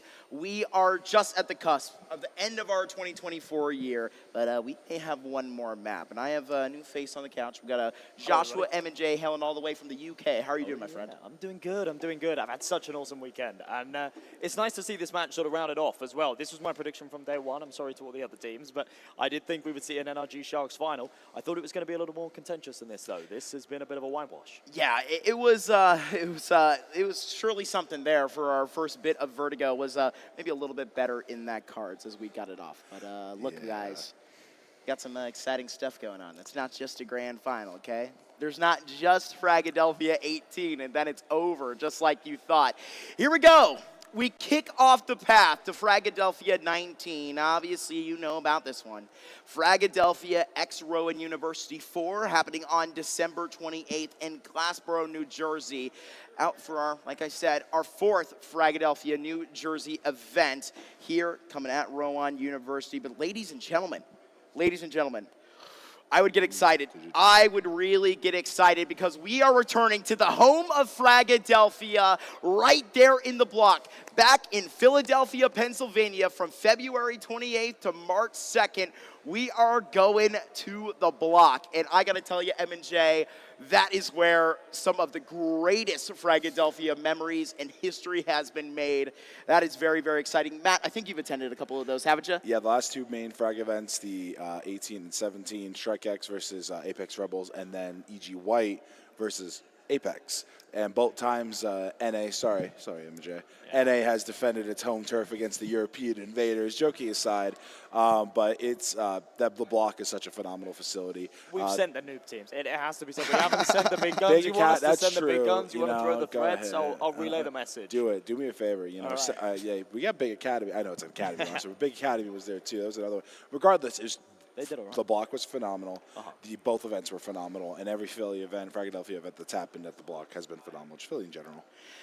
Oh man, but yeah. So we've seen a couple of those, haven't we, before? But how about something new? How about something that we have never done before? For the first time, headed to Las Vegas, Nevada, April 25th to the 27th, we are going to be at the Level Up Expo, and that may sound familiar, ladies and gentlemen. We are currently in the Level Up Arena here in Kansas City, Missouri, but we are going to get out west and do our best, baby. Las Vegas, Nevada, Fragadelphia. What is better than that? Nothing. You can't beat it, man. I'm sure the entire event's going to be a blast. And, you know, it's at a good spot, too. Flights, you know, paid by the city itself, so pretty cheap to get into Las Vegas, too. So if you're thinking about it, start pricing it out now. Just get yourself a good B&B or hotel. Go ahead and have some fun. Even if you lose, you're in a city like Vegas. There's so much to do in Las Vegas, so that's going to be a banger. Hopefully we'll be seeing some familiar faces there in both players and talent and staff. But, Marky, that's going to be a fun one. Yeah, you didn't tell me about that one. You teased me with the Oopsie. Philly. I was like, oh, yeah, maybe I'll pop along. You didn't tell me about Vegas. That's You go to Vegas? Yeah, that was Let's go, everyone, man. Oh, dude, that's going to be such a banger. I mean, headed out west, I mean, we haven't done that since Frag Denver. There were a couple of those in California back in the day in Fullerton, but we're finally back out there for everybody regionally that would like to be fighting on the West Coast. You have your land, and that is just so exciting. I mean, Vegas, dude. I got to be there. I got to be there for that. No, I feel you. Never been to Vegas. It's been on my bucket list. Yeah, why not go for the first time for some gaming? You know, I might have to. Guys. You know, I joked about my best friend Alan. I said, before I get married, I do want to go to Vegas, and here I am quite a while later. Now, I still haven't gone. He just got married when I was in Florida for Thanksgiving. So, I don't know. We'll see. Maybe we'll both go there. He said I'd never fly for a gaming event. Maybe I'll force him this time around. Who knows? That sounds cool, though. That sounds super. That's a great He's a normie. rule. I'm sorry. That's funny. Anyway, hey guys, back to regularly scheduled programming. Yeah, we set the roadblock up. You know, this is all to get to Fragadelphia 19. It's this new year, and we have one more champion to bear. Right? This is where we get to the 10th event and the 10th crown to be held. And hey, we have an actual trophy this time too. Yeah. Was there not one last time? It was, yeah. We don't talk about it. Okay, well, I have to say the trophy's really cool. Yeah, I'm a stickler for unique trophies. I think it's absolutely awesome. We're ready to kick things off here in our second, but technically third map of the best of 5. NRG are 2-0 up. And if they give us a showing like they did there on their opponent's pick of Vertigo, then we could be in for an early night. These boys are looked on fire. And I said to Cole earlier, OC was a little bit slow to start in their upper bracket finals match, but he showed up in that last one on Vertigo. And if he shows up again here, it could be the difference maker. Let's get things rolling. Yeah, can you lead us to an early night here in Kansas City? Obviously, that's what the domestic crowd would like to see. And that's what NRG would like to hold on to headed into 2025. It was Sharks just in October that won CBCS. Need to try and follow that up and really find something sweet here at the end of the year, M&J. But Inferno was a classic a couple of the times prompted up in this tournament, but in the original meeting was just beautiful. Well, RDN buffed up with all the util. Let's deploy that smoke early on, just impedes the progress of the B player, but George is just here to take that banana control, tease a bit of presence, keep them guessing and stop those rotations. There is still a 3-man defense on this A-bomb site, but they are about to be tested because NRG set up and poised to go for the execute. We hit the 50-second mark on the clock, and they've only got that single smoke grenade. George on a P250, ready to pound. So he's going to go join the pack. It's looked like George is on the move up there, making some contact, but how much to be seen here? Sharks are finding very much vibration off of this, so now Koala to just try and let him in, but it's Nitro just going to be breaking the door down. Smoked out of Moto, but Kafolo comes up with nothing here. Doc just popping up right here into the site, can't find the third, but place Sharks within reachable distance in a 2v2. We're back into the eye of the storm, yet to get these digits tapped in, but finally the numbers pressed and the bomb beeping away and a fuse on this round. No kits on either of these two CTs either, so they need to get a wriggle on. Hoax clearing out the apartments. It's OC towards the back of the site and George with a bit of a crossfire established, but here they breach. George can try and tote off this RDN, but it's OC on this, and it's just so crisp, and you propped it up beautifully, M&J, as OG just sends it out of the park. They're beautifully done. NRG strike first on Inferno. Yeah, that was tidy. Okay, I mean, met with a bit of resistance as they got into that site, but the second they get that bomb down, you can just see the stars aligning, and OC, I said at the start, he wasn't looking too great in that upper bracket finals earlier, but he is now warm to the server. And 3 kills in the pistol will go a long, long way. The Sharks do not go for the force play here. We saw in that previous series against Boss, when they lost the CT pistol, they went for the MP9 investment. They haven't gone for it here, respecting NRG a little bit more. Oh, unfortunate time. Well, actually, yeah, if you're going to have technical issues around like this, maybe isn't so bad, but... And I don't think you've seen a real drop, so maybe you're gonna.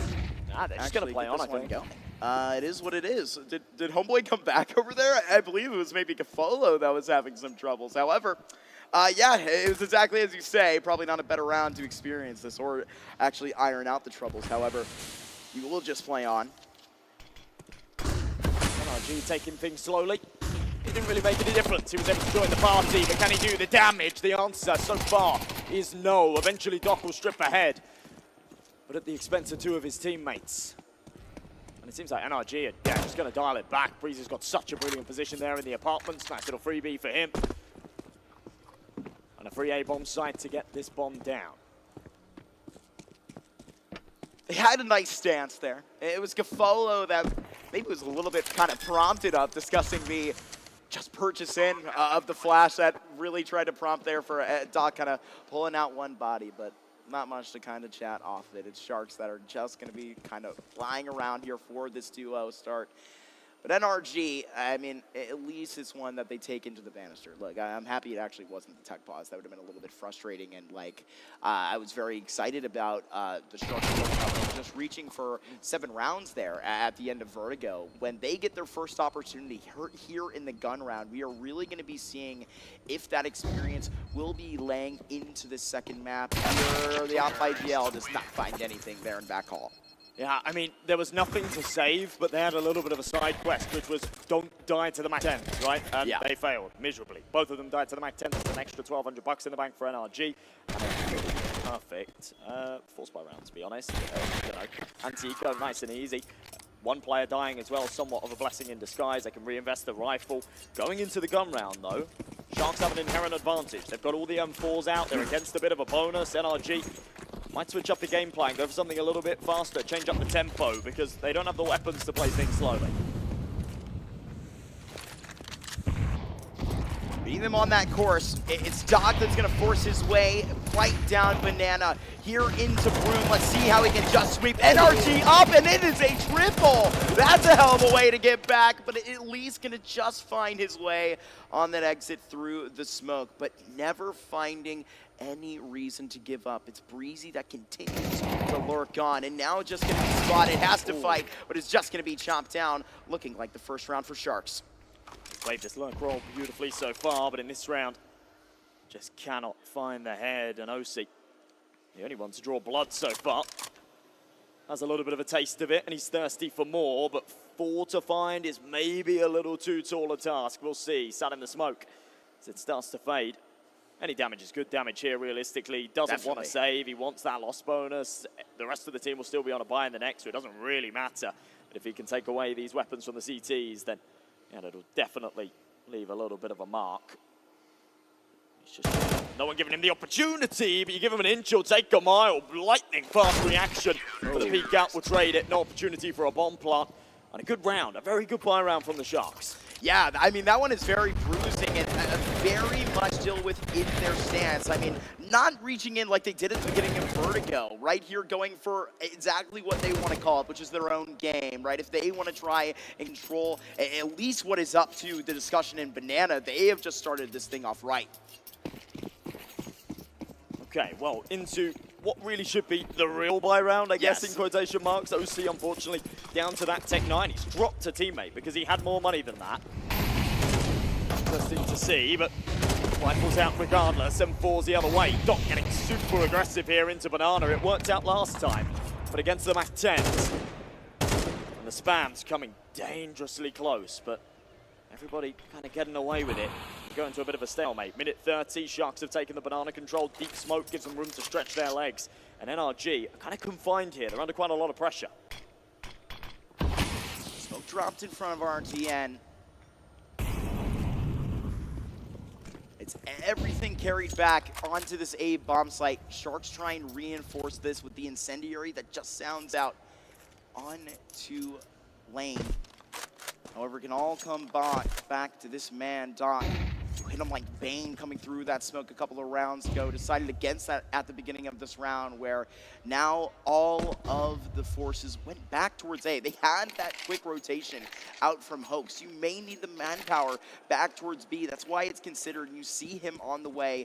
NRG, they get geared up to go and really try and fool right here. But the contact actually doesn't come for Breeze first. It's just going to be shoved up, and the lurk is just swallowed up. So it's got to happen here with 30 seconds left. But Doc, unbelievable! It's just going to be ripping them to shreds! And OC just ran over at the end. M&J, they have come into Inferno and slapped NRG across the face.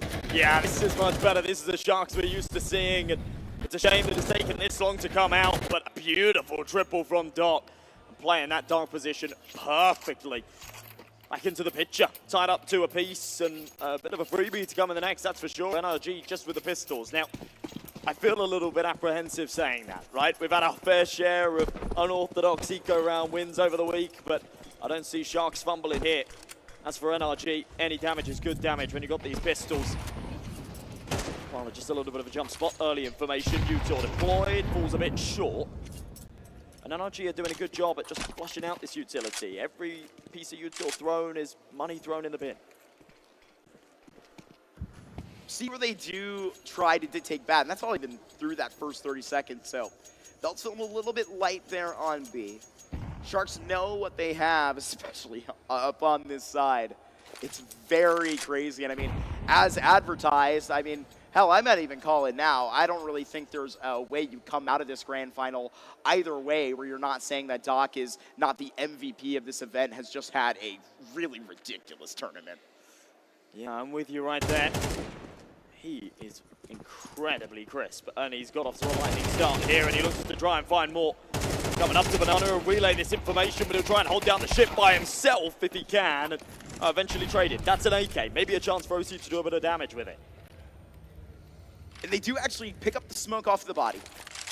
Little bit of wiggle room for it, or at least they think.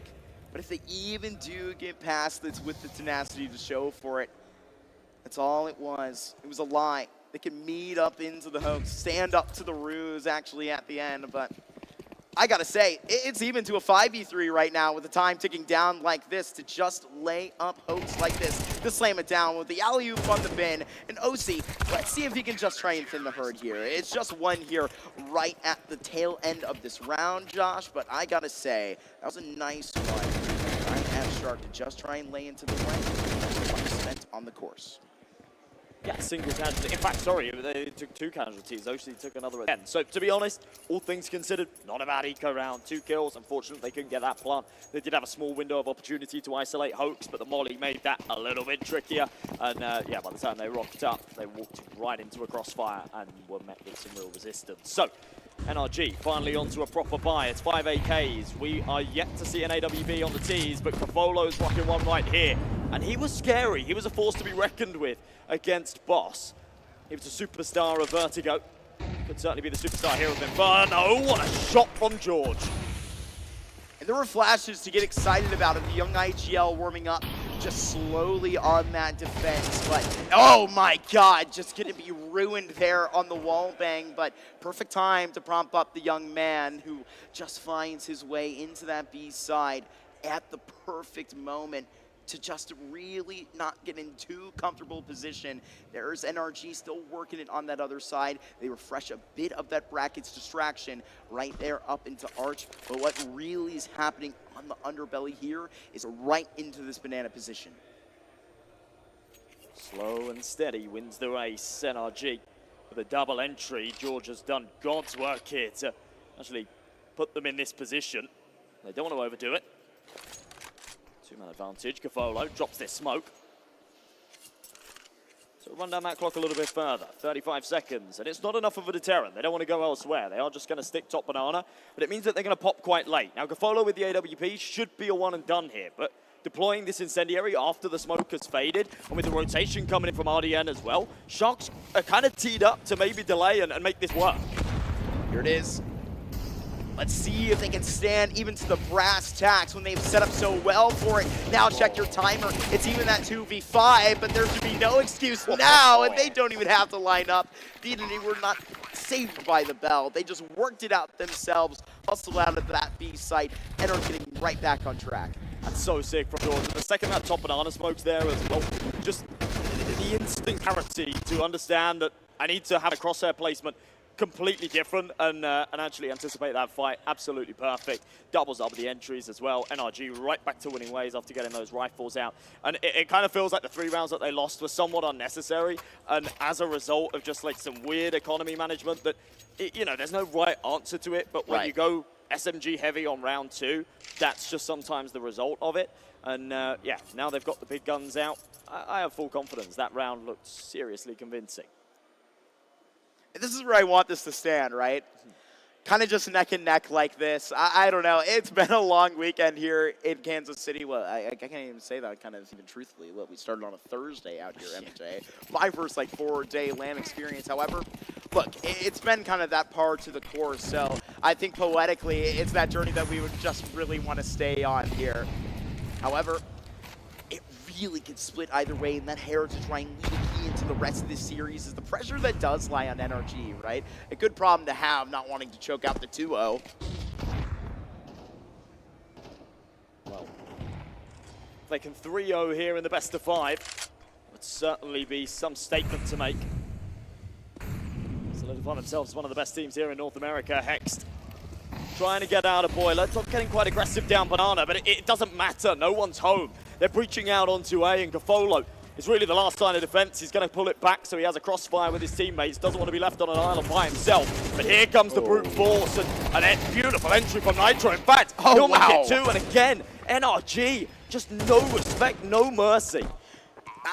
I am just astonished how clean that entry was from Nitro. Absolutely dunking on the captain that dons the blue on the other side. Unfortunate for the Opera, just bolstered out there, but there was not even an attempt. I mean, 9F bolstered, right? They locked it down over on this B side. Gotta have another thought to it in brackets here. Let's see if Doc and Hoax can hold on to these guns. It's gonna be a challenge for it, and this may be worth its weight in gold. Even this last premium rifle out that they are just gonna be fighting down. Oh man, that is just so intimidating. Again, no mercy. No one's allowed to save. Convincing coming up short here, and this is the issue, right? Cavolo's on a great angle, but the second that they've taken the banana control, they realize that no one is lurking towards B, and this is likely going to be an A-pop in the next few seconds. He knows he's one and done if he stays on that position, so plays the odds, falls back to the side, gets in that crossfire. The problem is there's just too many men, and Nitro's too crisp on those entries. Full eco here from the Sharks should be an easy fifth for NRG, and they're back to getting the ball rolling. They're looking hot on the server here on Inferno. Right, and that's why we sounded in a couple of rounds ago when Sharks was even in that position to try and even chop this thing down, but NRG even really playing the meta game well, keeping themselves ahead economically and makes this a very easy one up against the USPs. This is no secret about it, but I really try and lean one way or the next where Nitro does towards Arch, but oh man, they're going to waltz into the empty A site here. However, it's a fifth leaning over. 9F just needs really a nice eco here. I mean, trying to find a little bit of OC on Hexed, you know, try and get a little bit of this damage going. It's never too early. I mean, they need a big jump start kind of off the cusp of this pair of rounds from NRG. I thought we'd maybe see some George eco frags, but he's made the right call to dial it back. He knows that if he goes in by himself, unless he takes all four, then inevitably he'll end up giving the Sharks an AK. So he'll call in the cavalry. And the Sharks, again, they're very happy in these full eco rounds to not go for damage, right? They'll just stack up a bomb site. If it works and they can do a bit of damage, then great. If they don't want to be feeding NRG the kill reward. And they're happy to just establish these crossfires. If NRG want to play into it and maybe Sharks can find a couple of kills, then great. Of course, for NRG, it's not worth it. It's not worth the risk. So they'll just exit out of the bomb site. They'll keep all 5 rifles afloat. It's going to work wonders for their economy. We're still fairly early doors here in the first half. So racking up those finances, absolutely key. I gotta say, that is a hell of a way-sided advantage to really kind of lay your head upon if NRG or get comfortable with this one. Sharks need to kind of reach in now. I really kind of beg to, I mean, where you kind of send this towards either side, right? It's very nice to kind of doctor up a play towards B, but that's really begged. How do you go into a brackets that's just been dominated and try and change a course that has just been so par towards NRG? It's a tough one. That's the only answer. Hoax down to a FAMAS here, even in the bye round. They've got contingencies and a dink hit onto Koala. It's him super low. HG a little too late. That could have done big damage as well. Just the default here for NRG. Spread around the map, putting the pressure on. Actually really like that approach that you see prompted out of CT Spawn. Trying to cake off a lot of that control and they'll have delayed the approach from NRG, but it would just be so crazy. How is that the swing? That comes through right in towards Boiler. Man, we're currently watching a wild one. However, I barely think Breeze even believed that, and which is crazy because that's all the kill but the second player. And that's where you send Koala in to try and make up the rest of the dirty work where he's just wiped clean. That's brilliant spacing there from Breeze, though. Like, perfectly played from the Sharks, but the fact that Breeze is able to instantly trade that makes it so much better and favors NRG once again as he takes them the man advantage. Hoax here all by himself on this B-bomb site, and he hasn't got the right tool for the job. It's a FAMAS, and he's got AKs coming his way, but lands a beautiful headshot for the first, flash over the top, and he'll jiggle around it. Molly's going to cause him some problems, and he can't find another. Doc just going back to his own wheelhouse, wondering where the hell it had gone wrong to see if he even is par for this. But again, a tough decision looks to be made by Sharks off of the clean one on the eco. You see the crime scene particularly. I think it looks kind of cute. I did too. I would agree. It's kind of like a heart, you know? Yeah. You fill in the crop blank that space. That's crazy. It looks like, if you're a Pokemon man, the Latios card. Oh, yes. Yeah, it's kind of like that. You know what's wild? Here in the Hy-Vee arena, it's like everything you could want. There's like a gym on, again, not surprised in this crazy arena that we are in. We got like a gym on top of us, everything that you could need. I haven't had to get up to trade out one time. And It's a speaking Chick-fil-A of in Pokemon there. cards, there's a TCG shop up there as Yeah, well. there is. That is There so, is literally yeah, everything. Yeah. Had to go to the shop I think Bucket had actually opened up an entire box on stream. Yeah, I I don't know what he got. That's great. Do you know if he pulled anything I good? don't think he pulled anything crazy. Yeah, I think he probably cried a bit. Couldn't imagine spending that money just not to pull anything good. I'm so happy I'm not into the trading card stuff. That's an expensive hobby. Mm.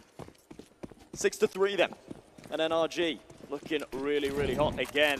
2-4 save on the last, but it's just the pistols here to go around it. I love that though, taking a bit of initiative. Doc saying, okay, I need to get the ball rolling. I need to be the man to make a play, and he does exactly that. Unfortunately, that rifle's not retrievable, but a man advantage goes a long way here.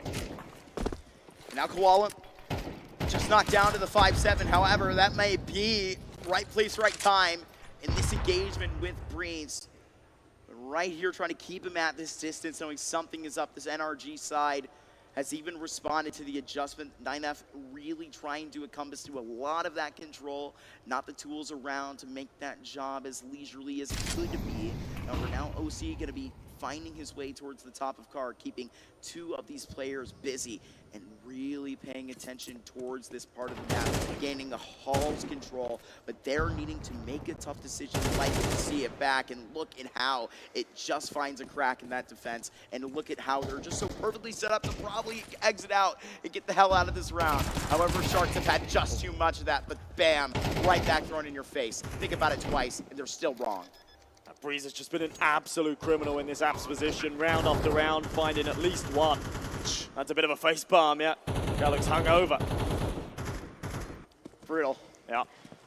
Another save call though for the Sharks, and you know it's pretty reminiscent of just every Inferno game ever. That's the way the cookie crumbles a lot of the time on this map, but. Yeah, it's horrible to be on the receiving end of it, right? Round after round, just feeling like, yeah, bomb site's breached, the rotation's a little too long, there's nothing you can do to help, and by the time you're there, there's not enough time on that bomb. So having to hold on to these rifles, no kits as well, just sort of secures that further. So a 7th on the board for NRG, and perhaps more to come, we'll see. Heading into backhaul there, I was, nothing gonna be just, you know, like, comedy stolen from them right at the end. Like, that would be salt into the wound at this point. I think 7-3 is bad enough, and really kind of just cocked out in a lot of those brackets timings there. Yeah, I gotta say, on the receiving end of this, on the end of a 5-round winning streak from NRG, and they cook up with really the tenacity not to stop. I mean, good thing the end of the half is just in 2 rounds, right? But it's looking that good, likely for that 9-3. It's kind of interesting to me with the team money, the fact that they didn't actually go for that hunt. But I think the call for that was around the fact that one of the Sharks boys only had a 5-7, so didn't want to feed him an AK. Playing through the smoke, though, maybe not the right move. I said Breeze has had this apps position down to the T. He's been perfect, but that was not the right call, and it cost him his life. A man advantage here for Sharks, and perhaps a ticket back in, a chance to take those 5 rounds that they are so desperate for. A well-timed molly is going to impede their progress as well. In fact, they'll play right through it. George got to be somewhere here on the cusp of that fire. George just going to try and live, but just going to be pushed out. Now Doc prompted up to try and go a little bit further. Damage on with OC and Hex still going to be working within this grasp. OC now putting in these digits. Makes a very comfortable post plan for NRG with both hands on 8 rounds. Man, without the info on the barbecue player, the CT man wanted to play through the smoke for the trade and walked right into the crosshairs. Now a 2v2 retake, and Gafolo has to do his due diligence. He's clearing all the corners, but he doesn't have the right tool for the job. This AWP is going to have a tough time breaching back in. Koala's got a kit, so a slightly longer fuse on the round, but what a shot from OC. And it just makes it impossible.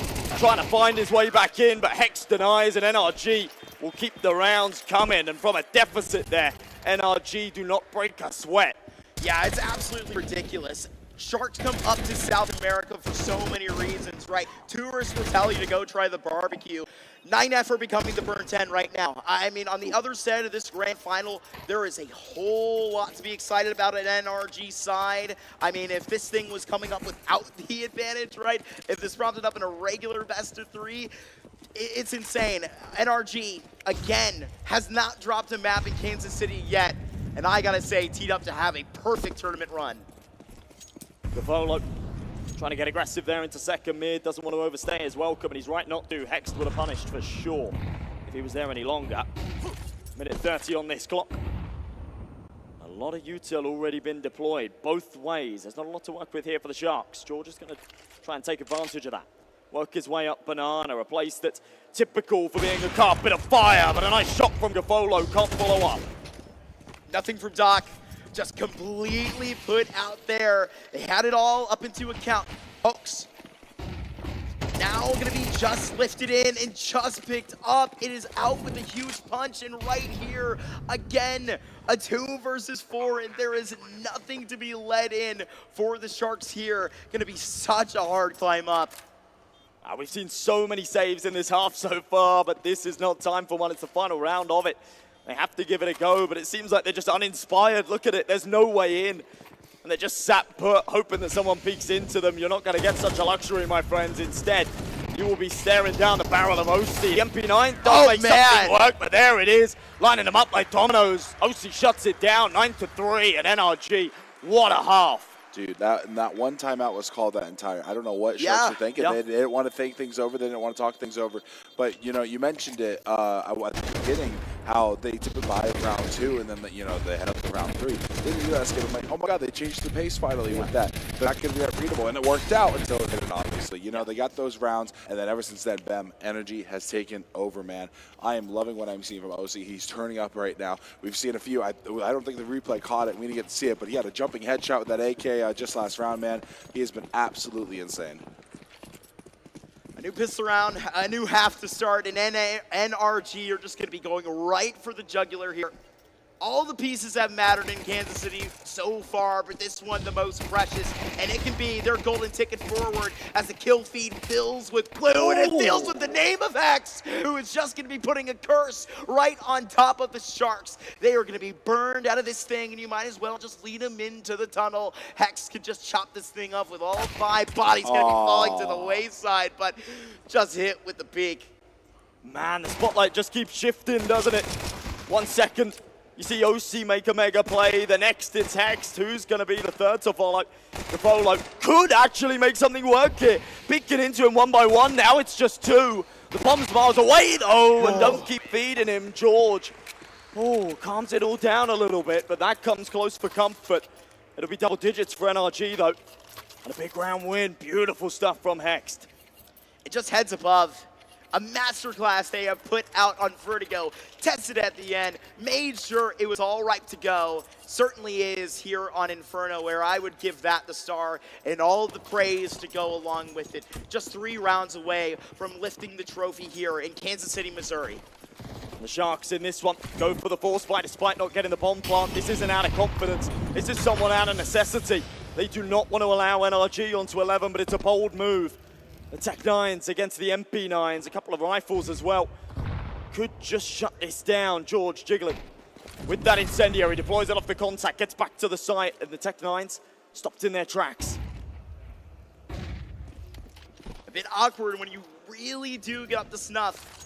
NRG, they just lie into the wait for the perfect time, and now they're going to be hit up right into the site, spilling through this smoke. It's only 1 for George, but now Nitro sticking through, and that's all they had to move on that. 1 for 1, each player goes. RDN is going to put this bomb down out of necessity. They need this. You prompted it up, M&J, so they have to hold on to it for dear life. It's only the 2 MP9s there on the bomb site, though. The rifle's still in play for the CTs, and it should give them a huge advantage. There's no kits, though, so a slightly shorter fuse on this round. They need to get a wiggle on. Bomb's already halfway ticked, and Breeze should be the one to take first contact. Tech 9 teed up.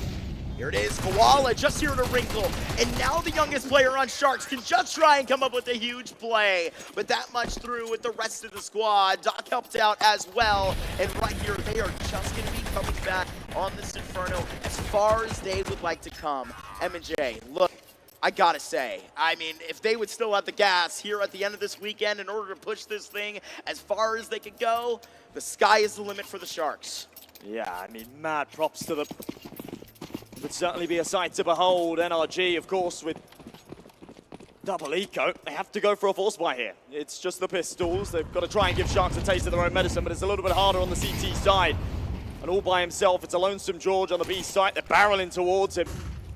And under pressure, does call in for a rotation. There's Nitro to come and join him. But this is going to be a tough ask. And if they can't do it, then Sharks will not only take a 5th, but actually a 6th. And this gap slowly starts to close. Nitro feeling something. George goes through before that pin is fully let go. Finding anything else on that. Back to regularly scheduled programming on the audio. That was rough. Everybody's ears doing okay? Well, hopefully everyone's awake now. I don't know. It's a final like this. I wouldn't blame him for putting it to sleep. I got to say, though, this is a domestic crowd. No excuses out here. Okay, George. Show us what you're made of. A little bit of a crossfire here. They've gone for the 3rd rotation on this B site. If Sharks do decide to pull the trigger, they're going to have to do so with one less man.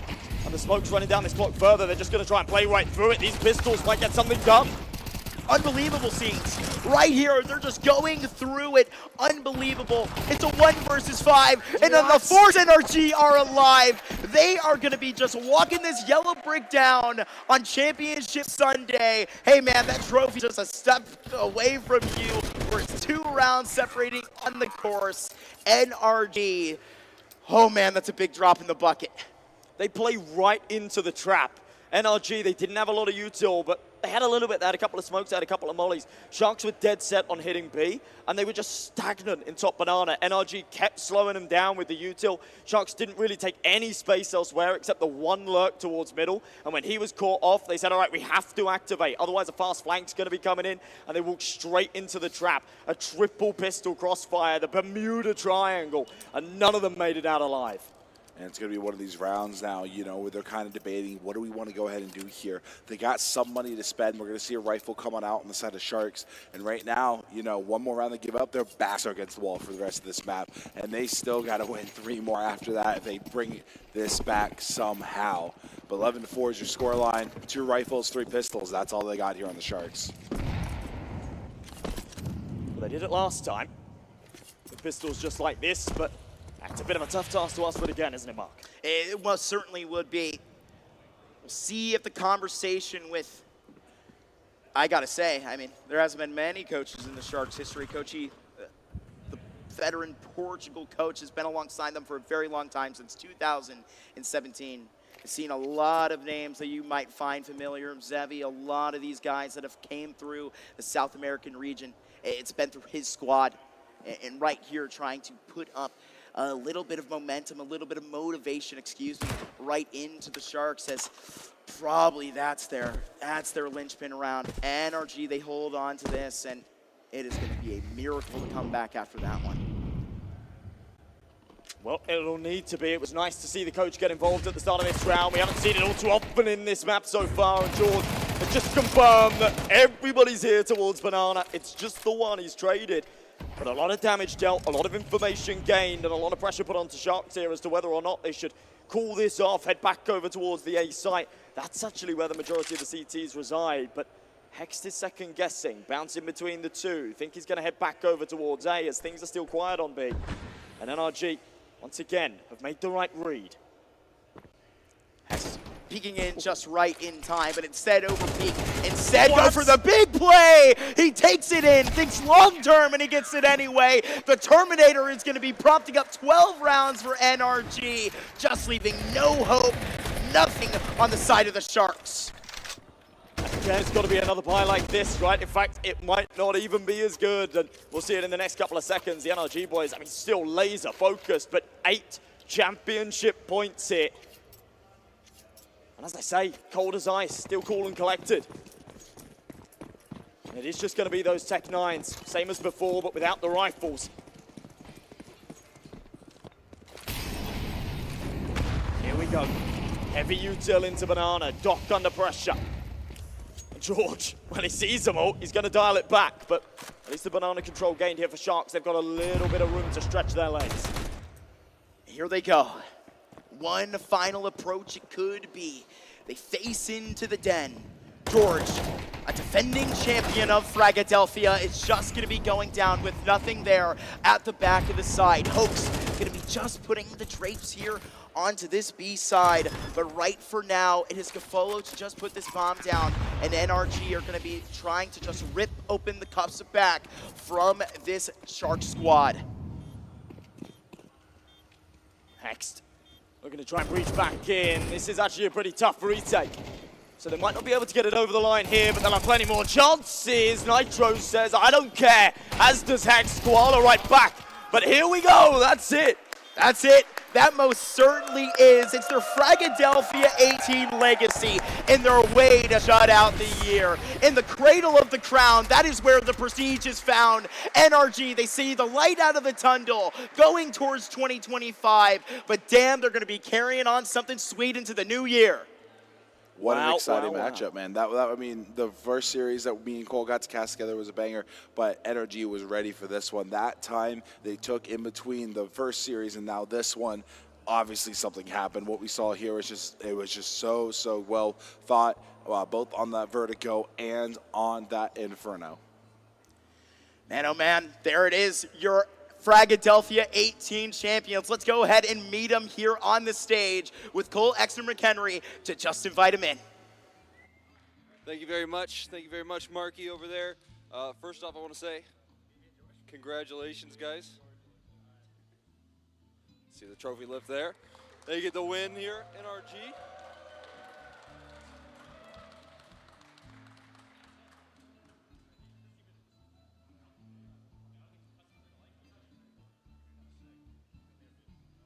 There you go. Yeah, I'll interview you there. Hex, first off, I want to say congratulations. You guys got a big win, keeping Frag 18, the tradition of North American teams winning Frag, alive.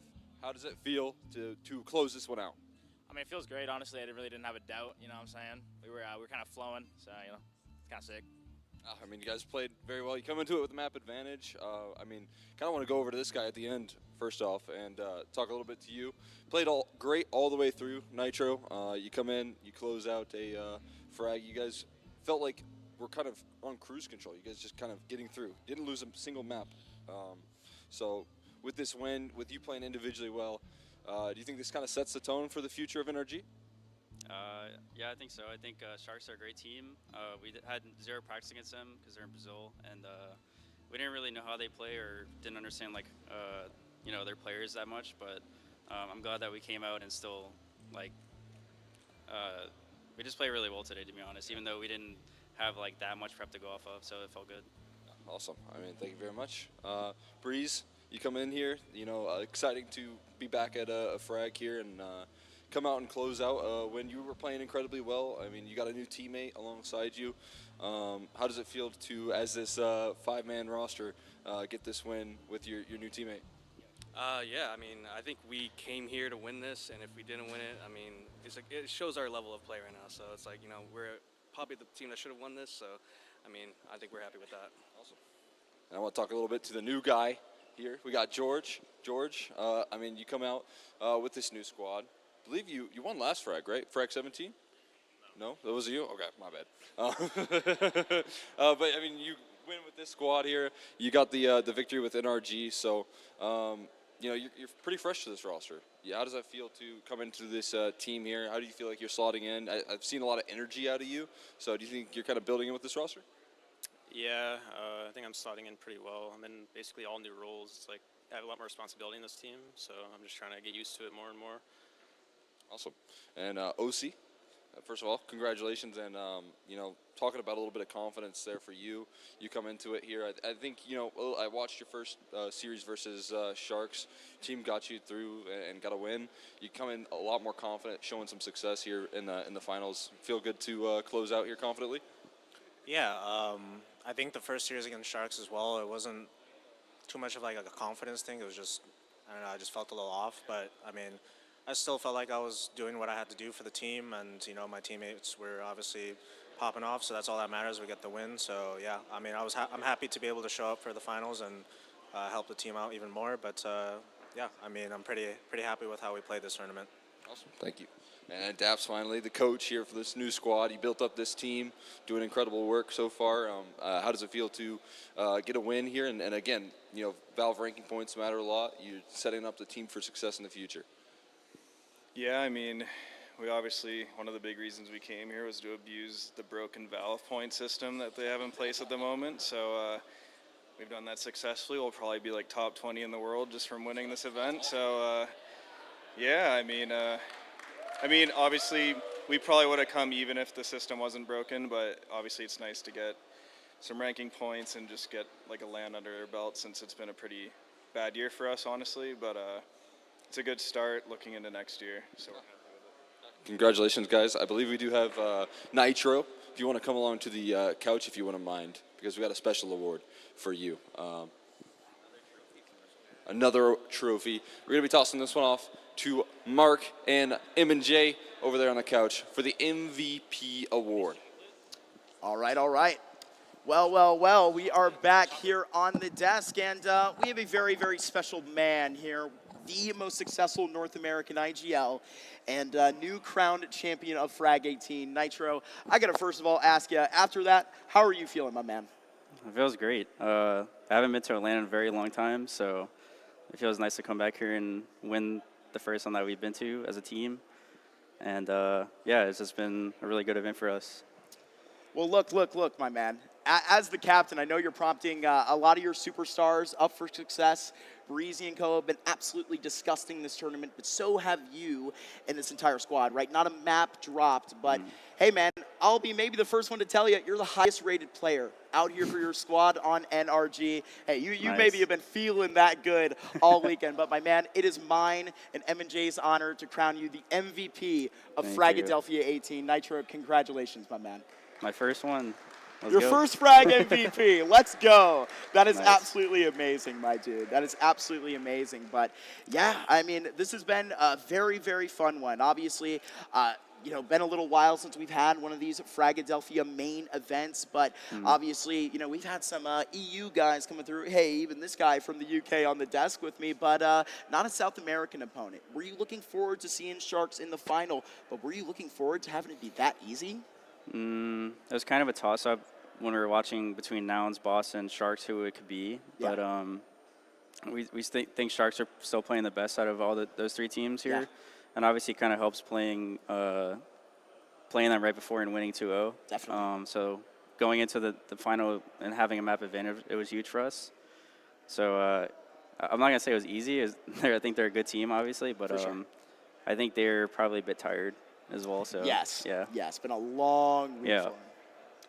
It absolutely has been. I mean, you guys have looked absolutely fantastic this week. I want to kind of look a little bit bigger picture. What's next for you guys after the Christmas break? You got any plans as a team? So we're looking at the Launders Land next, the one in Toronto, and then after that, our next goal is Pro League, which we qualified for, I think last month or so, and then hopefully we can get a boot camp going before that, and kind of just like increasing our level right before Pro League, and hopefully doing as good as we can there. You definitely love to hear that. And obviously, you brought, George along with you guys. That change out from automatic, obviously, sparked a lot of conversation here within the North American scene. But the defending champion of Frag Chicago comes in here and does it again. Obviously, you have something sweet to kind of hold on to here into the new year. And with the new guy on the block, you have a couple of things kind of paralleling through here to, kind of looking forward to January 2nd up there in Toronto. What is that overall mood looking for, like, the team? Is it hopeful after what was kind of a bumpy end to the ride? Yeah, I mean, obviously any win at this point feels really good for us. Yeah. We had really big struggles, like looking months back, like we failed to qualify for almost every term besides Pro League. So obviously, like, it really makes us want to work as hard as possible. Yeah.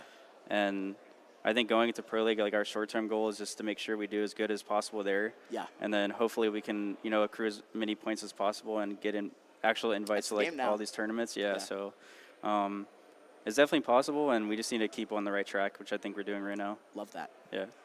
Alrighty. Just a little bit of a curveball question, I guess.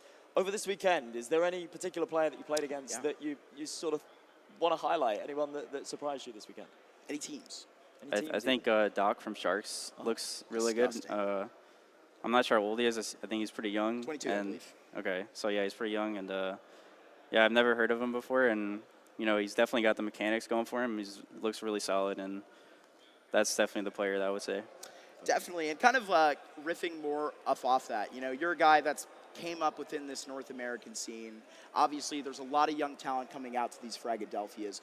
What does it mean to you to still see this community so active and so willing to come out here and compete, even if it's on mixed teams out here, still wanting to compete against the best, being so hungry? I think it's awesome. Like, this is like, I remember 2014, I went to like an ESA LAN. Yeah. And it's kind of like this vibe is in a hotel. Like, people can just stand behind you, listen to your comms and all that stuff. It's just a different kind of LAN. Totally. It's actually kind of like nostalgia to be here and like Definitely. to see all the familiar faces, you know, catch back up and all that stuff, and just people just show their love for the game. Definitely. You know, like even if they know they're not going to win the tournament or come close, maybe they're going to come here and have fun and you know, hang out with their friends and stuff. So I think all these opportunities in life where you can kind of get together with your friends and have fun is like, you know, that's what makes life enjoyable. So I think it's such a great thing for us. Absolutely, I agree. I mean, it brings everybody from all types of walks together. I mean, quite literally a South American team across the stage and a guy hailing from the UK across from me on the couch. That's Fragadelphia 18 for us, you guys. We had Nitro on the desk and crowned the MVP. It is my honor to crown you that interview, my friend. Congratulations on your championship here. But I think we're going to cut you loose here so we can close our show out. But Nitro, thank you so much. Congratulations again. Well. Yeah. Well. M&J, my boy. What's up? What a end to the road here. Yeah. Man, we have been here for a breaking one. I would say for the, there he is. Yeah. I would say for the, right, you kind of measure it up as we had one event kind of sneaking in there kind of at the butt end of 2023. That was Fragadelphia 2023. That was won by Badass Gaming over there. But about a dozen champions that we crowned, $57,000 worth of prize winnings before this event. I mean, it was a very, very long road to get here. And the Fragadelphia year now comes to an end. And I mean, hey man, I hope that these events that we're prompting up, right? Obviously, we've known about Fragadelphia Rowan. That's number 4, going to be peering out there. These one-day Fragadelphia events have been very popular over on the East Coast. However, I mean, we're going back to Philly. We're the heart of it, right? I remember going up to Sasquatch outside of Fragadelphia 2023 and joking with them that, like, the Midwest was the second home to Fragadelphia. I guess I kind of was right. However, man, we're headed all over the place next year. Back to Philly, then out west. Yeah, it sounds exciting. I'd like to come to the Philadelphia one. I think that's sort of my goal. You know, my layover flight, it comes through Philadelphia. I can get direct flights over from Europe. So, yeah, I'd like to. And frankly, I encourage more European teams to Absolutely. You know, if anyone wants to come over, it's really good fun. I've had an amazing weekend, and I'm kind of sad to be going home tomorrow morning. It's been a really, really cool week. I'm going to be sad to see you off tomorrow morning. Probably tonight. We're going to all go and celebrate this great tournament here after, man, packing this whole gym down. I mean, but I think it's probably about time to get to the sappy part of the broadcast here. Man, I just see, I look around as to my view, all of our very, very hardworking volunteers that have been going year-round. I mean, I would be here for a very long time if I said all of their names, all of our production staff, all of our casters, everybody putting this thing through. I mean, that's what it runs off of. You know, I mean, these Fragadelphia events are, you know, quite literally run through the lifeblood of our scene here in North America and what is keeping us together. And I mean, you said it with Nitro right here. I mean, it's extremely encouraging to see all these players coming out here for the love of the game and just absolutely putting it on. But also, we could not do it without you guys at home, without our wonderful sponsors. But I mean, when North America comes out to just see what's new, to see, I mean, you tune in Friday, you may see some blowouts, but hey, that's the best day to peer in. And we saw see some those cool new names, blowouts right? as well. No, What, definitely. Stand on Business when they Right. played against NRG. We saw shirts off. We saw a bit of skin. That It was unbelievable. wild stuff, That right? was We've had a lot unbelievable. of fun, even in the blowout games. It's been cool. Most definitely. I mean, Dodgeball tournament as well. I've never oh, seen I that didn't before even at a LAN bring event. that up. Yeah, we Yeah. had Fragadelphia out here, and it was absolutely amazing. I think we're gonna have a little bit of information on that on Liquipedia, so that is gonna be a one to look forward to.